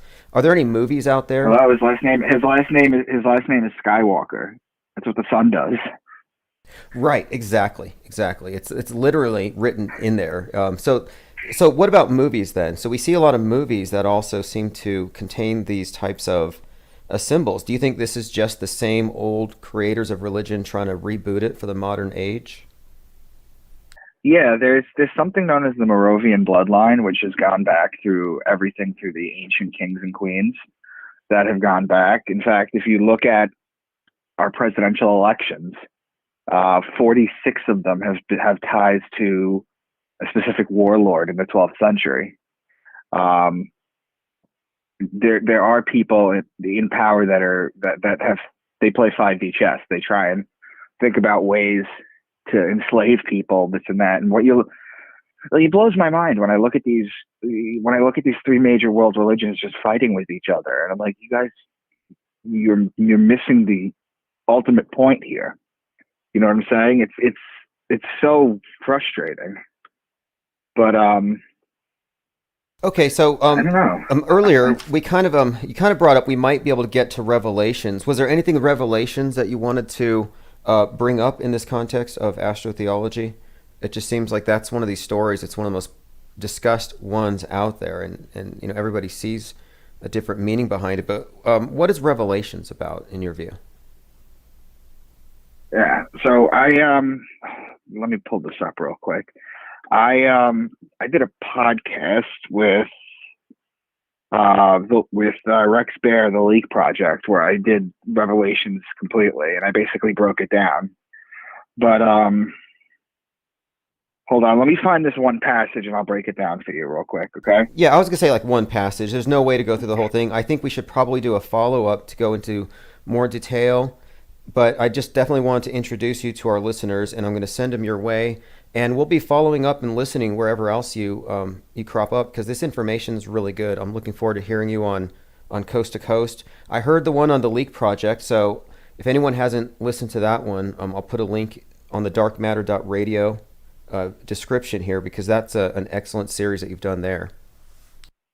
Yeah, thank you. Okay, all right, so here it is. I found it. We'll go through this real quick. So you got Revelation 4:7. Okay? This is talking about the four horsemen. The first living creature was like a lion. The second was like an ox. The third had a face like a man. The fourth was like a flying eagle. Okay? So the lion is Leo. The ox is clearly Taurus. The third has a face like a man. That's Aquarius. And the fourth was like a flying eagle. Now, this is interesting, too. Scorpion, the creature that crawls on its belly, it's the lowest form. But in astrology, its most evolved form is the eagle soaring above. That's kind of like the alchemic transmutation of the Scorpio. It becomes the eagle. So we have the lion, Taurus, we have Leo, Taurus, Aquarius, and Scorpio, the eagle. Those are the 4 fixed signs in astrology. So what I'm trying to say is each one of these books that make up the Bible, they have their own astrology hidden away in all of them. And that's the one thing that really connects them all, to be honest. Is there, I mean, I could do this for hours, but like, it's basically, next time I come on with you, I don't know if you're able to get like a video going for everybody, but you can show them the document that I'm going to send you, and then we can go through the book of Matthew, and I can go line by line through it. Now that we have a general understanding of astrology, and I've been throwing it out there for you guys. Yeah, absolutely. When we do this next time, we will have a slideshow. We'll be able to go through, and there's so many questions here, but I think at this point, this would be a great stopping point. I'll send people over to your site, and we'll do a follow-up soon. Again, everybody can just go to darkmatter.radio, and I'll put your information there as well as the YouTube video. And I will also, let's see, yeah, I'll get in touch with you about this, and we'll schedule something to go over the book of Matthew. But yeah, this is all very interesting information. I would not have correlated the 4 horsemen that way, and it's pretty clear. So there's definitely a structure, and the fact that it's based on the stars and the sun, things that we can't modify, to me proves just how objective this is. There's a science to this. Right. And the other thing too is that I've got these books out. I have a 6-book deal with a publisher, and my first 2 are out. My third's coming out December 15th. And these are thrillers. They're fun. And like I've been compared to Dan Brown, even though I don't know if I'm going to hit that level, to be honest with you. But my writing has been compared to Dan Brown as far as like with cryptograms and anagrams and puzzles and figuring things out. But instead of going into the way he does it, I have a different spin on it. But the books are great. Like, I would recommend them. I read my own stuff just to double check and find some information that I have in there, because there's a lot more in there than I've given you tonight. And it's just really good stuff. So it's been doing okay so far. So I'm kind of grateful for that. So I'm just hoping that it just keeps up.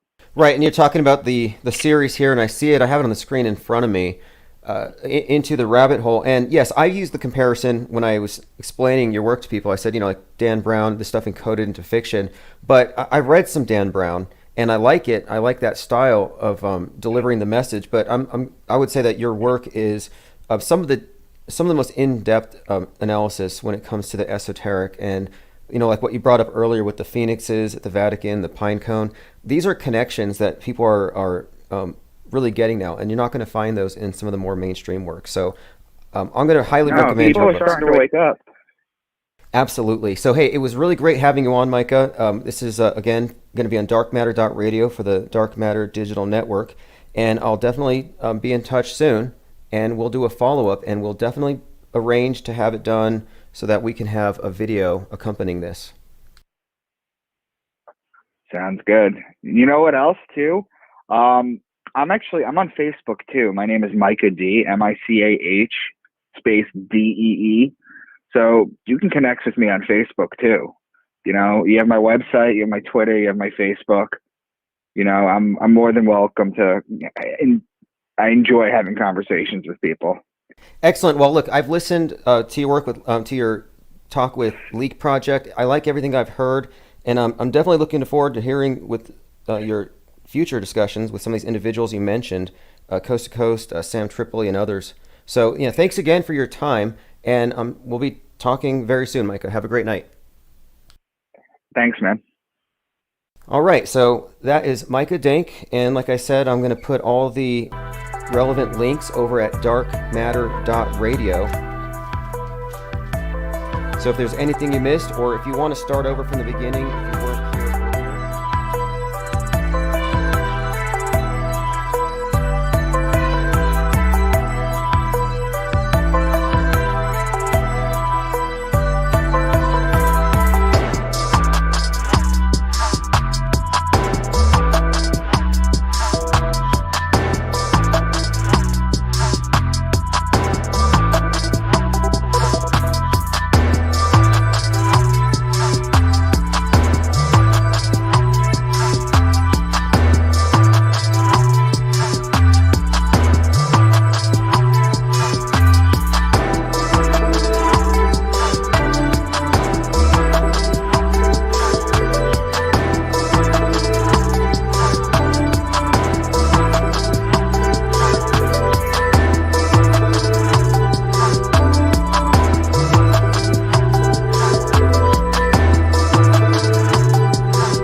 You are listening to Infinite Plane Radio. Stick around for live call-in shows. Stay for the music and recent replays. Join us at infiniteplane.live for 24/7 live chat with other listeners. All right, thanks everyone for joining. We were opening up there with Mud Flood by One-Eyed Jack and the Shells. Epic track and video, by the way. All right, let me go ahead and go through the comments. I see a few people were here a bit early. I'm here early or late, depending on how you look at it. I'm here early for a late stream. Someone in the comments said I would be interested to hear what you have to say about the secret space program. Sorry, I have some updates that I don't need. My McAfee's bugging me. It's probably his dead man switch. It's trying to throw pictures up of Clinton eating a baby, and I just keep Xing it out. Okay, I would be interested to hear you address the SSP secret space program. Okay, we'll talk about that tonight, the SSP, which isn't by definition a secret space program, if we're all talking about it. But I am interested to hear about what that could be. A few other developments as well. So many things. I mean, when I say developments, I mean we're building off of things that we've discussed in the past. So a number of things I'm going to cover tonight are just continuations of threads that we have already been following, and then some. And so the title of tonight's live stream is Astronaut Lee Harvey Oswald and Kubrick's Connection to QAnon.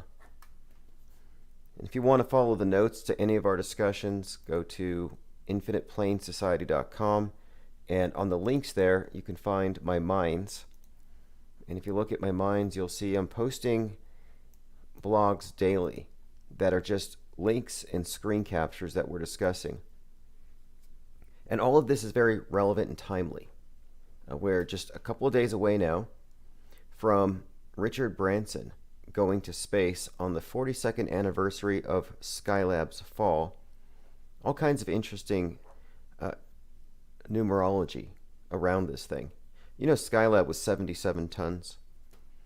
Just something to note here. You'll see what I mean here. As these things pile up, you'll notice it's like, well, once is coincidence, maybe happenstance. Twice would be coincidence. 3 times, yeah, that's a pattern. And that's what we're looking at here, patterns. Speaking of patterns, notice how the Saturn V rocket looks like a needle, like a vaccination needle. Another example here of where the space age, inner space, and outer space kind of overlap. Not unintentional whatsoever. In fact, I mentioned this last night. The space station has been vaccinated. They're on a mission called Celestial Immunity. And on this mission, a piece of space junk hits the arm of the space station. Now, you may not have known that it has an arm, but the arm was in the news. And I'm like, okay, why is the arm in the news? Anytime it's in the news, anytime the director in a movie introduces a new prop, just out of context, it means that it's probably going to have some relevance later in the film. And sure enough, yeah, it was the arm that got hit with the space junk. So the first time the space station was ever hit by space junk, as we were predicting would happen, it had to be on the arm above the elbow on a mission called Celestial Immunity. Space station got vaxxed. So it shouldn't surprise you that the Saturn V rocket is just basically a big-ass needle. All right, let us continue. Zuckerberg had a comment here. He said, just something to pay attention to when we're looking at the symbolic system of the elite as they roll out their agendas, and they encode everything. And a lot of what we do here at Infinite Plane Radio is we decipher the esoteric aspect of the nightly news, the daily news, the 24/7 news cycle, and most people can't even fathom that the mass media would have an esoteric side to it because they think it's news. So Zuckerberg has said here, September comes from the Latin word septem, 7. Let's see if there's anything else in here. So the original September 11th was 7/11. And he brings that up in the context of 7/11, Branson's next launch. And we've been talking about how the next 9/11 is going to involve outer space. It's going to be a space 9/11. If you judge by predictive programming, which you can. There's enough of it. There are decades of it. All of your programming is predictive in that sense. So if you want to know what's coming, you have to start paying attention to the fact that we're on a movie, in a movie, that there's a movie superimposed over reality. You can call it the world stage, but it's the worldview that contains all of the stuff that we know to be false, all of the propaganda, the lies, in other words, the enshrined lies. And it is a completely and entirely separate worldview. You know, you can look at it like this. The masses of auto-believers, the ones who automatically believe whatever they see to be true unless it's debunked for them, they are in a doomsday cult. Plain and simple. And they don't know it. And it has all the trappings of a cult. You know, I'm constantly seeing the news media call QAnoners cultists. But, you know, there are MSM cultists galore. In fact, MSM cultists outnumber QAnon cultists. You know, alternative media and mass media, these are all part of the world's cult, the cult of the monolith, which we've been discussing. But let me go through my notes, and then if anything piques your interest, call in 833-311-1984. Did you know that Zuckerberg, who he's a goat sacrificer? You know, we're not talking about just killing his own animals for his own reasons, for his own meat, doing it all at his own farm. Nothing wrong with that. But the thing is, he seems to do it with a sense of, like, I don't know, relish. It's almost morbid. Makes me think of that movie Jigsaw, is it? Or no, Hostel. The movie Hostel, where all the rich guys go to this club out in the middle of nowhere where they get to kill innocent people.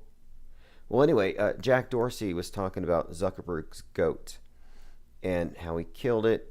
And some they say he killed it with a laser gun. Others, he stabs it with a knife. But whatever it is, he named one of his goats Bitcoin because he said he could kill Bitcoin at any time. And I'm wondering, what are the names of his other goats? Did he have a goat named McAfee, for example? Anyway, his dog, it turns out, is called or named the Beast. Meet Beast, the billionaire dog of Facebook CEO Mark Zuckerberg.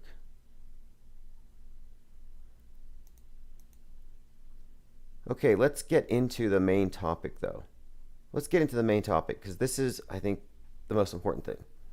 We're talking about, and this has been for like the last couple of weeks, we've been talking about 1969, the space race, and the parallels between 69 and 2021 as it relates to the parallels from 68 and 2020.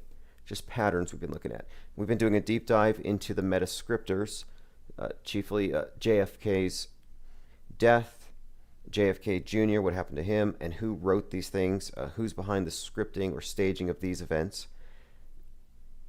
And of course, we're talking about Kubrick's role with Apollo 11, with 9/11, and his possible role with, of course, QAnon. And this is where it all connects. So let's go ahead and start with this. If Stanley Kubrick was involved in Apollo 11, check. If Stanley Kubrick was involved in 9/11, we can go and hit a check there. If he was involved in 3/11, aka Corona, check.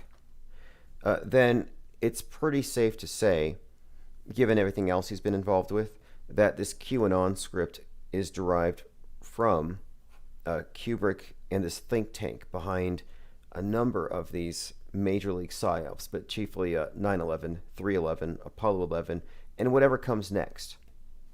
And the next thing might actually be 7/11. It might be what happens in a couple of days.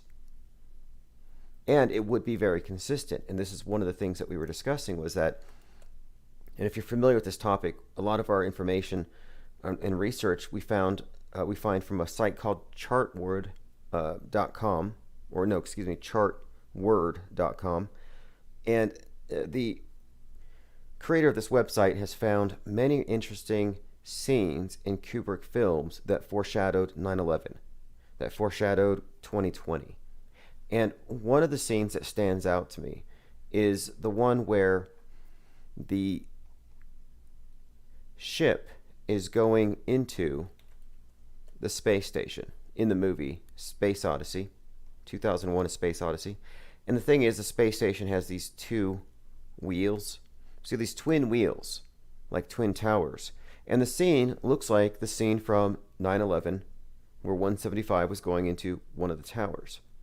So this is an interesting little scene in itself, but given that, and we can go into the backstory here later, but given that the apparent next major event is going to involve outer space, this one really stands out to me for a few reasons. I first started looking at this closely when I realized that Tom Cruise is about to go up to the space station.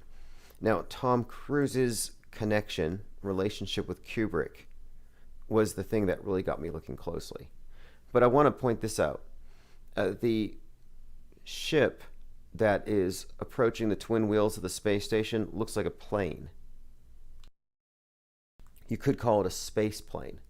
So it is kind of noteworthy to me that on 7/11 it is a space plane that is launching.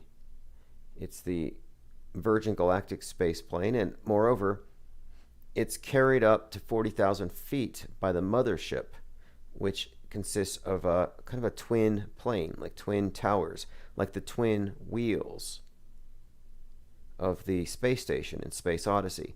So I'm just suggesting that the next event would clearly have the same writer, director, the same set of props. I think this is all the same hand behind it. I mean, we're looking at films. You know, that's when you're looking at psychological operations, you're looking at propaganda films. And I'm just seeing the same hand involved here on many levels. And it's within the iconography, it's in the symbolism, but this is a very important time, and I do believe that 7/11 would be very consistent with everything else that we've seen, especially given that it is the 42nd anniversary of Skylab falling down to Earth. So we're going to be following this very closely. It's one of the topics. By the way, it's going to be going 2,400 miles per hour. The craft will shoot up from the twins called the White Knight 2. Let's see what else we have here. Just a few other little hints here, I think. I have a few things we could go through with regard to the symbolism of the number 42, of what virgin might mean in this context. And the 7/7, the numbers, the numerology connected with the date, with the ship, it tells a story all on its own. So we'll follow up on that, and we will be watching it very closely. But now here's where things are getting very, very interesting to me, because we've discussed here how Eyes Wide Shut, starring Tom Cruise. And by the way, Tom Cruise, the name Cruise, because within this analysis of the Metascript, we've been looking at people's names and the symbolism and what the names could actually mean. And given the different ways that Tom Cruise has been represented on the big screen and his upcoming role on the space station and certain key roles that he's played, such as Vanilla Sky, it seemed that the name Cruise was actually, or has actually, meant cross this whole time. In fact, the name Thomas means twin, and you have this twin cross symbolism inherent in some of his movies. And twin cross, if you get into the symbolism, the first rung on a double cross or a twin cross is the death. The second is the resurrection. All of this symbolism comes into play when you look at these characters in these movies and how they're portraying these roles that may carry them across several movies. And I'm suggesting that there's no real distinction between the movies on the big screen and what they do on the world stage. So this is where it's getting interesting with this Tom Cruise character. But anyway, I checked out the etymology of his name, just because I was looking into the name, of course, Tom, or Thomas rather. So Cruise is from a mid-17th century verb, a Dutch word meaning to cross, Latin crux. So yes, it does mean cross. But we'll get back into that soon. Now, this is something that's really interesting as well. Now, I had some bizarre synchronicities, which I don't really bring them up very often. But yesterday, I had some very strange synchronicities. And it started with, earlier in the day, I had picked up a wrench. And it was a 7/16 wrench. Just sitting there on the ground, and it had a ratchet on the back end. Nice piece, nice tool. So I just picked it up, didn't think much of it. But the number 7/16, I put it in my notebook because I was thinking there's got to be something with that date or that number. I just had a sense. Well, strangely enough, later in the day or last night, I was doing my research on this topic, and here's what I came across. And again, the wrench has nothing to do with it, but sometimes I get these intuitions. And turns out July 16th, or 7/16, was Apollo 11, the first mission to land astronauts on the moon, is launched on that date from Kennedy Space Station at Cape Kennedy, Florida. So 7/16, Apollo 11 launches. Also, 30 years later, 7/16, Eyes Wide Shut opens in the United States. Now, one thing about Eyes Wide Shut, starring Tom Cruise, Eyes Wide Shut is one of the roles that I think is important when you're looking at Tom Cruise, but it also relates to Vanilla Sky in certain key ways. Vanilla Sky, it turns out, was originally, the original movie it's based on was called Open Your Eyes. And these different movies, the messages they convey tell a consistent story, as you'll see. So anyway, July 16th, Eyes Wide Shut. July 16th, Apollo 11. And this is one of the clues. One of the ways that they clue you into things are dates. But that date also is the date of John F. Kennedy Jr.'s aircraft crashing. So JFK Jr. dies on 7/16/1999. Now what's interesting about this is Kubrick is implicated in Apollo 11, 9/11, 3/11, and if I had to guess, I would also say Rodney King and the George Floyd death. But also JFK's assassination and the fake death of JFK Jr. So this is where you have the Q connection. If he's involved, and Kubrick's just obviously one individual who'd be a part of a bigger think tank in this operation itself, but he's a key player here. If he's involved in these Kennedy psyops, and if the Q psyop is based on the return of JFK Jr., and it is, then clearly we're looking at an older story. A QAnon's not new. And the creators of QAnon are the ones who brought you 9/11, are the ones who brought you COVID. So are the ones who brought you the fake moon landing. So the idea that there's some kind of deep state being warred upon by the good guys and they're letting you in on it, there is just no way that makes any possible sense. So let's go ahead and go deeper into this particular topic. So I'm going to take you over to chartword.com. I'll put a link in the chat. Please visit the site. See for yourself. Okay, this article is called Eyes Wide Shut, Stanley Kubrick and the JFK Jr. Death Hoax. Okay, so the common thread runs through Jay Weidner's analysis of The Shining and Chartist friends' research into Full Metal Jacket and the JFK assassination hoax. Yeah, there's some references to 9/11 in Full Metal Jacket visually, and there are also some references to Kubrick's role in the JFK hoax. Okay, so let us continue. So in the movie The Shining, this is Stanley Kubrick's veiled confession of his involvement in Apollo 11. And there's a few documentaries about this. And then in the movie, apparently JFK himself is represented by the manager of the Overlook Hotel, Stuart Ullman. Again, it's a confession. And this is one of the common themes. And this is one of the reasons why people seem to think that Stanley Kubrick is a whistleblower, or he's doing truthers a favor. He's trying to clue you into something.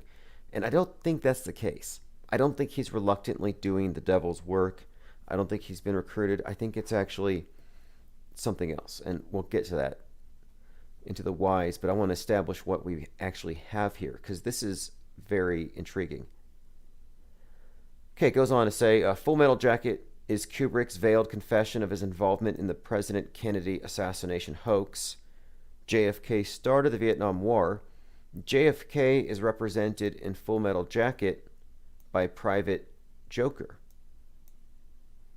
In 1980, Kubrick used The Shining to reveal information involving the Kennedy family and the Apollo program. In 1987, he used Full Metal Jacket to reveal information involving the Kennedy family and the assassination of a widely popular president that he could not disclose publicly. Okay, so this is, again, where it gets into JFK. So July 16th, 1999, the exact same day JFK Jr. was killed in a plane crash, Kubrick releases Eyes Wide Shut. And this is from chartword.com. Quote, what are the odds Kubrick used the movie Eyes Wide Shut to reveal information involving the Kennedy family and a plane crash near Cape Cod? John Fitzgerald Kennedy Jr. was a lawyer and magazine publisher who lived in New York City. He was the only son of JFK. And now here's where it gets interesting, because the main character in Eyes Wide Shut, Dr. Harford, is a doctor who also lives in New York City. So the New York Post, and this is from this same article, played a big role in the JFK Jr. death hoax. The day after the plane crashed, the Post ran a front page citing that JFK Jr. did not want to fly, to create the illusion that this was an ill-fated flight. It says JFK Jr. was married to Carolyn Bessette, a statuesque beauty who worked in the fashion industry, and a rumored recreational drug user. So what he's suggesting is that JFK Jr.'s wife, Carolyn, is actually being portrayed as Ellis in Eyes Wide Shut. And you have the scene where she's smoking a joint, and the looks, the way she's characterized, yes, I could see that. And then what's more, you have JFK Jr. had a reputation for being extremely attractive to women. In 1988, People magazine named him sexiest man alive. 2 years later, Tom Cruise, the actor picked by Kubrick to represent JFK Jr. in Eyes Wide Shut, was also named the same by the same magazine. So, what we're seeing here, again, is this suggestion that Eyes Wide Shut has a subtext, and it's actually about John F. Kennedy Jr. So we're going to go on. It says, as soon as he died, right-wing mouthpiece William Safire attributed the death to bad judgment. The media rumor mill called him reckless. In Eyes Wide Shut, the character meant to represent him was acting reckless by crashing a private orgy. And that is true. If you watch Eyes Wide Shut, he does behave rather recklessly. He's taken a few risks, and let's see what else it says here. In the movie Eyes Wide Shut, the character representing JFK Jr.'s wife, Carolyn, specifically mentions Cape Cod. There's a few things in here that this article goes through, and I'm posting links in the chat so you can go through the details, but you can find the references here, and you can see how it appears to be very much plugged in to the JFK and Carolyn story.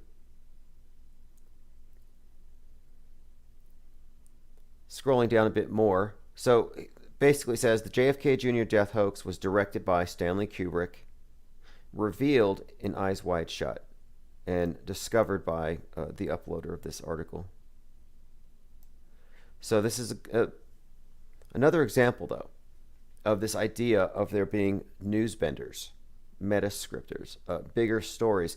But the main thing here, though, that I find relevant right now is the QAnon connection, because there is no way that Kubrick could be involved with all of this, or that all of these characters could be involved in this story, and the QAnon just shows up organically, unattached from the rest of it. No, because the QAnon story is based around the faking of the death of JFK Jr. So it's very timely, whatever we're actually seeing here. Let me go through some comments, and then I have some more material. Finbar says, Q Brick.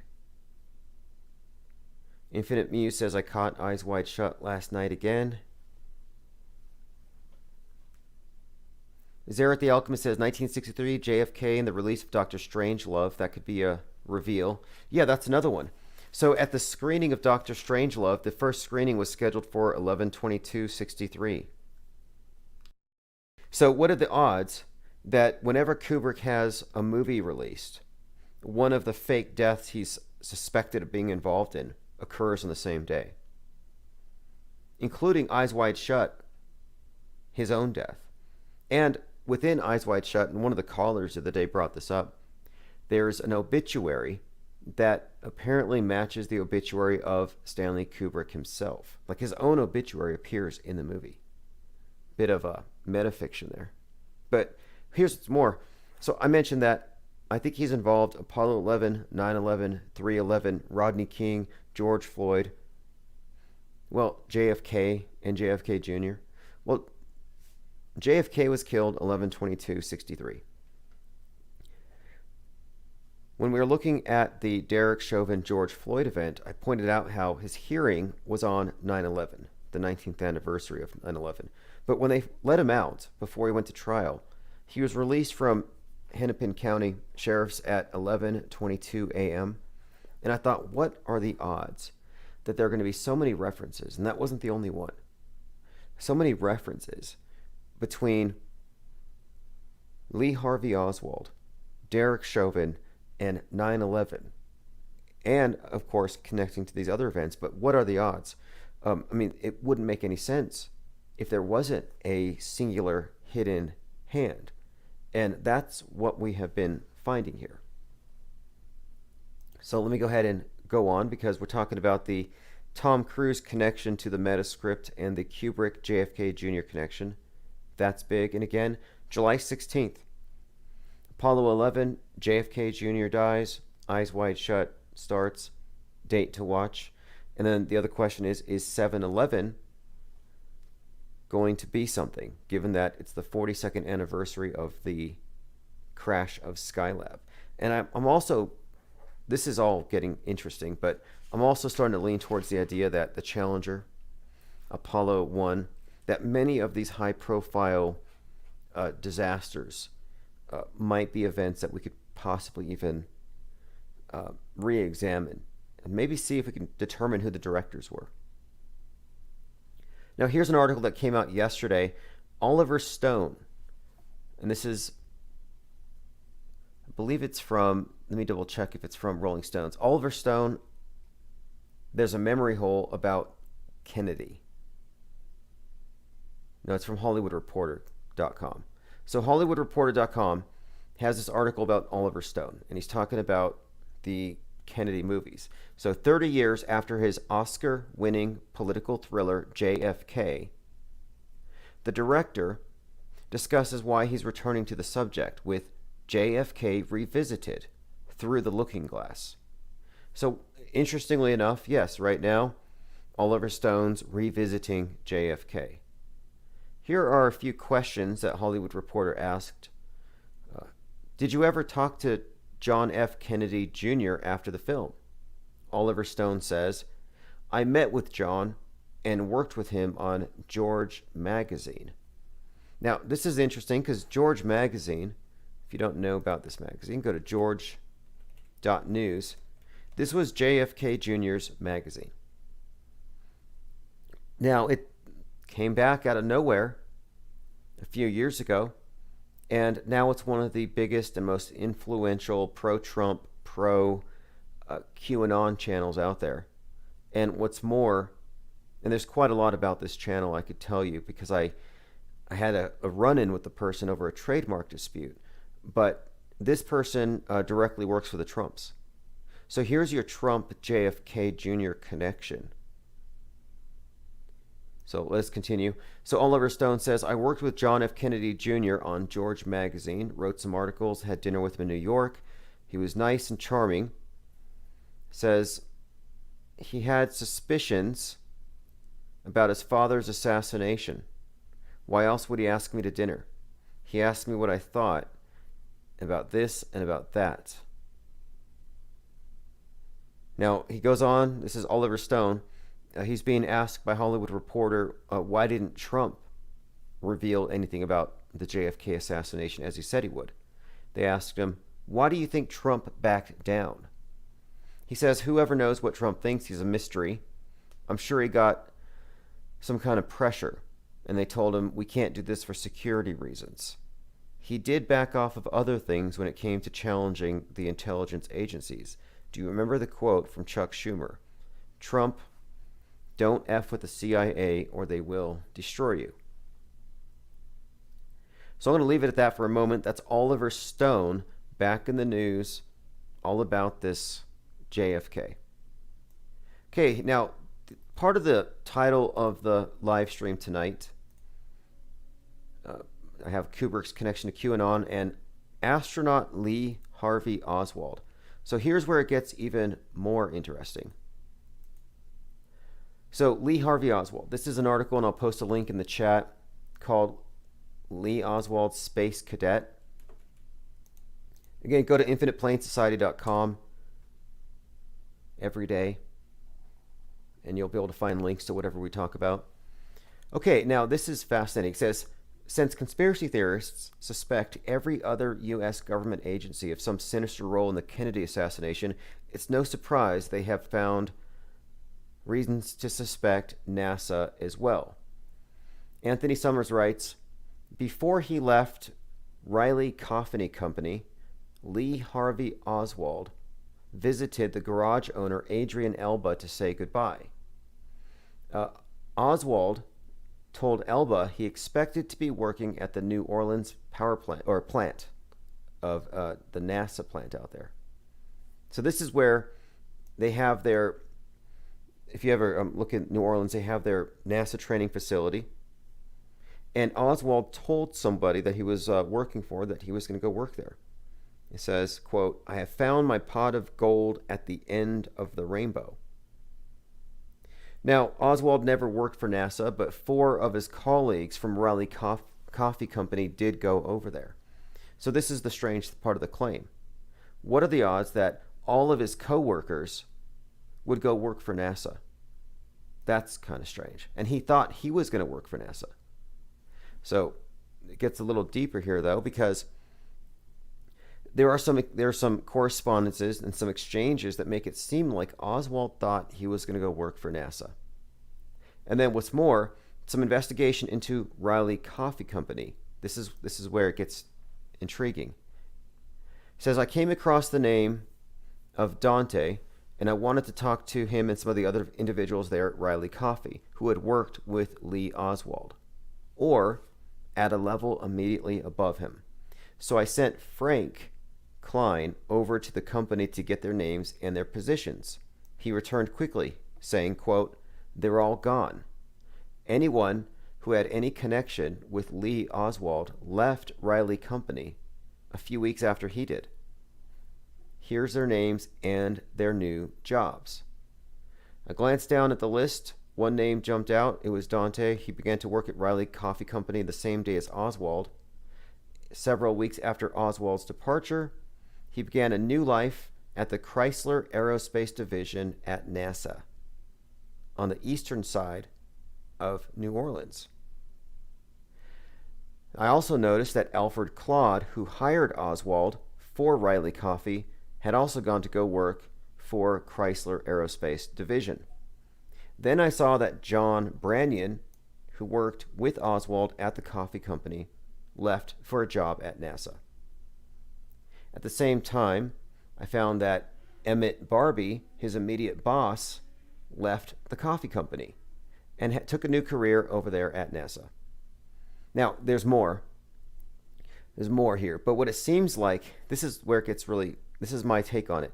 It seems to me that they were all probably agents of some kind, and that Oswald didn't just get sidetracked and go do his thing with shooting the president. I think that his job with NASA, his assignment there, probably put him in touch with the guy who was going to fake the moon landing, the guy who's suspected of having faked the Kennedy assassination, and that would be Kubrick. So it makes perfect sense. The pieces all fit.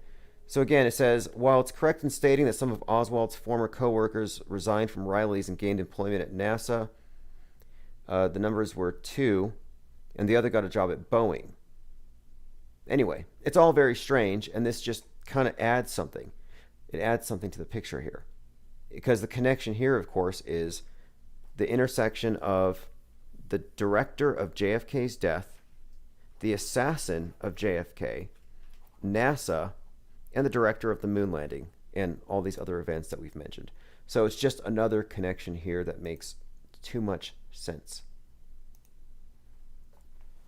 Zareth says, by the way, in King Kill 33, the name Oswald must be the name of the killer. Oh, I'm glad you brought that up, because Oswald said that there was a pot of gold at the end of the rainbow. He was talking about this new gig that he had. In fact, let me get the exact quote, because this actually kind of stood out to me. He said, quote, I have found my pot of gold at the end of the rainbow. So he's going to go work for NASA. He found his pot of gold. And I'm thinking, well, rainbow has a few references here. You've got Under the Rainbow with Eyes Wide Shut, Over the Rainbow, Wizard of Oz. And then Oswald was killed by Jack Ruby, just like Wizard of Oz, the Ruby Slippers. In fact, there's a lot of Wizard of Oz symbolism around the JFK assassination. But I may have to look into that King Kill 33 again, now that we have this new information. All right, let us continue. Again, all these links can be found at infiniteplainsociety.com. A few notes here, just some numbers. Chinese rocket launcher is crashing towards Earth. The rocket that was, or the parts, the junk that was going to hit us was 21 tons, or 42,000 pounds. Just bringing that up because these numbers are so consistent. Another thing, Skylab weighed 77 tons. The next launch is on 7/11, and you'll just see that date and these numbers. It's unbelievable. Well, it's actually documented. So, all right. So this is kind of interesting. Another monolith appears in Woodstock Field. I was just paying attention to this meta script and this idea of these stories being replayed and these echoes or these rhyming years, like 2020 was 68 all over again. So we're looking at this year, and even last year I said, is 1969 going to happen again in 2021 in key ways, in specific ways that matter, that are driving the same narratives and stories forward? And sure, space race all over again. But this is the first mention of Woodstock, a monolith in Woodstock Field. And again, last year, the monoliths, there were like 87 of them, appeared all over the place. And the significance there, of course, is 1968 was the year of 2001, A Space Odyssey. Now, here's something. Speaking of monoliths, Buzz Aldrin reveals the existence of monoliths on the moon, on Mars. We can visit other people with their habitation. We can keep track. If there's something very important to be developed from the moon, I'm not sure what it is right now.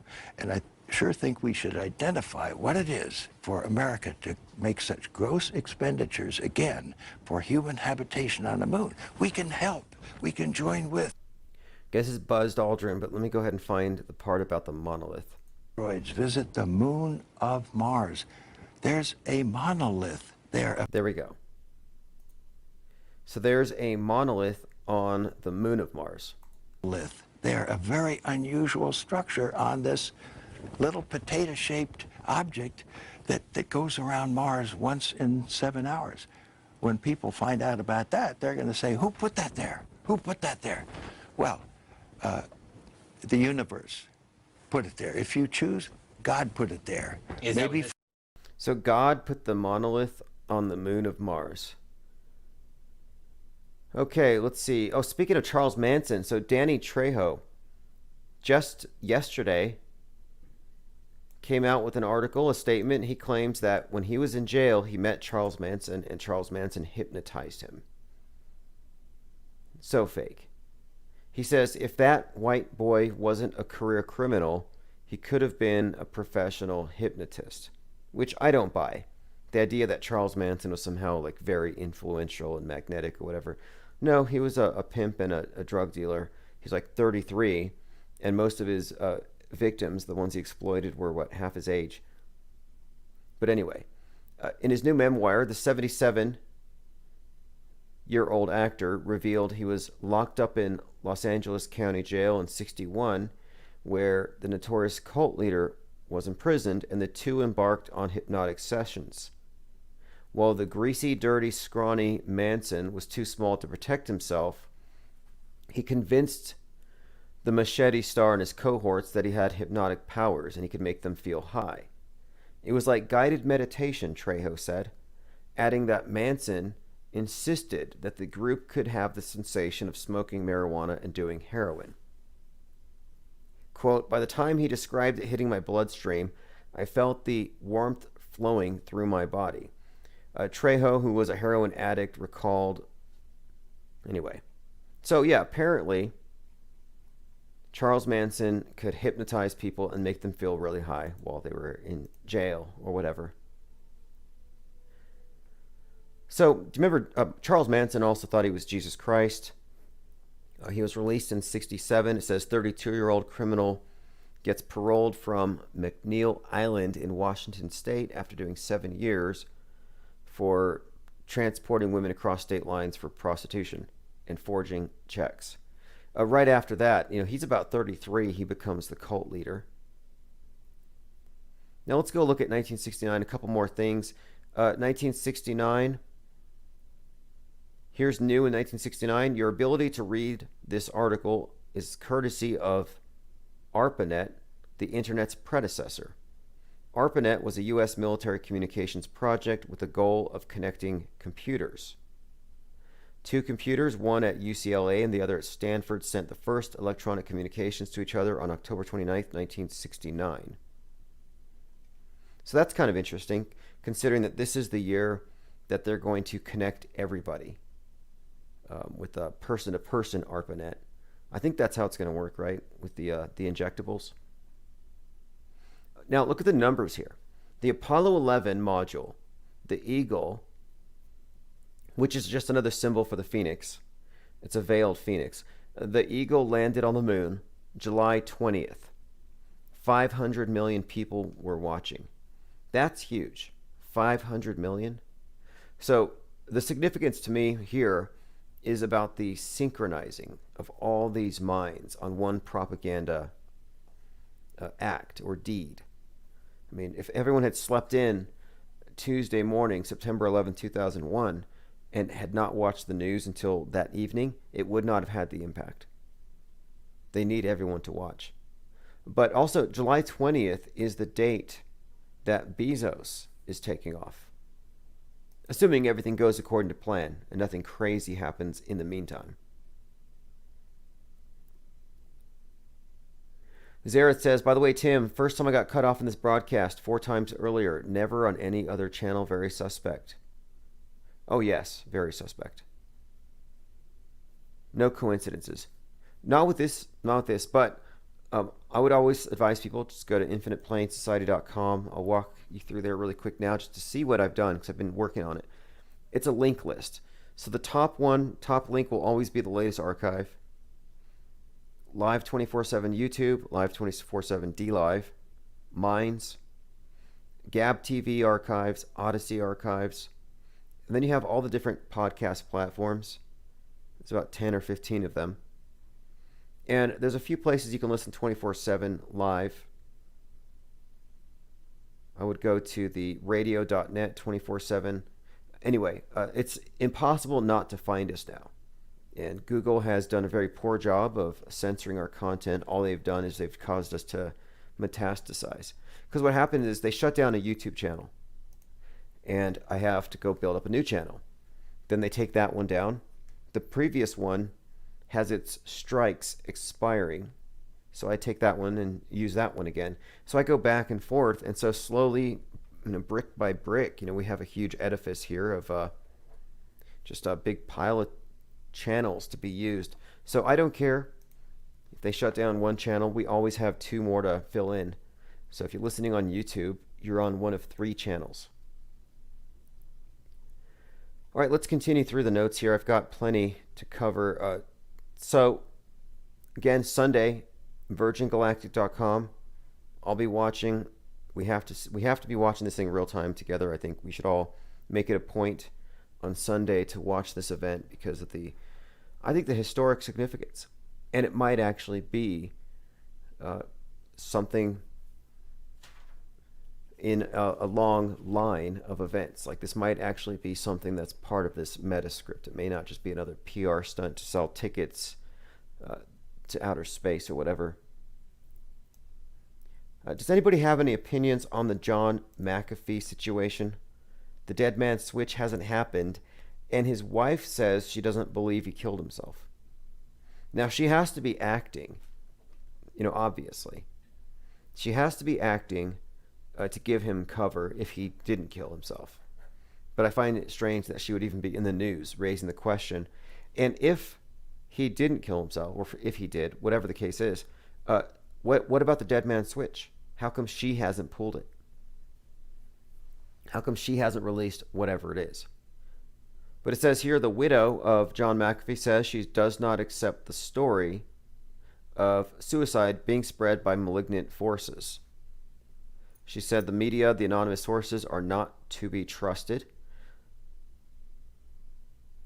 She says the investigation is ongoing. I'll share what information I can when I can, but do not accept the suicide story that is being spread by the malignant cancer that is the mainstream media. Now, the only issue I have with the story here is the switch. Where is it? Was she not privy to it?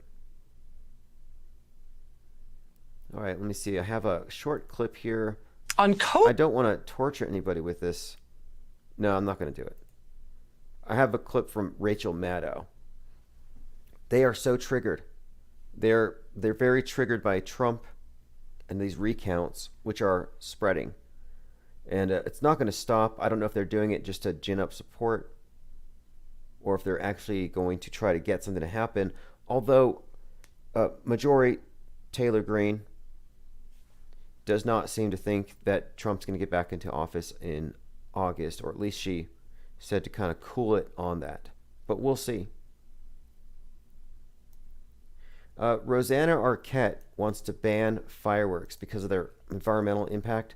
I noticed that this is another thing. Banning fireworks all of a sudden. They may trigger PTSD and cause air pollution. Now, I just want to point out, because this is another partisan thing. Rosanna says, I love fireworks, but they pollute the atmosphere, they cause anxiety, and we're going to have to give some things up for Mother Earth and the human race to survive. So fireworks will kill us all. My thing on this, though, is where were these people to complain about fireworks last year when Antifa was using fireworks, as part of their nightly routine? Like, nobody seemed to care then. So I find it hard to believe they care now. Now, have you seen this? You have AI contact tracing you.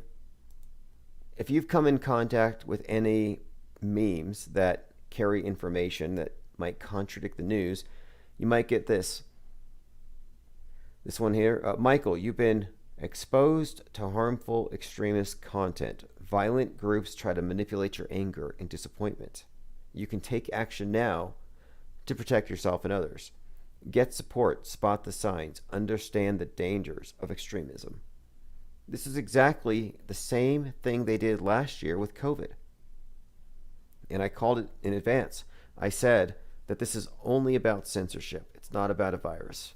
More recently, I've been saying that the infodemic is real, pandemic is fake. They ran a drill, a war game. They pretended there was a pandemic, but it was all just a cover so they could deal with the infodemic. Now, the infodemic is the internet. It's all the unregulated information.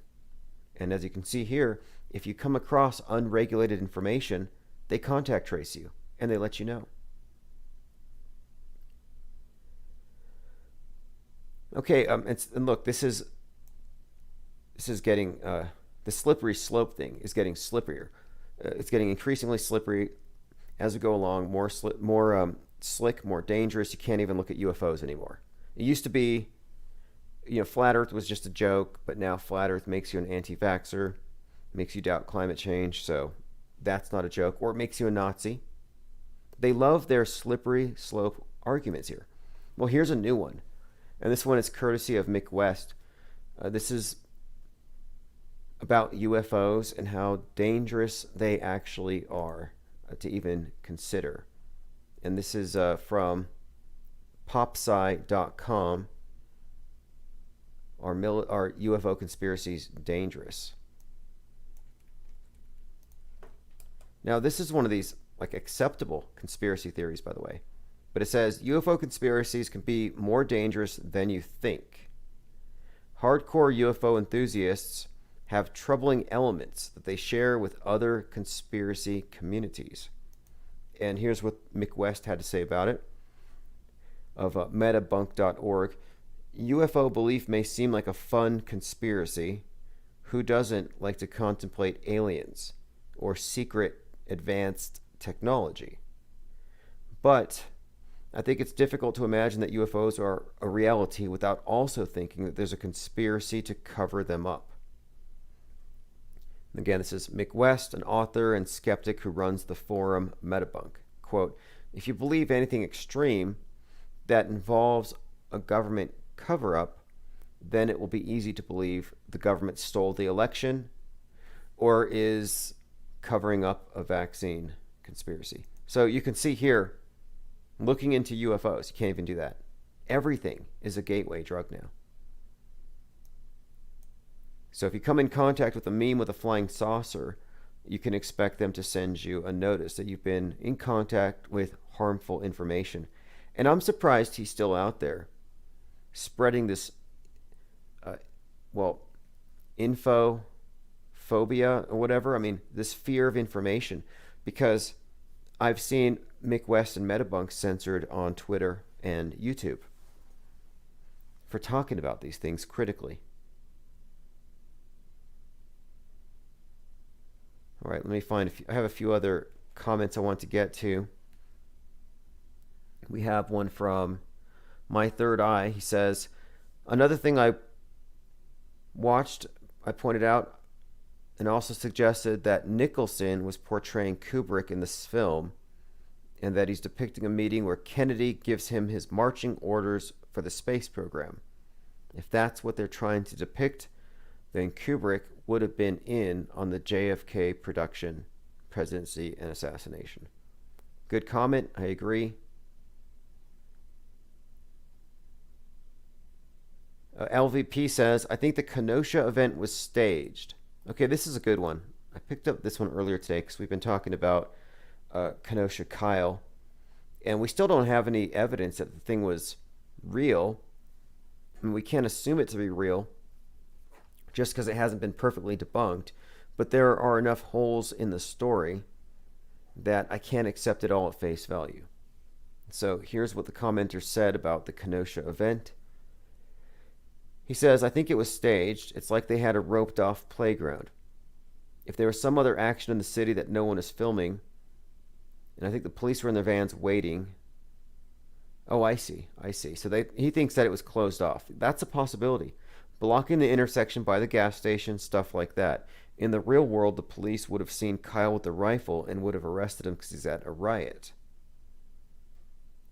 The police were just rushing by Kyle as if they were heading somewhere else. He's referring to the fact that after Kyle shot those individuals, he walked by the police and they just waved him by.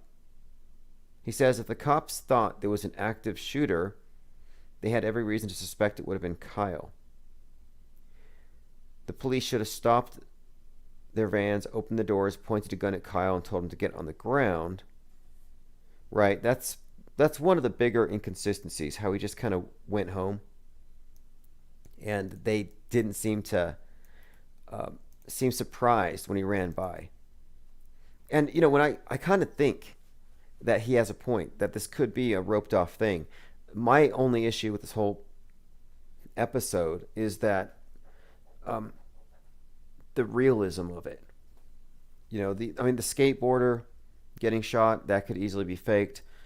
Rosenbaum getting shot, you couldn't really see anything, and he was tended to by a couple of Tucker Carlson's friends, which was odd.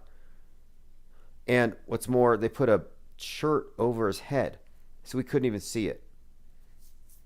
And it's easy to fake dead. You know, you think about crisis actors, they have such a hard time crying, showing tears. Right, because that's difficult, but playing dead is the easiest role. So we can't rule that out necessarily. Now the other one, Gage Grosskreutz, that's the one that we haven't been able to really, I haven't been able to figure this out.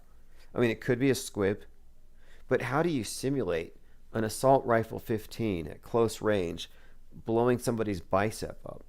How do you fake that? I guess it's a squib. Commenter says the Patriot soapbox is a slippery slope to National Socialism. Right. And if you look at a flat earth meme, you fall off the edge and you fall into, you become a Nazi is what it is. You leave the globe, you become a flat earth Nazi according to Joe Rogan, and a few others. At the very inception of the modern reboot of Flat Earth, everybody associated it with Nazis for some reason.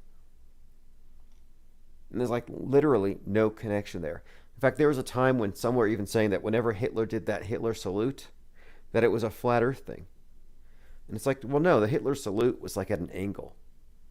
So I don't think we're on a tilted Earth. Could be.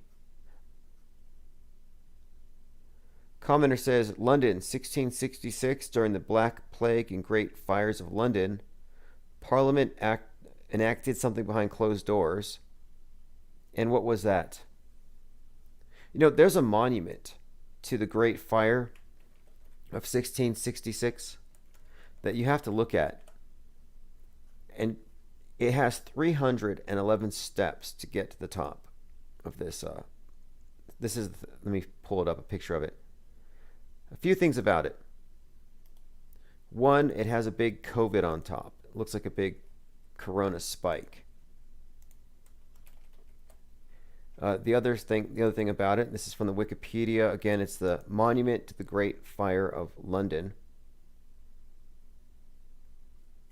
The viewing platform near the top of the monument is reached by a narrow, winding staircase of 311 steps.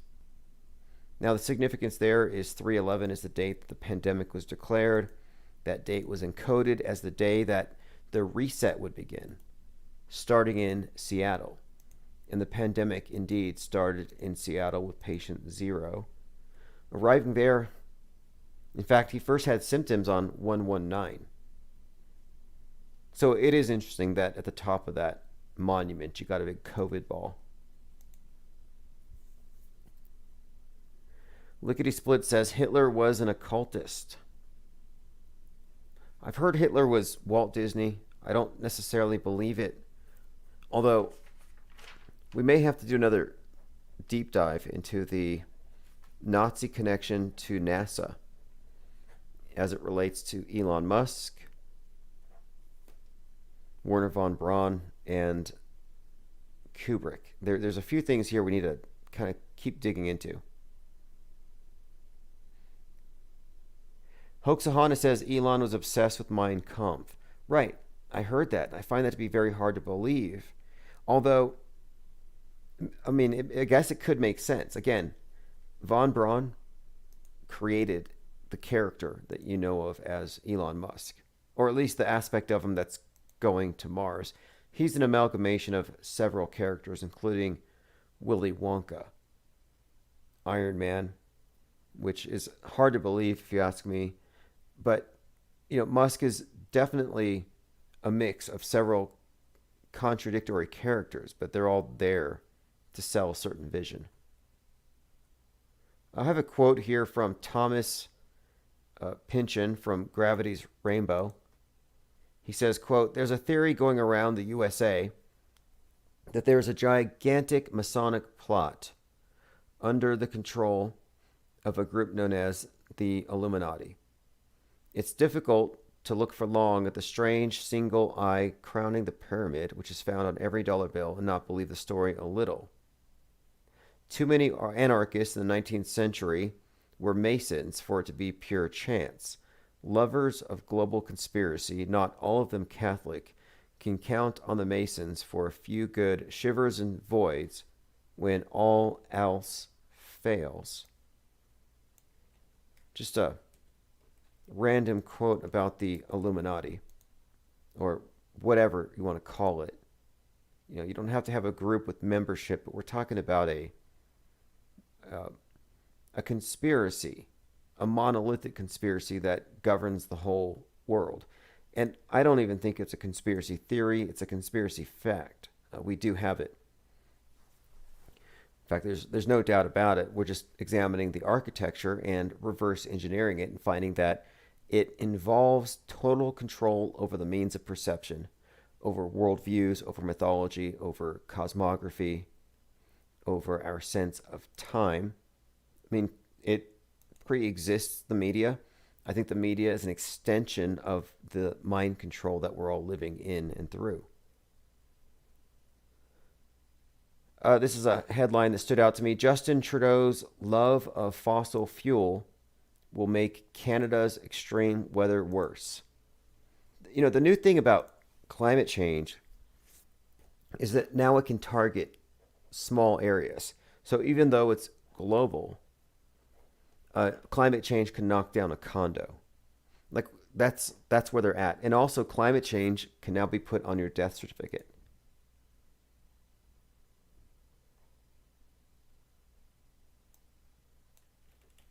All right, I'm putting a link in the chat for a couple of people here who are asking about the Lee Harvey Oswald Space Cadet.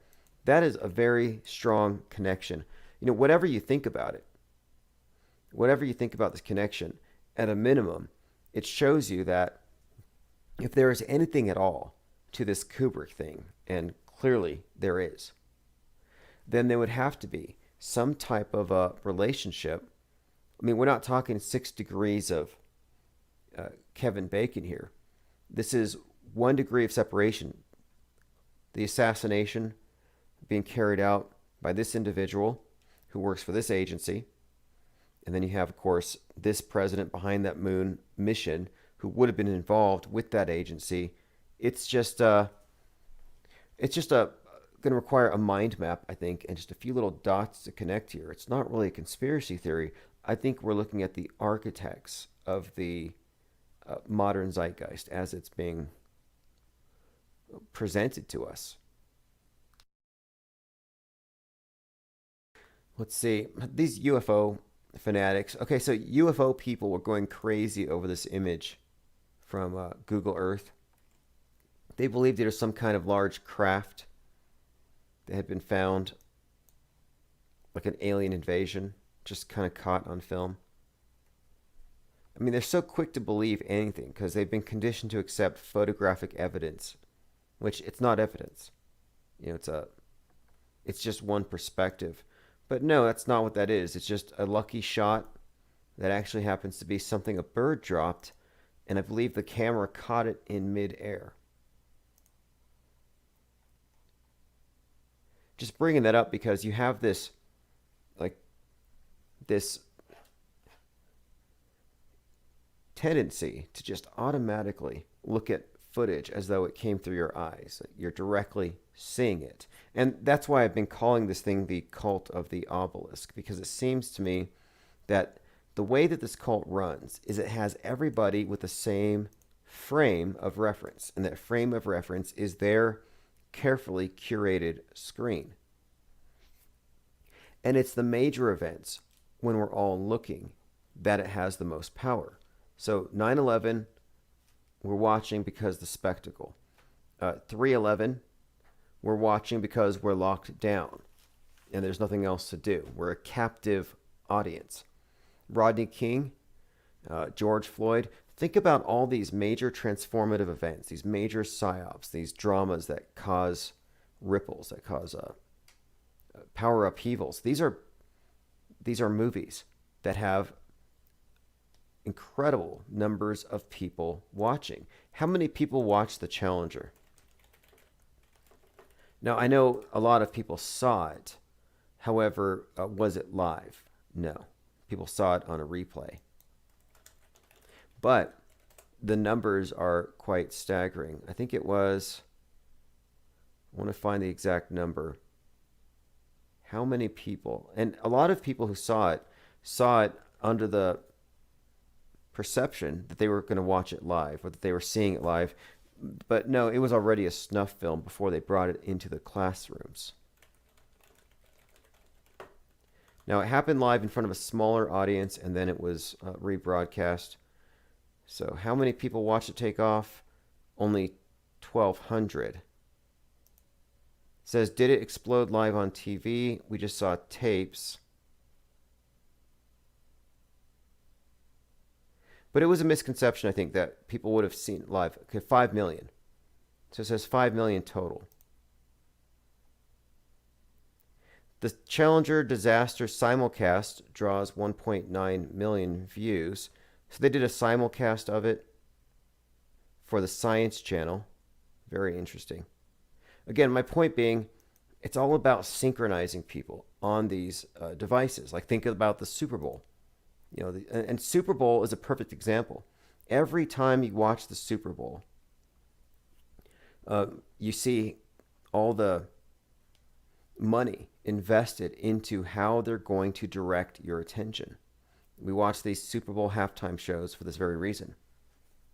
In fact, one of the Super Bowl halftime shows that I first really paid attention to was the one where the lights went out for 33 minutes, very conspicuously.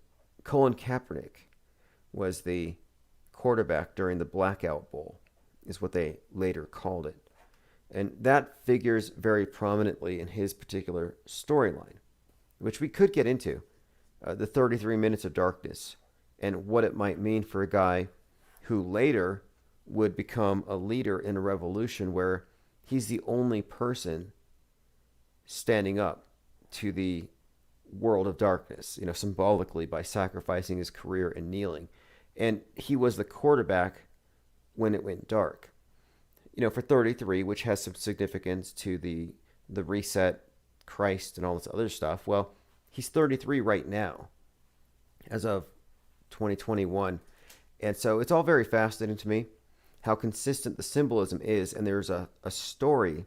There's so many stories that you can see here, but there are many stories that fit within this bigger script. And these characters, many of them are actors, celebrities, celebrity athletes. You'll find that, no, the reason why they're throwing these hand signs, or the reason why these stories seem to be laden with subtext and occult symbolism is because we're looking at movies. Was it Russian Vids used to say, truth in movies, lies in news? I mean, it's pretty much that is the case. But, I mean, the way I look at it, they give you the truth in movies, or rather, they tell you what they're going to present to you as the truth in the movies in advance. So you're watching stuff, and it's all just conditioning. So that when they give it to you on the news, it's like, well, that makes sense. I mean, for example, if you watched everything on Netflix in 2019, you would have been prepared for COVID-19, for lockdowns, for a pandemic. You would also have been prepared for talk about Mars and how to save the planet. And there's probably a lot of stuff in there about racism, probably. But quite literally, everything that's going to be in the news next year, they kind of prepare you for. They soften your mind up that way. Commenter says, my friend has a cousin that died in 9/11. Nobody did. Not even the dog.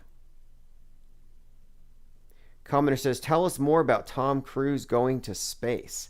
Yeah, that is easily the most interesting thing about this, as ridiculous as it sounds.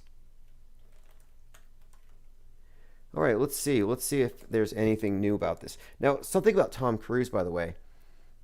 He, in his last few movies, has done his own stunts. He's actually scared his the people around him. They don't like the risks that he's taking.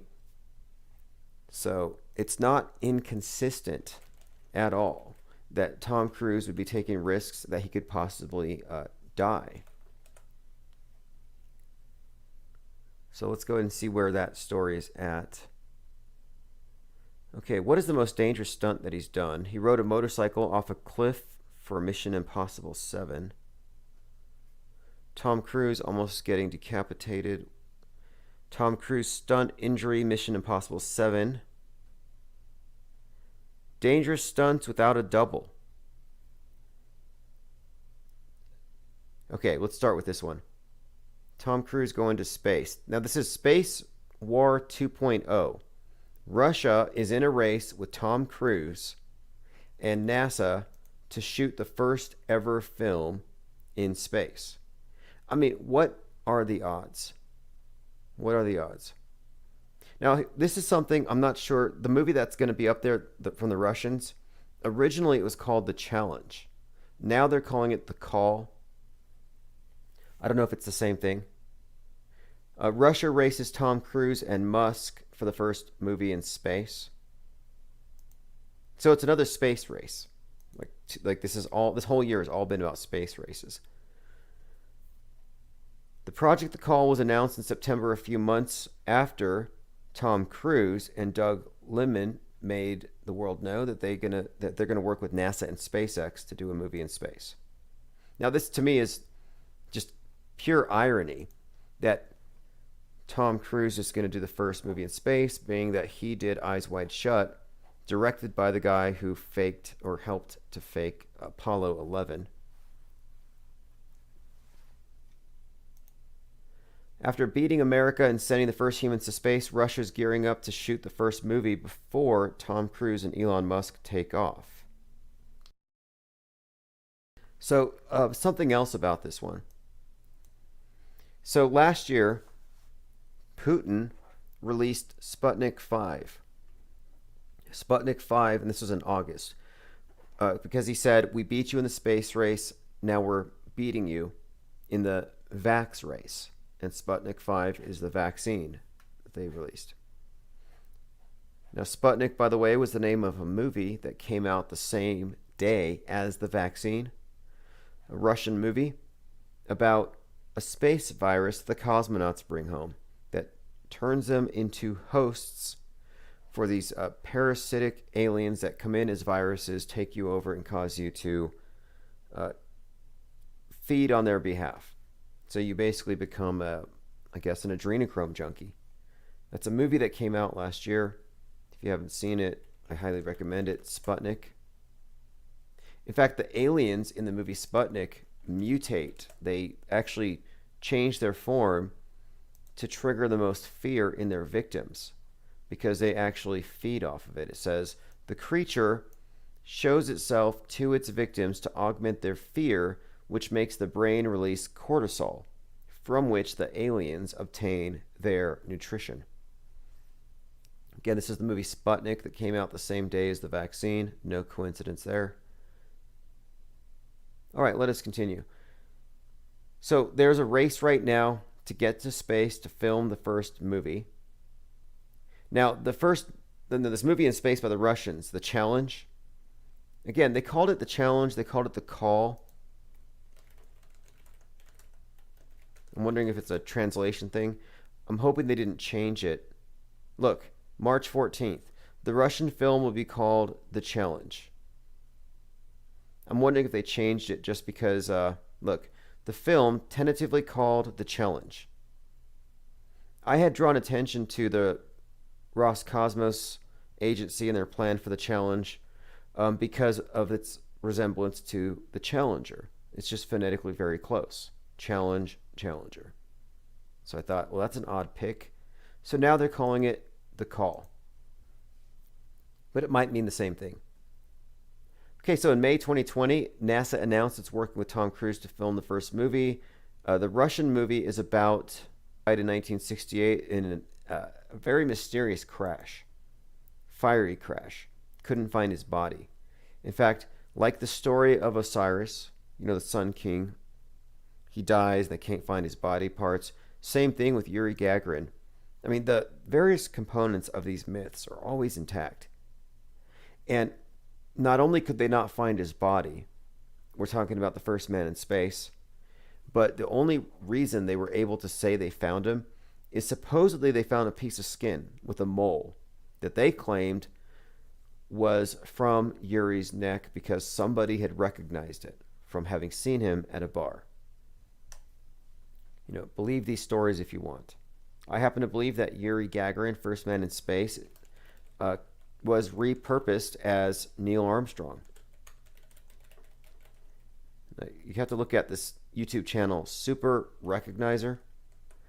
He did this great piece where he shows that, yes, you're looking at the same person. Latest moon hoax theory, Neil Armstrong was Yuri Gagarin. Correct. I would say this is a match. Now this is by Super Recognizer.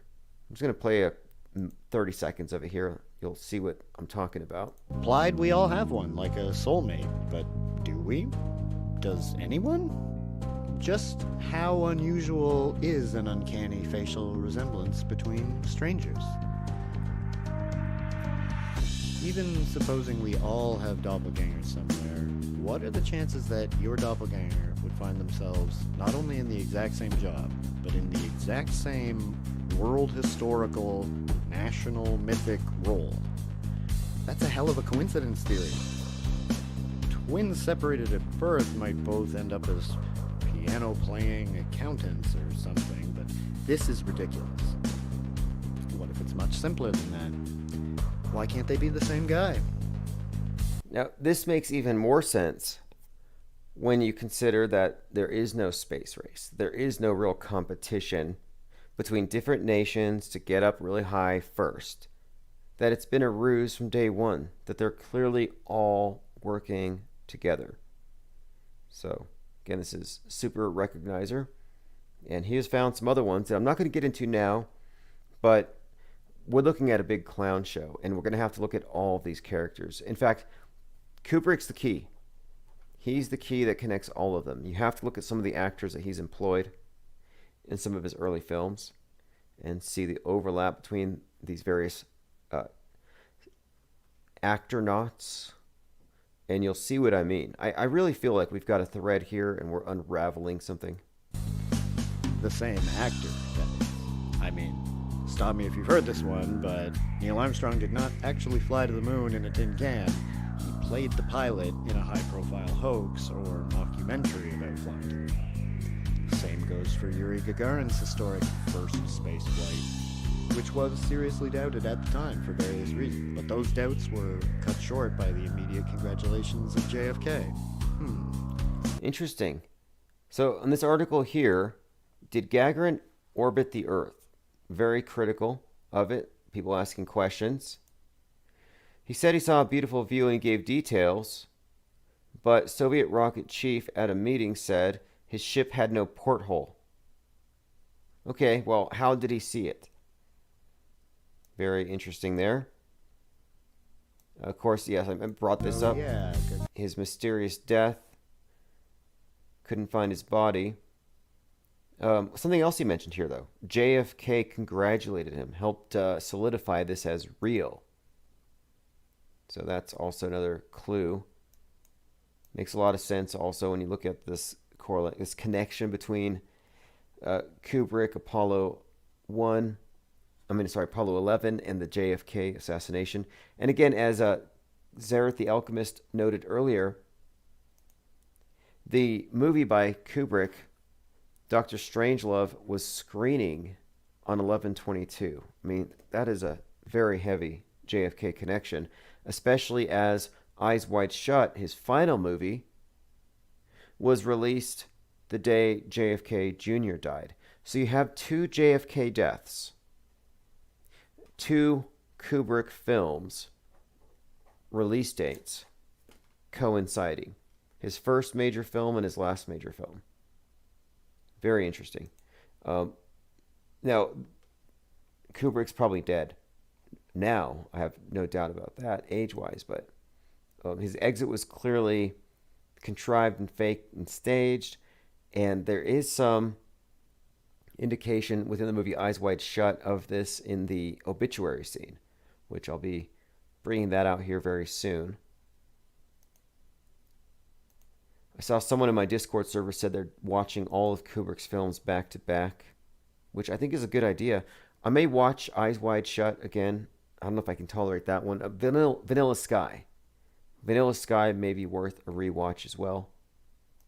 In fact, Vanilla Sky has quite a lot to do with 9/11. In fact, it was the #1 movie, $100 million, its opening day, 33 days after 9/11. But, to recap some of the things that we were talking about tonight, according to this theory or this analysis, Kubrick's film Eyes Wide Shut was based on, or the character played by Tom Cruise is based on JFK Jr., which would be very consistent with Kubrick and his JFK connections. And again, July 16th was the date of Apollo 11 leaving Kennedy Space Center at Cape Kennedy. Also the date of JFK Jr. crashing and the date of Eyes Wide Shut, which was ostensibly based on JFK Jr. Full Metal Jacket, according to this analysis, was also including a character based on JFK, and that would be Joker. So I put the link in the chat. The website is chartword.com. The article is Eyes Wide Shut, Stanley Kubrick, and the JFK Jr. death hoax. Now, where I'm picking up on this is that if this is all true, and if this is, if we're reading this right, then it's pretty safe to assume that QAnon is a Kubrick creation. This QAnon narrative. And it must have to do with probably this, I don't know if it's a civil war. I don't know if it's just whatever's happening with Trump is all part of it as well. Which is something else to consider. And we often talk about how many of these various characters are introduced to us in the entertainment media first. And Trump is one such example, straight out of Back to the Future. So, and not just Back to the Future, he's not just Biff Tannen, he's an amalgamation of many different characters, sort of like Musk. So again, I have to reiterate here, we're analyzing the world stage. One Step Too Far says, I think Tim's on point about Kubrick's tentacles, but I think he died when the Warner execs got to him. Now, this was one of the takes by, I think, Widener even, that may be some kind of whistleblower. Maybe he's revealing something. In fact, he was involved in AI, which Spielberg was wrapping up. And that movie had some kind of dark connotations, if you think about it, involving people purchasing, like Pinocchio, for example, has all the same dark undertones as Pinocchio, human trafficking type stuff. The making of the boy out of wood, or the artificially intelligent robot creation being sold. It's less than a human. Could all be a reveal on his part, like Eyes Wide Shut was too. In fact, there's a lot of things Jay Weidner had found out or brought up about Kubrick's films and his use of the bear, the symbol of the bear, which Weidner associated with child predators. But I wanted to get into the AI thing really quick here, because 2001, A Space Odyssey, ultimately is about this, the monolith. AI, you got HAL 9000, HAL, advance each letter 1 over, H becomes I, A becomes B, L becomes M, it's IBM.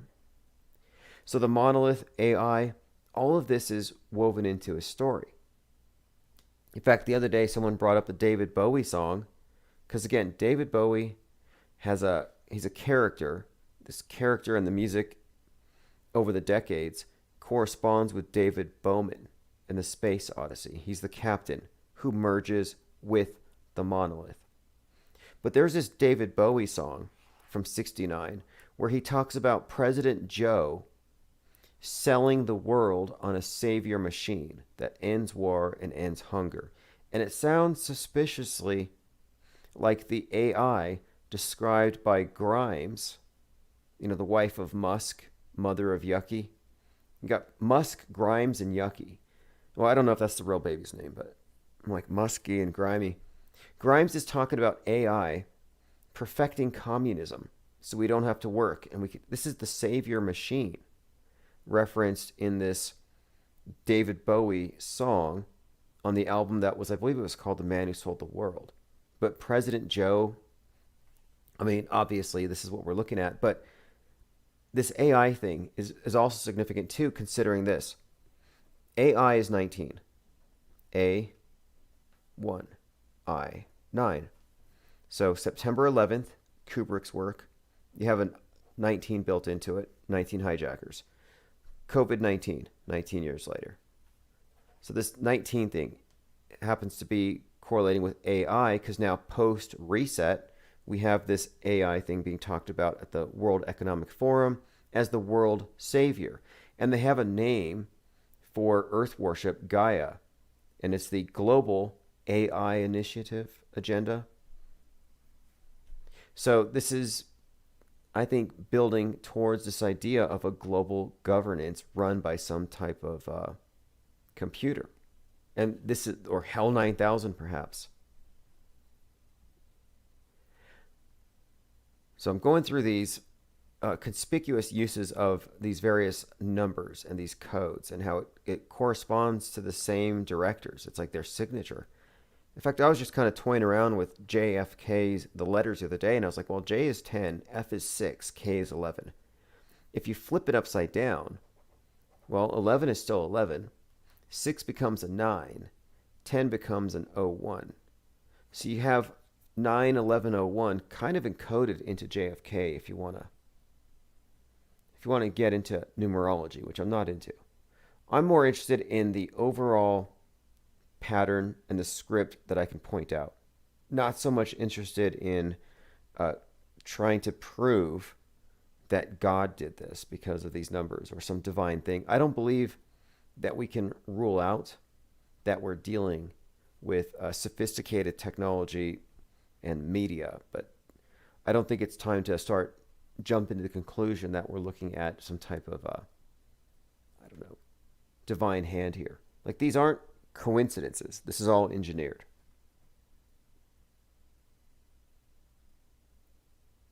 One step too far says, Tim, are you the one who said ICE is code for off limits? Yes. Anywhere on the maps where you see ICE, it's just code for off limits to slaves. So you can't go to the North Pole. You can't go to the area they call Antarctica. You can't go further than 60 south. If there is even such a thing as Antarctica. Maybe there's many Antarcticas.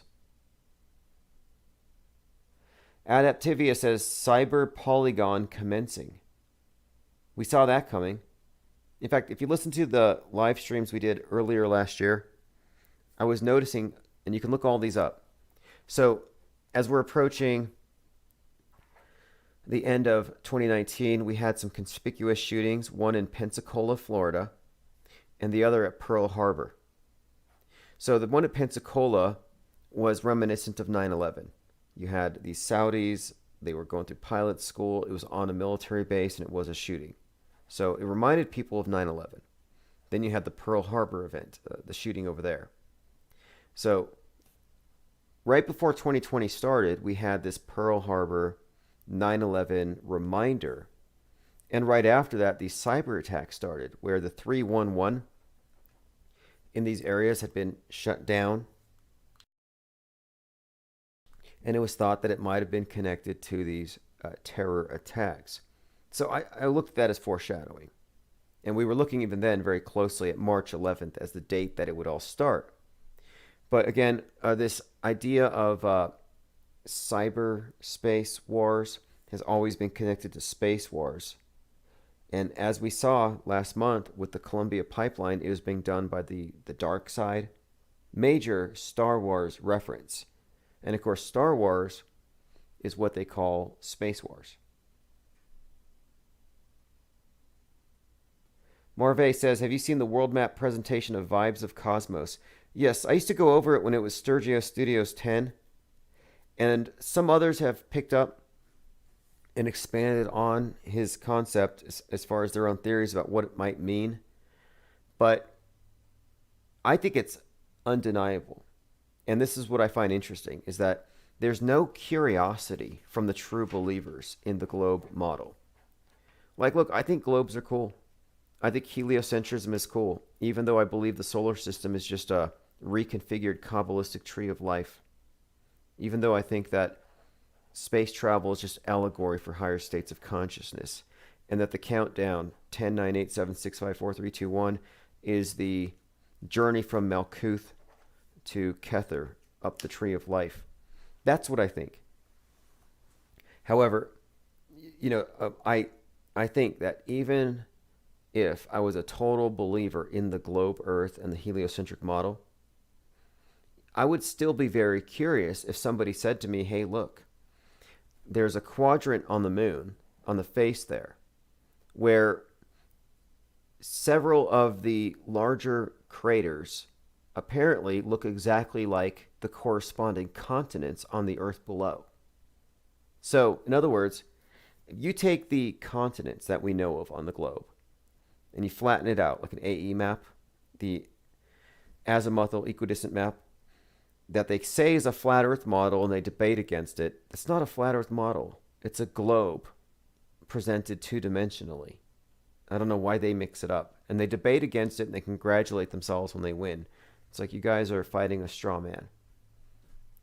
But my point is, if you look at that arrangement, roughly speaking, how the planets are, the planes are, these various continents, you can see that there is an area on the moon that corresponds pretty well. There is a little distortion as you would expect, and there are some things that you wouldn't expect, but they are perfectly, I think, consistent with what he has posited. One Step says, how do the moon phases work? That's a good question. I mean, you have the official story, which, and this is the thing, you can say you don't believe it, but the explanations that they give make sense. It's an internally consistent model. Mostly makes sense. But your arguments against it are mostly limited to incredulity at this point, because we don't have the vantage points. But with regards to the moon thing, and this idea of it having these correspondences to the arrangement of the continents below with the craters, it has to do with the idea that they're not craters, that we're not looking at a physical object that was impacted at some time in the past, but that what we're looking at is a projection in the ionosphere from above, more or less. This is the thing. It's not exactly like the Batman signal, where there's some kind of a source projecting from below through the land and then shining up in the sky above us. The way that he explains it is that it's actually reflecting off of whatever's higher up above. He uses the word dome or firmament, but I don't think those words are very useful. You say dome. Well, what's the curvature of it? Is it flat? Is it higher in the middle? But essentially what he's suggesting is that we're on a larger plane, and that the area that we're on can be spotted on the thing we call the moon above. And it asks the question, it raises the question, if he's accurate, if he's right, and look, there's something about it. The thing about this projection theory, and everybody should question it, but he has done his homework. He's published a book on it. He has shown correlations where not only is it remarkable for its correlations, but that I think it's extremely noteworthy. And even if I didn't think that there was anything at all wrong with the heliocentric model and the globe Earth thing, I would 100% be very interested to find out if there was some kind of relationship there. Patterns are interesting. It would be a strange coincidence.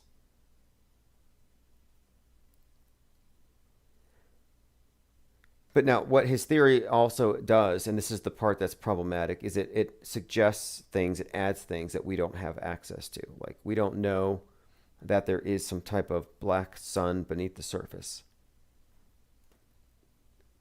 But what I find most interesting of all is this. Either A, he's correct, or B, it's one of the most interesting and I would say probably, I don't know what you'd call this. I mean, it's beyond coincidence. I'll just say this. It's an intriguing set of relationships that probably has some element of bias confirmation built into it. Like maybe he's seeing what he's wanting to see. But it's either one of the greatest examples of bias confirmation in action, or it's real. It's one of the two. Kind of like when you look at clouds, you might say, okay, well, that cloud, looks like a squirrel. It's purely subjective, right? And the thing is, this could be purely subjective. But then when he gets into the part where he's showing the arrangements between them, that's where it starts to line up. But again, there are some things that shouldn't be there that are. Like, if this is true, then there's another continent that is on the area we call the globe, that is somehow being obscured or avoided. And look, I brought this up before. I said, even if the world isn't flat, there's plenty of reason to fake the ISS footage if they're trying to conceal land. Adaptivia says Cyber Polygon is going to communicate with the ISS this weekend. So here's a link to Vibes of Cosmos. And if you want to see the detail of his work, there's a link in the chat. Just look up Vibes of Cosmos. One of the first videos is the World Map Presentation, Volume 1. So it could just be bias confirmation, but my point is that I can't find anybody on the globe side of the fence willing to look at this for more than 5 seconds. And I'm like, where's your sense of curiosity? You have a guy here who believes that there's a crater shaped like Madagascar, that there's a crater shaped like Saudi Arabia, and that between it and where the Sahara Desert would be, there does appear to be an area that corresponds with a certain body of water there. I mean, that's the level of detail he's gone into. He's labeled all of the major cities. So what he's done is he's kind of, I guess what he has done here is he's overlaid the AE map in a way. And you can see here, for the most part, that it seems to work, although there's some distortion, obviously. But what would you expect? Do you think the globe looks like the world looks? Even before people started even asking this question aloud, many have spoken and written about the Mercator projection and the distortions.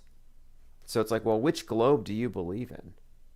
Which model do you live on when our maps are all inherently distorted? So the Mercator was designed by a Flemish cartographer in 1569. And we're talking about a map that overstates the size of the continents in the northern hemisphere and understates those in the southern hemisphere. Significant distortions. So my point is, they're so distorted anyway. If your starting point is using the globe and trying to match it with those craters, you might find it a little more difficult. But it's the spatial relations, I think, that really connect the story here. Now there's another channel, Ewar Anon, who has suggested that what we're looking at is the larger world, but he believes that the other side, the other lands represented by this projection are areas that don't have a sun, that the sun and moon are more or less making a circuit over 26,000 years, and that with every age, every time we go through one of these, like right now was the age of Aquarius or whatever, that with every age that this pole is moving around this circuit. So his thinking is that we're actually probably at a period where we're about to see significant changes, which the elite will be able to blame on climate change and your fossil fuel consumption, when it's really part of a broader natural cycle.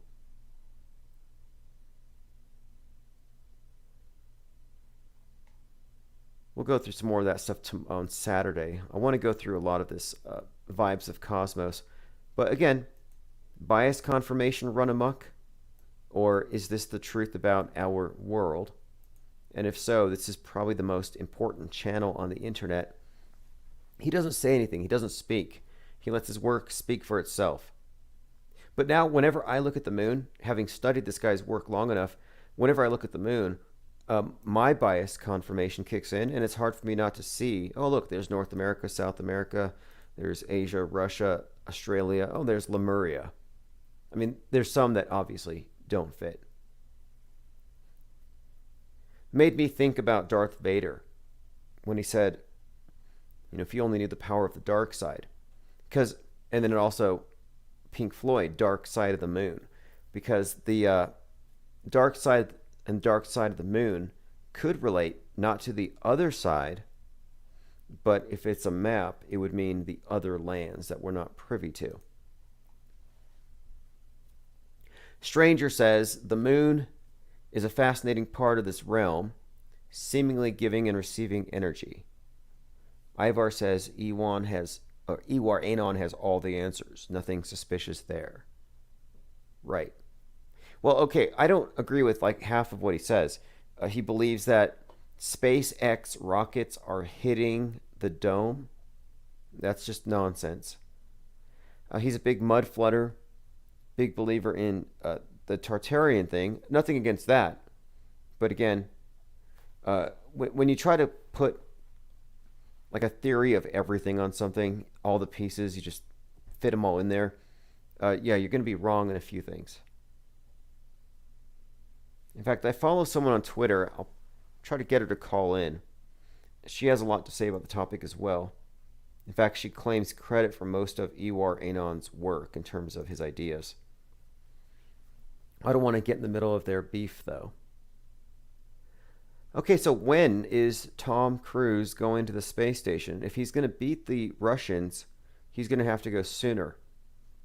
And I'd been predicting this. It says here, I think they're planning for it to be in like October, but I wouldn't be surprised if he pushes it forward. Maybe pays Musk a little bit for like I kind of have a suspicion that we might wake up one morning and Tom Cruise will be up there in space. Like he'll just kind of go up there on a secret mission. Did you guys see this?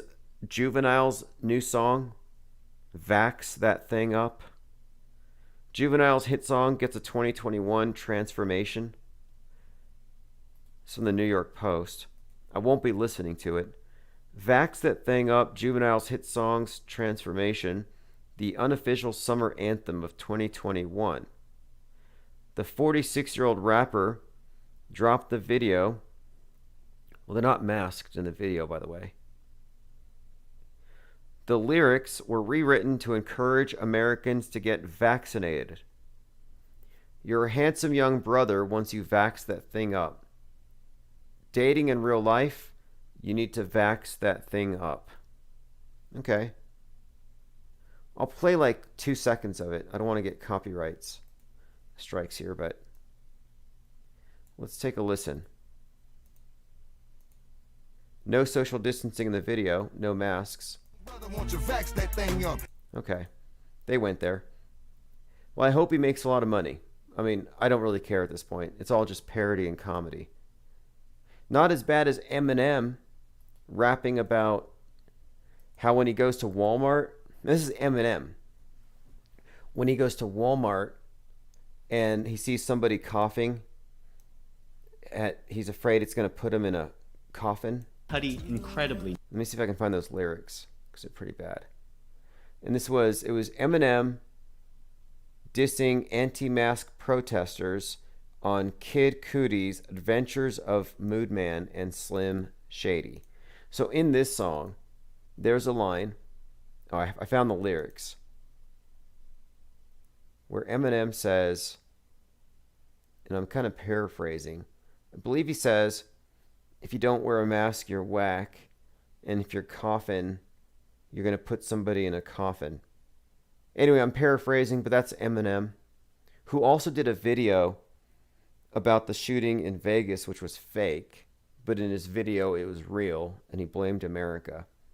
Like, all of these activist celebrities begin to sound the same after a while.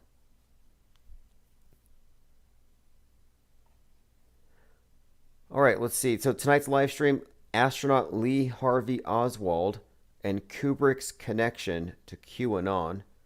That's been the main theme so far. Also, I have a couple of announcements here. I've been thinking about this idea of super male vitality, for example. Like having something that gets you around all the censorship, all the needs to obey terms of service to get monetized. Because look, my last YouTube channel that was monetized was shut down. And so I'm like, there's got to be something else. And I can't do super male vitality, but there's got to be something that this channel can get behind that can keep this channel alive into the future. And I found something. And I don't want to announce it yet, but I'm going to give you I'll give you a preview. We're going to be releasing an energy shot. I'll leave it at that. And it may or may not have something to do with adrenochrome. And it'll be out for pre-orders here in a few days. We'll do a little test run. One Step says, Kid Cudi is dope, though, for real, for real. Oh, sure. Look, I have no issue with any of these rappers. Eminem just happens to be something of a sellout, but what else is new? I just think, I mean, look, they're just so insulated, they may not know. They may actually feel like Eminem might actually be legitimately outraged at gun owners for these various events. Like, we don't know for sure. I assume that they're insulated. I can't imagine that they're all insiders. There's no way. I don't think you'd be able to contain some of these secrets. Now, I don't know about this. It's hardly worth mentioning, but I get served ads on YouTube sometimes, so I'm going to comment on this ad. There's this thing called the Cube Pillow, which isn't even a cube. It's like a rectangle. And I get ads for it all the time. Anyway, I was across the room. I couldn't stop the commercial, so I had to watch it. And it was a very bad commercial with this guy making funny faces. I thought it was Will Ferrell. And I watched this commercial, and I kept pausing it and taking screen caps. And I'm like, okay, so the Pillow Cube guys have actually found an actor who looks like Will Ferrell. And they paid the guy to make Will Ferrell. These are Will Ferrell expressions. They're actually like copying the guy. And I'm like, can he sue for face infringement, for persona infringement or something? Anyway, deep fakes everywhere. Here's a quote from Robert Anton Wilson. Has to do with this bias confirmation I had mentioned. What the thinker thinks, the prover proves. Psychology Today had put out an article about this, and they said that conspiracy theorists are actually, and people who recognize patterns are actually we're kind of victims of our own brains. Like, our brains are just things that we can't control, and our left brain is going nuts, and it's making connections where there aren't any. Here's what it says. Our brain has post hoc sense making, pattern matching abilities. And in other words, what it's describing here, your ability to notice things, is a problem. It says here, this might explain how we understand the stories we hear, even if the stories are interrupted, even if the chronology is interrupted. We don't have much difficulty in piecing it together. So, this is all done to your post hoc sense making, pattern matching ability. So the next time you consider believing a conspiracy theory, start paying attention, or if you start paying attention to horoscopes, you know who may be responsible. It's your left brain interpreter. So this piece from Psychology Today, horoscopes, conspiracy theories, and your left hemisphere, is suggesting that you have some kind of bias, or you feel like something's right, and your left brain just makes sense of it for you. So it's kind of like your left brain will prove anything if you let it. Which it is true, but it's not true only for, quote, conspiracy theories. It's true for MSM. But again, that's what Robert Anton Wilson was referencing when he said, what the thinker thinks, the prover proves. Something to be aware of. Although it's funny that the conspiracy theorists are constantly being accused of things that the mainstream news believers are guilty of.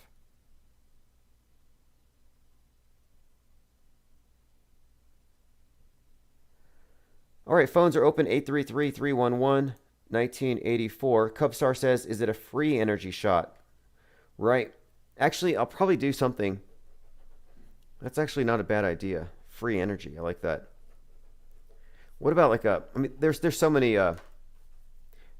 directions I was going with this when I was kind of coming up with a product to compete, not compete, but something parallel to what they're doing. Like Rush Limbaugh, for example, he had tea. Gwyneth Paltrow's Sex Scoop was actually it's the same company that makes the sex dust. Makes the same stuff that Jones sells. They call it Super Male Vitality. But anyway, they have their staples. And I'm like, I think that the adrenochrome energy shot could be the staple.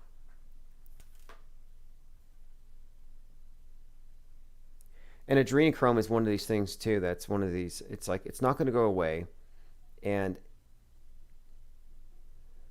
I think it's kind of marketable. It's like the thing I think that sold that movie Fear and Loathing in Las Vegas. And if you look into the origin of it, it's not hard to find out how the stories got started, how the rumors got started.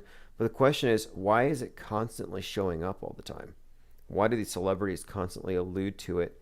I mean, the most glaring example of it was when Lady Gaga put on the Freddy Krueger gloves and played piano in a massive, bloody brain-looking piano and sang a song called Chromatica.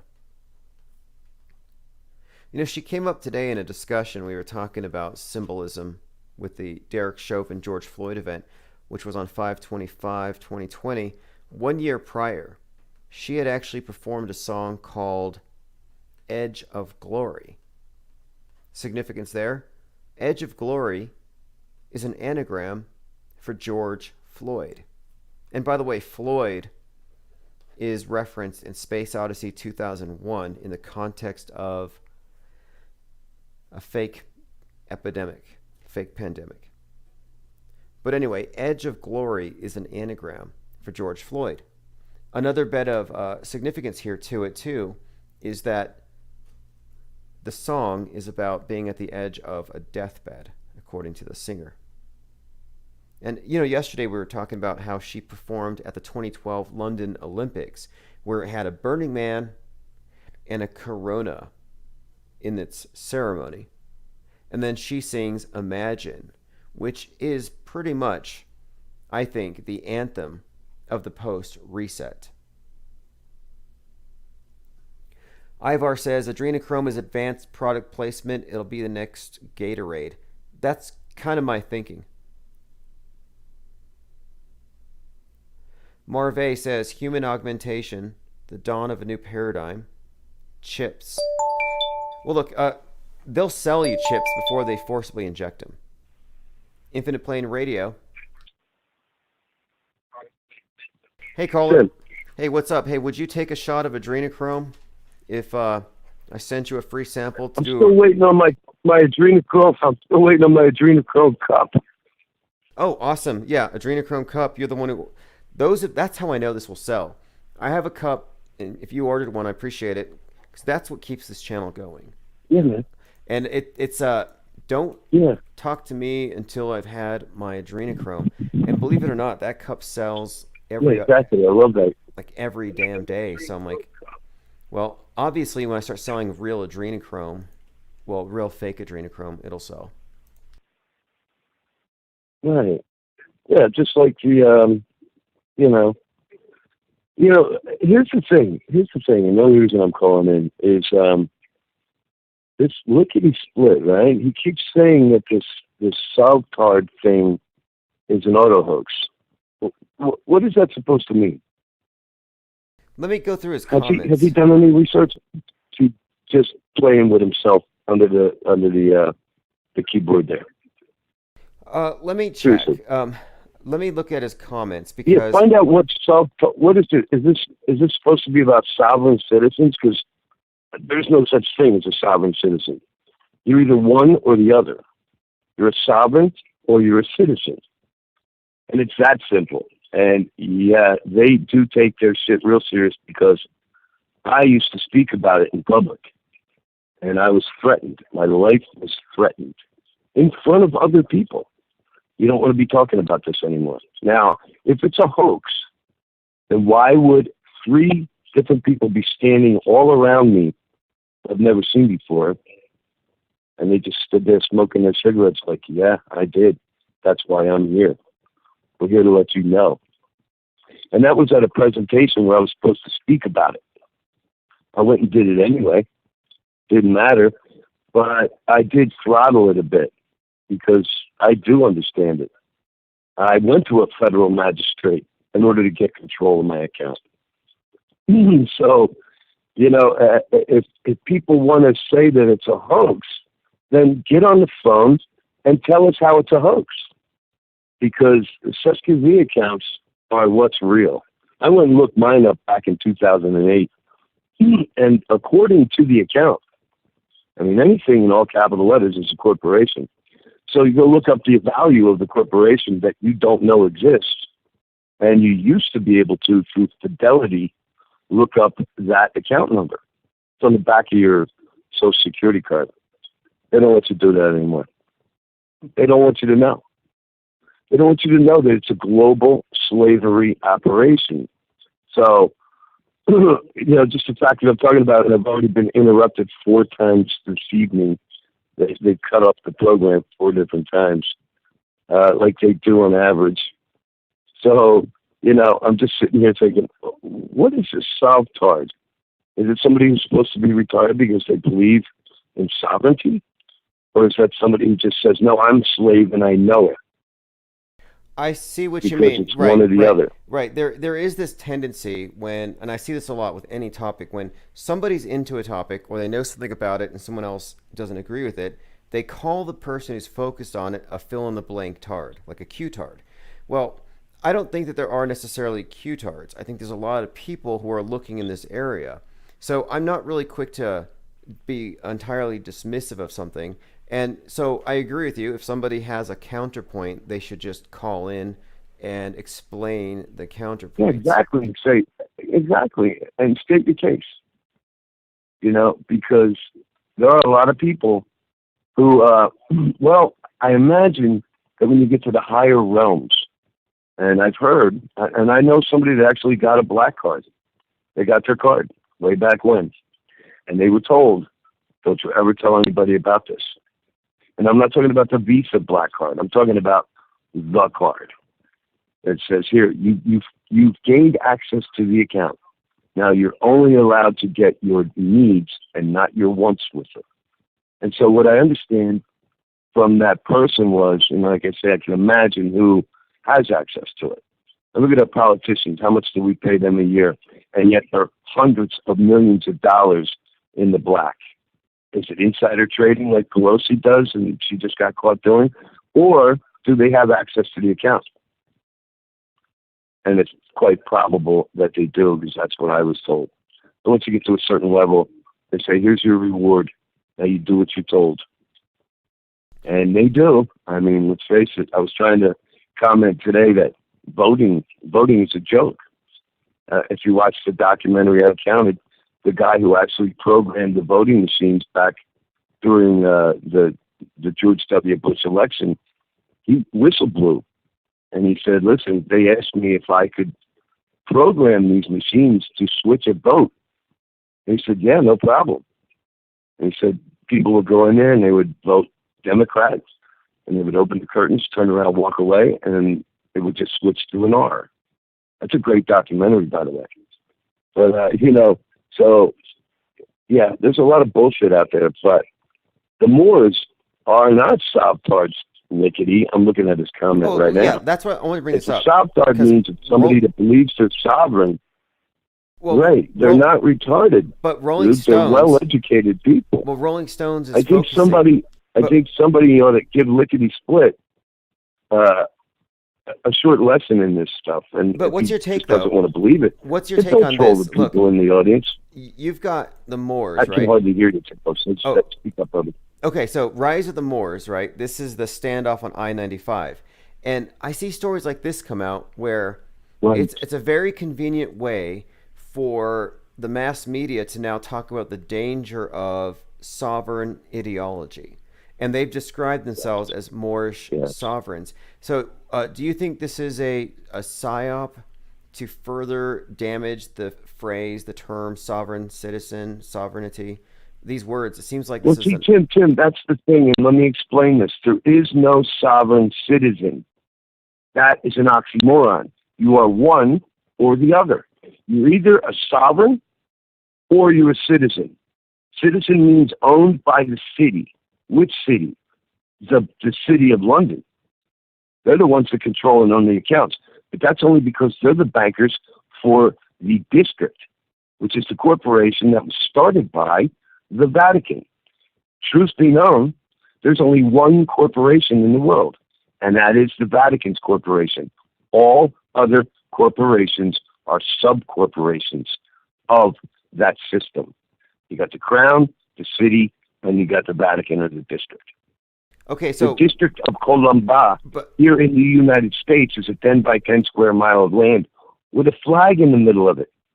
And that flag is the red, white, and blue stripes that we allegedly celebrated the other day. The Queen of England copywrote that flag in the year 1600.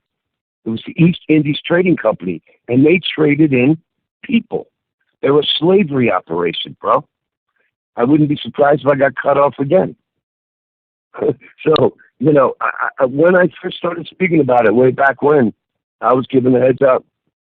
And, you know, so I'm just letting you little audience member here, Liggity, know that, hey, listen, man, you've got to do your own homework before you just start slinging mud at people. And if you don't, then you're an idiot. I'm not an idiot. That's etymologically saying that I'm a slave to my id. I'm not an ego-fied individual. And I could have went after my account. I was really, really close to it. And I said, you know what, maybe I'm just going to back off and be like everybody else. Try to make a living in this slavery operation. Well, that's what it is. It's an involuntary thing. And the moment you're born, they birth you. You brought up a point. You brought up a point here about sovereign citizen being an oxymoron, and here's a great example of Rolling Stone and Southern Poverty Law Center pushing forward and forwarding the term sovereign, using it together, this phrase. And this is typical. Anytime they're trying to take down a group, they define it in a way that makes it easier for them. They don't want people to have accurate information. And I find this event to be very questionable. Absolutely. It's getting a whole lot of attention. So who are the Moorish sovereign citizens? So, yeah, I'll be following the story. Yeah, who are they? Well, they've been at it a while, Tim. They've been at it a while. And a lot of them are waking up to the fact that quite possibly black folk were here first. They paddled over from Africa, brought over by that current that all the British sailors started using after they found out about the place. What do they call that? The Gulf Stream or whatever.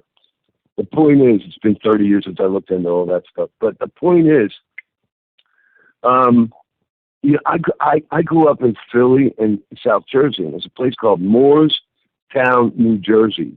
It is one of the most beautiful places in that state. There's a lot of money in Jersey. And they say that John Hancock was actually John Hanson. I don't know. I don't have any proof of it. But he did sign his name rather large. And so the point was, he said, allegedly, show the King of England how I feel about this. And he signed his name really large because a lot of people were afraid to. And a long history of this guy just lopping your heads off and locking you up and dumping you off the ship at sea on the return trip back to the courts. Okay, it's like, no, the slavery operation thing might have been a total psyop, and that's where the Moors are wrong, because they believe that, well, it's quite possible they did, that they ruled Europe for 700 years, but they also spread out all over the planet. I mean, look at the old Olmecs and the Toltecs. They look like Africans to me. You know, when you see those big colossal heads, those guys. I just got cut off again, Tim. Okay, no, over here. Okay, I still hear you here. You're fine. We got you loud and clear. So anyway, yeah, go on. You're talking about how they had spread globally. So yeah, there's a kid named Dane Calloway. He's got a channel, and it's Dane Calloway, and he talks about, you know, look at the pictures. I live with a woman who is a Seminole and Cherokee descendant. Her grandfather looked like a black man. Okay. So why do you think they shuffled him off to Buffalo and all these other places? They didn't want people to know. But then, from what I understand, was when Cristobal Colon, if that story is true, was hired by the Vatican to come over here and basically go around the planet. In 1491, the Pope at the time, I can't remember who it was, I think Innocente VII, he declared war after they defeated the Moors in Europe finally. Declared war on black people everywhere on the planet, black men in particular, and said, go find them all and kill them. And so Cristobal Colon had 3 little tiny ships, but he had 33 other ships behind him. So they would come up to the beach, do a head count, pass out some dirty blankets, come back the next day, and kill all the men, and take the women and children and ship them off to Africa, teach them about white Jesus, and then ship them back a generation or two later, fully indoctrinated to not know that this was their land that they could make a claim upon. Because regardless of all the bullshit stories, their legalese is all they have. All their acts, that's what they're called, acts, is all they have. And so they have to honor anybody who makes claims. So if I claim that this is my CQV account, it has my name on it, you created it. I didn't. I wasn't born with an all capital letter name. I wasn't birthed, but you birthed and you gave my mother a certificate, a receipt, and said, "Now he's our ward. We're in charge of him now." And then they take that little print of the sole of your feet before you ever touch the ground. So now they own your soul in their eyes. This is their symbology. So, you know, it's basically a banking operation. Church and religion is all bullshit. So they own our souls. It's all bullshit. This is it's fascinating. all about a slavery operation. I hadn't made that connection, the soles of your feet and souls. Kind of an interesting one. I was thought about this when Nos X put out those shoes, you know, the 666 shoes with the blood in the soles. And you know, I kind of thought, okay, that's an interesting little pun there. But yeah, all of this sounds very consistent with the way things seem to be run. It's the same old cult, only now everything is a little more Jetsons, a little more high tech. You know, did you see the digital monolith at NATO? The digital monolith? Yeah, over there at NATO, they erected a giant digital monolith, and it's got all kinds of LED displays, and it's like recycle, save the planet. Well, all the world leaders were up there. Oh, basically the new Ten Commandments. Yeah. Ten Commandments, yeah. Yeah, exactly. It's kind of exactly. It's probably built by the same people who built us the Georgia Guidestones, but it is the emblem of the cult that runs the world, and I think it's just an updated version of the older cult. So yeah, I think you're right on all this. It's all religion, Tim. It's all religion. Worship us as the gods. They basically say we're the elite. You can use that term freely amongst yourselves. Elite means sons of God. El, you know, the sky god, the invisible guy who lives in the sky, sky daddy. Okay, he's their straw man. While they're making straw men and superimposing them over you in life, and you are now subject, which means you're a slave. This is one of the things that really pissed me off about 20 years ago, when all these British people started getting on American television and telling me things like, you don't know how to decorate your house. You don't know how to cook. You don't know how to... The British are telling us how to cook. Gordon Ramsay and all these guys, they all are the greatest chefs in the world. Now, what you are, you're a subject to me. You're a subject of the Queen of England or whoever is sitting on that shithole fucking thing they call a throne. And you're telling me I'm not better than you? I'm sovereign. That's how we set this place up originally, allegedly, if it wasn't all entirely a scam, just to pit one side of the planet versus the other.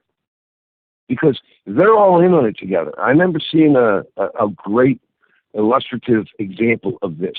And it was a Vice video where a guy goes to one of the weapons shows. It's in the middle of a friggin' desert. But they constructed a big stadium in there. And he goes, this is surreal, man.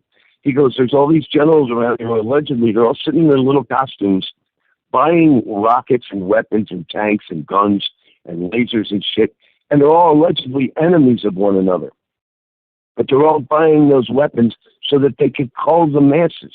That's what war is, culling the warrior types so that they can't rise up against. And so just like that PSYOP in D.C. in January. That was a major psyop, all put together. You see all these things.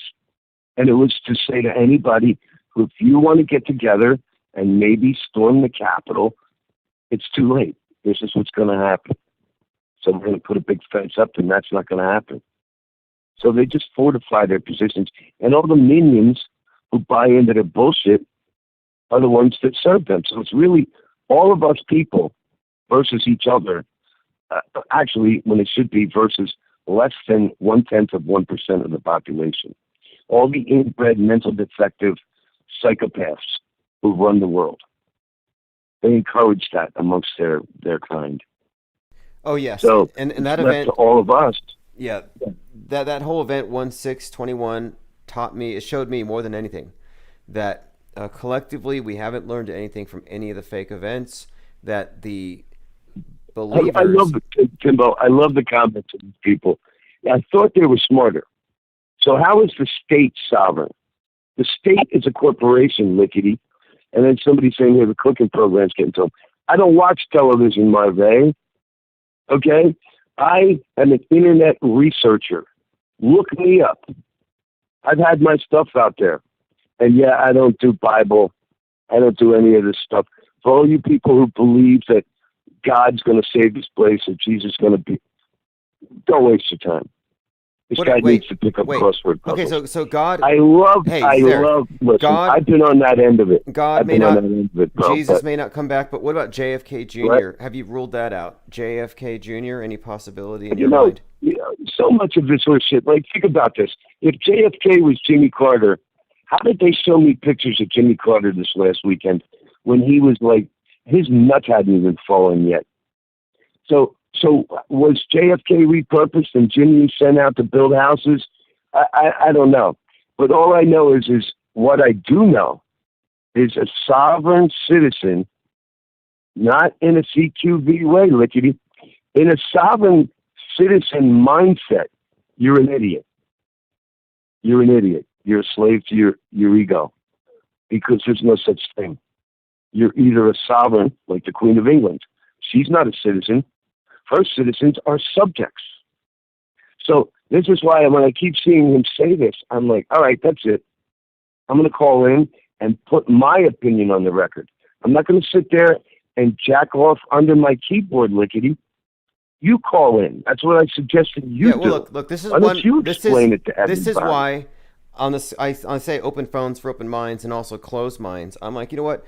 Let's get all the opinions out there and discuss things, because the marginalizing of wrong think or just personal attacks really gets nowhere. That's why the flat earth topic is so stale in 2021, when it used to be so triggering for mainstream believers in establishment science and media. And it's because it devolved into personal attacks and into, well, I don't think it ever really got further that's than what that. I think half of your audience gets bored, and that's what they start to do. They start to troll. So earlier, this guy here, Too Far, was trolling somebody like Lickety, and Lickety times him out. I mean, what are we in kindergarten? And then now he's siding with him and saying, I'm very super stable, like me. Dude, I'm not stable. I'm one of the craziest fucking people I know. I've had a life like goddamn Forrest Gump. The fact that I'm still alive is ridiculous. I used to live 2 blocks from that friggin' condo that just fell down, or was brought down. I also worked for CDI for a while when I was in the laborers union in Jersey, bringing down the old hotels so they could build new ones. I worked on the Trump. I worked in 5 casinos as a casino dealer. I also dealt other things in life. I used to work for the mob. I worked for a guy named Nicky Scarfo. The fact that I'm still alive, the fact that Nicky liked me shows you how crazy I am. Hey, so yeah, I was a king crabber. Let me run this by you. Too before. Mike Tyson. You know, I got watched over at night in January. The fact that I'm even alive blows my mind. Every day I wake up, it's a surprise. Hey, Zara, appreciate the call. I have one other call coming in tonight. Have a great one. Call in anytime. Infinite Plane Radio. Mike Tyson. Hey, how's it going? It's a lickety split. Hey, I got a quote here from Mike Tyson. Social media made people too comfortable disrespecting other people. What do you think about that? Do you think social media has made people too quick to be disrespectful, or has it made people too sensitive? What's your take on Mike Tyson's take on social media? I wouldn't say it made people that way. I think people probably had it already, like, in their personality, most likely. You could say enabled it, I suppose, but he's definitely right that the getting punched in the face part definitely would change things, but yeah, not in this case. I just want to respond real quick to I bet he Harris, punches. the arsonist, I bet real he quick, punches. if I could. I bet Tyson punches his screens a lot. But yeah. Anyway, yeah. Did you want to respond? Yeah. To the previous caller? Sure. I would just, like, I wish he would have gave me something to respond to. Like, he kind of just was going off about things. But I do want to mention, like, even though he lacked any kind of practical solution to what he was saying, he was just, like, parroting the same old sovereign citizen stuff that I've heard and studied for about 12 years. So I'm kind of used to it, and that's why I can't stand to see it. But there is a practical answer to it, and I'm not going to give away all the game. But really, it's like this. Like, an example is, let's say, the border crisis.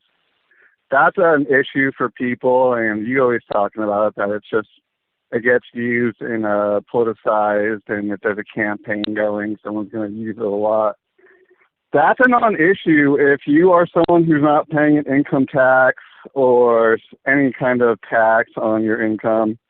That's a non-issue, really. So the only real practical answer to that is to find a way to no longer be taxed and to live that way.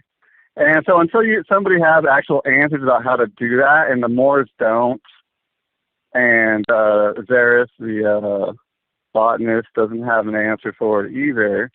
But I like I said, I think I'm working on something personally, and I can't, like, give away too much game, but practically I can tell you the answer is through tax exemption. I mean, we don't need to think about anything else other than that, and that's the only answer. You can talk about CQV back in 1666. How are you going to use that, like, in a practical sense? Like, how would you ever do anything with that? It just makes people angry. In fact, what was it, like 9 months ago, there was that, I don't know what to call them. Like, I say Q-tard. I don't mean, like, to be so rude about it, but, you know, there was a Q-tard that was killed by a soft-tard. And that's what's happening with this shit. And that's why we do need to take it seriously and stop spreading this crap, because people are going to be pitted against each other based on all these beliefs. It's just so stupid. If you don't know how to do something with it, or direct people to do something with it, then, like, you know, auto-hoax the shit out of it. Like, especially with all that law stuff. There's nothing that can be more practical than anything law-related. So if you just want to sit here and talk and sound like you know a lot about this and that, cool. But the truth is that it's totally useless. And I have some ideas about how to probably use this, and that is take yourself out from the income tax. And you know a little bit what I'm talking about, but, you know, I'm not going to get into a whole thing about it right now. That's totally cool. Yeah. Well, hey, in the future, though, we'll be the first to know when this information gets out. Am I right? Absolutely, yes. And we will definitely do, like, a more in-depth thing about this, because, you know, I like to keep it practical, you know, whether it's journalism or research and law. Let's just keep it practical. Hey, there's wait. nothing more to it. You might find anyway, this. but I mean, I appreciate, like, him. Go ahead. But one thing, before everything just falls apart in this world, Infinite Plane Society will be becoming its own nation. It will be a seasteading community. In fact, we're a seasteading society. So, or space steading as well. So there's a point, kind of like the Asgardia nation, where I think we can just sort of globe exit. So there is a point where if we don't like the way things are going, we can opt out in some sense. Whether it's a spaceship leaving or just organizing and saying we're not of this world. Right, and you can do that through just, you know, administratively. You know, like this isn't that far fetched. Like when you're talking about it, sounds beautiful and, you know, idealistic, and then people will talk shit about that, of course. But no, this is like a practical thing, and if you just read and read and read enough, you know, there's simple things that you can do, and it's just so like right in your face that it's so simple. And you know, in the background, we're all penguins working in the back, doing some shit and making shit happen. So stay tuned for the actual practical answers. I'll just say that. All right, I'll stay tuned. Yeah, dude. Thanks for Darius. Go ahead. Yeah, I appreciate Darius calling in, but it's like, you know, like you talk about it, like call, because like it's the same thing as like whenever there's trolls in the chat, it's like calling about it. Ban them. Here's the number. Call in. And you know, I'm not saying he's a troll, but I'm saying like, you know, if somebody's really believes, or I won't say believes, but if somebody really knows something about it, then, you know, call in about it. And I appreciate that he called in, but I didn't really hear that much substantive talk from him. But I still appreciate the fact that he called in. So, yeah. Anyway. To be continued. That's about all I have. Awesome. Thanks for calling. Have a great night. Yeah, definitely. Oh, I missed that one. But yes, he agrees. He agreed to share the information with us in the future. By the way, a caller before that had ordered one of these. This is the Don't Talk to Me Until I've Had My Adrenochrome. There's a link if you want to pick up one of these mugs. And very soon, like I said, we're going to be releasing an adrenochrome energy shot. And that'll be in the next couple of days. I've been planning on it for a long time. Long in flat earth years, like 6 months. But now I'm ready to actually announce it because it's about to go live. Not that I think there's a lot of competition. I mean, how many people out there have been or had the idea to create some energy drink based off of adrenochrome and, you know, considered it to be something they could take to the market? And I think it'll work. Nebulous said, I'm setting up a new civilization in the 33rd dimension. Awesome. Draw a link so we can get on your newsletter. Zareth says, run for president and change the world. Can't wait.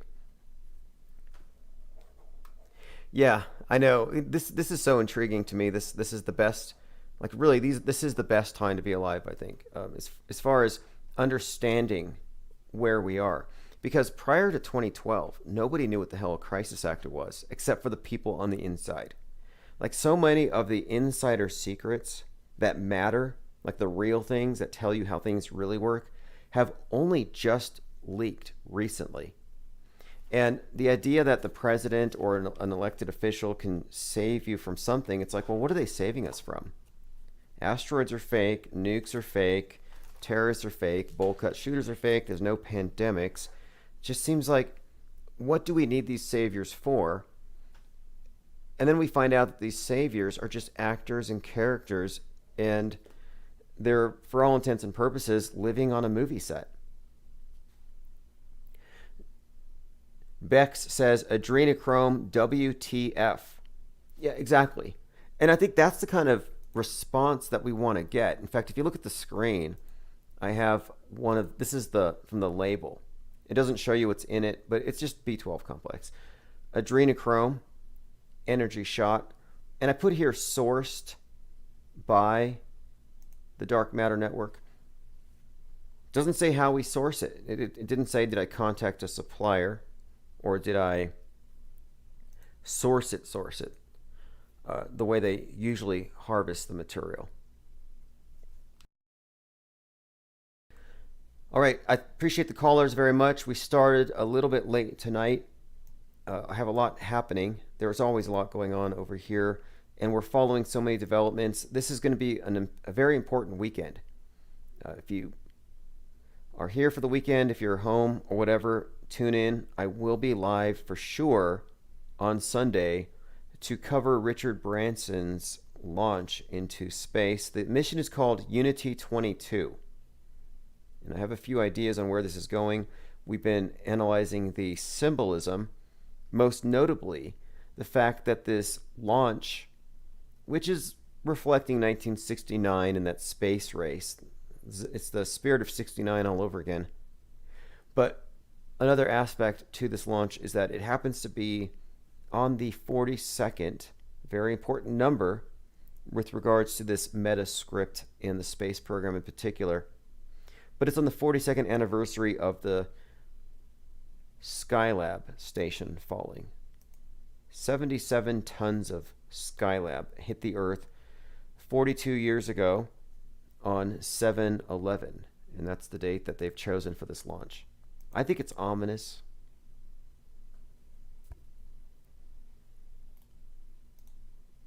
All right, putting a link in the chat. Anytime you want to find the latest archives, just go to infiniteplainsociety.com, and it's a link list, and I always put the latest on top. A couple of things really quick. If you want to support the channel, Infinite Plane Radio now has magnets, refrigerator magnets. Put a link in the chat, or just go to darkmatter.radio and scroll down to the bottom. Magnets, stickers, mugs, and a few other things. Everything we can do to get around the terms of service. I believe YouTube's TOS salad is what somebody called it here. It's just their communist thought policing that believes that it's better to burn books than to discuss bad ideas and let them cancel themselves.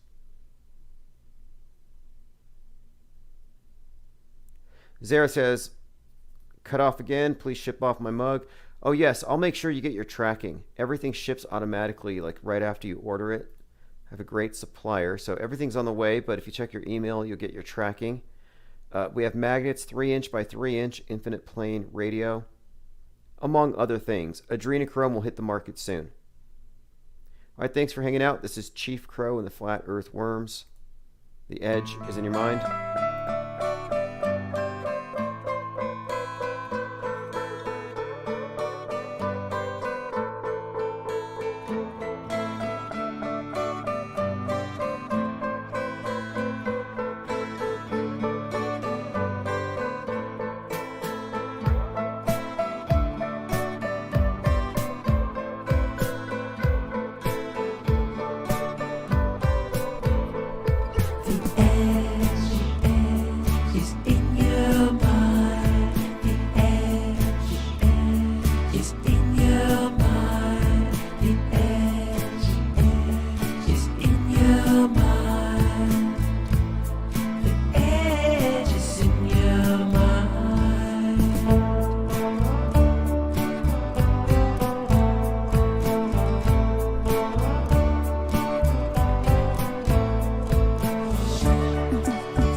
All right, thanks for joining, everyone. It is July the 14th, 2021.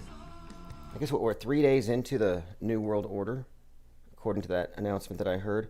I sent out live stream notifications, so if you're subscribed to the newsletters or Patreon, you should be getting those. And very soon, as in within the next couple of days, I will resume the text message notifications. And text message notifications are far more reliable than depending on any of these platforms, because at any given moment, any of my channels will be taken down. We all know this. Everything that we say, post, or type, anything is subject to having any of these channels removed. So I say the safest thing, if you want to be consistently in touch with the think tank, is just subscribe to the newsletter, get your text message notifications, or join Patreon for $2 a month, which keeps the lights on 24/7. The song you heard at the intro, "We Are the Virus," which is true. When you really look at this thing objectively, when you really look at the Great Reset, it's all about the mind viruses they're trying to contain. And by mind viruses, I mean memes, ideas, quote, conspiracy theories, things that conflict with the establishment science and establishment media. So we are the virus that they are trying to exterminate. By we, it's those of us who actually see the programming and openly mock it on Twitter and YouTube and everywhere else. And they simply don't like it because we've been right this entire time. In fact, from day one, January 6th, I've been saying that the Capitol Hill riot was nothing more than bad performance art, that it was simply a staged riot. Well, we have evidence of this, which I'm going to get to. And by staged riot, I mean, like, literally top to bottom, the thing was a psyop. And I doubt that any innocents, that any well-intentioned patriots were actually caught up in this thing. Like, here's an example, just to give you an idea of how bad they actually were with this thing. Now, the video is called "Everything Wrong with the Capitol Shooting," and this actually came out months ago. I mean, we accurately appraised the situation when it happened, but the individual who put this video together already figured this thing out. So here you're looking at a character called Baron, or Bariani. Now, anyway, this character, no, that's not Kyle Rittenhouse. This character is some kind of internet journalist or influencer or something. And he came out screaming, they came out screaming, "Look, there's blood on my hands. Your patriotism has killed somebody." Just dramatizing this thing. And you see the bloody hand.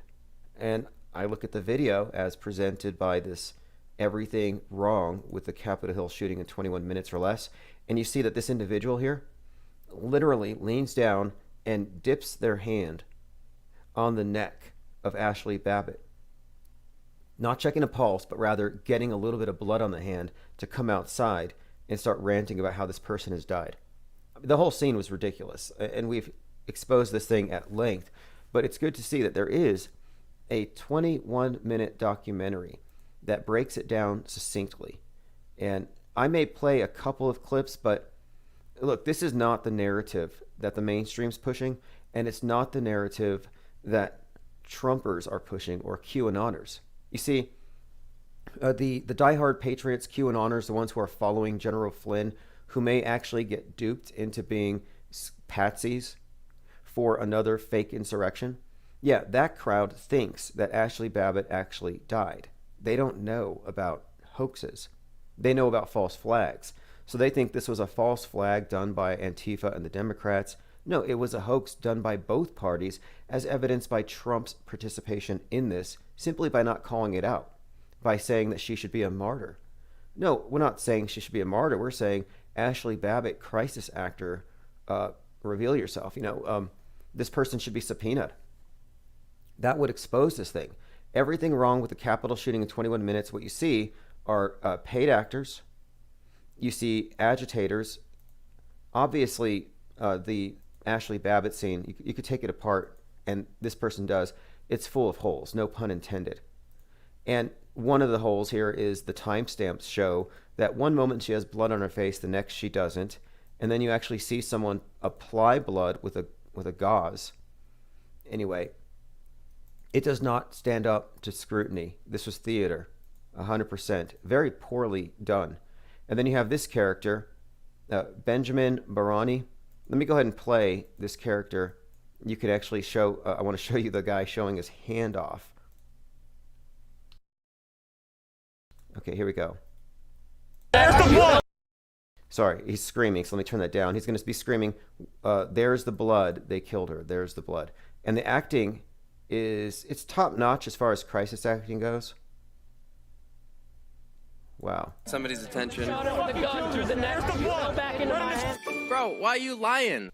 Anyway, she fell back into my hand. So he says, she fell back into my hand. So that's how he got the blood on his hand. But if you actually consult the video, and this breakdown is great, he shows with a still shot and screen caps that no, she didn't fall into his hand. He reached over and touched the fake blood after her bad performance. And it's pretty bad. Like, you're pretty bad as a crisis actor if your only job is to play dead, and you can't even do that convincingly. And she didn't. Ashli Babbitt is a failed crisis actress. By the way, phones are open, 833-311-1984. I'll put the number up on the screen. Again, Infinite Plane Radio, open phones for open minds. But don't let that discourage you if you're closed-minded. We do open the phones for the closed-minded because we need to study, I think all perspectives. All right, I'm going through the comments. Let's see who's joined us. Pippi Langstruff, Knockout Bear, Adaptivia, Osher, Maxwell Cooper, Dumb S-Word, Restless Bear. All right, Tominoid's here. Good to see you. Thanks, everyone, for showing up. I appreciate everybody who's signed up for the notifications. It helps because the more people who show up at the very beginning, the bigger the showing, I think it actually reflects. We want to have a bigger impact when we start the live streams so that we rate higher in case anybody's searching. All right, so let's go ahead and go through a few other things. Yes, the Capitol riot thing was 100% utterly a joke, and it's been debunked. I've been saying, I just kind of like, I'm sort of exaggerating, being a little facetious. Like, there's 7 photographers for every fake insurrectionist. But no, actually, I'm probably understating how fake it actually is. I'm understating it. I have a little clip here. It won't do you much good if you're just listening, but this is exactly what I expected. I have actually postulated the existence of a form of hyper-realistic mask that is skin thick, that attaches to the face with some type of adhesive, that flexes with the face, and that could utterly alter somebody's appearance. And the word mask doesn't really do it justice, because mask, you think of a big face piece, but no, this is more like a layer to the face. And on this video by a channel called Zay Speak Truth, which everything here you can find linked on my Minds account, which infiniteplanesociety.com will get you there. On this video, you actually see someone having their entire scalp and face removed in one piece, and it looks grotesque. But the point is, you have a completely different person beneath the skin. I mean, it looks grotesque, but like an inside-out face, but it's quite literally the most believable and realistic mask I've ever seen. So I've seen theories, for example, that Kamala Harris is an actress. And now we know she's been spotted with body doubles. That's not a secret. But one person, the person who sent me this tip, and I think it might have been an anonymous tip. I don't know who said it. But basically, they said you need to look very closely at the actress Vera Farmiga. Now, I'm familiar with her work because I watched Bates Motel, and she is a world-class actress. Well, anyway, I was told that this is the base character portraying the one we know as Kamala Harris. And I'm like, there's no way that's possible with a conventional mask. I don't even know if they could pull it off with CGI. But a thin layer, yeah, I could see that. I mean, have you seen some of the mask work? When it's that thin, it's like, and even if it's subtle. I mean, look at Nicole Kidman in one of her roles where all she added was a nose, basically, a little bit of a prosthetic nose, and it turned her into somebody else entirely with that, along with a dyed hair job. And I think the role was, if I could find it, I'll find some pictures, but the whole thing is everything they can do in the movies, they can and do on the news all the time. And so this movie magic is key, I think, to understanding how the world actually operates. And I can understand why people are really puzzled by whether or not Joe Biden is actually Joe Biden. It's within the realm of possibility that we have a puppet in chief, a hologram, or somebody with a rubber mask, a very grotesque mask. Tyrone McCloskey says, what are the Crisis Actor Awards called? Oh, those are the Golden Hoggies. Well, no, that's the trophy is the Golden Hoggie, but no, we ought to have a Crisis Actor Awards. Restless Bear says Bates Motel was good. Yeah, Bates Motel had all kinds of strange symbolism as well. I believe season 2 starts with Norman Bates in a coffin underground, like in some sort of, like he's being tortured. And when they let him out, he's like totally in shock. And you see all these monarch butterflies floating everywhere. I mean, that's the kind of strange symbolism that you see with that movie. And Norman Bates and Norma, his mom, have this really bizarre relationship. But it's a pretty good movie, series, in terms of explaining how the psychoanalysts of the 20th century see the mind. I think a lot of it's kind of fallacious, like these issues that they have. I think it's totally bizarre, but it does give you some clues into the symbolism and the puns that they play upon with your subconscious. Like, for example, the name Norman. Well, the mother's name is Norma. So Norma is in Norman. Just like, basically, her personality dominates his because she's the stronger, dominant, narcissistic control freak. And he's this codependent, blank slate who's totally programmed. It actually shows, I think, trauma-induced mind control quite well. Matthew says the only thing they can't perfect is the voice. That's why Biden's son has to play him. Oh, yes, Beau Biden. Is Beau Biden Joe Biden in a hideous mask? I think the Skulls match, quite honestly. I think the Skulls match, I think that there's a good chance, anyway, that it would be played by his son. I mean, who could do it better? Some have suggested Jim Carrey. I don't think he'd have time, but... Another thing about this, when we first brought up this theory of it being Beau Biden, is Beau died at 46, supposedly. Now, the significance of that, of course, is 46 is the age at which Kennedy supposedly died. In fact, it was the age that George Floyd died. That number plays an interesting role in this story if we get into that. But my point is, 46 president. So it's like, well, did he fake die at 46 and then come back to play the 46th president? And if you compare the skulls of Vice President Joe and President Joe, the skull is actually closer to that of his son Beau than to his vice president self, which makes no sense. Now, if you're looking at the screen, I have an image of Nicole Kidman, and this is the role I was talking about, Virginia Woolf, where, as you can see, her nose is all that's changed. It's just the prosthetic, and you wouldn't recognize her. You wouldn't put the two together. I think it's important to pay attention to deep fakes, not just the digital ones. In fact, I've maintained for a couple of years here that the focus on digital deep fakes is mostly itself a deep fake. They're trying to, I believe, distract us from the fact that they've been using hyper-realistic masks for more than a generation. I mean, there are people that you've seen your entire life that don't exist.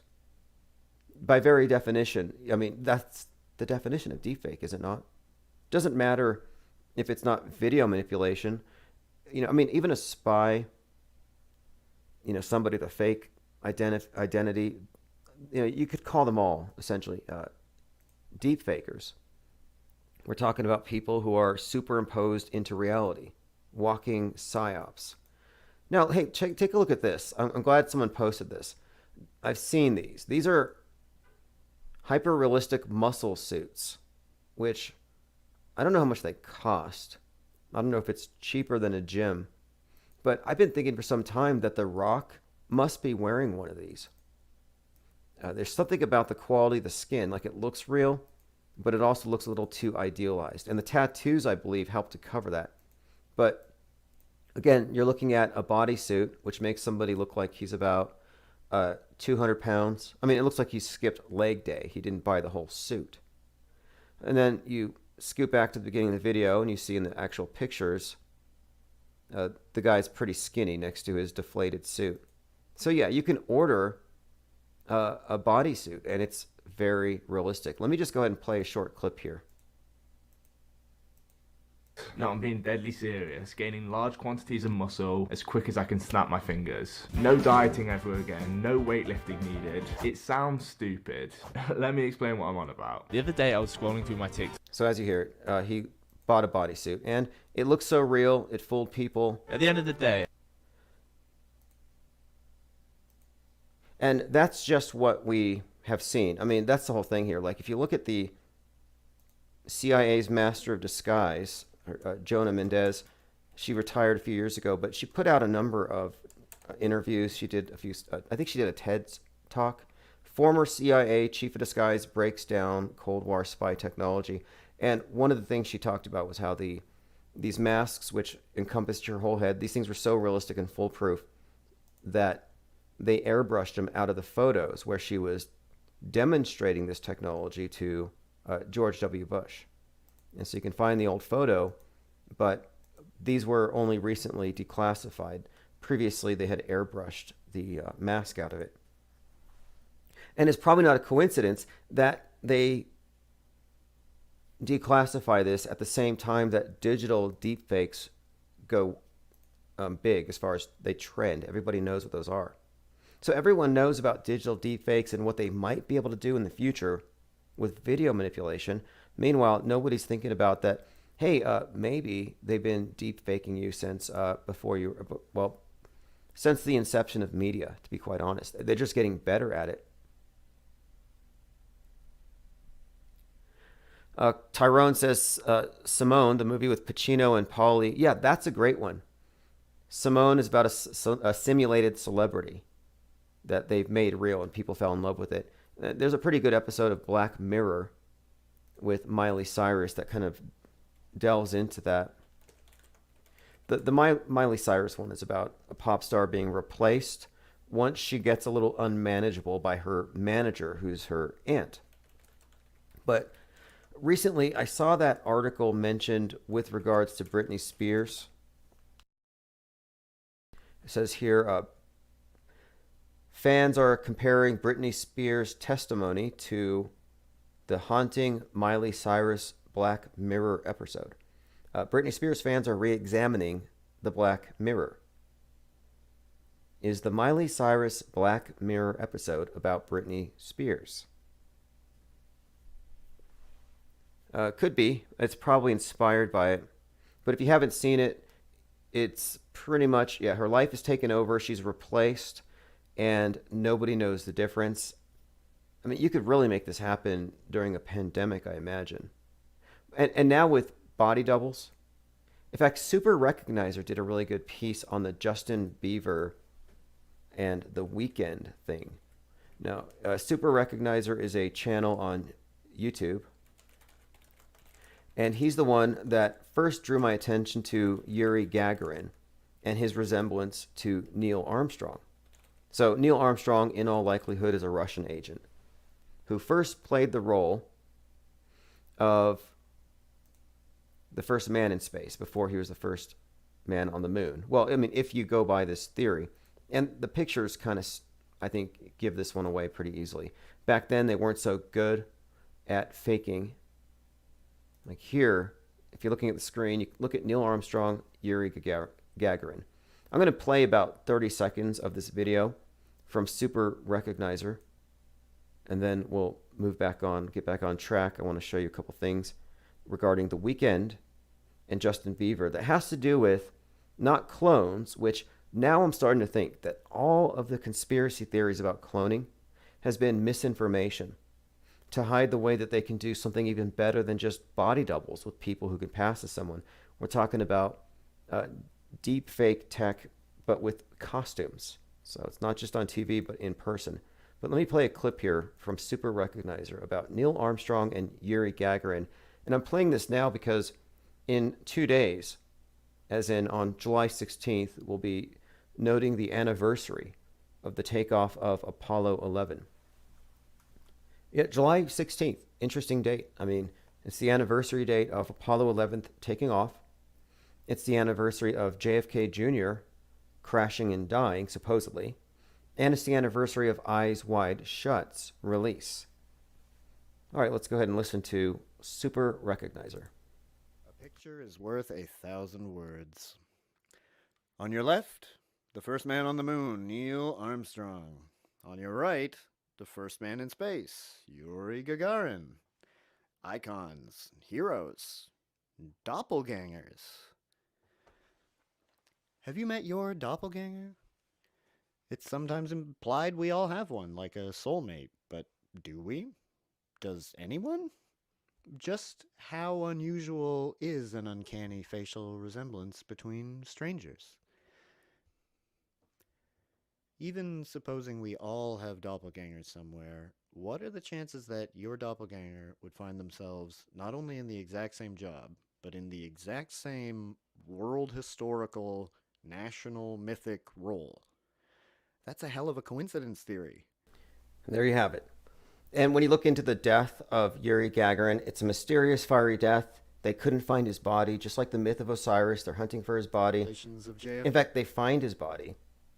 Well, rather, they identify that he had died in the crash because somebody had supposedly found a tiny piece of skin with a mole on it that they recognized from having seen Yuri at a bar. I think that's a joke because he is a mole. He's a Russian spy, an agent. So anyway, look at this headline. 50 years on, Yuri Gagarin's death is still shrouded in mystery. It's like, well, no, it's not. And the death date, 1968, very noteworthy with regards to the space age. Just want to introduce you to that channel. But no, I don't agree with everything this individual has arrived at. I think he's hit or miss, 50-50. I agree with the first one. There's a few others I do agree with. I don't think it's a stretch to think that maybe George C. Scott was repurposed to play another role, but that's another story. I want to get into this one. Justin Bieber and The Weeknd. But we will get into these astronauts, and here's why. If Stanley Kubrick is truly what we think he is, a metascriptor, if his involvement in setting the stage for all of these major transformative psychodramas, if he's the one behind, like one of the architects behind how 9/11 would be executed, and that seems to be the case, if he was the architect behind Apollo 11 and the other subsequent moves into space, then it's worth examining all of the actors who played these roles. And this is kind of opened a very interesting, I would say, Pandora's box, because one of the interesting things that has popped up recently is that Lee Harvey Oswald worked with a group of people at a place called Riley's Coffee Company. And all of them found their way to NASA, either close to NASA or at NASA, related to NASA or Boeing. And Oswald, in a letter to his girlfriend, basically said that, yeah, he was going to go work for NASA. Well, no, he actually went and killed the president, but his friends all went to NASA. Well, that didn't make any sense until I started looking into this Kubrick thing, in which case getting recruited at NASA doesn't necessarily mean that your job doesn't involve some kind of psychological operation like an assassination. Who knows?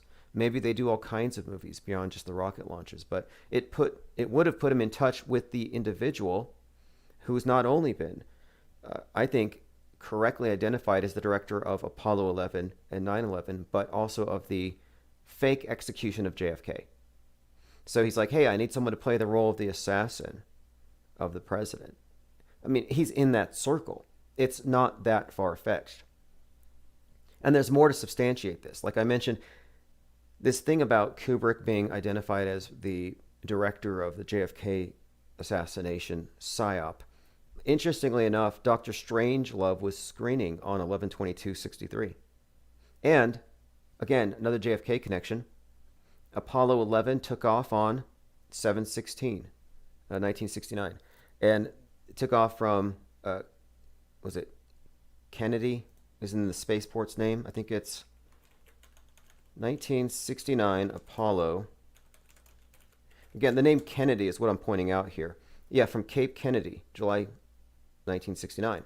And then, again, July 16th was the day that John F. Kennedy Jr. died. And that was the date of the release of Eyes Wide Shut. And when we go deep into the research here, and there's a great blog at chartword.com, and I post links to this one all the time. When you go deep into this storyline here, this director, Stanley Kubrick, there's a storyline that's being told through all of his movies. And it actually pretty much leads to where we are right now. So without getting too far off track, I want to point out one more thing that I came across today. Someone in Discord had pointed this out. The UN building is basically a giant monolith. You know, we look at the architecture. That's part of the language, the hidden language of the cryptocrats. So that's worth noting in context. Here's a clip from Chartword's site. At the 9/11 site, there's a hotel that was designed to resemble 2001's monolith. It's the Millennium Hotel. And this was actually foreshadowed in The Shining. Anyway, let's get back to the Weekend thing with the super recognizer. So he looked into this. Could the Weekend be playing the role of, or rather the other way around, could Justin Bieber be playing the role of the Weekend? And we've looked into this in depth, and there are so many overlaps, wardrobes, girlfriends, so many things that the only question remains, well, how is that possible? You know, is it technologically possible? Could you turn person A into person B? Well, in the video that I just showed you, and in the recently declassified information from the CIA's chief of disguise, absolutely it's possible. And the word mask doesn't do it justice. So is there a thin layer of something applied to this guy's face so he can play somebody else? That's the only question. And we have plenty. We have plenty. We've been at this. This is what, 2 or 3 years now since this particular conspiracy theory has gone out there. I mean, the teeth are a match. There's so many matches. It's hilarious. And people will point to pictures where you see the two of them like in the same studio or something. And you have to really remember what you're dealing with here. If you're talking about an agency that can pull off deep fakes for decades or longer, then is it a stretch to think that they could engage in a little bit of trick photography? No, not at all. Not at all. What's more, in their narratives, there are stories behind these characters. There are scenes that are mirrors. Like, for example, there's a Saturday Night Live scene where Justin Bieber is surrounded by a bunch of clones or body doubles, just like The Weeknd with all of his body doubles at the Super Bowl event. Now, this whole thing about clones and body doubles, again, I've never really believed it, but it would make sense that the clone explanation would just be what people arrive at, trying to understand what they're seeing when someone isn't the person that they believe that it is. Now, what Super Recognizer did is he overlapped their different concert dates, and he realized, well, the only way that Justin Bieber could be The Weeknd is if he could be in 2 places at once, unless he's got body doubles who can do lip syncing. Now, is that outside the realm of possibility? Well, if you look at his Super Bowl performance, it was all about body doubles undergoing facial reconstructive surgery. So his own story kind of tells you that you're dealing with not a clone, but kind of like in that Black Mirror episode with Miley Cyrus, you're looking at a construct. Basically, for all intents and purposes, he could be an animatronic. Anybody could play this if it's just a matter of choreographed performances and lip syncing. Let me go ahead and play a moment here from Super Recognizer. Justin Bieber is The Weeknd. Suggesting he had gotten plastic surgery. People expect these shows to be bursting with esoteric meaning, but how many of them ever thought of facial confusion or wearing facial prosthetics as forms of Illuminati symbolism? The bandaged dancers suggest a group of aspiring lookalikes. Very much like this Saturday Night Live skit with Justin Bieber, they dress like him but don't resemble him. Yet. People have been known to surgically alter their faces to try to look more like a celebrity model, maybe even to be a more convincing body double. He did use them as cover to vanish from that scene. He had performed in these full plastic surgery bandages for the American Music Awards, a pretty bold, sarcastic take on the medical masking that was the big fashion trend of 2020. But the first stage of the face odyssey was this just got beaten up look. Provocative, since celebrity black eyes are taken very seriously by some as a sign. All right, again, this is Super Recognizer and his take on it. Fascinating. Overall, though, I like his take on this phenomenon. And he provided a lot of links here. I think he might be onto something. In fact, he's done some very deep research. I think he's provided a very comprehensive overview of this. Do I think they're the same person? Well, I know it's within the realm of possibility, and if I had to bet on it, yes, I would say probably we're dealing with some kind of a studio construct. And when you dig into the character of The Weeknd, and I don't want to get too sidetracked, but you can find plenty of articles where they talk about nobody knew who he was, nobody had seen him. In fact, the first time he showed his forearms in public, it made the news. In fact, it was mocked. They broke the internet. It's like, you're 30 years old, you're one of the best-selling artists, and no one has seen you without gloves and a turtleneck. I.B. Henriksen says Dave Chappelle is a fake and imposter too. Yeah, it wouldn't surprise me.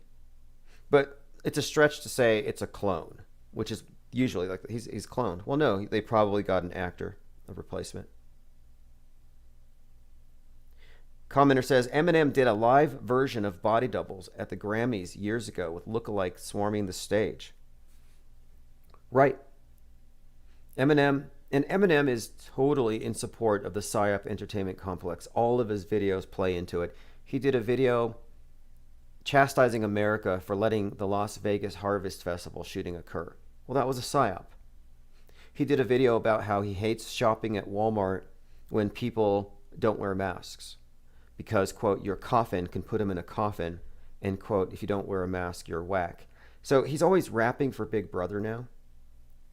Like, what's he going to rap about next? Dangerous misinformation?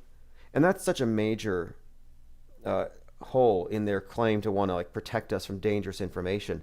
I mean, all of these artists and musicians and filmmakers put out content that's far more destructive than those of us who are just questioning the basic news of the day.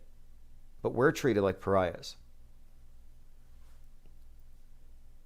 All right, let us continue down the line here. I got through that. We're talking about, again, don't believe everything you see. That was from a YouTube channel. I could put a link if anybody wants to see it for themselves.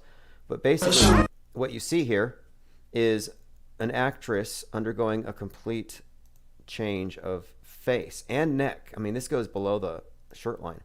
She goes from black to white, and it's seamless. In fact, it's so grotesque when they take the face off inside out.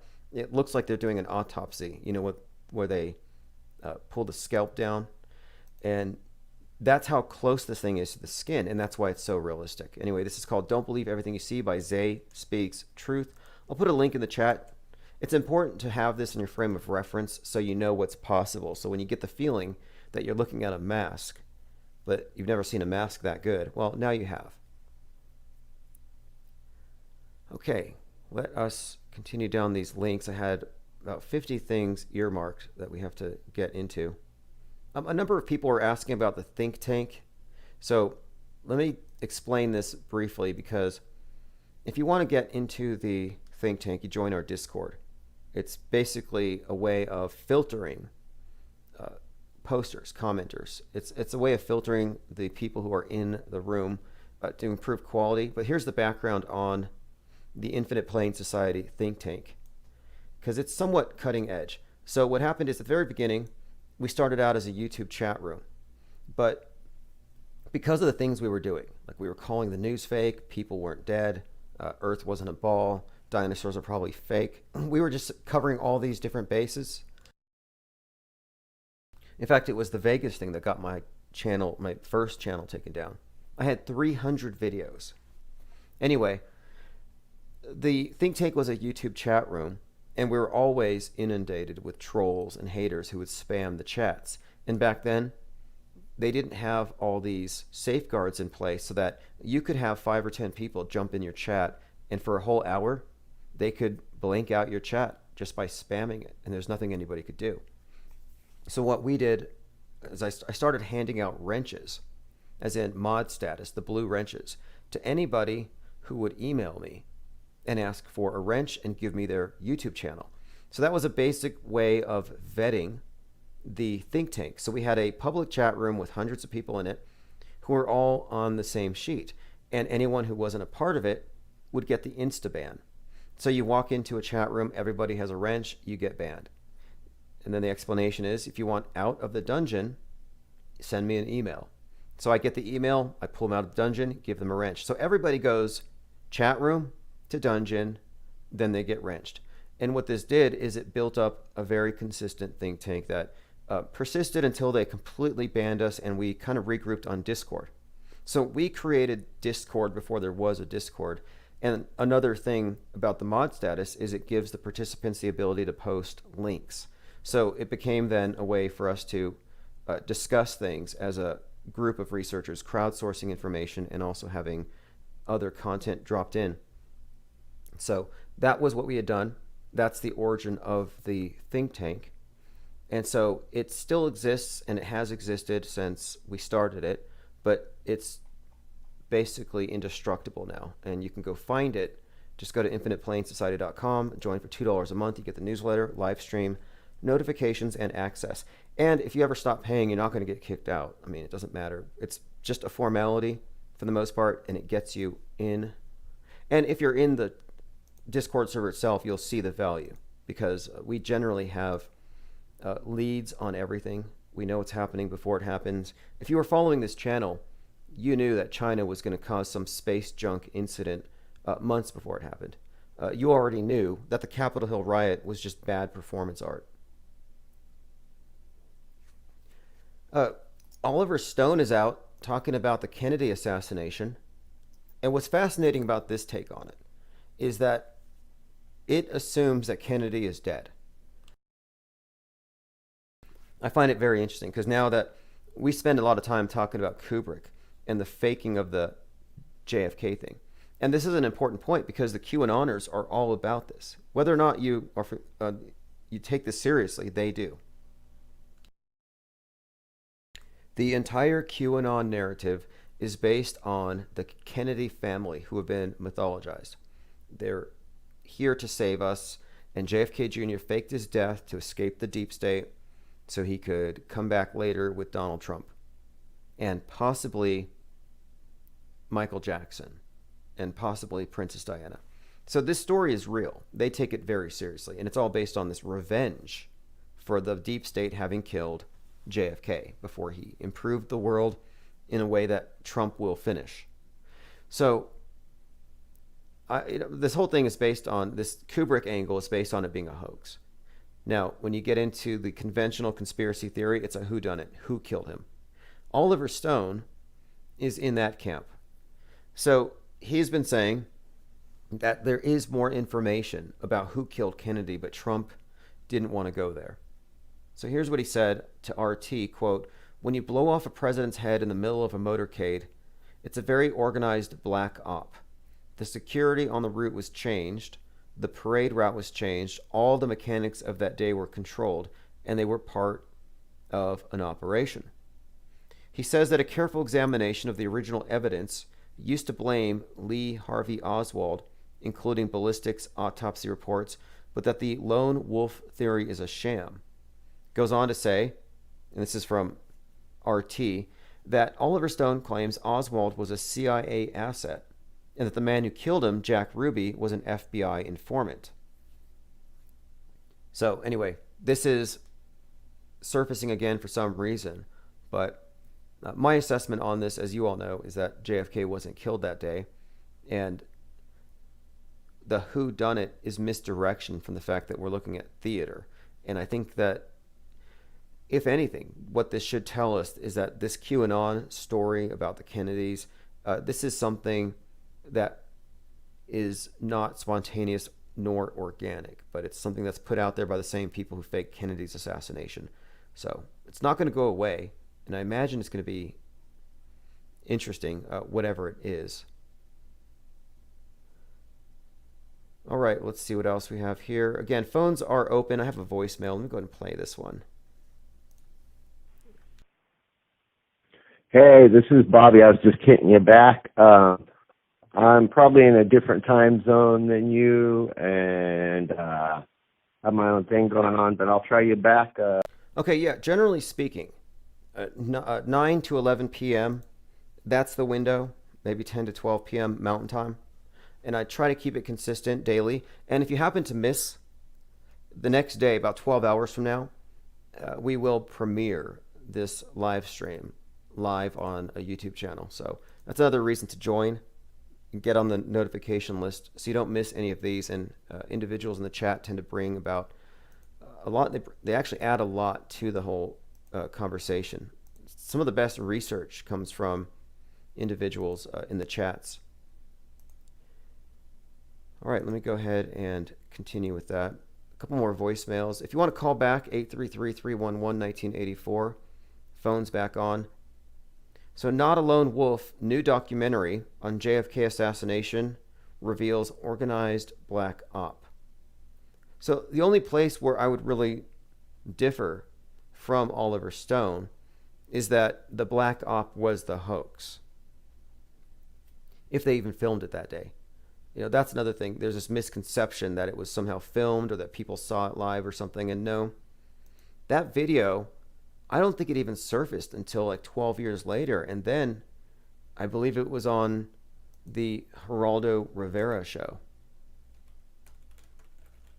So that's another psyop in itself. But let me go ahead and pull that up. Zapruder film. Okay, this is the silent 8mm color motion. Here we go. On this date, 1975, Geraldo Rivera aired the Zapruder film for the first time. So that's 12 years after the event. It says, we all know JFK was assassinated in 1963, and we've all seen the Zapruder film. But what you might not know is that the film didn't air on U.S. network television until 1975, when it was debuted by a youthful Geraldo Rivera. All right, now that's the guy that took the bathroom selfie with Anthony Weiner. These guys are all so strange to me. Let's go ahead and watch a short clip. To reopen the investigation of Kennedy's assassination. Abraham Zapruder, and it's the execution of President Kennedy. And Bob and Dick, would you please narrate what we're seeing as we show this film? Now this is the Zapruder film. Okay, so the cars are coming along now into Dealey Plaza? Yes, these are the lead motorcycles of the motor. By the way, the Mandela affected are always fighting over whether there were 6 seats in the car or 4 seats in the car. They have major schisms. They really fight over this point. And what they'd miss, and this is why I think the Mandela affected are being misled, is that nobody died. That this was all staged, and this footage, who knows what happened to it. But it's not reliable. It's not evidence. It's as reliable as the Apollo 11 footage. You know, it's like, it's basically hearsay from the government. But that's not surprising to me that you would have this TV personality helping to drive the PSYOP in. And by the way, one more thing about the JFK thing. So you know the date, 11/22/63. And I brought up earlier that Stanley Kubrick's not first film, but the film Dr. Strangelove screened on that day, and that film has some 9/11 references worth noting.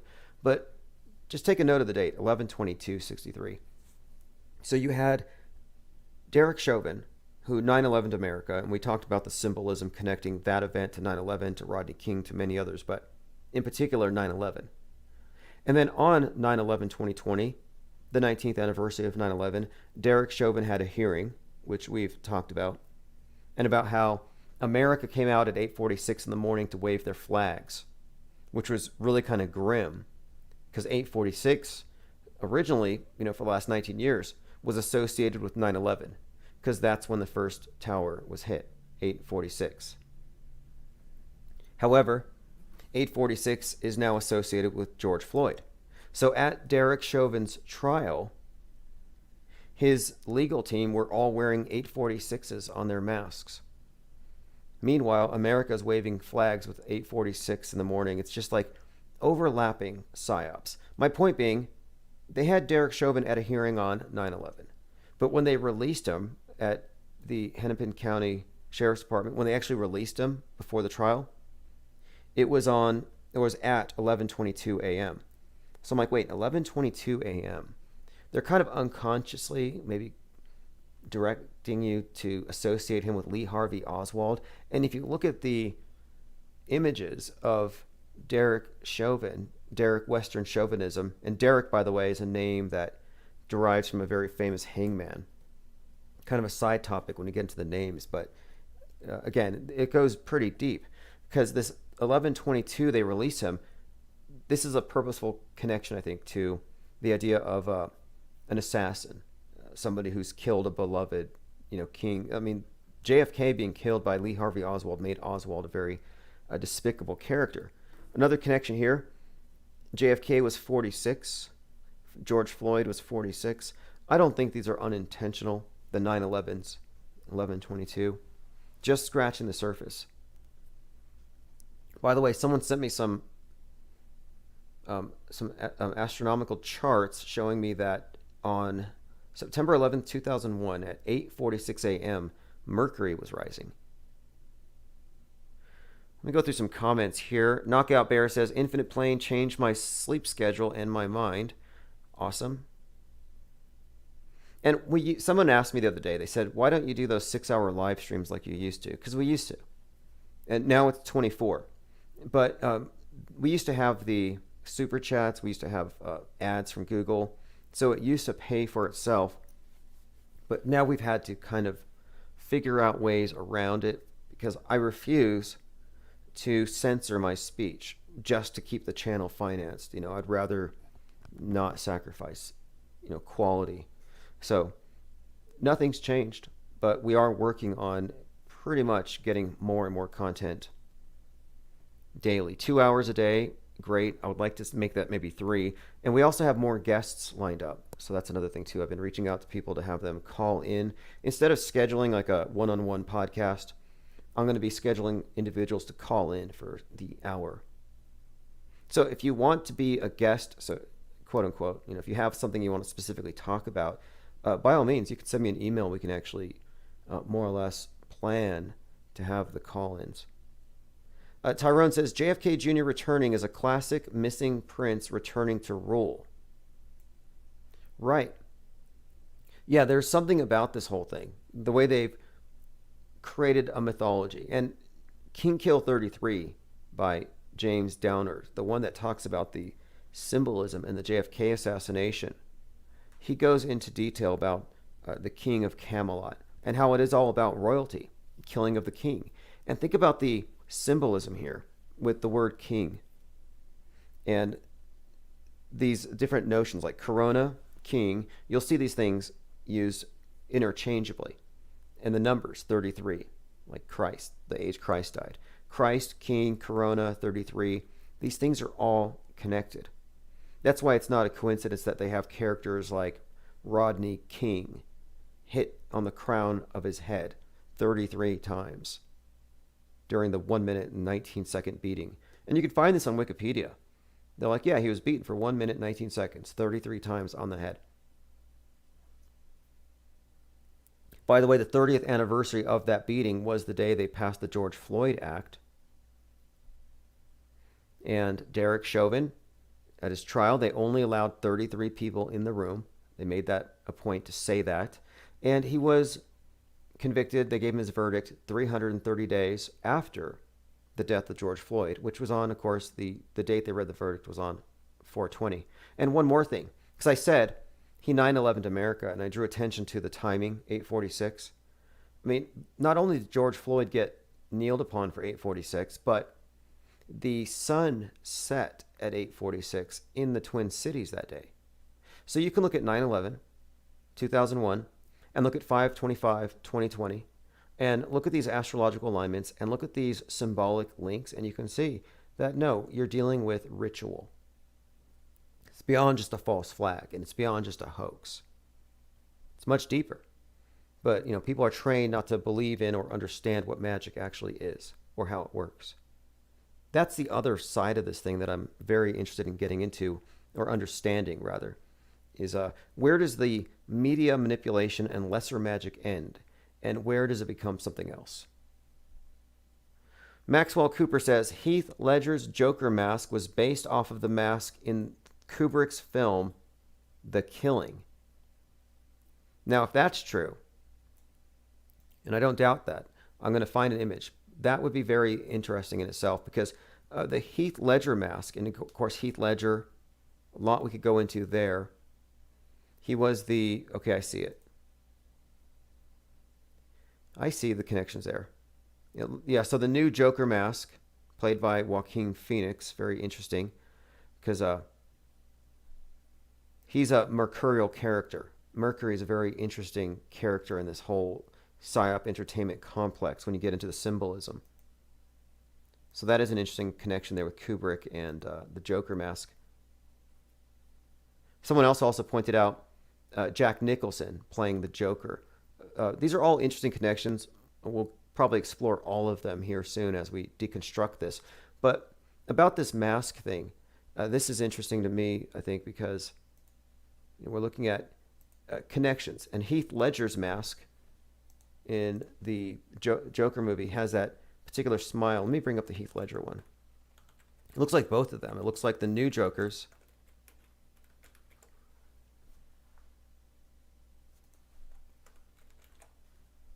The other day I was talking about that bizarre thing where Rob Pelinka talked about sending, I believe he said he sent Kobe to have dinner with Heath Ledger after The Dark Knight Rises, which is an absurd proposition considering that Heath Ledger was already dead 6 months. So it's like, well, how did Kobe go get acting lessons? Yeah, I'm kind of comparing the two. I'd like to do some more comparisons here. I've also been really interested in the similarities between Heath Ledger's Joker smile and the smile of Brandon Lee in The Crow. And he's another one of these characters, death fakers, I would say. And it's the upturned smile. And in the Crow movie, you have another version of the Phoenix. In this case, because this is a character who dies and is reborn, a lot of Christ symbolism, son of Bruce Lee, and he dies in a way reminiscent of the way that Bruce Lee's character died in one of his movies. He died on a movie set, supposedly. But again, the crow is the symbol of the resurrection here. We'll go through all of these. We're doing iconography. And someone sent me a link. Click Here Podcast sent it. I got it. I got to find the image. There is a mask in Eyes Wide Shut. One of those masks is orange, and it looks like Trump. So I'll probably find it here soon. Now, Bruce Lee, Death Faker, he supposedly died on 3/31, which is the date that Nipsey Hussle also died. You find a lot with these rituals, they use the same dates. It's one of the dead giveaways that you're dealing with ritual. Like, it's totally not a coincidence that Branson had his launch on the 42nd anniversary of Skylab falling. They're obsessed with these things. That's why Jeff Bezos is launching in 6 days on the anniversary of Apollo 11. And the numbers are insane. We talked about this, how even the Mars rocket happens to have 42 engines on the bottom. Why the 42s?